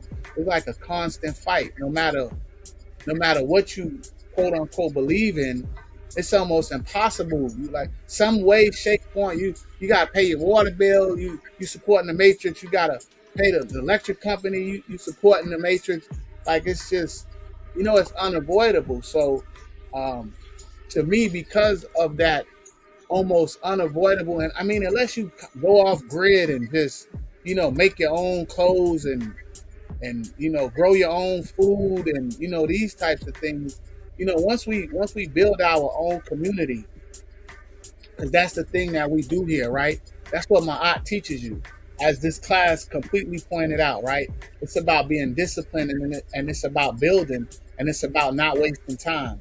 So until we're able to, really provide for ourselves and build a real, community, a culture back like it was, right? You're supporting the matrix some way. It doesn't matter who you are, what you're doing, right? So the best thing you can do is to support the truth any way you can. How do you support Ma'at, right? How do you, get out of this matrix? Because it's impossible for you to get out of this matrix unless you're supporting Ma'at. You have to be standing on the right side of Ma'at. It's Ma'at or not. That's a fact. There's no other man, everything else get chopped, right? So this class was man, I'm grateful. And last week, I thought that I said that Saba's answers getting better and better. They are, right? And that's what he just taught us, that you got to stay disciplined and you got to keep moving forward. So yes, they are getting better and better. Last week, his answer was, I was like, man, it's almost like I'm like, this is it. This is the pinnacle. But it's really not, right? It's like, then he comes with this one, and it was long, and then this one is even longer, and I'm like, it's that's the thing about it, right? The truth is so beautiful that it's never ending. When you came on, the panel, Amunet, you said that the answer was never, right? And I totally agree with you, because the truth is beautiful, and that's the thing that that's so confusing to people, is that the matrix makes the lie look beautiful. They reverse it, diametric opposites. They make the lie look beautiful, and if you're not on the proper frequency, then the truth doesn't look as appealing as the lie, right? But if you're on the right frequency, like we are, then we completely understand that the truth is beautiful. Right, Ma'at is beautiful, and it's the lie that's actually ugly, right? So if that's the side of the spectrum that you choose to stand on, then like Saba say, Humpty Hump, do what you like. But over here, we're supporters of Ma'at, and we show reciprocity, and we do what's right, and and it's a constant fight, right? And the fight is, with the person that I see when I look in the mirror, right? That's the real challenge, right? Is staying motivating and motivating myself and pushing myself to continue to move forward, because it's easy to just sit back and I bought plenty of weed and Dunkin' Donuts in my life. So I would say, everybody, I've bought it, I've done it, and a minute ago, right? It's been a minute, but at the same time, right? What are you supporting when you look in the mirror? Where's your Eve? Where's your time going? What are you supporting, right? Are you supporting the truth, or are you not? And really, only you know that. But by your actions, right? By your behavior, right? By people just coming here, 60 people. It's not going to be 60 different people donating, but by 60 people coming here, you just sucking up the knowledge. You just trying to suck it up. You like a parasite, right? And you just Exactly. huh? They're just suckers. Yeah, that's it. You just trying to suck up the knowledge, and go to the other channels, right? Go, if you're not here supporting, and if this is not if you're not trying to build, and you're not trying to support, and you're not on the side of Ma'at, then go to the other channels. There's plenty of whatever you're looking for. Plenty of it. You don't have to be here, right? You don't have to be here, right, with the negative energy and all the ISFET, because that's not the frequency that we on. We over here trying to build. We are building, and it's a constant fight. And Hinu to you, great brother Nukpu, for your for your patience, brother. Hinu to you for your time, great brother. Hinu to you for your reciprocity. Hinu to you for your example.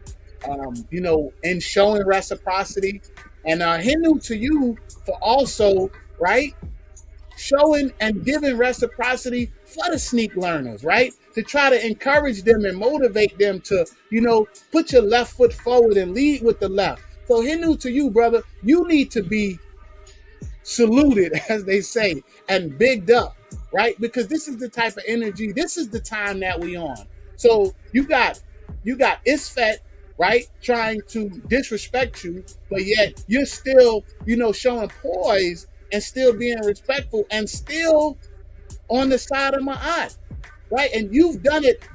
I've lost track of the times that you showed reciprocity to try to encourage and motivate the sneak learners, and as and I mean you giving reciprocity to that, like what they say, love your enemy. It's not that you're loving your enemy, but you're trying to correct the wrongs and show people the right example. I'm not with the turn the other cheek, so that's not what this is. This ain't a this ain't a sucker move. This not a sucker movement. This is I'm bigger than you. My art is bigger than you, right? This is how big my heart is, Nukku, and I'm speaking for you, great brother, because I applaud that, right? I wish my sound was working. I gotta get them right, but I applaud that. I salute that. As the great brother Hush Nation, big Ma'at, big salute to you, great brother, for being that example and that poise and and showing what Ma'at looks like, right?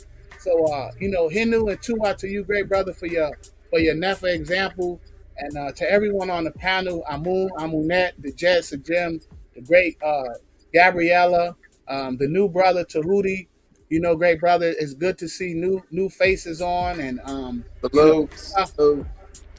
Tua for your support, great brother, and your example. Of course, great brother Hush Nation, and over here, man, we're building, man. You know what I mean? So, that's what it is. I'm not gonna hog the mic up. I'm gonna try to get these sounds working right, but that's just what's on my man. I just wanna thank you, Nukku, for being that example, man, and even giving reciprocity for the sneak learners and for the people that can't give reciprocity. And I've seen other people do that in the past, and that's big of you. So Tua for that and for that motivation. So I hope the people take heed to that example, right? To that one example. Just do what you like, though. Honestly, it's not even hey, it's like it's an individual journey, but it's collective because we're all working and building here. So Hotep Hinu to the Natiru, Hotep Hinu to everyone on the panel, and definitely Hotep Hinu to our great teacher, Tehuti Amen Hotep Ra, and I can't forget my great brother Ani Patah Aten Tehuti. This is what we doing over here, man. We building, and as evidenced by the great Nefer structures that was left behind by our ancestors. So with that, I'm gonna try to get my sounds working right. But I just wanted to share that, and thank you, Nukku, for your example of despite it all, still giving reciprocity for the sneak learners and for those that want to give but can't. And the thing about giving is you don't even have to there's multiple ways that you can support, because before I was supporting financially, I would support and come to the panel, and there's so many of us that do whatever they can. It's not even about everyone's in different situations. Like I said, like I always say, you got to put the boat in the water where you at. I can't get on your boat. I can only put my boat in the water where I'm at. Oh, I'm back here. You're up there, right? Okay. It's up to me to catch up to you. It's up to me to set my sails a certain way and row my boat a particular way. But I can't put your boat in the water. I can only put my boat in the water, and I can only put it in the water where I'm at. So when I look in the mirror where I'm at, that's where I have to start from. I can't start from wherever you starting from. I got to start from where I'm at. So, I'm honest with myself, and, I know my shortcomings and my flaws, and I search them, and I'm working on them daily. So, again, Hotep Hinu to you, great brother, and Tua for being that Nefa example. And with that, I'm going to try to get my sounds working right. I don't want to hog the mic, but I just wanted to share that. I wanted to let the people know that, this is what we do over here. We're building, not destroying. So, Hotep Hinu. New York, Tua.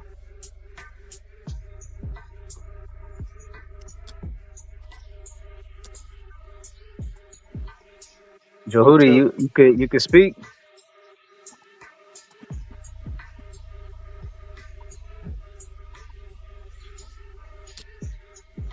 Tua Tehuti for sending in a question, boy. Yeah, man, get a lot of info out of ourselves. So big salute, Tua, for that question, and Tua for your support, Tehuti. Man, appreciate that a lot. Appreciate it.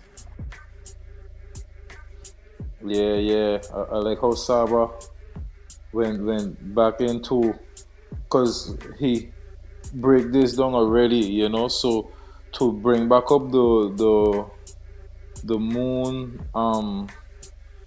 the bucket with the hurt and who, Kiwi with the darkness, with the reflection, with Tehuti the deputy of Ra. It was real never, you know what I mean? Because we don't have a class on this already, so to get this information on it, to put it together is real never, you know. And to see the bucket with the 12 dots, with a SAR backbone, yeah, it's more my art. It is definitely big my art, you know. I definitely appreciate the digging of the ibis, you know. SABA Tehuti, yeah, but Tua for that question again, my bro. The MERUKH, the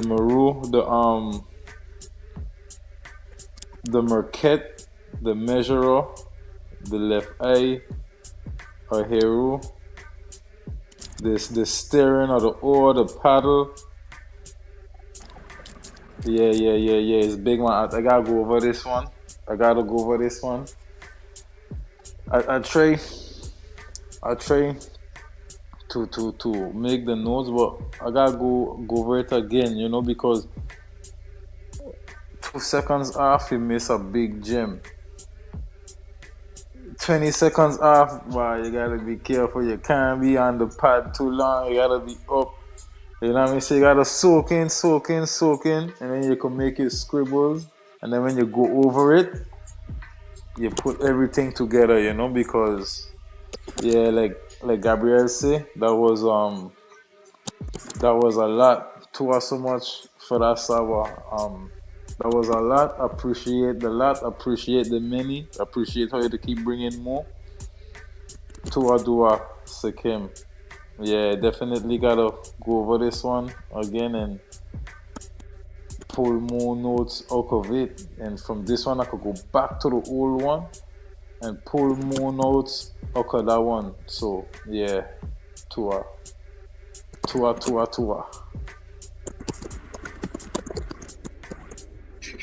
Nutpool, did you hear my sounds?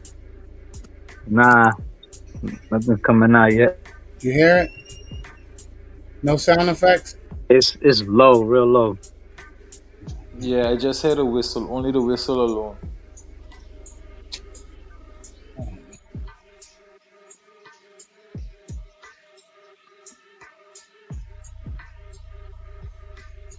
Yeah, Hotep, Natiru, Mary Ma'at, Hotep Atef for those Nefer Medu, Hotep Fix, Hotep Amunet, Hotep Amun, Hotep the Jed, Hotep Saba, and Tua JHUTI for that Nefer question, and sending reciprocity to Saba immediately. Like, even like, it's not the amount that you send, that was Nefer within itself, but just the fact that you understood and appreciated, because the whole thing about it is valuing what this information is about. A lot of people think that it's like about a whole bunch of money or whatever, and that's not the case. That's not what it's about. What Saba's teaching us is to value these information, to value the Pa'ut, value, Ma'at, more than you value the matrix. And if it wasn't for Saba, I wouldn't be sending reciprocity to nobody. Like, I would when I feel like it, but now it's a whole like Saba put me in a whole nother level. Like I not only send reciprocity to Saba, I send reciprocity to other people because Saba put me onto that. Like if it wasn't for Saba, like he broke me out of that spell basically. You know what I'm saying? So it's very important to do that. Like a lot of people speak upon supporting black business or what have you, and what better way to do it than to do it like this? You know, Saba's taking us out of that whole matrix of supporting the matrix. Like this is how we circulate, to each other, and it's so never like all the information Saba gives out to us, everything he does, and for everybody who supports Saba, who has it to this level, you know what I'm saying? Because at the beginning, I wasn't able to send reciprocity to Saba because I didn't have no digital funds and nothing like that. My money was always in my pocket. I never had it in the bank. So I would always ask people, hey, look, I'm gonna give you some money and you send it to Saba. And that's how I was doing that at first. And then eventually I was able to do it myself. But it's like for everybody, it's like it's not really how much you send, it's just the fact that you're supporting. Once you start that flow and appreciate it, that's what counts. And JHUTI, you understood it right away. Like you noticed the value of what Saba was offering and what he was giving to us. You're like, man, I'm feeling like I'm not giving you enough. And that's never that you felt like that, because a lot of people don't feel like that. They're like, hey, I'm here. I'm spending my time to give you my time. Like, what does that mean? Like, what? You know what I'm saying? Like, you're at work. You're telling your boss, hey, I'm here spending time, so you don't have to pay me. Just you spending time with me is good enough. Like, no, it don't work like that. So, you know what I'm saying? The people understand the assignment. Like I was saying, like in Kemet, nobody's complaining. Nobody's like, oh, I'm not doing that. And then people have the nerve to think that they're in my eye when they just not really doing what they need to do. Like this is not for entertainment. This ain't some Netflix. And even Netflix, you paying for it. Everything you watching, you paying for it. You think you're not paying for it, but you are. You're paying for your cable. You're paying for your internet. You're paying for a subscription of something, and you got the nerve to think like, oh, well, I'm here. That's good enough. Nah, go waste your time somewhere else. Like Atef was saying, like we don't need dead weight on the boat. This is not just for entertainment and watching, and it's just pure isfa. It's greedy because this is just for yourself. What about the next person? You know what I'm saying? This could just finish out. What if Saba is not getting no more reciprocity? Because Saba's not doing nothing else. Like, that's how you got to envision it. Like, yo, Saba's not in the matrix. Saba's not receiving tax income or whatever. He's not dealing with that. He sacrificed that to do this.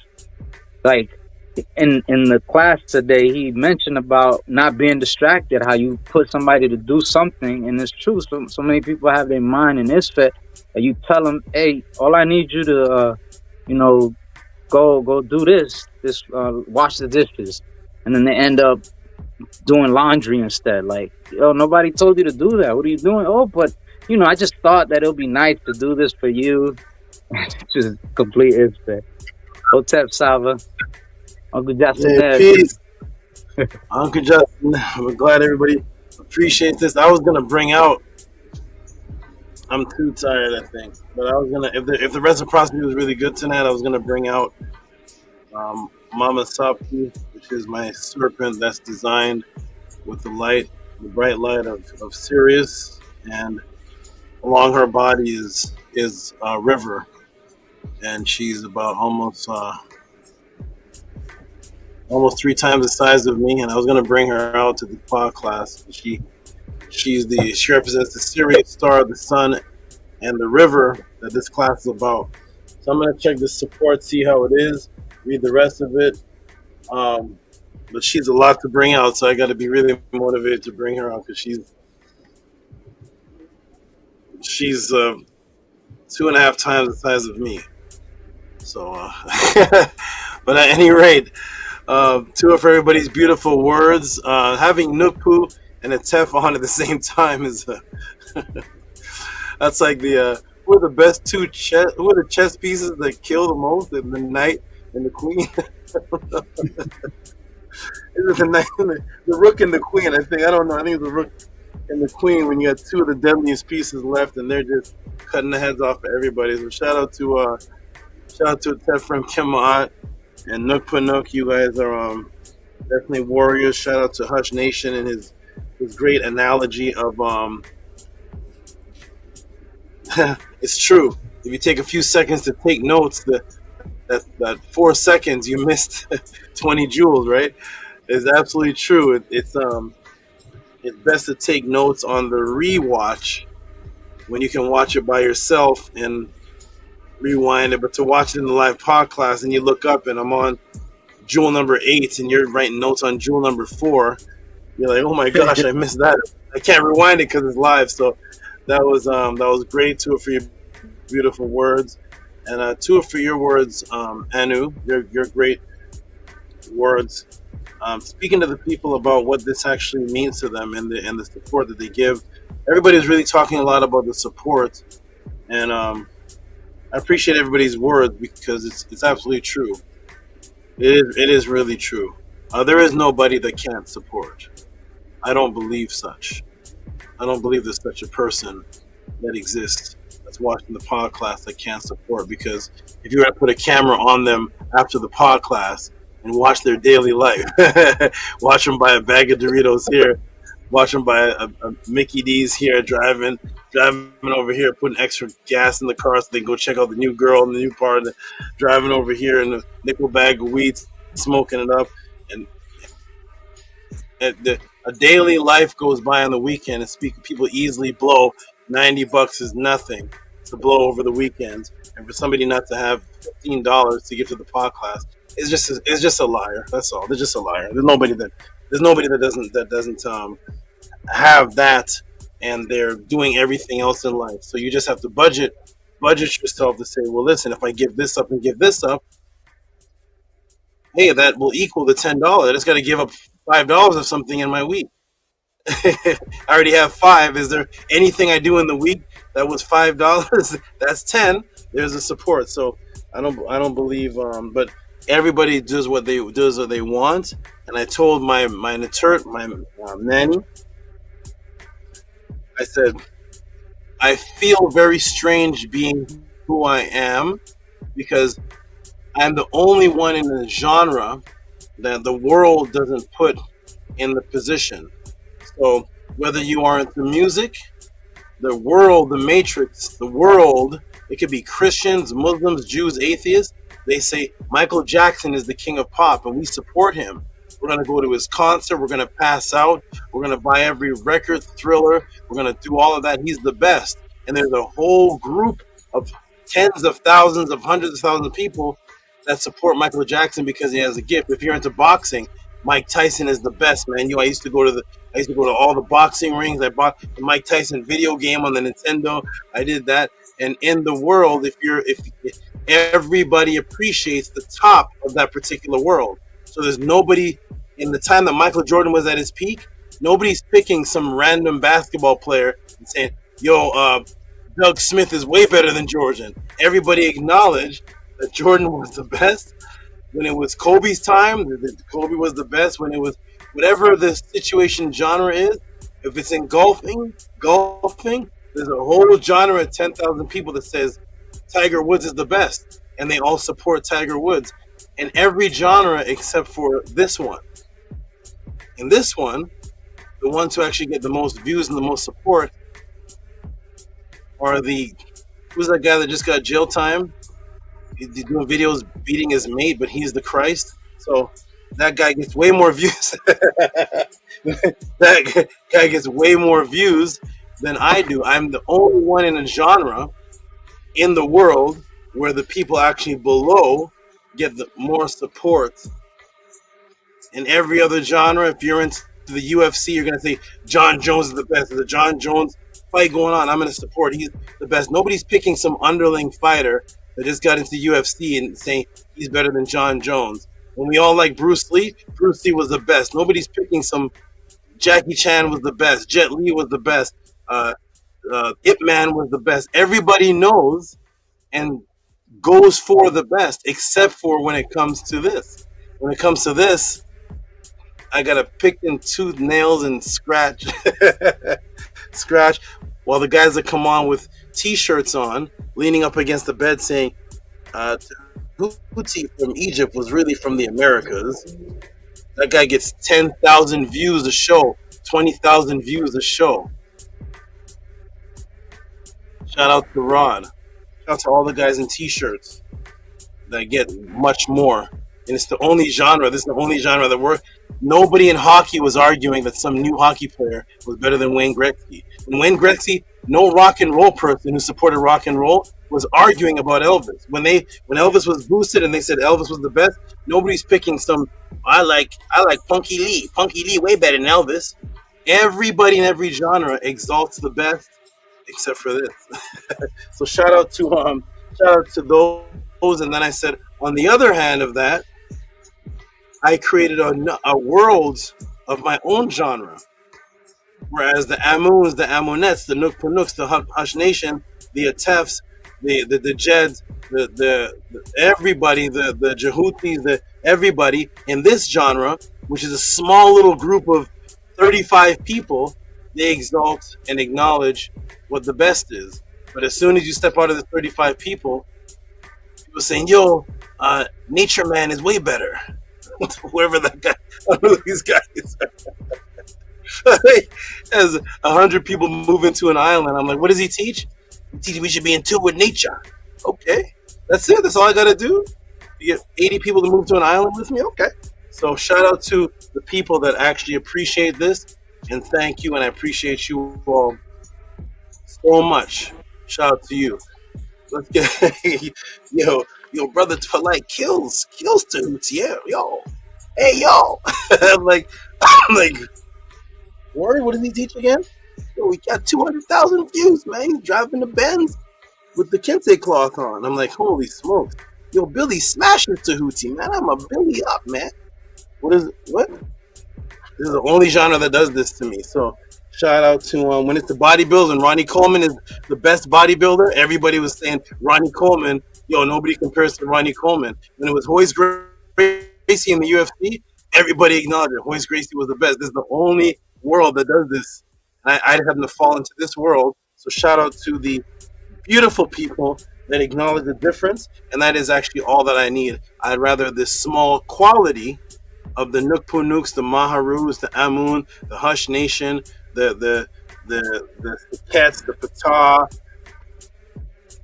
the everybody, the Atef, the small group of quality people is actually better than 5,000 Isfetians. See you all on the other side. Because, like Nook Panook said, the Natiru, or don't worry about the SABA fiends. The Natiru are going to, in the Perm Haru, the Natiru kill you before you get to the fiends. I just want everybody to know that. But, here we go. You don't get to the fiends. You have to it's the Natiru that are like, we're not playing with, we don't want you here.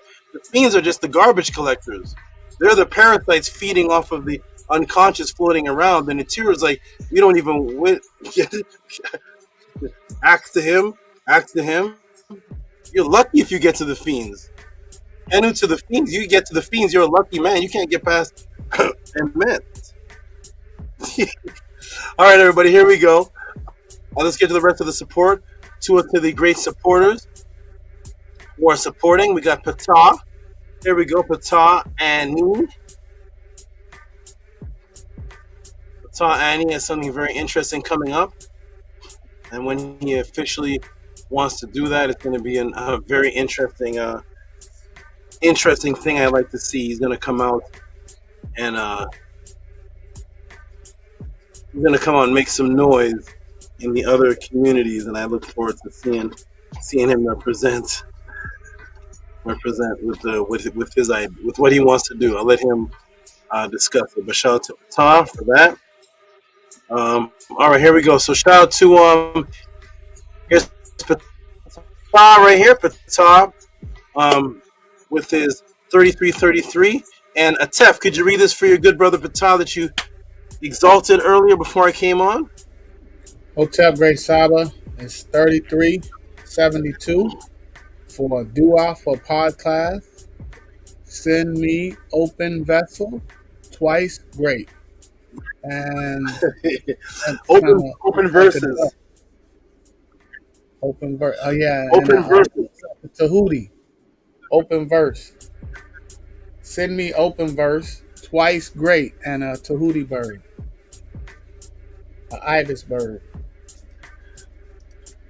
Wonderful. Shout out to shout out to Annie Patah.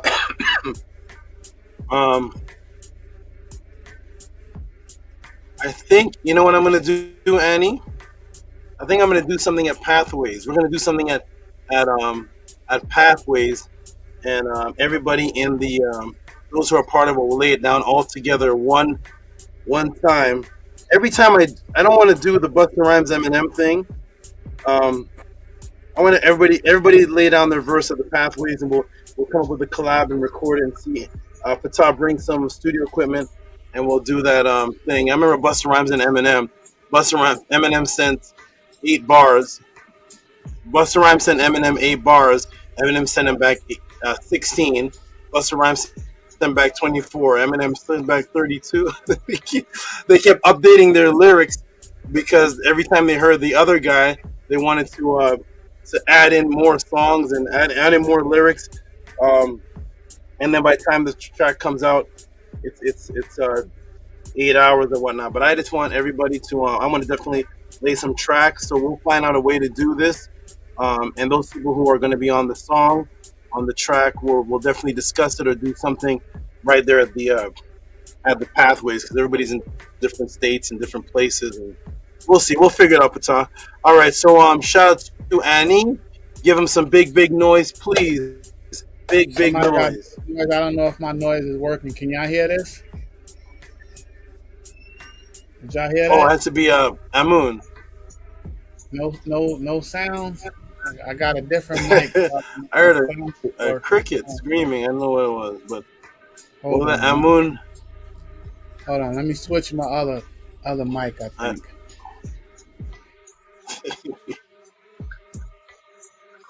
All right, it's all on Amun. We got the Jed sound systems out, the Tef sound systems out. It is all on Amun and Amunet. Can you hear me? Give Patah some big noise, please.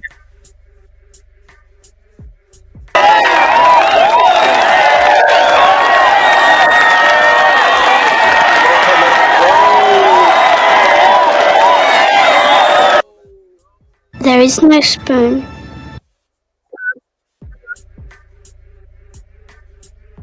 Thank you. Wonderful, wonderful.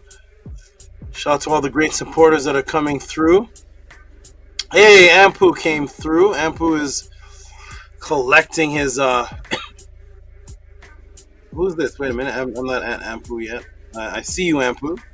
You're coming up shortly, but right now in line is hey, Saket.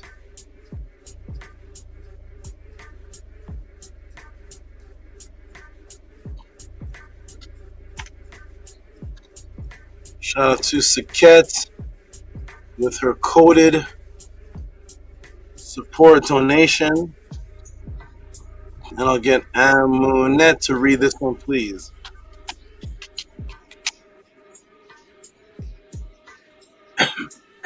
$999-437 Tuaishin. Is that what it says? Two. I think. Maybe one is Ua, because one is Ua. Yeah. One is Ua, right? Okay, we've got to figure it out. Amunet has figured out the code, cracked the Saket code. It's T, one is Ua, and then it's I Shen. Okay, wonderful. I'll give a hand clap for cracking the code. Just give a hand clap. Give a hand clap for that. We cracked the code.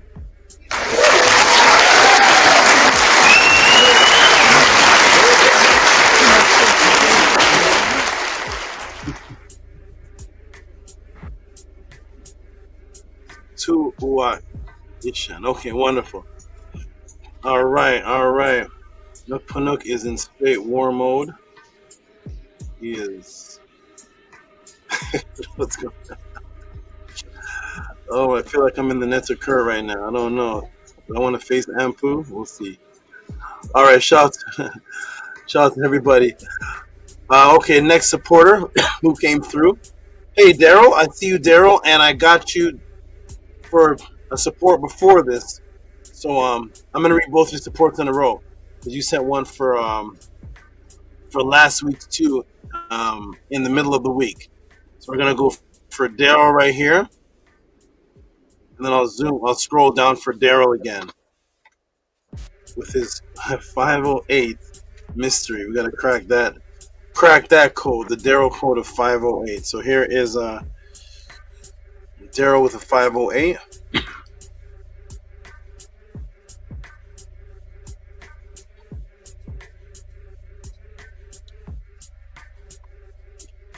Shout out to Daryl, 508. And always do the same thing. Appreciate it. Pod class. Okay, now I'm going to scroll down to the earlier one he gave. Where is that? Here it is. Daryl with the 508.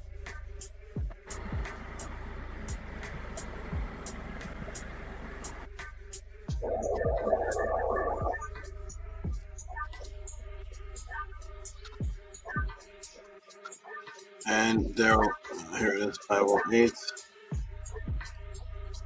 I know somewhere in here. A bunch of Nook. I know he's in here somewhere. I'm going to scroll down. I know he's in here somewhere. Okay, Daryl. Okay, Daryl with the 508 again. Shout out to Daryl with the 508 again. Thank you, Daryl. Let me scroll up. Nukpu. 2. Oh, okay. The Nukpu flow is here. Here we go. So first he does his introduction. His introduction support. And then all of a sudden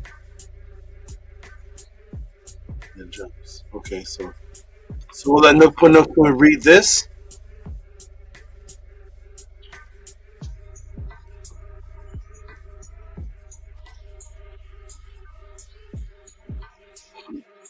Okay, let me know when you see it, Nukpu, and go ahead and read it for us. Dua Saba Hotep. Nukpu. Hotep. Ucha Ra. Ucha Hat. Ucha Sep. Ucha Tet. Makeru. To the 999th power. Ma'at. The watch symbol. That is definitely support tip for the last class that I had, that all these words are in it. Ucha Hat, Ucha Sep, Ucha Tet. Give Nukpu, thank you, Nukpu. Give him some big noise for that. In New York. Right there. Give him some hand.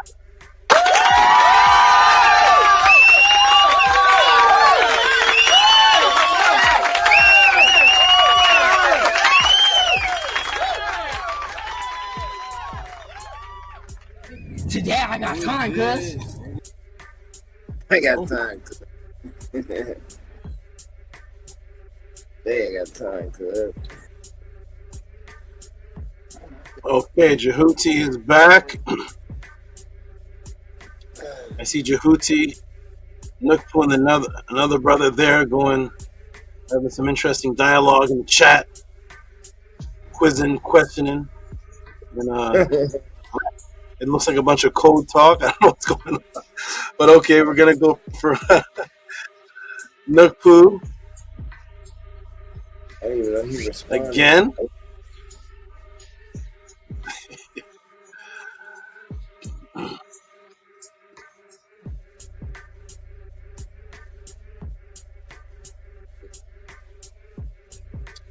Oh, and Nukpu, I wanted to say to you too, you have forgiven the new brother.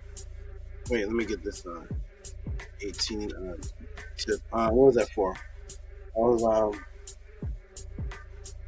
hold on a second. Luck. That was a luck class. Okay, good. Yeah, Nukpu. Tua for welcoming in the brother. Tua for giving the acknowledgement to the brother JHUTI.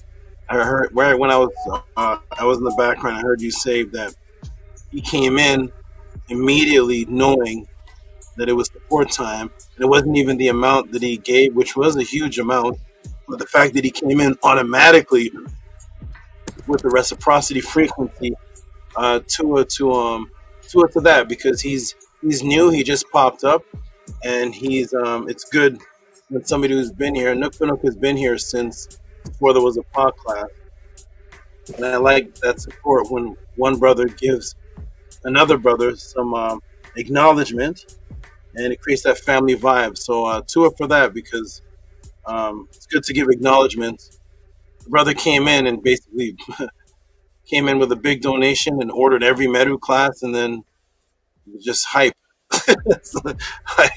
hype energy. So Tua for that. In New York, Saba. And let me ask a question to JHUTI before I show this support. I wanted to ask this for the last couple pod classes. How did you come across the Tehuti pod class exactly? Remember, I told you it was I don't want to have to say it like that. It was this fat guy you was on a show Or with. Killer Priest. Yeah, Killer. I don't know how. I forgot how I ran into that. Who's the fat guy? Killer Priest. Who? Killer Priest. Oh, you was on some show with Killer, like this large guy. I guess Killer Priest. Yeah. And so you were just talking. I was like, dang, this is the stuff I've been looking for. Oh. Okay, and then I started searching up your name and trying to see, like, are you on anything else? And I looked at the other videos and I found your channel. I was like, oh, okay, it's over with. Did you come across the Killer Priest video on Instagram? What video? Or did you come across like any clips on social media or no? No. I'm really on YouTube a lot. Like, I look at a lot of documentaries on YouTube. So I ended up finding him on social media, but no, I found him first on YouTube. Okay. Shout out to. Okay, thank you for that clarity. And shout out to the good brother Killer Priest, and whatever frequency he created on that channel happened to attract people that are looking for me. Even though JHUTI came way later, this is 2.5 years later. I'm off of Killer Priest, but he's still able to find Killer Priest and still find me. Something about the Killer Priest podcraft frequency attracts people that are looking for Tehuti. Every single person you see JHUTI on this panel is from Killer Priest. Yeah. Really? Everybody. Yeah, everybody. So that's what I wanted to know, because you came a little later. So I didn't know if you were a watcher of Killer Priest years ago, or you scanned and found me on Killer Priest just scanning through YouTube. I literally scanned through YouTube. I found him like probably last week. I saw the video. No. I'm sorry. The week before, you saw me on the class is when I saw the first time I saw the video. So you saw me on Killer Priest a week before the class, and then came to the pod class immediately. Yeah, like I seen that video, and then I searched your information and found you on YouTube, and I started looking at your videos first, and I was like, wait a minute, he does this live? And I was like, oh snap, I need to go to the live. I need to check that out. So I went to the live. I'm a researcher, like I'm an internet geek, so I'll research. Thank you. Look up and all that.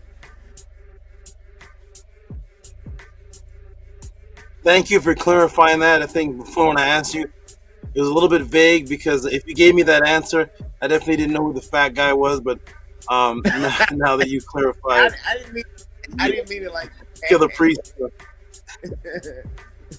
The heavy set guy. I probably should say. Okay, so shout out to Killer Priest. He whatever he created brought you all there and had you all see me, because I've been on multiple channels, one of the more popular ones, more than Killer Priest, and there's nobody from those other channels that is a consistent supporter of the pod class. Something about Killer Priest drives people to go there for answers that were only given when I got there. So shout out to that frequency, and I'm glad you found me, JHUTI, and you're about to be in a whirlwind of you're about to shift dimensions. Wait till you see this is your first answer you're gonna see. Oh boy. Maheru is the only one that came from that other channel. I thought he was on I thought he was on Kill the Priest too. No? Okay, Maharu, okay. Maharu, you came from I thought Vegan Leisure on the Killer Priest. Maybe he saw me there and went to Killer Priest. I don't know, but thank you for letting me know, because he did say that he did say something about watching the Jabari debate. So okay, wonderful. All right, everybody, we're gonna get to this support here. Let's get into it. And shout out to Nookpoo who dropped. Go ahead and tell them what you dropped here, Nookpoo. You can read it for us. To SABA, this one right here, Nukpu 2772, Hotep, Hekau, Ucha Sep, Ucha Tet, Ucha Ra, Ku Ma'at, Blue Eve, the Hekau, Light as a Feather, Ma'at. This is more reciprocity for that lucky question, Saba.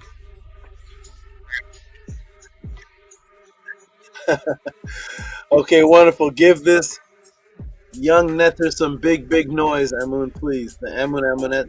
Thank you.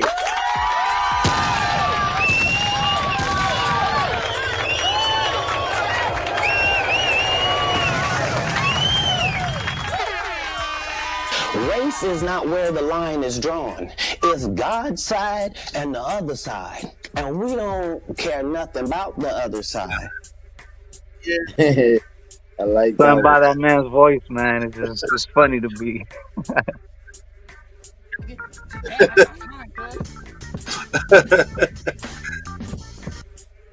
Okay. Oh, is the noise so warm?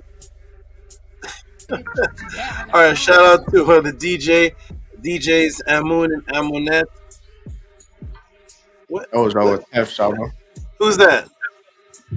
Oh, shout out to DJ Atef with the ad libs. Shout out to DJ Atef. And did you do the first noise, Amun and Amunet, and then?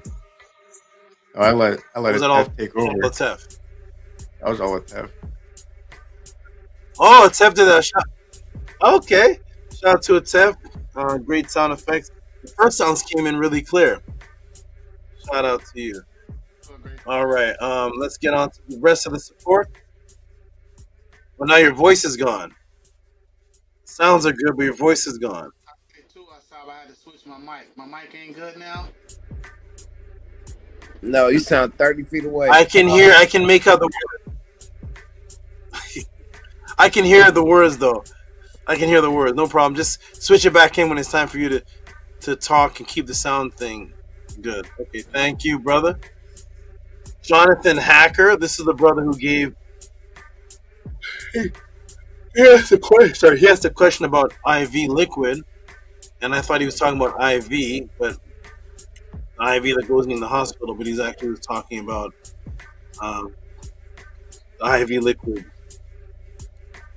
BCA, asking if it's good for you, and yes, the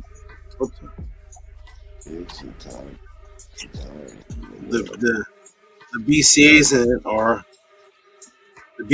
good for replenishing electrolytes, which help you during your runs or your workouts or afterwards. It's good to sip on those BCAs while you're working out. So now that I know you're talking about actual liquid IV BCAs. All right, so shout out to Jonathan Hacker.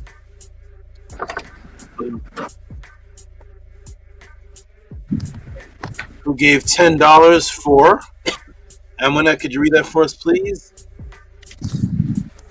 Yes, I can. $10 for one in. I can't read that number, but very big number. That's me. Appreciate you. All right, that's definitely a tip for the lucky class. And that was 1 in 400 billion. Shout out to you, Jonathan Hacker. Give him a hand clap for that. Thank you for reading that, Amina, and attempting to read that number, which was beyond your numeral understanding, which I can understand that.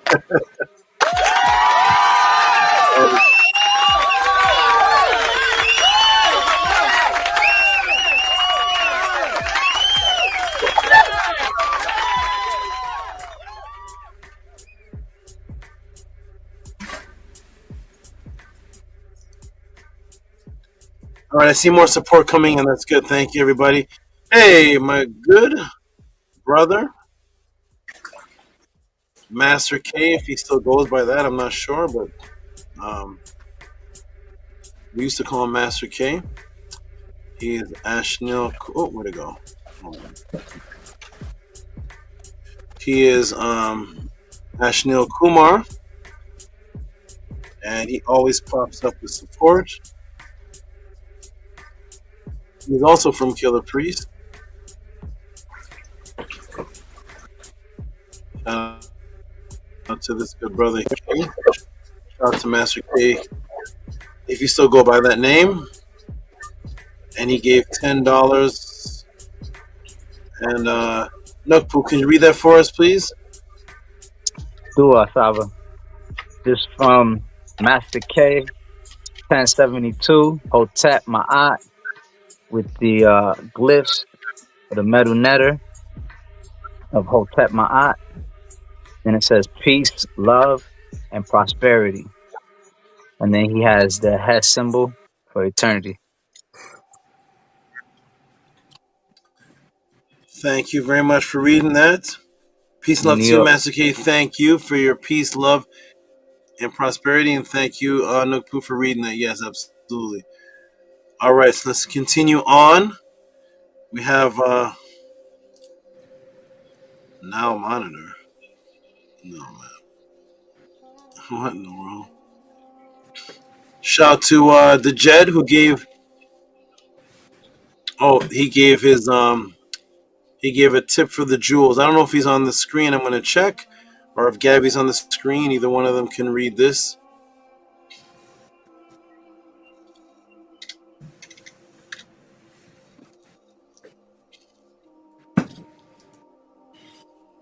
Is any of them on the screen? Well, I see the name. Okay, here is the Jed. The Jed. If you are there, you can read this for us, please. If you're there. Yeah, I'm right here, Saba. Yeah, it says a tip. Okay, for the wonderful. Go ahead and read that for us, please. All right, give him a hand clap for the tip for the extra jewels. Give him a hand clap.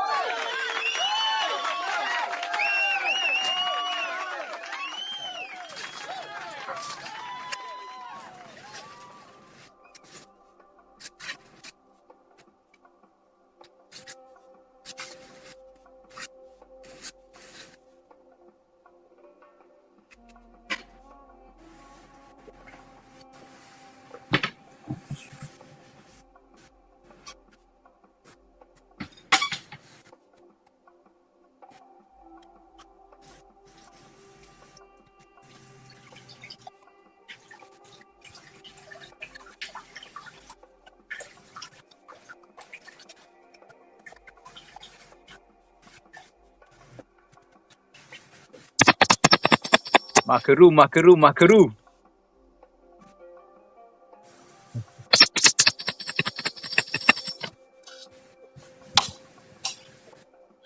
All right. I am back. Thank you, Nakoop, for the fill-in sound effects while I was gone. All right. Shout out to Jed for the extra jewels there, and we gave a hand clap. Okay, wonderful. And now we're going down. Oh, where'd all this come from? Okay, thank you, everybody. I see a whole. Maybe I didn't scroll down low enough. I see a whole set of. I see a set of other supports that I never saw earlier. Okay, here we go. Which is the Jet again.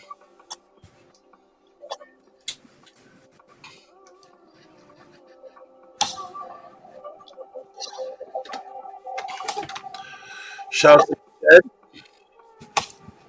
And I'll get you to Jed to read this.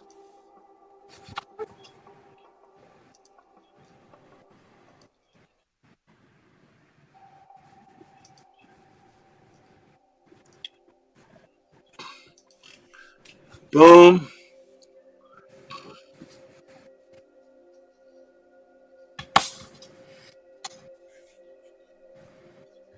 Okay, there it is, the Jed. Go ahead and read that first, please. Yeah, it says Tua for today's class, SABA Tehuti Amunhotep Ra, Hindu Fist, Black Eve, and the Great Ra.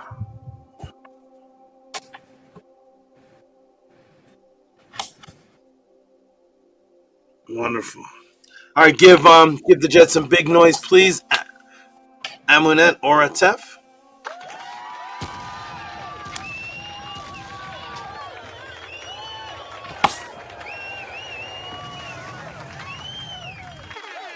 Just like people that tell you the Egyptians, they're not black.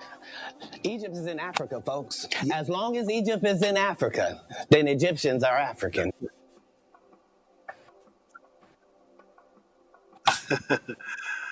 Who was that on the sound system? Was that you, Amunet, or was that Atef? Cat Williams. That was Atef. Who? That was Atef. Oh, thank you, Amunet. Okay, thank you. Who yelled out Cat Williams just now? Somebody yelled out Cat Williams. Okay. Nook for Nook is funny. All right. Thank you, Atef, for the great sound. Wonderful. Nini Great Saba. We got Big Vapes. Big Vapes was the first to actually one by one collect every single MetaNetter class. And he has all of them now. Shout out to Big Vapes. And he... Oh, where's Big Vapes?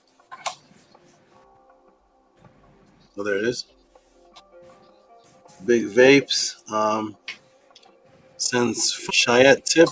Okay, this is a tip for what's Shayat? Shayat tip. One of the classes I did. Give him a hand clap for this. A tip for one of the classes. Give him a hand clap. That's for Thank the you. lucky. That's for the lucky class. That's for the Netaret Shayat Shait. Oh, okay, I see. Shayat, the female. Yes. Thank you, Nook. All right, give him a hand clap for that.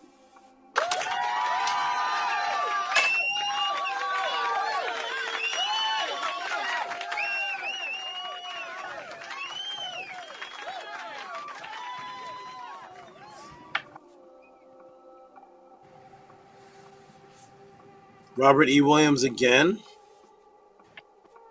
Multiple man.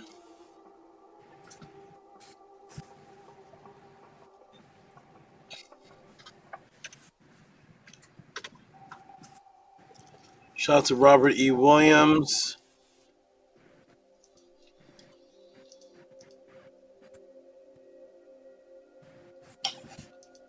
Nook Poo, go ahead and read this for us, please. Tua.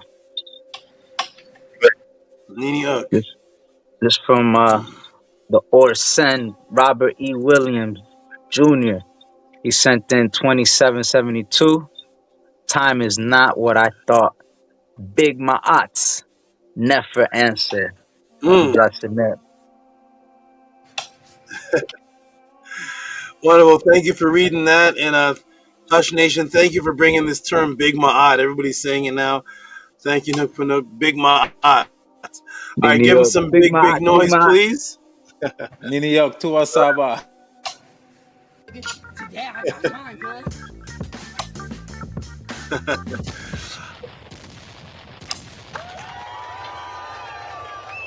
You can't handle the truth. Wow.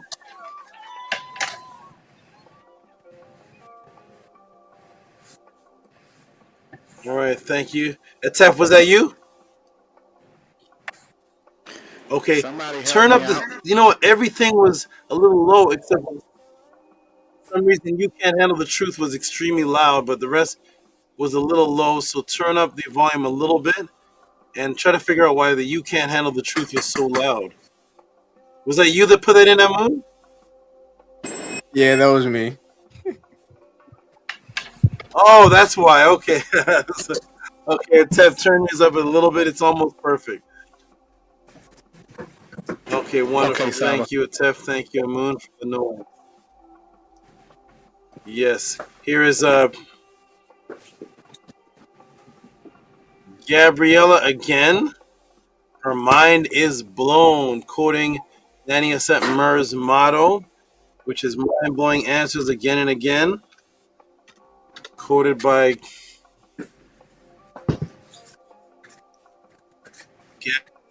Gabby.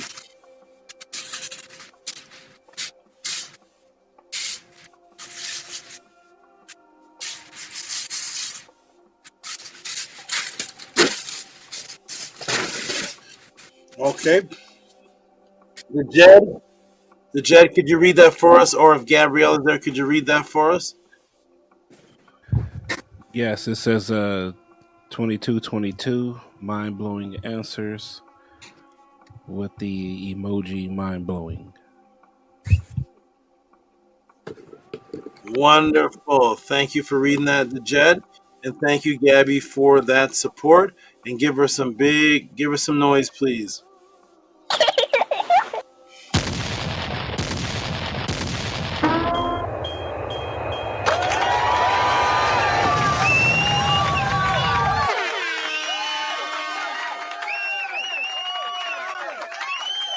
Never everything is beautiful in life.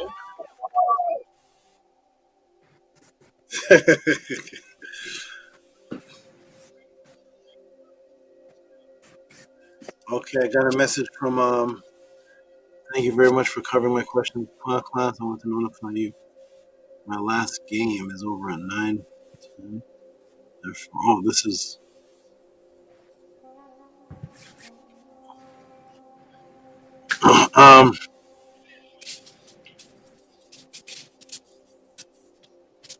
okay. I got that. Thank you, JHUTI, I got your email about you not being able to make it till 9 or so. Okay, wonderful. And Nook Panook is on his roll again.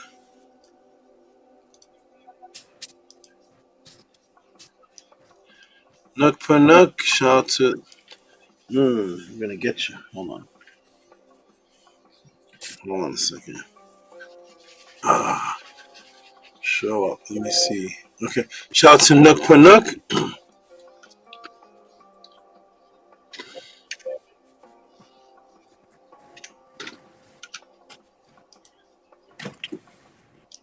With his large support again. This is his third or fourth for the night.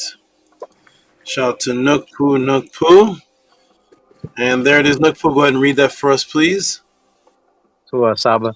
Before I read this, I also wanted to say that that last support that I sent last week about Gabriella, it was for to add on to her question that she had sent in. about the president and that other guy. So I was adding on to her question.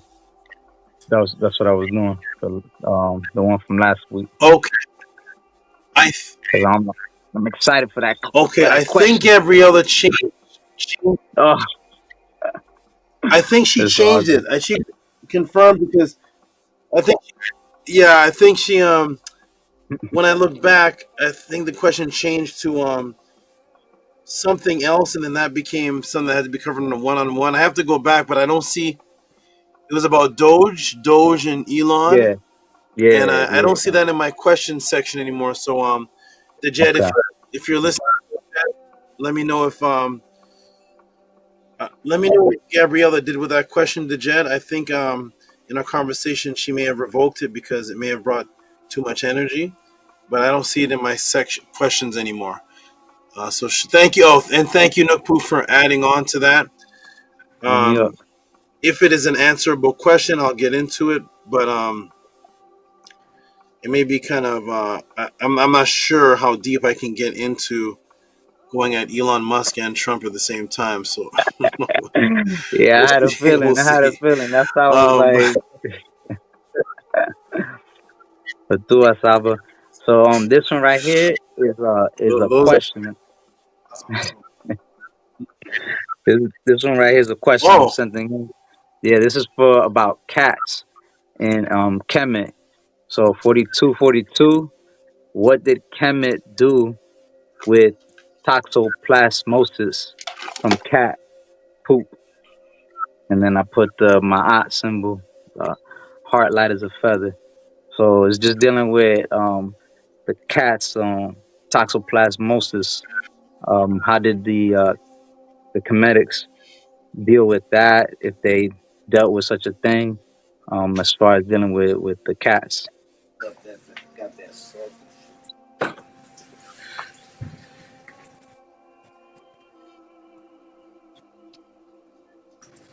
you cut off Nukpu. It said as far as dealing with, and you cut off. What do you say? So so this is like a question dealing with cats from Kemet. Like how did they deal with toxoplasmosis? It's like a parasite that the cat's Okay, feces leave off. interesting. Okay, let me oh,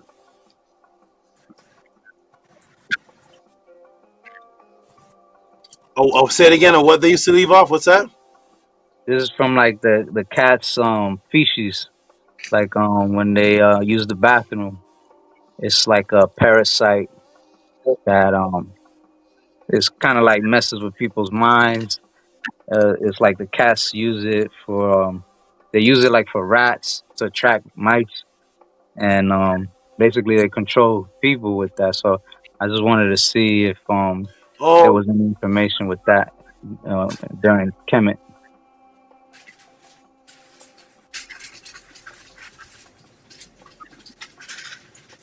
interesting question. Okay, thank you for that. In New York. Okay, good. Thank you for that. This question has nothing to do with anything in the chat, right? I saw some in the chat with a poop sound, poop Yeah, that was this emoji. guy There's nothing to do with that, disrespecting right? me, man. Okay. That Okay. nobody dude disrespecting me, calling me a new poop. And I told him the only poop is poop light. He's Oh locked up. no.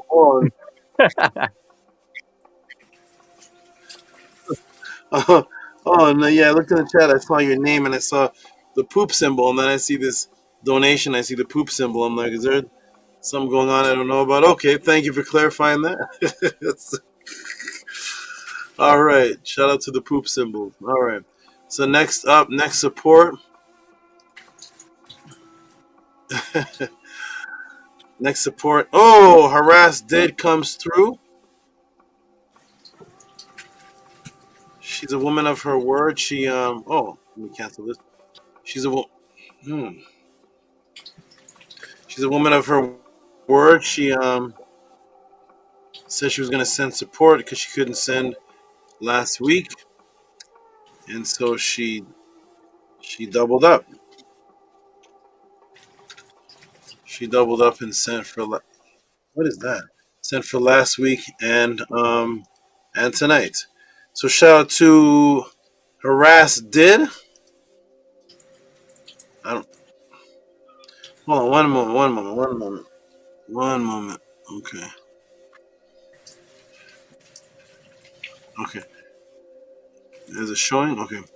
Shout out to Harass Did at night, but peace and love to you wherever you may be. If you're peace and love to you, Harass Did where you may be, if you are listening.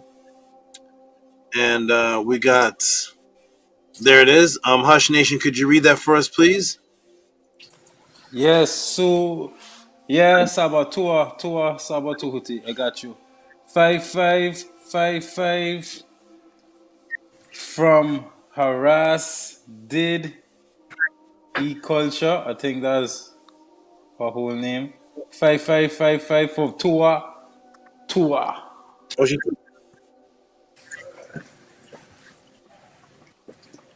wonderful. Yeah, she took the word culture off of her name. It's just Harass Did. Harass Did Tua Saba. Okay, Nini Uk, thank you for reading it. All right, give her some big noise, Transformers and everything. Go ahead and give her some big noise for that 5555. Thank you. Today I got time, cuz.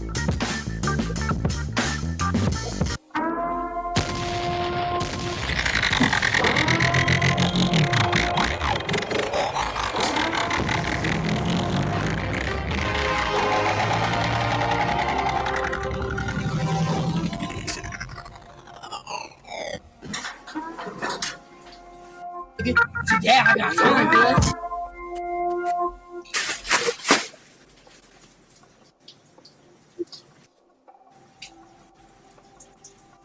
Thank you. Appreciate that. And like I said, she doubled up. So here she's. Oh, this one is Harass is formulating a question. Okay, this will be interesting. 27 April 12.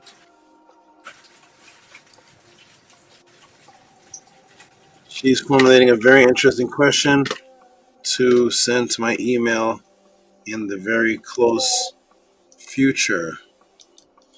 Shout out to Harass Did. She's sending a question about someone about a unicorn, and I told her if she did that, she mentioned sending a question about a unicorn, and I told her if she did that, I will answer the question, and I will bring my unicorn to the pod class, which has never been seen before. And he's not a spider, and he's actually a unicorn. I'm going to bring that to the pod class when I answer this unicorn question. So, shout out to Harass Did 5555 unicorn question, sending to email with the cost symbol. Give her some big noise and all kind of sounds.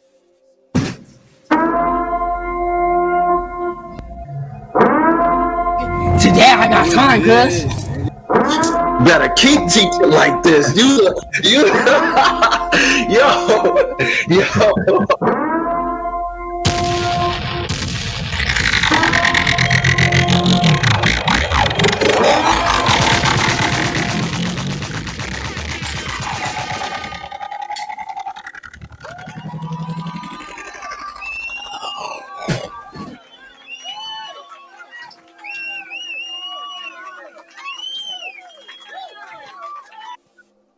Today I got time, cuz.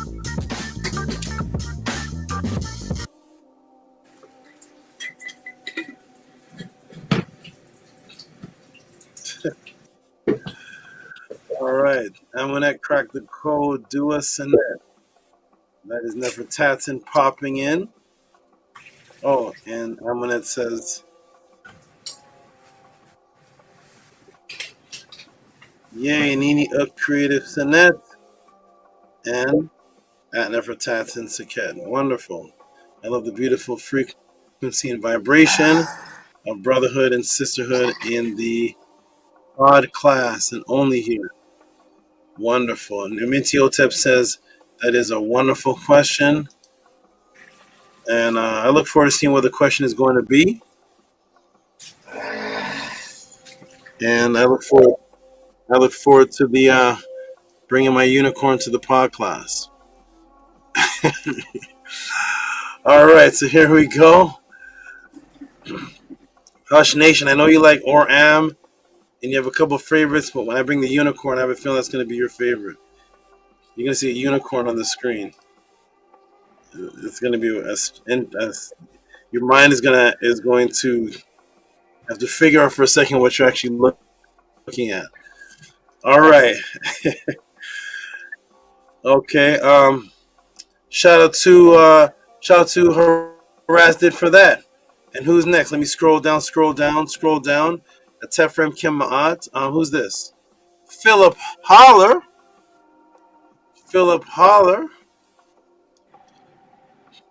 Shout out to you, Philip Holler. He pops up maybe every second podcast or so with this wonderful 42. There's no message, just a beautiful support, and he's been pretty consistent with that, with doing that. Shout out to Philip Holler, whoever you may be.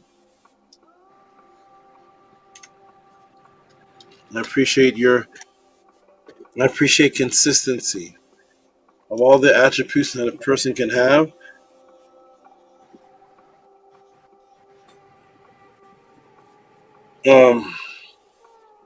Of all the attributes somebody can have, consistency is my favorite attribute that a person can ever have. If you're consistent, you will be close to me, because that means I can trust you because your mindset is coherent. Shout out to Philip Holler. Send $42. Give Philip Holler some big noise, Amunet or Atef, whichever one. Go ahead.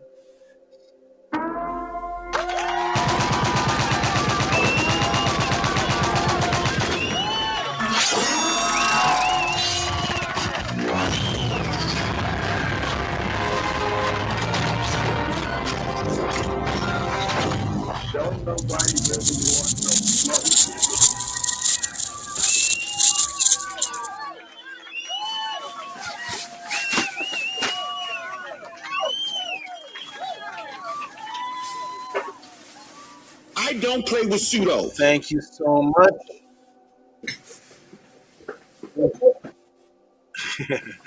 Thank you so much, sound makers. Appreciate you. Let's see. There's a couple more supports. Angela, straight out the gates. Wait a minute. Let me refresh the page. There's more support being sent. Well, one more. But we got Angela straight out the gates, who sent this actually before the class even started. Actually, this is a 4/5/25. Oh, this is for the lucky class. She gave a tip for the lucky class. Here we are. Boom, boom. Angela Gates has also been a consistent supporter ever since she was introduced to the podcast. Tip.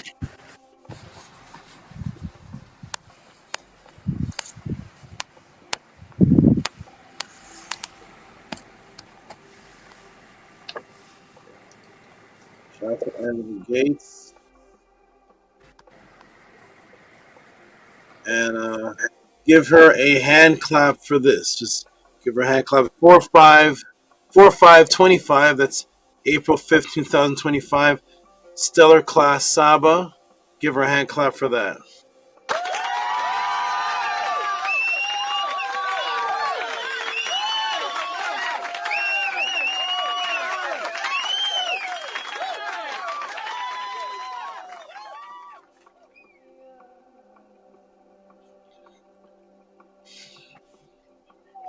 Okay, thank you.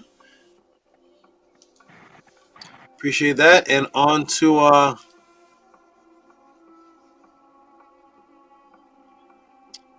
Oh, JHUTI. I'm gonna get to this one. JHUTI dropped another bomb set of questions. Again, get ready, everybody, for the near future for another set of powerful questions sent in by JHUTI. And here we go. So shout out to it's not showing up. We'll get to JHUTI in just a moment. We have a Tefrem Kem Ma'at here, and he can go ahead and read this one for us.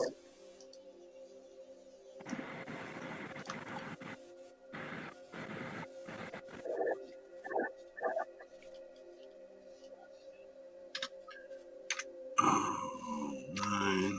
Okay. Shout out to Tefrem Kem Ma'at.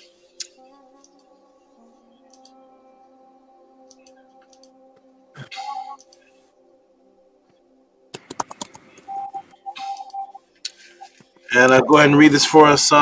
Great brother, great student, great accountable representative father. Read that for us, please, Atef. Hotep Gray Saba says $20.72 for a Hotep Ma'at Tua Ishin. All right, wonderful, wonderful. Give a hand clap for that, please.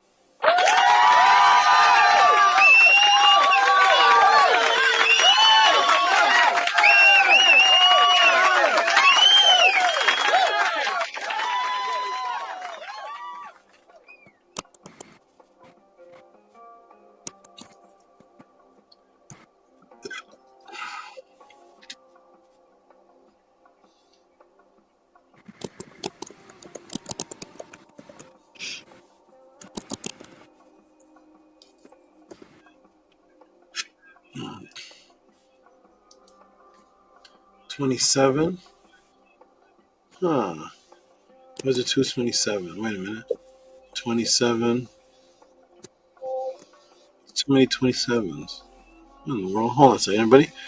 20, 26, 27. This is 3. Okay. Shout out to Atef Rem Kem Ma'at again. Atef Rem Kem Ma'at again, wherever he gives the 20. I think it's 27 to 2. He comes back to back with a 777. Go ahead and read that for us, good brother Atef. Hotep Ma'at Gray Saba 777 for a Hotep Ma'at Tua Ishin. All right. Thank you. Give a hand clap for that.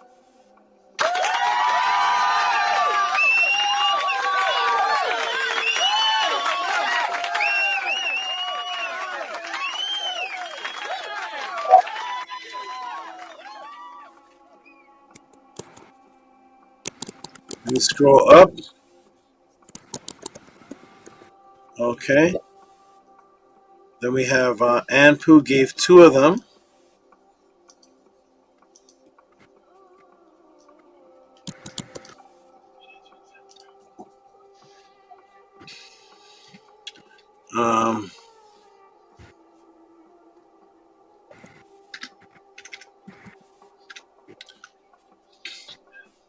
This is one of the first codes we had to crack, which was cracked by Atef. So I'm going to get Atef to go ahead and read this.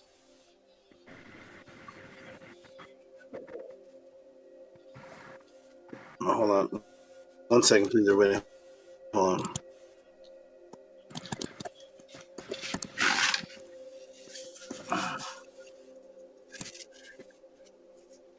Okay. Okay. All right. Shout out to Atef Rem Kim. Shout out to Anpu Ma'at.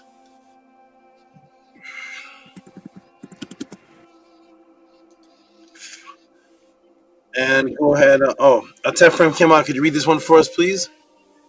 Sure, Gray Saba Hotep Ma'at for $5 from Ampu Ma'at for It looks like a clock, a Eve, TFTK. Thanks for the knowledge. All right, wonderful. And thank you for that. Thank you for that read. And let me see something here.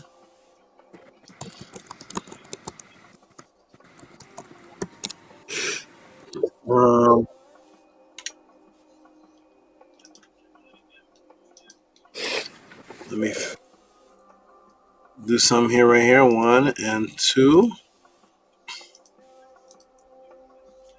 Shout out to Ampu again. Let me scroll up to get to the inbox. Okay, shout out to Ampu again, who gave for 2 Meru magic classes. Let's see this. But here, what's it? MEDU. All right, shout out to Ampu again with 2 supports for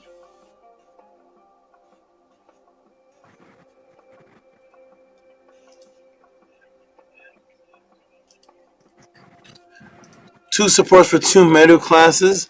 Someone's tickling Nookpoo. I don't know what it is, but shout out to Ampu for 2 Meru classes. What's going on with you and Atef? I don't know. Atef, could you read that for us, please? We're having a complimenting competition. What's happening? Hotel Great Saba. Okay. $40 from Ampu Ma'at for Black Hat, Magic Hekau Wand, 29 and 30. Thanks for the knowledge for Medu Magic classes. Number 29 and 30. All right, give him a big hand clap for that.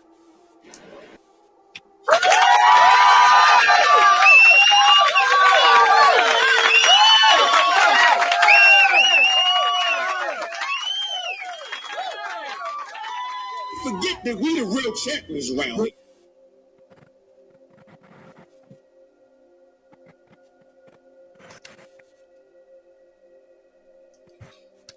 All right, wonderful. Great.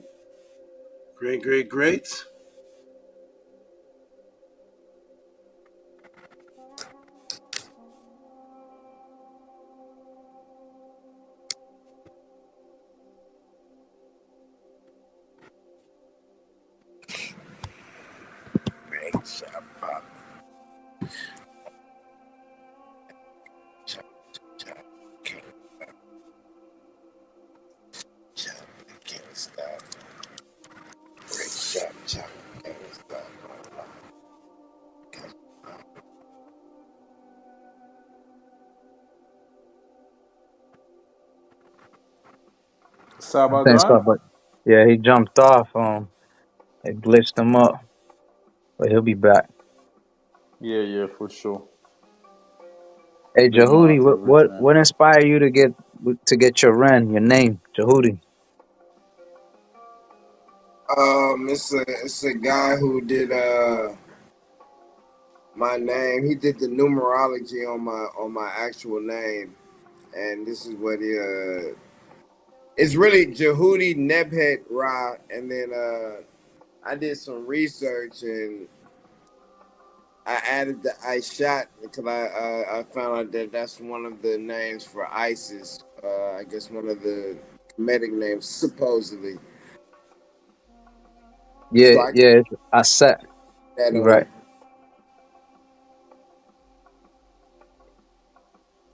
It's Nefer. Saba gives us Rens as well too. He does Ren ceremony. Ren means name, and he gives us a proper frequency name and everything. It's real Nefer. He does it in person when we do the event. So when we work my way up to that, man. I got to take baby steps.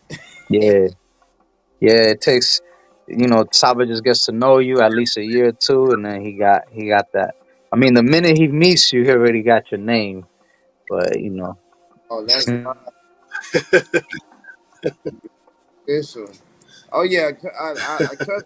I'll be getting my name most definitely. I'll be waiting on that day. But now I gotta take baby steps. I want to finish all the classes Okay, first. okay.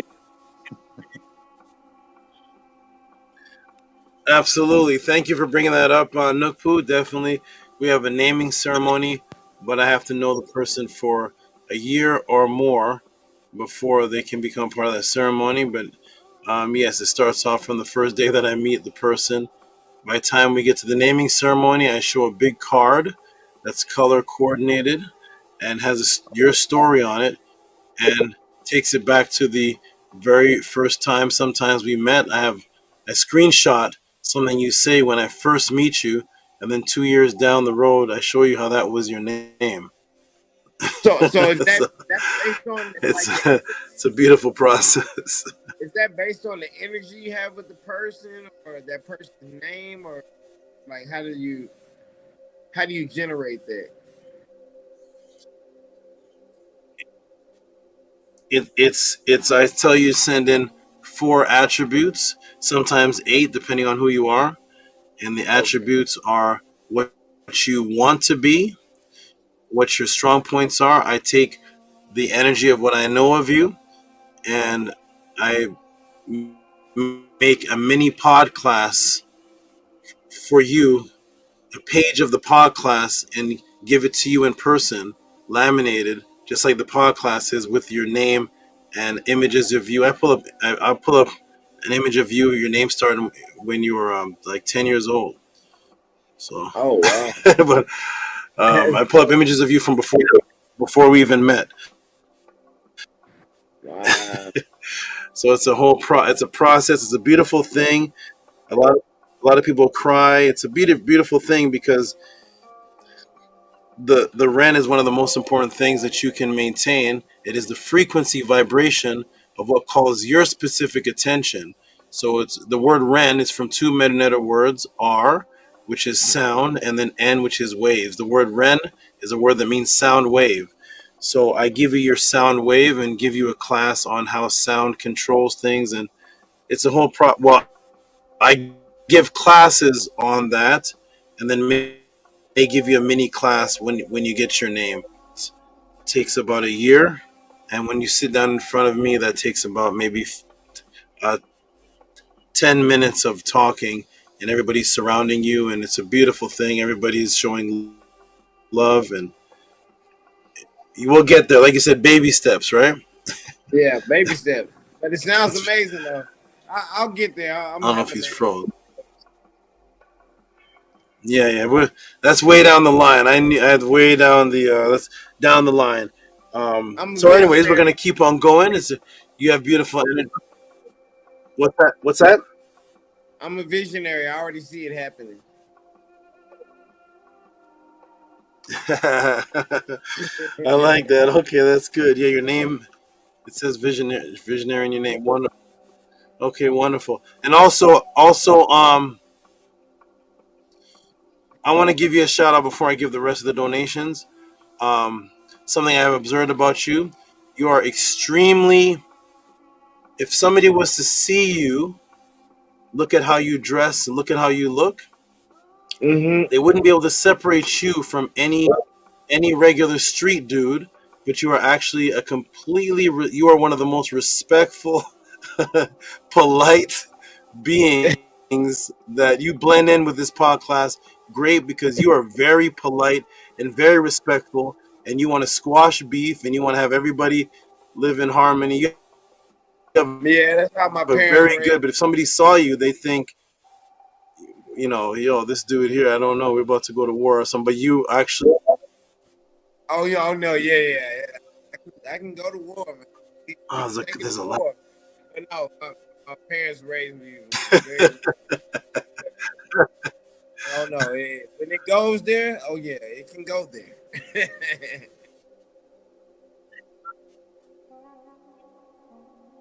Well, yeah, thank you. Your vibration is great. Okay, let's continue, everybody. There's only a couple left to read. Let me scroll down. One is JHUTI's, who is a large one. I'm going to save that for last. And we're going to go to, oh man, Beget Leisure is the same. I'll go to, okay, here's a tip from Kemet, who sent a metanetter, support with, again, straight metanetter language. I already see the time symbol in there, so I already know this has something to do with today's class. I already see the renpet in the metanetter already, so shout out to Atef. Let's see what this is about when it comes on the screen. Here, let me try it again. Okay. Atef from Kim. Okay. Oh, sorry. Excuse me. Okay. Let's try this one more time. We'll get Atef to read this. It's in the metanetter. And okay. Okay, that should come up on the screen now. I hope so.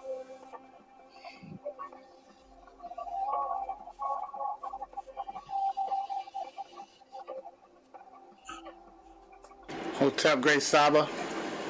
It says 555. Okay, there it is, Atef. Oh, it's a lag, Saba. I didn't mean to cut you off. It's a tip. Says 555. It's a tip. It says 2 hours for your time in Medu. Oh. That's fine.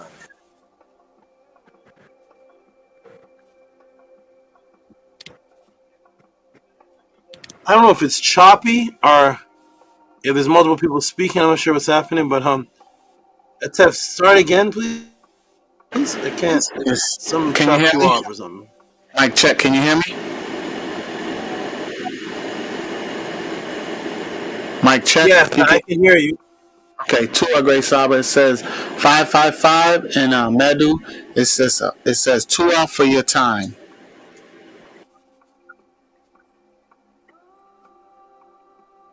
Oh, very nice. Very nice. Thank you. All right, give a clap for that tip. That's for the time class. Give a clap for that. And look.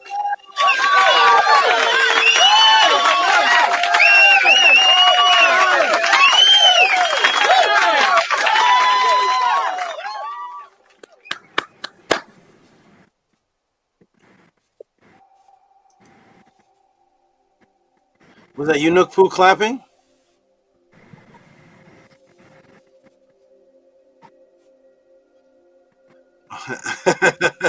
That was That was JHUTI. JHUTI. Okay, good. Sometimes I can't see the screen. Okay, wonderful. All right, now everybody, here we go. The last 2 supports that are going to be read happen to be 2 monster supports. Of course, Beget Leisure. That's all he knows how to. That's all he gives is monster supports, and then JHUTI, who is also has only given large monster supports. Next week, I'm going to be reading off February's most consistent supporters and top supporters for the month of February. And of course, coming up when it gets to, what was it, February? Yeah, I missed February. So I'm going to read them for February. And of course, when it comes to this month, JHUTI's already on the top list and consistent list. So he came on jumping right to the top. And he's right up there with Beget Leisure. So let me go ahead and read both of their supports because they're both around the same amount, large. And let's start with the good brother Beget Leisure. And I think these may be the last 2 supports of the night. So here we go.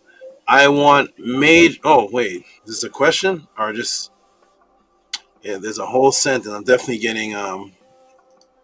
This is... Wait a minute. What is all this? I got to shrink it. Let me see if I can fit all this in. Okay. All right. Let me see if I can get all of this. This is Beget Leisure.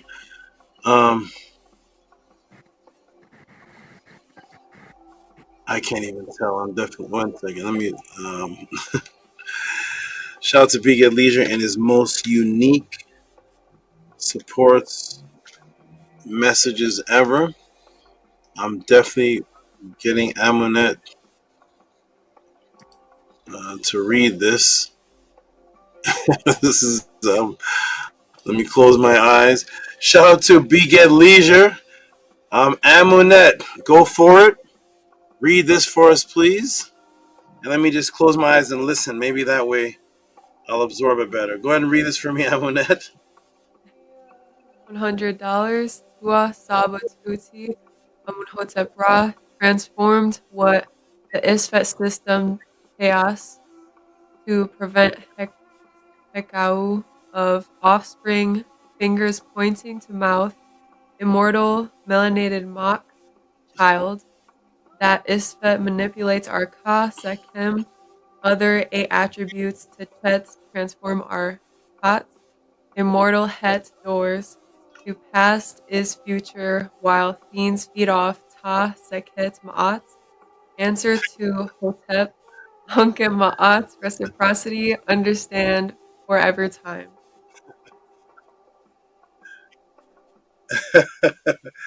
Thank you, Amunet, for that journey. And thank you for reading that. You're welcome. And Big at Leisure, you're the most unique, communicative minded person in the entire pod class. This is like the escape room. You got to figure out the riddles to go through different doors. Shout out to Big at Leisure. And we're going to give him some major noise, all the Transformers, everything. Give it to him. Like Karis once said, give it to him.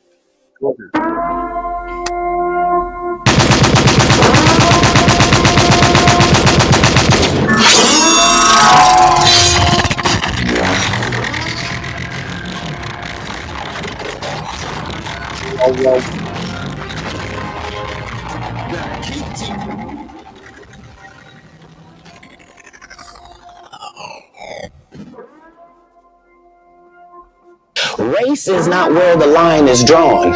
It's God's side and the other side. And we don't care nothing about the other side.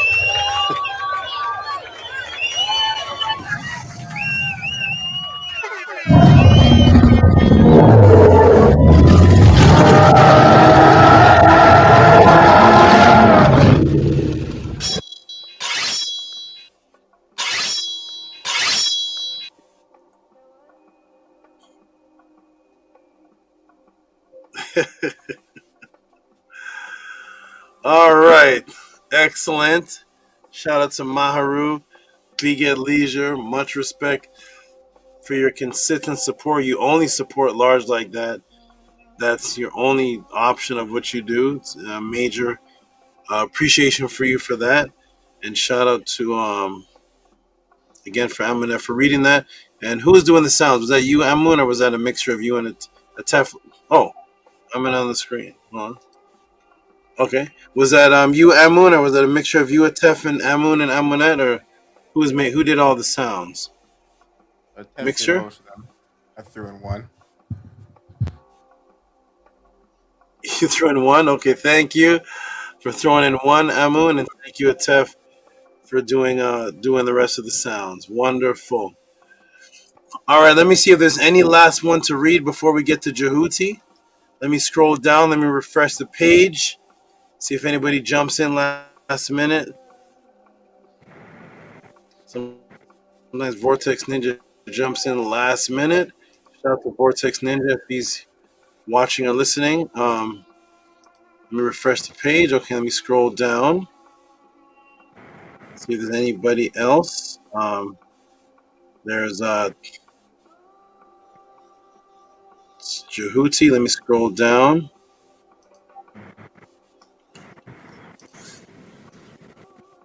And I think that is it. I think we're gonna go as the possible last donation read off for the pod class. Let me do one more scroll and see if that's the case. Let me go to the next page. See if there's any older ones from days ago. No, this is all from last pod class. The Jed. Oh yeah, that's from last pod class. Back to the recent page. Tefrim Kemahad 555. Okay, everybody, here we go. Last but not least, oh wait, I don't see the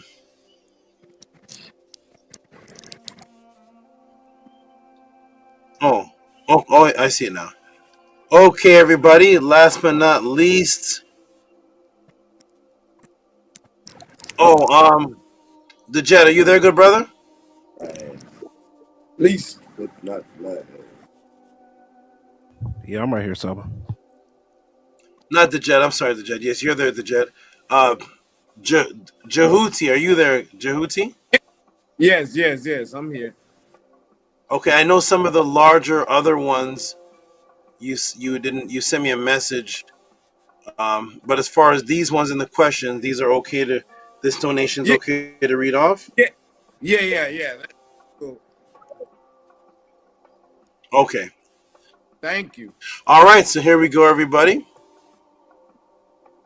Yeah, you're welcome. Okay, and so last but not least is the Jed. We're gonna make some major noise, and this is the largest donation tonight. Maybe right there with Harass did because she gave 55.55. I think it's equal. 55.55, and this twice. I was tied. I think it's the same thing. JHUTI may have her by 11 cents. Maybe. Let's see. Okay.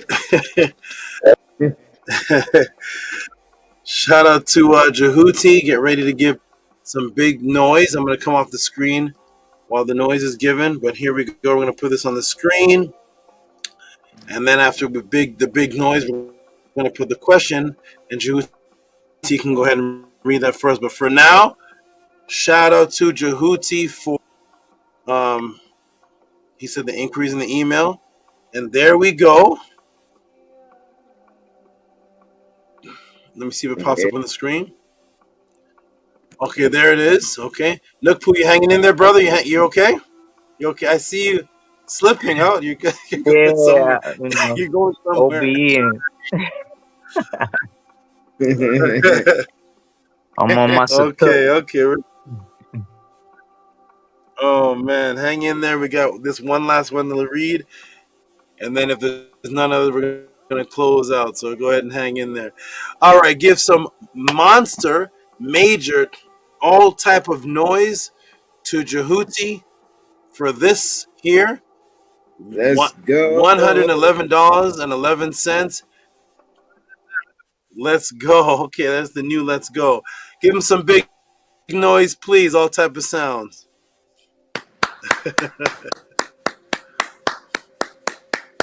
Makaru.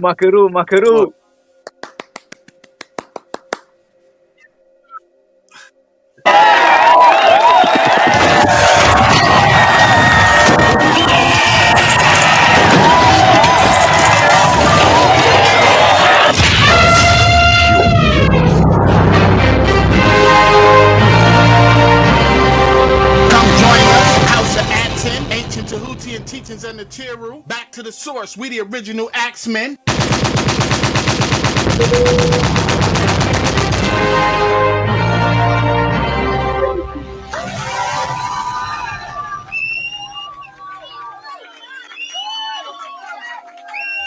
Better keep teaching like this. You.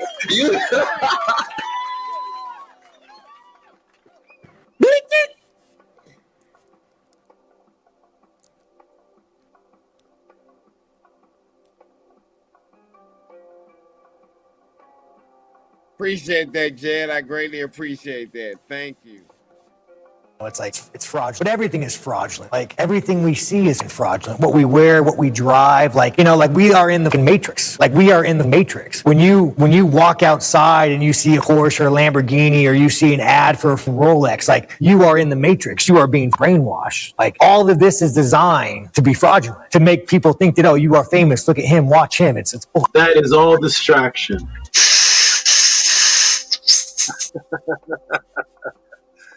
Oh my goodness.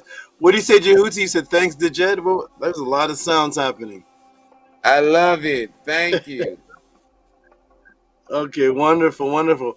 We're going to put up your pod class question.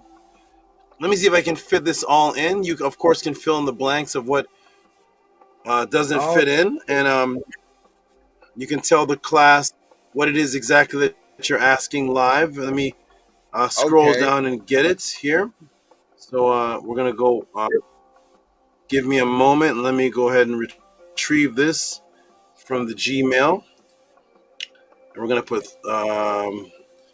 put from April 12th. Okay, boom, save that. Let me go to the Gmail to his question. And podcast question. Oh, this is VRI. Wait, no, I'm wrong. What's happening here? Let me is this the question?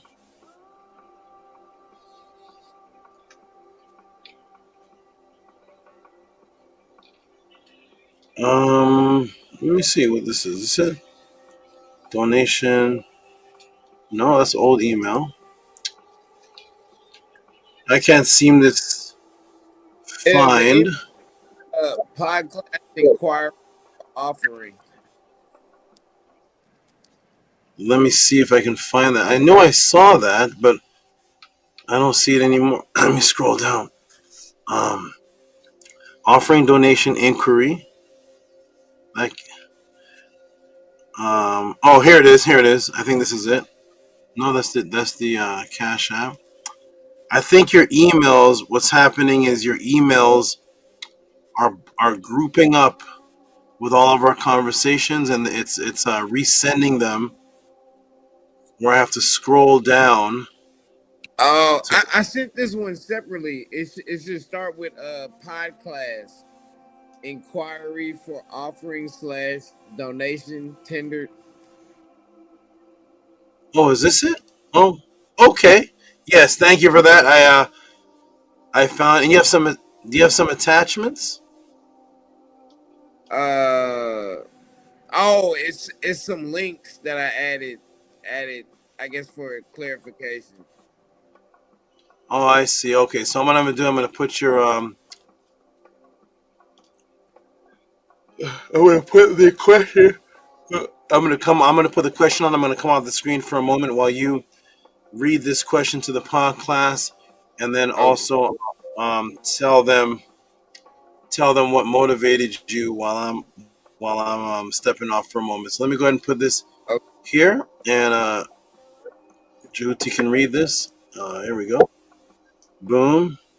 Respectfully submitted. Okay, and let me go to his support and put it right beside his support as questions.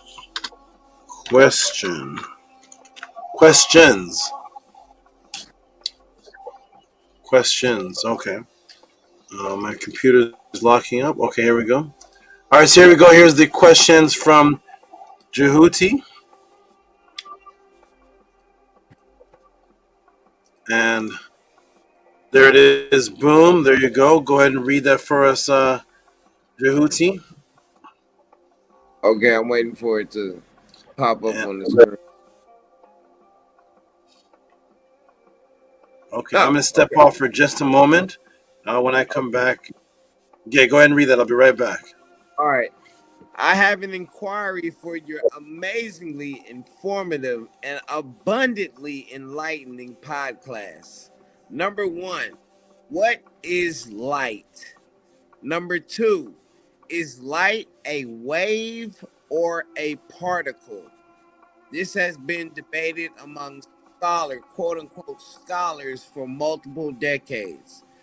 Number 3, the way scientists explain vision, is that how we truly see? Or did our ancient ancestors comprehend the functions of vision differently?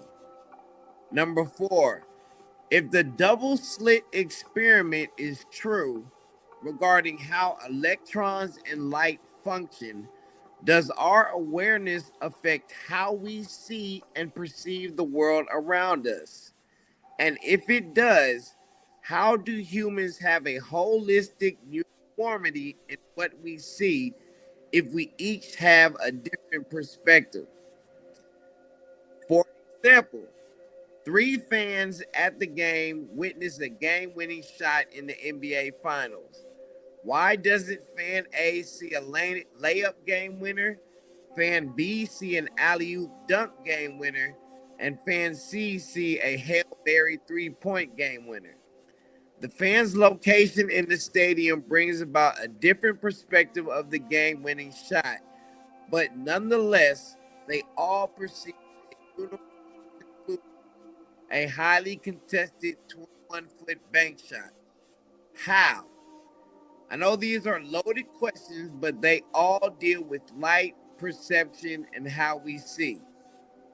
If any extra offering / donation is needed for compound questions, just let me know. Thanks for reading. Peace and love. Respectfully submitted, Terrence C. Jr., spiritually known as JHUTI in Ra Aishat. Thank you.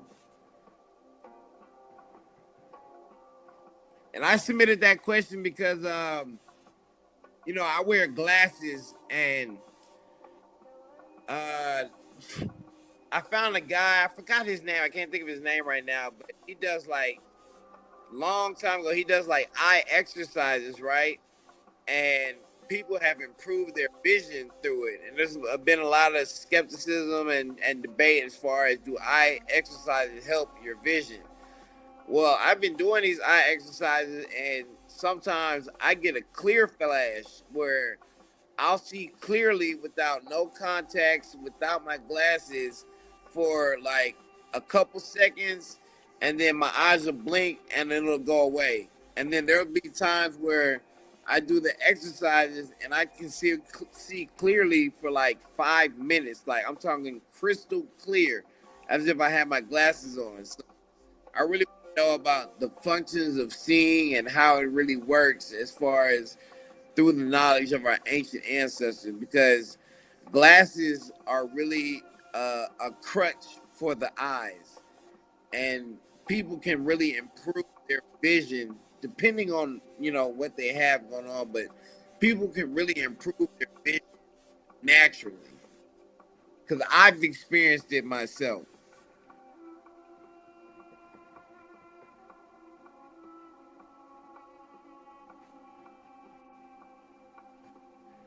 So I'm hoping this question will assist and help those who wear glasses, and also others who just, want to know how seeing works and how perception works and how that really affects a lot. Have any of y'all heard of the double slit experiment? Yes. SABA has gone over it. Oh, he has. Oh, okay, I'm late. I'm sorry. Dang. These are fantastic questions.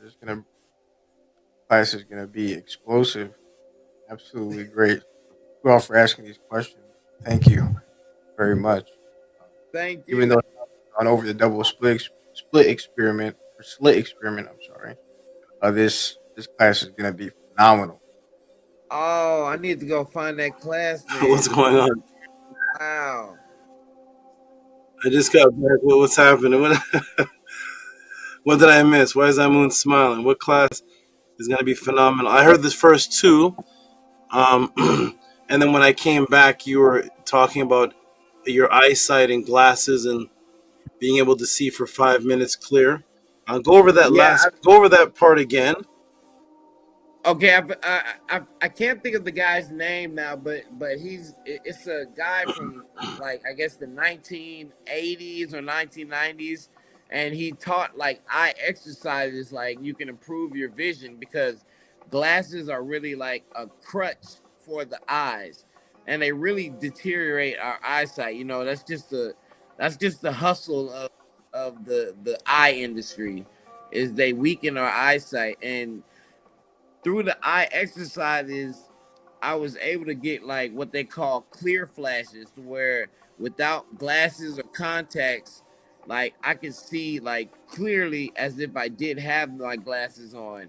But it was only for a couple seconds, and then I blinked and it went back to blurry. But then there's been times where I have been able to see clearly for like 5 minutes.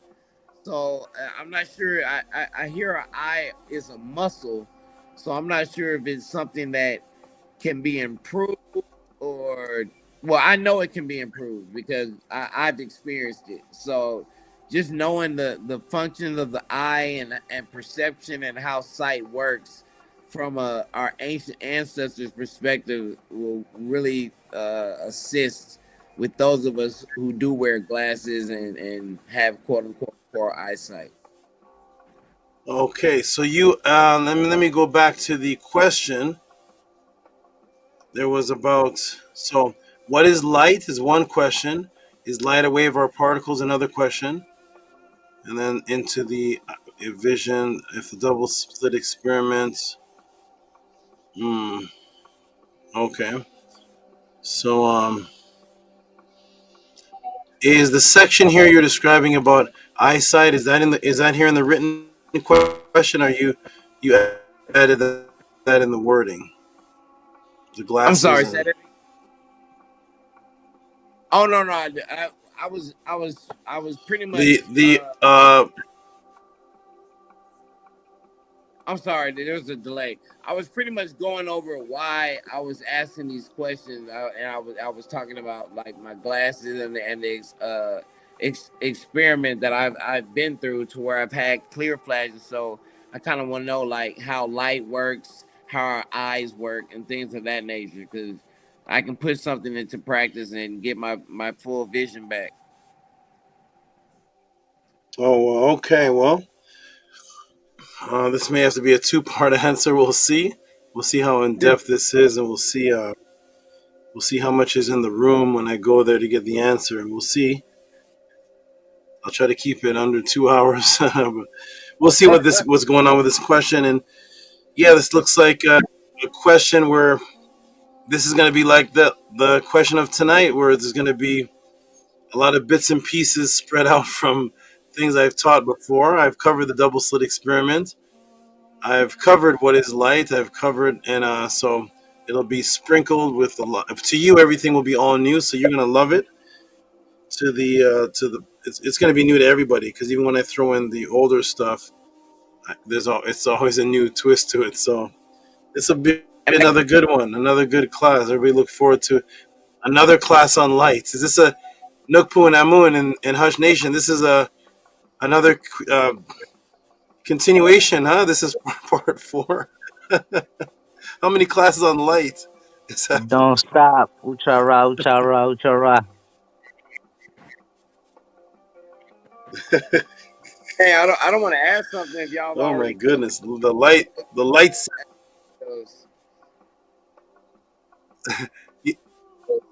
Oh, come to the screen, JHUTI, so I can see you, please. Oh no. Oh, my camera's out. Okay, my bad. Okay. Oh, there you go. Yeah. One thing about the Tutti Pod class, one thing you're going to see here is you could send in a question, and you could literally send me the exact same question next week after I answer the first one, and it's the same wording, and the answer next week is going to be different. Oh my! Because that's how much I have to cover. A lot of the answers that I give, I just stop when I'm scrolling down, showing you the writing. I put Hotep, I'm done, in the donation section, and sometimes if I keep scrolling down, there's more. I'm waiting for Oh, somebody to ask for a part 2, and I just get into the more. So it's a fountain of information. It doesn't matter if we've covered the double slit before, if we covered light before. It's going to be a whole nother thing. yes. It's going to be, because this will be light and dealing with the vision. It's going to be great. So I look forward to answering this question. You're going to love it again. Try to get some sleep before you watch tonight's answer, because if you do watch it, you're not going to be able to sleep. Oh, I'm not going to sleep. I'm going to watch the whole thing. Like right when this is finished, I'm about to rewind it and start over. I'm not going to sleep tonight. That's over with. Oh my goodness, you all are hyping. I'm going straight to the pesh. Oh my goodness. Okay, everybody. Thank you. Yeah, Nukpu got the whole class. He's gonna have multiple dreams tonight on time clocks and MERUKH boat ships. All right, everybody. So there we go. Let me go back to the inbox. I think that's it for tonight. Is there any other donations? It doesn't look so. So we can actually close off the pod class by having everybody give their last words, and we're gonna just close it up. So let everybody give their last words, and hey, say hi, say peace to the new brother JHUTI. This is JHUTI seen you yet? That's Saset. Set. Oh wow. That's Saset there. Here's her warning.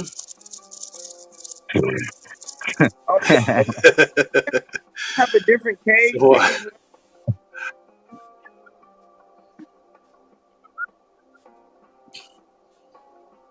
oh, you're blanking out. Say it again. Do you have a different cage for each one of your snakes? Mm-hmm.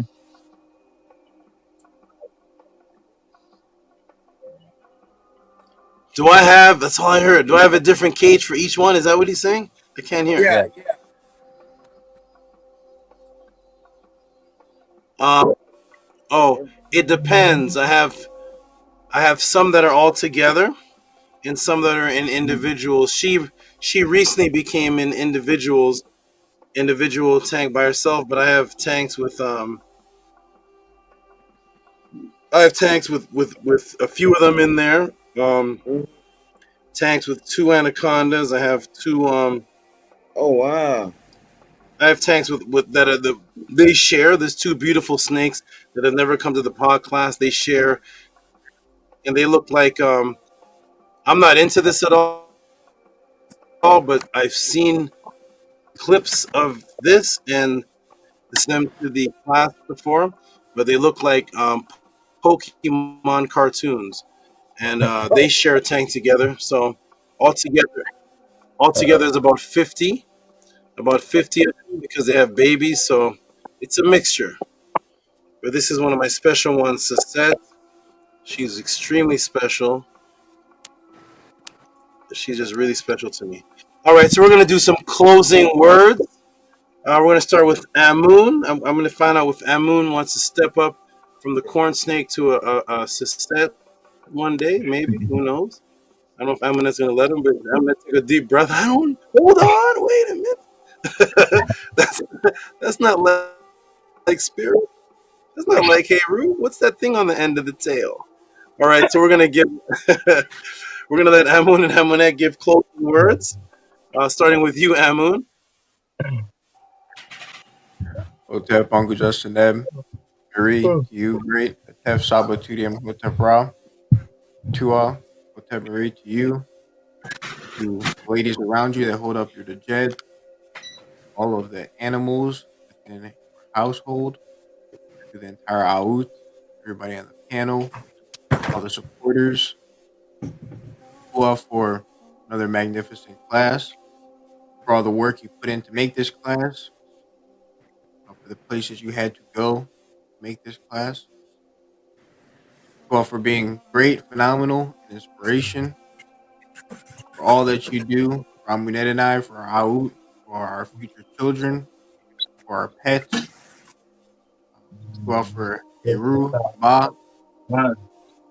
for everything that you do inside the pod class and outside the pod class.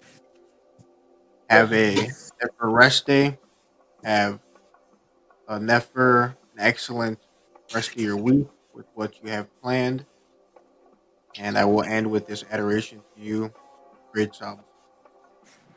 Tehuti per Ucha, Kem, Renf, Tehuti, Sef, Ma'a, Te, and Renpet, Renf Seb, Sepsen, M, Wat, Eru, Sap. Tehuti coming forth, advancing, unknown is his name. Tehuti is yesterday, seer of millions of years, is his name, traveling twice along the way, Heru, the judge. Hotep, Uncle Justineb, Veneferu Pesh, Unemat, Uri Hotep. Shunema.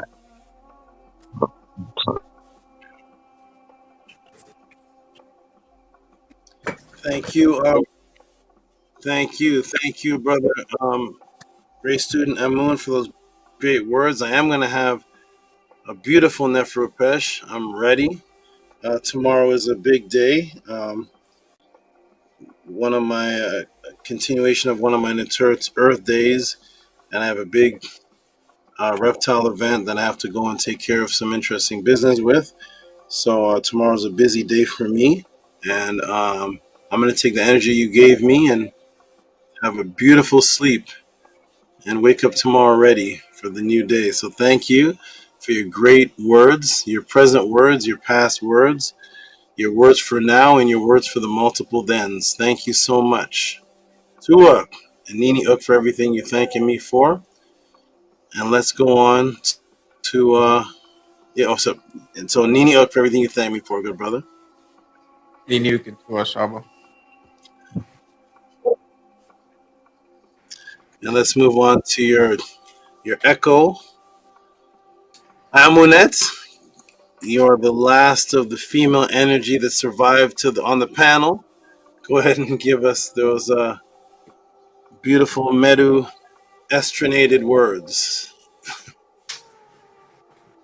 Dua Mary He, Uncle Jasaneb, to the greatest Steph, the greatest father in the whole universe. I appreciate every single thing that you do every day, and for all the love that you have within you, and for all the love that you give out to all around you. I appreciate your Nefer Out for all that they do every single day for you and for themselves. I love all of you very much. You all mean the world and beyond to me. And Amun, we are in the state of mind that we're in because of you, and I appreciate you so very much for that and for every single moment that I have with you and that Amun and I have with you.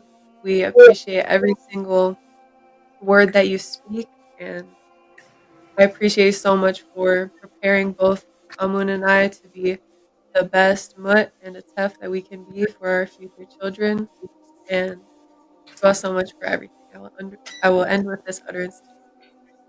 Amun and Amunet, Jesu, Mket, Tehuti, Pertz Netter, and Maset Unet. Utsen her out, and Tehuti or Hetep her Ma'at.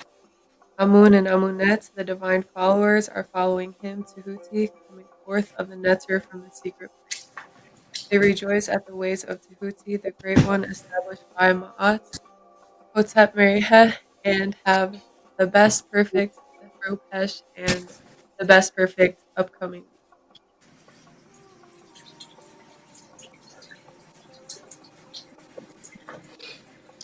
Your every word was beautiful, but your last few words after Neferupesh was cut out. Could you say those words again?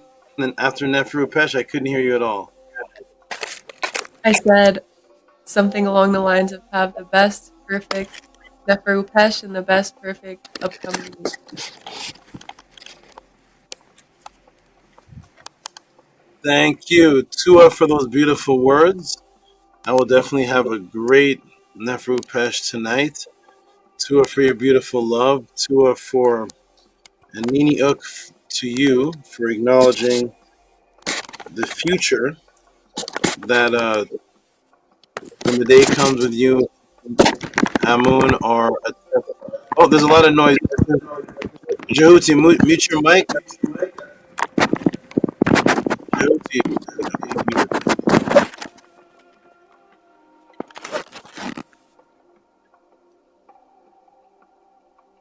okay.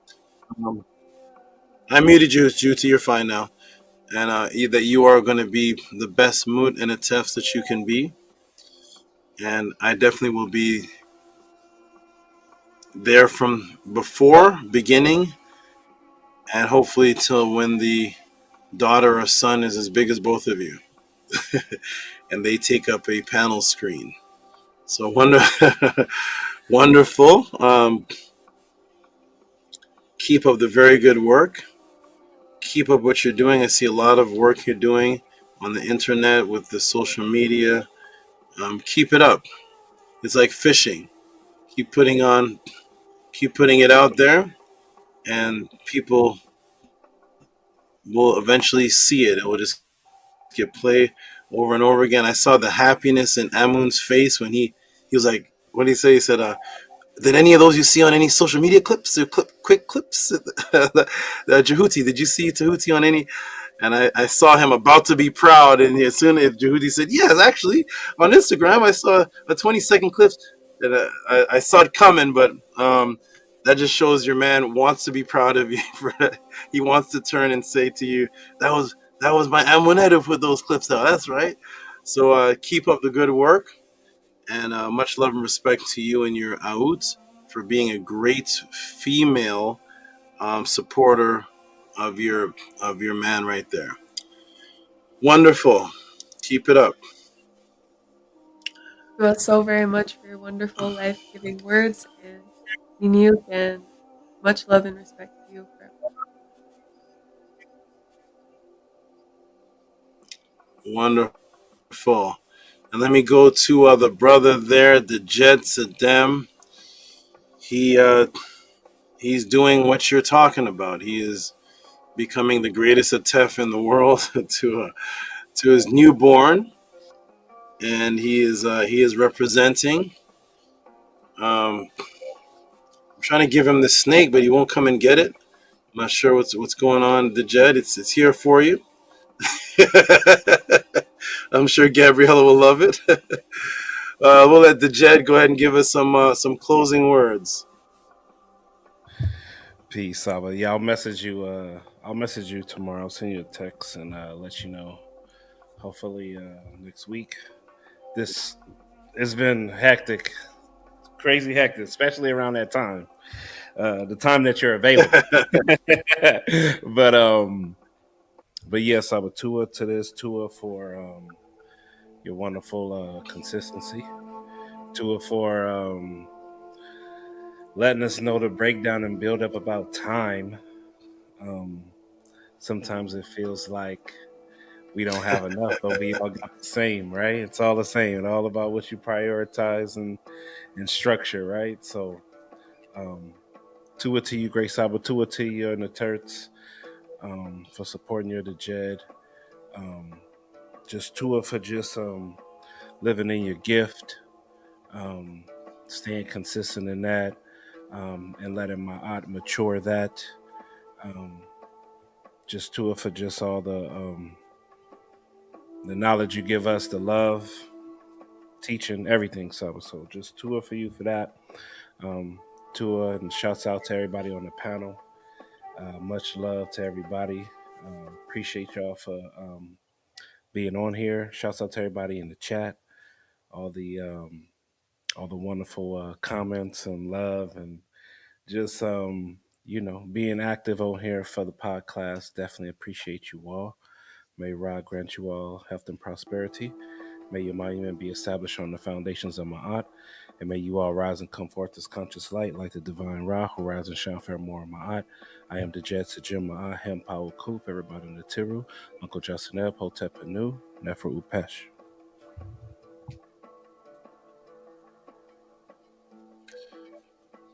Wonderful. Excellent words of appreciation. Two are for them. Nini Uk for everything that you appreciate me for and I'm doing for you and your family. Keep up the wonderful, wonderful work. The child you're bringing into this world that you're raising up. If hopefully when that child grows up to be a mature adult, that will be a being who will change the world.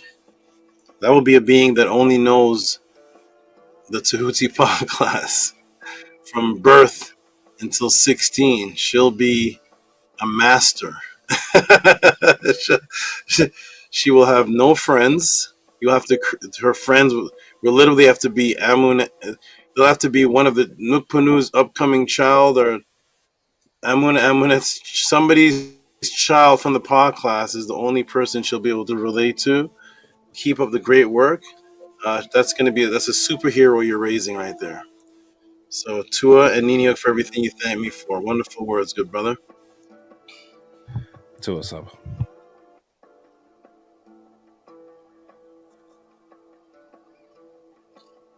Niniok. All right.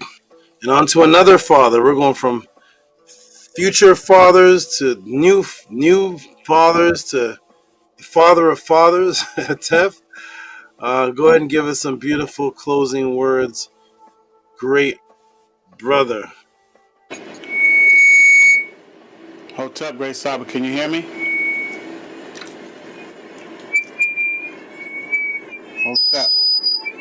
It has a bad background. Yes, there's some feedback, like a high whistling.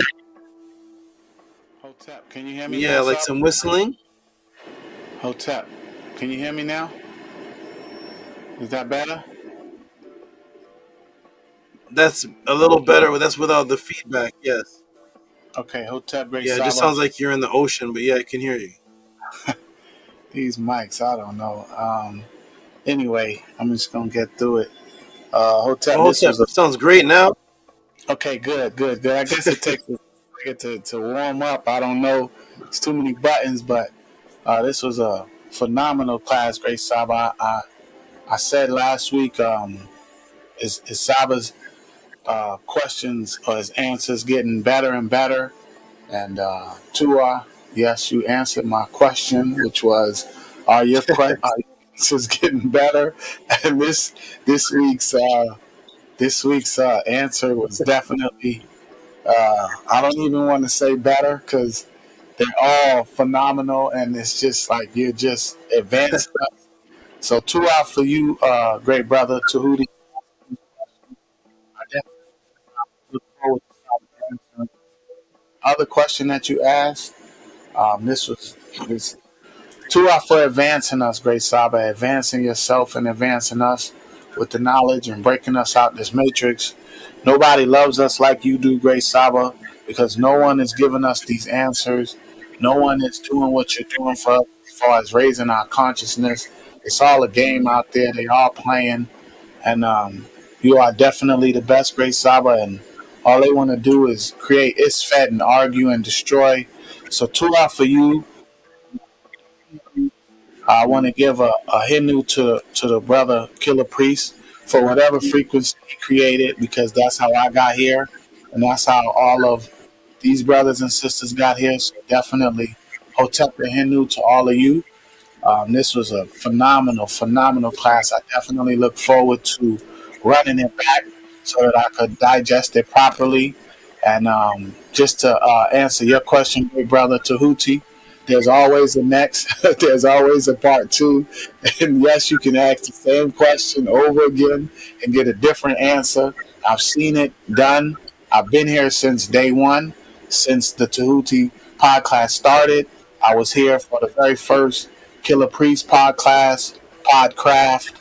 Yeah, this is definitely a NEFA frequency that we're on, and I'm glad all of you are here, and just keep advancing, Great Saba, and keep breaking us out this matrix, because it's never ending. The way this matrix has us entangled and trapped, and we're really not trapped because of you, for all that you do.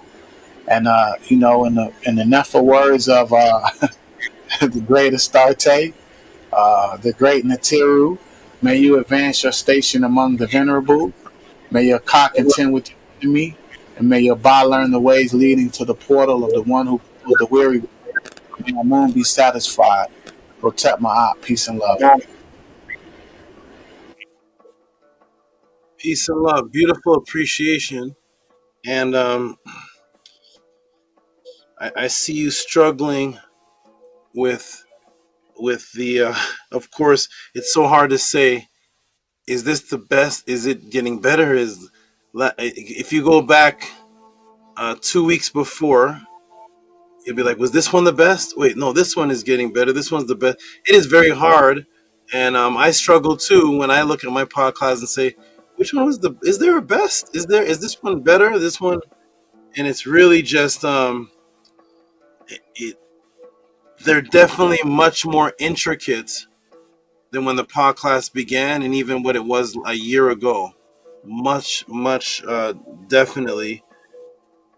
And I'm glad you truly appreciate the gradual enhancement of the detail. That's what's becoming the detail, is making the podcasts longer.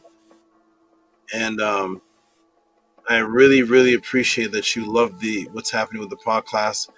And I struggle too when trying to decide which one is better than one. I still go back to the Sato class. I don't know if you remember that one, the Sato Square in King James. And was that the best one? I don't know. It's so tough. Oh my gosh, man, the Mandela Effect classes. So it's a beautiful thing, and thank you. You're definitely there from the beginning. You were there before the beginning. You were there before the podcast started, and you're still here. And I will say, of all you and a couple other ones, and I'll tell it to them when I see them, but you came in with a few brothers, and some of them are not around anymore. And I've never had the thought that you would ever be any one of that. One thought I've never had about you is that you're going to slip away. And some of the other brothers that you came in with, or that was here even before you, they're not here. And so you give me a very strong, confident vibration that I can depend on you. We're not going to wake up one day and you're going to be disappeared somewhere back as jazz. So you keep up the great work, my brother. Keep up the consistency. And like I said before, my most favorite attribute of a person is consistency. So keep it up, good brother. And Tua and Nini Ook for everything you thank me for.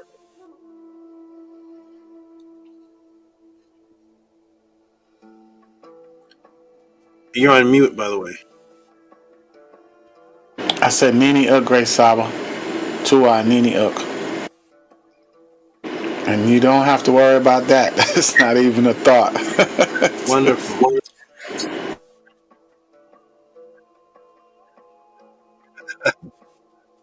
Thank you, man. I don't know. I keep having to change the moderator thing. I keep having to take it down and remake it. I got to remake it again now. So maybe when I make it again, Nook Nook face will be there. Who knows? I gotta find out who's true,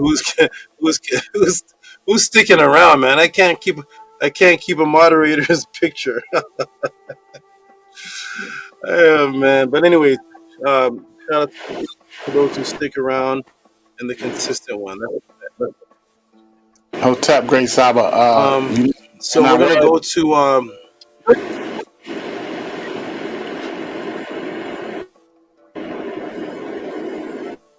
I didn't mean to cut you off, Saba. I was gonna say when I was jazz.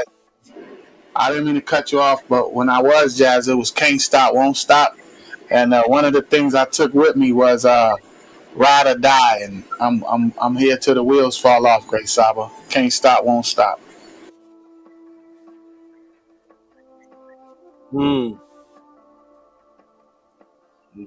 Beautiful words. Thank you. And now let's go on to Nukpu, who I am considering throwing him on the moderators. We'll see. Thank you, good great brother Tef, and Nini for everything you thanked me for. And Nukpu, give us some beautiful, wonderful words, please. Hotep, Nefer Saba, Hotep to everybody on the panel, Hotep, Natiru, Mary Ma'at, Uncle Jasaneb. I want to give a good dua to Atef for the adoration he gave me earlier, harmonizing with what I do.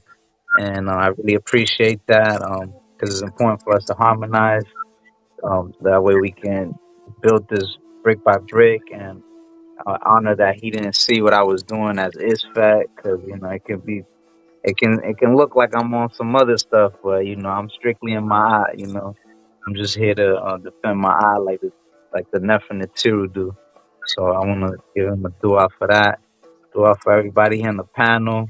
JHUTI giving out heavy adoration to Saba right away off rip, giving him his support, seeing the value within the movement, seeing the value of Saba. That's really never. That says a lot about your character. A lot of people some people been here for years, sneak learning. So that says a lot about who you are, and I can't wait to see the more you develop and grow. Fix my netta representing always Amun Amunet, never beings that are always here, like no excuses. When they pass out, one is up, one is that's never the Jed, the same thing going on over there with Gabriella. It's a never thing to have a living Netaret. That's a never thing to do. And always do it to you, Saba, for your dedication, discipline, determination to hold down my eye. You shown a lot to me. You Neff, for example, in my life. You made us all legends. You made us all. One thing that makes you different from all these other leaders or teachers is that you give us the second to shine to us, for you allowing me to express myself with no hesitation, allowing me to be myself. A lot of people can't handle me. They say I'm too much. It's like they get the wrong impression of me, but you see right through that since the beginning, since Killer Priest. You always acknowledge me, so I appreciate that. And everything is never with my eye, how everything's going, how your teaching style is just getting deeper and deeper. Like Atef says, one class last week's class was never than this week, and then I can only imagine what's going to happen in the future. So it's very never. And to people who did support you as well from Killer Priest, I want to give them a shout out as well, because that was a never thing as well. I remember that in Killer Priest where people were dropping 500, even though you ain't getting none of those, but they did definitely appreciated you. They definitely were sending a reciprocity. So I want to let them know that they're not part of the sneak learners, even though they're not, consistent sending support, but they did acknowledge and value your information. And I look at it, everybody that's been around is always a purpose that they came around and they found you, because the frequency is real. And like how you were saying, so many other people have a large audience, and they're looked upon as the best, and a lot of people run towards them and gravitate towards them, and it's not the same. Like, it's comparing, like how you said, comparing the waters. You know what I'm saying? The cup of water, you don't know the difference between the waters until you put them side to side of each other, and you prove that a lot with these so-called debates. Even though, in my eyes, you never debated nobody. You were just straight teaching them. No one. I don't see no one at the level of debating you. I look at all the debates like The one that you had with Rasul is it was just comedy. It's just, that was just for entertainment. And how you like the guy from Brand Nubian. You washed him up. It's like it's really wild how he acted and he still never came back and apologized. Still to this day, like the whole earth flat Earth theory has been blown out. Like even the person that the top flat earther, he's no longer a flat earther. You know what I'm saying? Like they already proved that that was all mind control, and still to this day, some people still grabbed onto that, holding on to that to their dear life. And it's like a lot of the information that you have, Saba, you proved yourself over and over. And like how Minty also, or Sinette Minty, she mentioned how a lot of these teachers they tend to act like they forgot about what you taught them because it wasn't really a debate. You know, it's you teaching them, you putting them in their place. And Minty mentioned how they act like they don't remember it, and then they continue being teachers. And it's like, why would you want to represent a teacher like that? Why would you want to have a teacher like that? It just shows what kind of student you are. And yeah, Saba, you're a very incredible person. You're not a person, excuse my language. You're a netter, you know. And yeah, and I've been having upeshas with you as well, so that's a nefer thing. Very nefer. One of my latest upesh that I had with you, I was out here and around my block, and I was running towards you, and the Jed and Atef specifically, they were both protecting you. So it's funny that you mentioned about Atef and how the Jed is here right now, and Atef he's not on the screen right now, but the fact that they're here right now, and in my Opesh they were the ones protecting you. Like even with me coming up to you, they were patting me down. I'm like, yo, why you patting me down for? And I'm like, I got everything on me, but it ain't for Saba. It's to protect Saba and all of us. You know what I'm saying? I carry it all on you. And yeah, it's just another thing to see you in my Upesh. You talk to me daily, every day. You're always around me, Saba. So you definitely keep me calm. Anytime, there's a lot of moments that I have crash out moments where it's dealing with people in the streets or at work or any place, at stores. And you definitely keep me calm. If it wasn't for you, I'll be quick to be like, oh well, let's do it, let's go.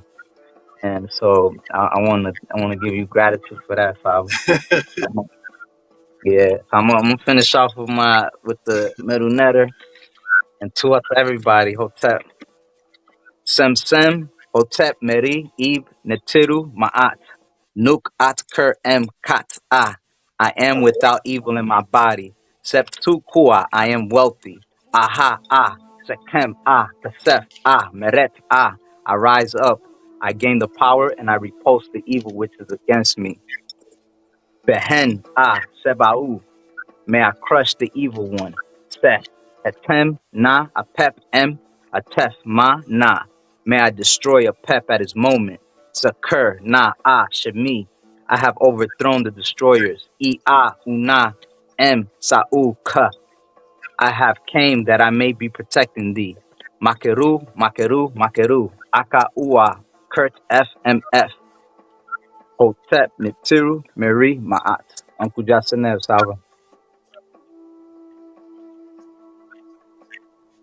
Wonderful, beautiful, beautiful, beautiful testimonies, beautiful, and very nefer dreams, everything. I mean, you covered all different kinds of aspects from beautiful. That was just absolutely wonderful. And when you say the meta netter, when you say your that adoration, I can feel you're a part of that. What you're saying, your head is moving with the your head is moving like with the words, like you're swimming in it. So tour for that. You're really feeling it. You are actually one with the frequency. So keep it up. and you found a way to tap into both sides. Keep that up. You found a way to tap into being totally in tune with the network frequency while also tapping into the matrix's secrets of how to get their what they call currency. And that's a very difficult thing to do because one usually wipes out the other. One usually wipes out the other. And you found a way to balance that. So keep up the great work. You're definitely a phenomenon in what it is that you do. And I wish for you one day to find a beautiful Naturt that can relate to you. That will just make you that will complete your circle as a male netter. Keep up the great work, and Tua for your good energy. Nini Uk for everything you thank me for. In New York, Saba. Wonderful, wonderful. And the nose on that mask you're wearing looks absolutely real. It looks like a real, it looks like a real dog's nose. They did good work on that. That's very detailed. That looks like a real dog. Okay, and on to the good brother, your cousin, your brother from the other side of the world, Hush Nation. Give us some beautiful words, Hush Nation. I know you're still digesting the class, but try to put some words together. And I know I know the class is still going on in your head. Yes, I was. Yeah, Tua so much for carrying me through that adrenaline, putting me in new heights so I don't have to like seek other adrenaline or them I don't have everything pumping already, So Tua dua for another adventure, I was definitely strapped in, the heartbeat, the time, the first beat, the first time and the seka'u to carry the memory are all in together, to travel with the memory and how the memory go with the time with the heartbeat. I appreciate that so much from you dropping about the tones and then the pathways and then you coming with tones and bringing so much excitement like Saba can bring tones, and then it sounds like man getting an opportunity to make tunes with Saba because when you hear the tunes from the Podcraft, you're hearing you're checking like boy, if I was a part of the Podcraft, I could have make tunes with Saba, but you're checking like you don't miss out. So congratulations to whoever get the opportunity, and um it really enough for it got the tones on the part craft then you have the tones on the part class as well. You could go in the part class videos, you could find the tones. Tour so much for that. Tour for keeping the tones going, when you'll be teaching class and you'll be dropping the little freestyles. I am music freak, Saba, so I appreciate all of that, and then for you to still tie it into the different rhythms with the time, with the class, with the heartbeat. That was super never, and I'm not gonna get more gems when I go into it again, And I definitely looking forward to you breaking down the light. Um, people ain't mighty. I don't know how people ain't know yet that use him, but I know. And Tua for being SABA Tehuti, and Tua for representing the Neteru, Tua for being in Neteru, Tua for spreading in Neteru, Tua for bringing my art in my life, to us so much for that is a whole new journey, a whole new portal open to us that is you carrying man through the portal, you know, because man really need the guidance, you know. So Tua, so much for that. There's so much hekau, you know. I know that the hekau that's going on in the Monday classes and the personal classes, you know, but it's so much heka going on here in these classes in the part class. And I appreciate that so much, even in the little jewels, you know, the little jewels that is big jewels, like that whole micro macro effect, you know, and the intro to her for constantly bringing the intro to her for keeping the intro long, because sometimes you'll be like, okay, today I can cut the intro short, because then they'll be like, oh gosh, you know. So to her for the keeping the intro the same, to her for coming every Saturday the same, and to her for all the blessings, to her for changing man life, to her for changing man tones, to her for changing the way man talk, man frequencies, to her for the knowledge, the sequence, everything all in together. It's big love, big ma'at.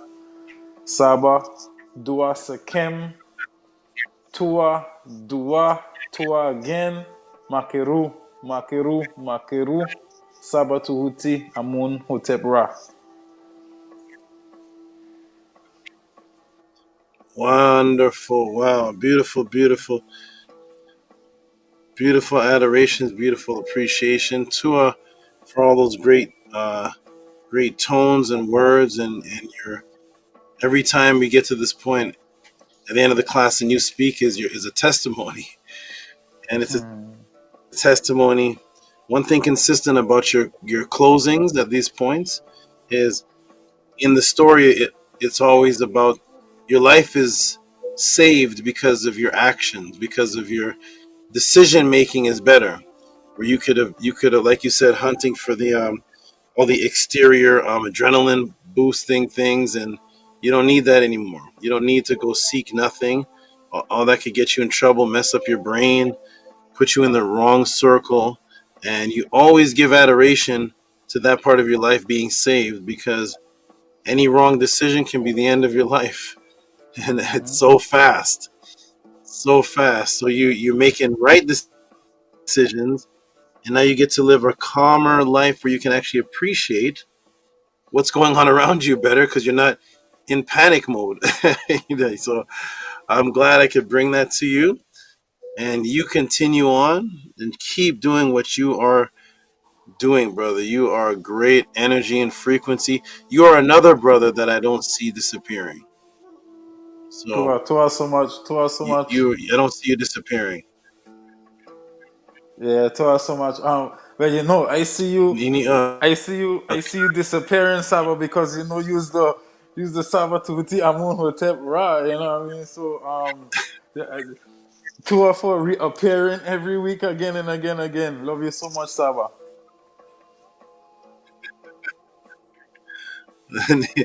Nini Uk. I want to disappear for a while, and relax and teach live on an island somewhere, and just mellow out, get away from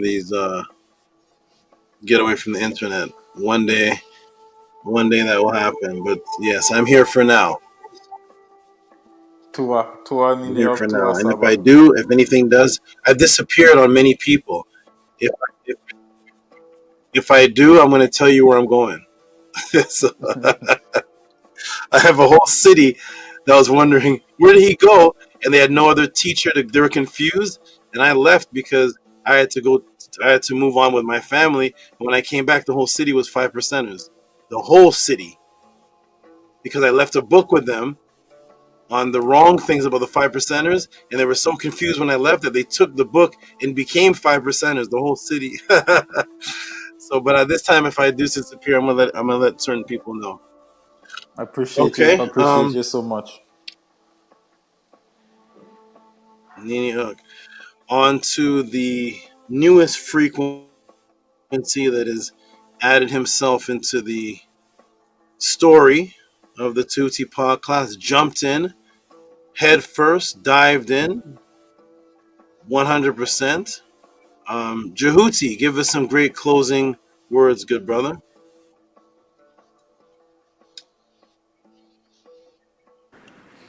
Can you hear me? I think it's screen froze. Wait. Can you hear me?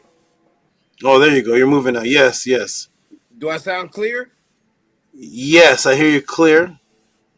Okay, perfect. You sound clear. You may be moving choppy, but you sound great. You sound great, and now you're moving smooth right now. So keep going. I'll let you know. Okay. I thank you for, well, first, I thank your father for planting the seed in your mother. I thank your father too, planted that seed in order to create you. I thank you for providing your valuable time and giving us this information that is uplifting and building our consciousness.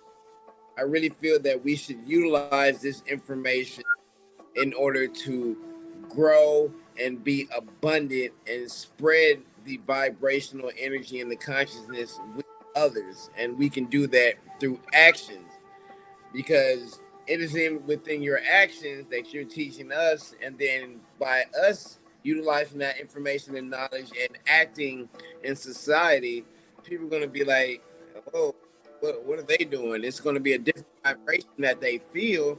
They're going to want to know where we got it from, and then that's going to pull more people up into this show, more people with this vibrational frequency. And I greatly appreciate the environment that you have created with like-minded people and the different energies and frequencies that you have. It's amazing. It's like I finally feel, sometimes when you're out there in society, you have a certain mindset, you get around people. I don't even want to join conversations. I feel it's not that I'm better than people. It's just the stuff that they talk about is so surface level. It's like, oh yeah, what happened in the football game? I don't care about that. Let's talk about what happened in the solar flare and us, communicating through telepathy. That's what I want to talk about. But what I'm saying, though, I greatly appreciate you, the information that you provide. It's truly phenomenal and astronomical, and I really can't say enough that I'm really speechless. Like I've been really seeking this for the past decade. I've been looking for this information. Have you heard of Bro C. Freeman Hill? Yeah, of course. He'd be one of the elders because he goes back 30 years. He goes back years and decades ago. Yes. Yeah. So I used to watch his stuff like nonstop, back to back. And now that I have a Bro C. Freeman Hill that I actually get to interact with, so it's truly amazing. It's phenomenal. I greatly appreciate it. I have my own Bro C. Freeman Hill, and I thank you. Am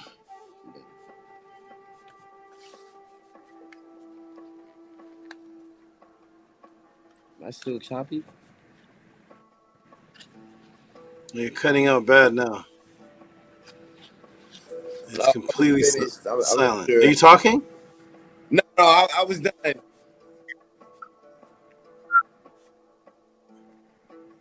Oh, okay, yes. Okay. Wonderful. Did you ever watch Delbert Blair as well? Oh yeah, Delbert Blair did. Yeah, a lot of them. Bobby Hemmett. A lot of them I watched.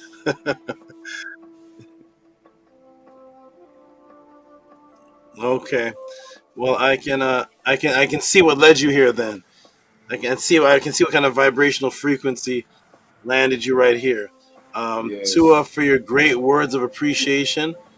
I love it. I love it when somebody is speechless, because if you truly appreciate something, sometimes it's beyond what the English dictionary can provide you to communicate with, because your appreciation of the thing is ancient. It was before the English language was created. So you have this bubbling feeling of I want to be able to express, but what I want to express was here before English.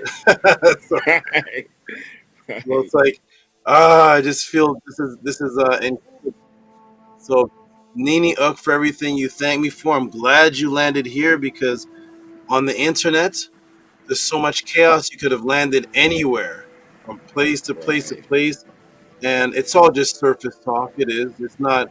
It's all just talking from the top of the head. And I'm glad you found where the source is. You're at the right place. I look forward to in the future who you bring. I have a feeling that when you get this information down packed, and you can actually and you go further communicate this with your circle, I think that people, I think the people I think you're gonna be one of the ones that bring people to the pod class because you're gonna be able to eloquently speak it and hit the people in their chest with it. So keep up the great work, good brother. Look forward to answering all of your future questions. Enjoy. What side of the world are you in? I'm in Houston, What time Texas. zone are you in? I'm Central. I'm in Houston, Texas.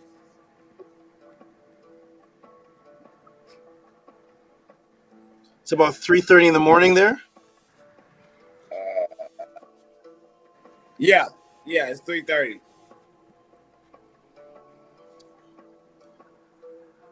Okay, 3:30. That's the length of your class. So enjoy the class. You probably won't be sleeping tonight.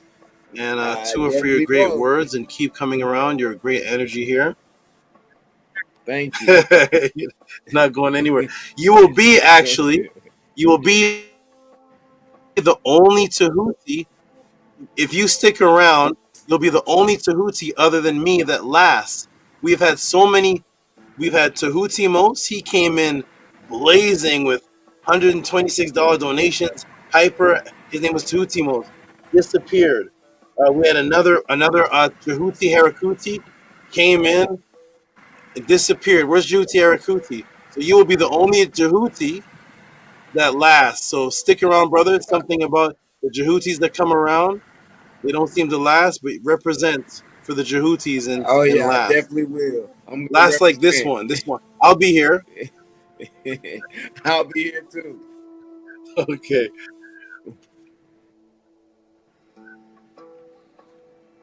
Wonderful. So we're gonna close out now with the affirmation, and then I'm gonna go big screen and close out. Man, this 11 hours, family, 11 hours. Oh, shout out to, I hope let me check. Let me refresh the page before I say it. Shout out to Octavia Sly. And shout out to Ascari. I hope Ascari's okay. He usually comes or supports every pod class. I didn't see him tonight. So shout out to you and I hope you are okay, Ascari. Owen Hythe. Okay, he'll probably pop up tomorrow.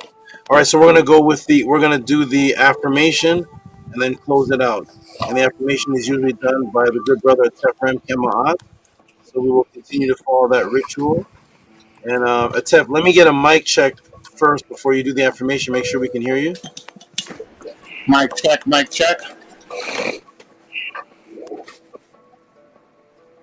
Perfect, absolutely perfect.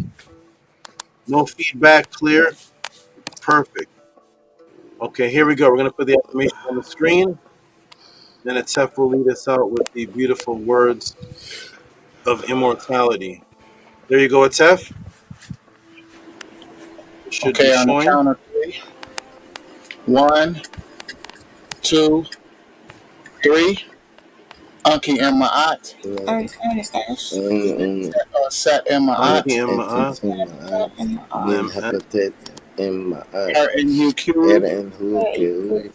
I live for Ma'at. I do not speak in the place of Ma'at. My being is surrounded in place of darkness. Ma'at. Darkness. Light. Wonderful. We'll leave that marinate. 1, 2, 3, 4, 5, 6, 7. All right. And now there we are. All right, everybody. So I'm going to say peace and love to everybody. You all jump in bed. I was going to say jump in the chat, but jump in bed. Have a great rest. And we will talk again and communicate again in the future. Thank you, Amunet, for all that you do. Get your good rest. Jed, peace and love. Tua, for all that you do. Go get yourself a good rest. Tefrem Kemaat, Mr. Dedicated Man. Peace and love to all that you do. Go get some rest.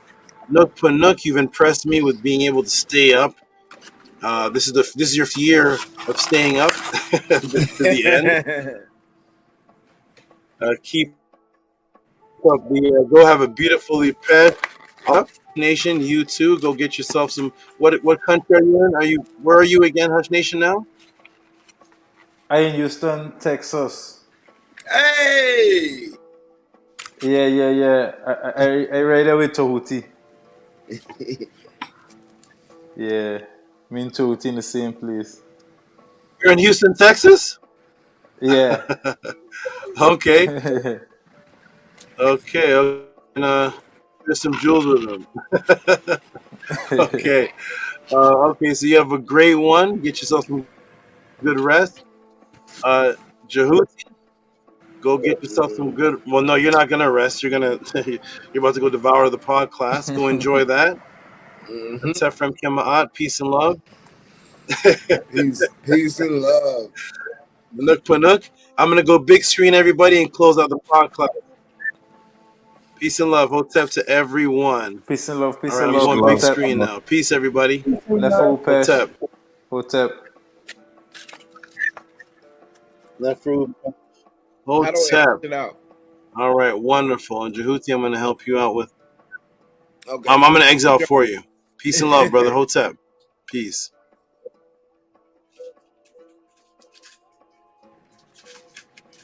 Up, you were saying something, brother? You got. No, I was saying peace and love. Did you say something? No, I was saying peace and love. Okay. All right. Okay. Peace, brother. Hotep.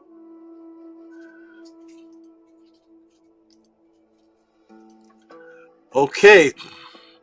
11 hours and 22 minutes. 3.5 hour answers to 3 questions. That's an hour a question, an hour and 10 minutes a question. My name is Tehuti. I'm in Hotep Ra.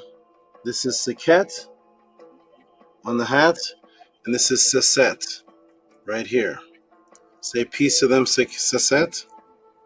There she is. And give them a rattle. Peace and love, everybody. What a beautiful experience. Neferupesh to everyone. Peace to everyone that came into the chat. Peace to everyone that watched it from beginning to end. And Hotep to all those who will watch it on the replay. This is a phenomenon taking place. Be a part of it. Experience it. Pass it on to your friends and family. Support Cash App, TTM Moon, PayPal at RockSV. If you watch this after the live, support what it is that you're seeing happen. 3.5 hour answers, never done in history before, and especially of this magnitude. The information released today was released for the very first time in history that Matrix was revealed. Go watch the pod class, and you will see exactly what you have never heard before in your life, especially with the concept of time and the word of time and where it came from. For those who just tuned in, the class today, go rewind. Does time exist? Did the people of Kemet use time or rhythm? What is today's date? True time, gravitational field, time alteration, and Christian prayer, time dedicated to Heru or Horus, and the origin of the word time itself came from the meta concepts and teachings. Glad you all appreciate it. Enjoy it. Let me put the banner back on the screen. It was a beautiful event, a beautiful occasion. My name is Tehuti. I'm in Hotep Ra. This is Sestet. This is Seket. And we are here to aid you, walk you through. I am not just a teacher, I am a question answerer. That means that the pod class is based on you and your question, not a lecture that I came to teach. That's what makes this such a beautiful phenomenon. So beautiful that eventually all of this will be researched. We will be long gone by then, but by that time, the archaeologists will find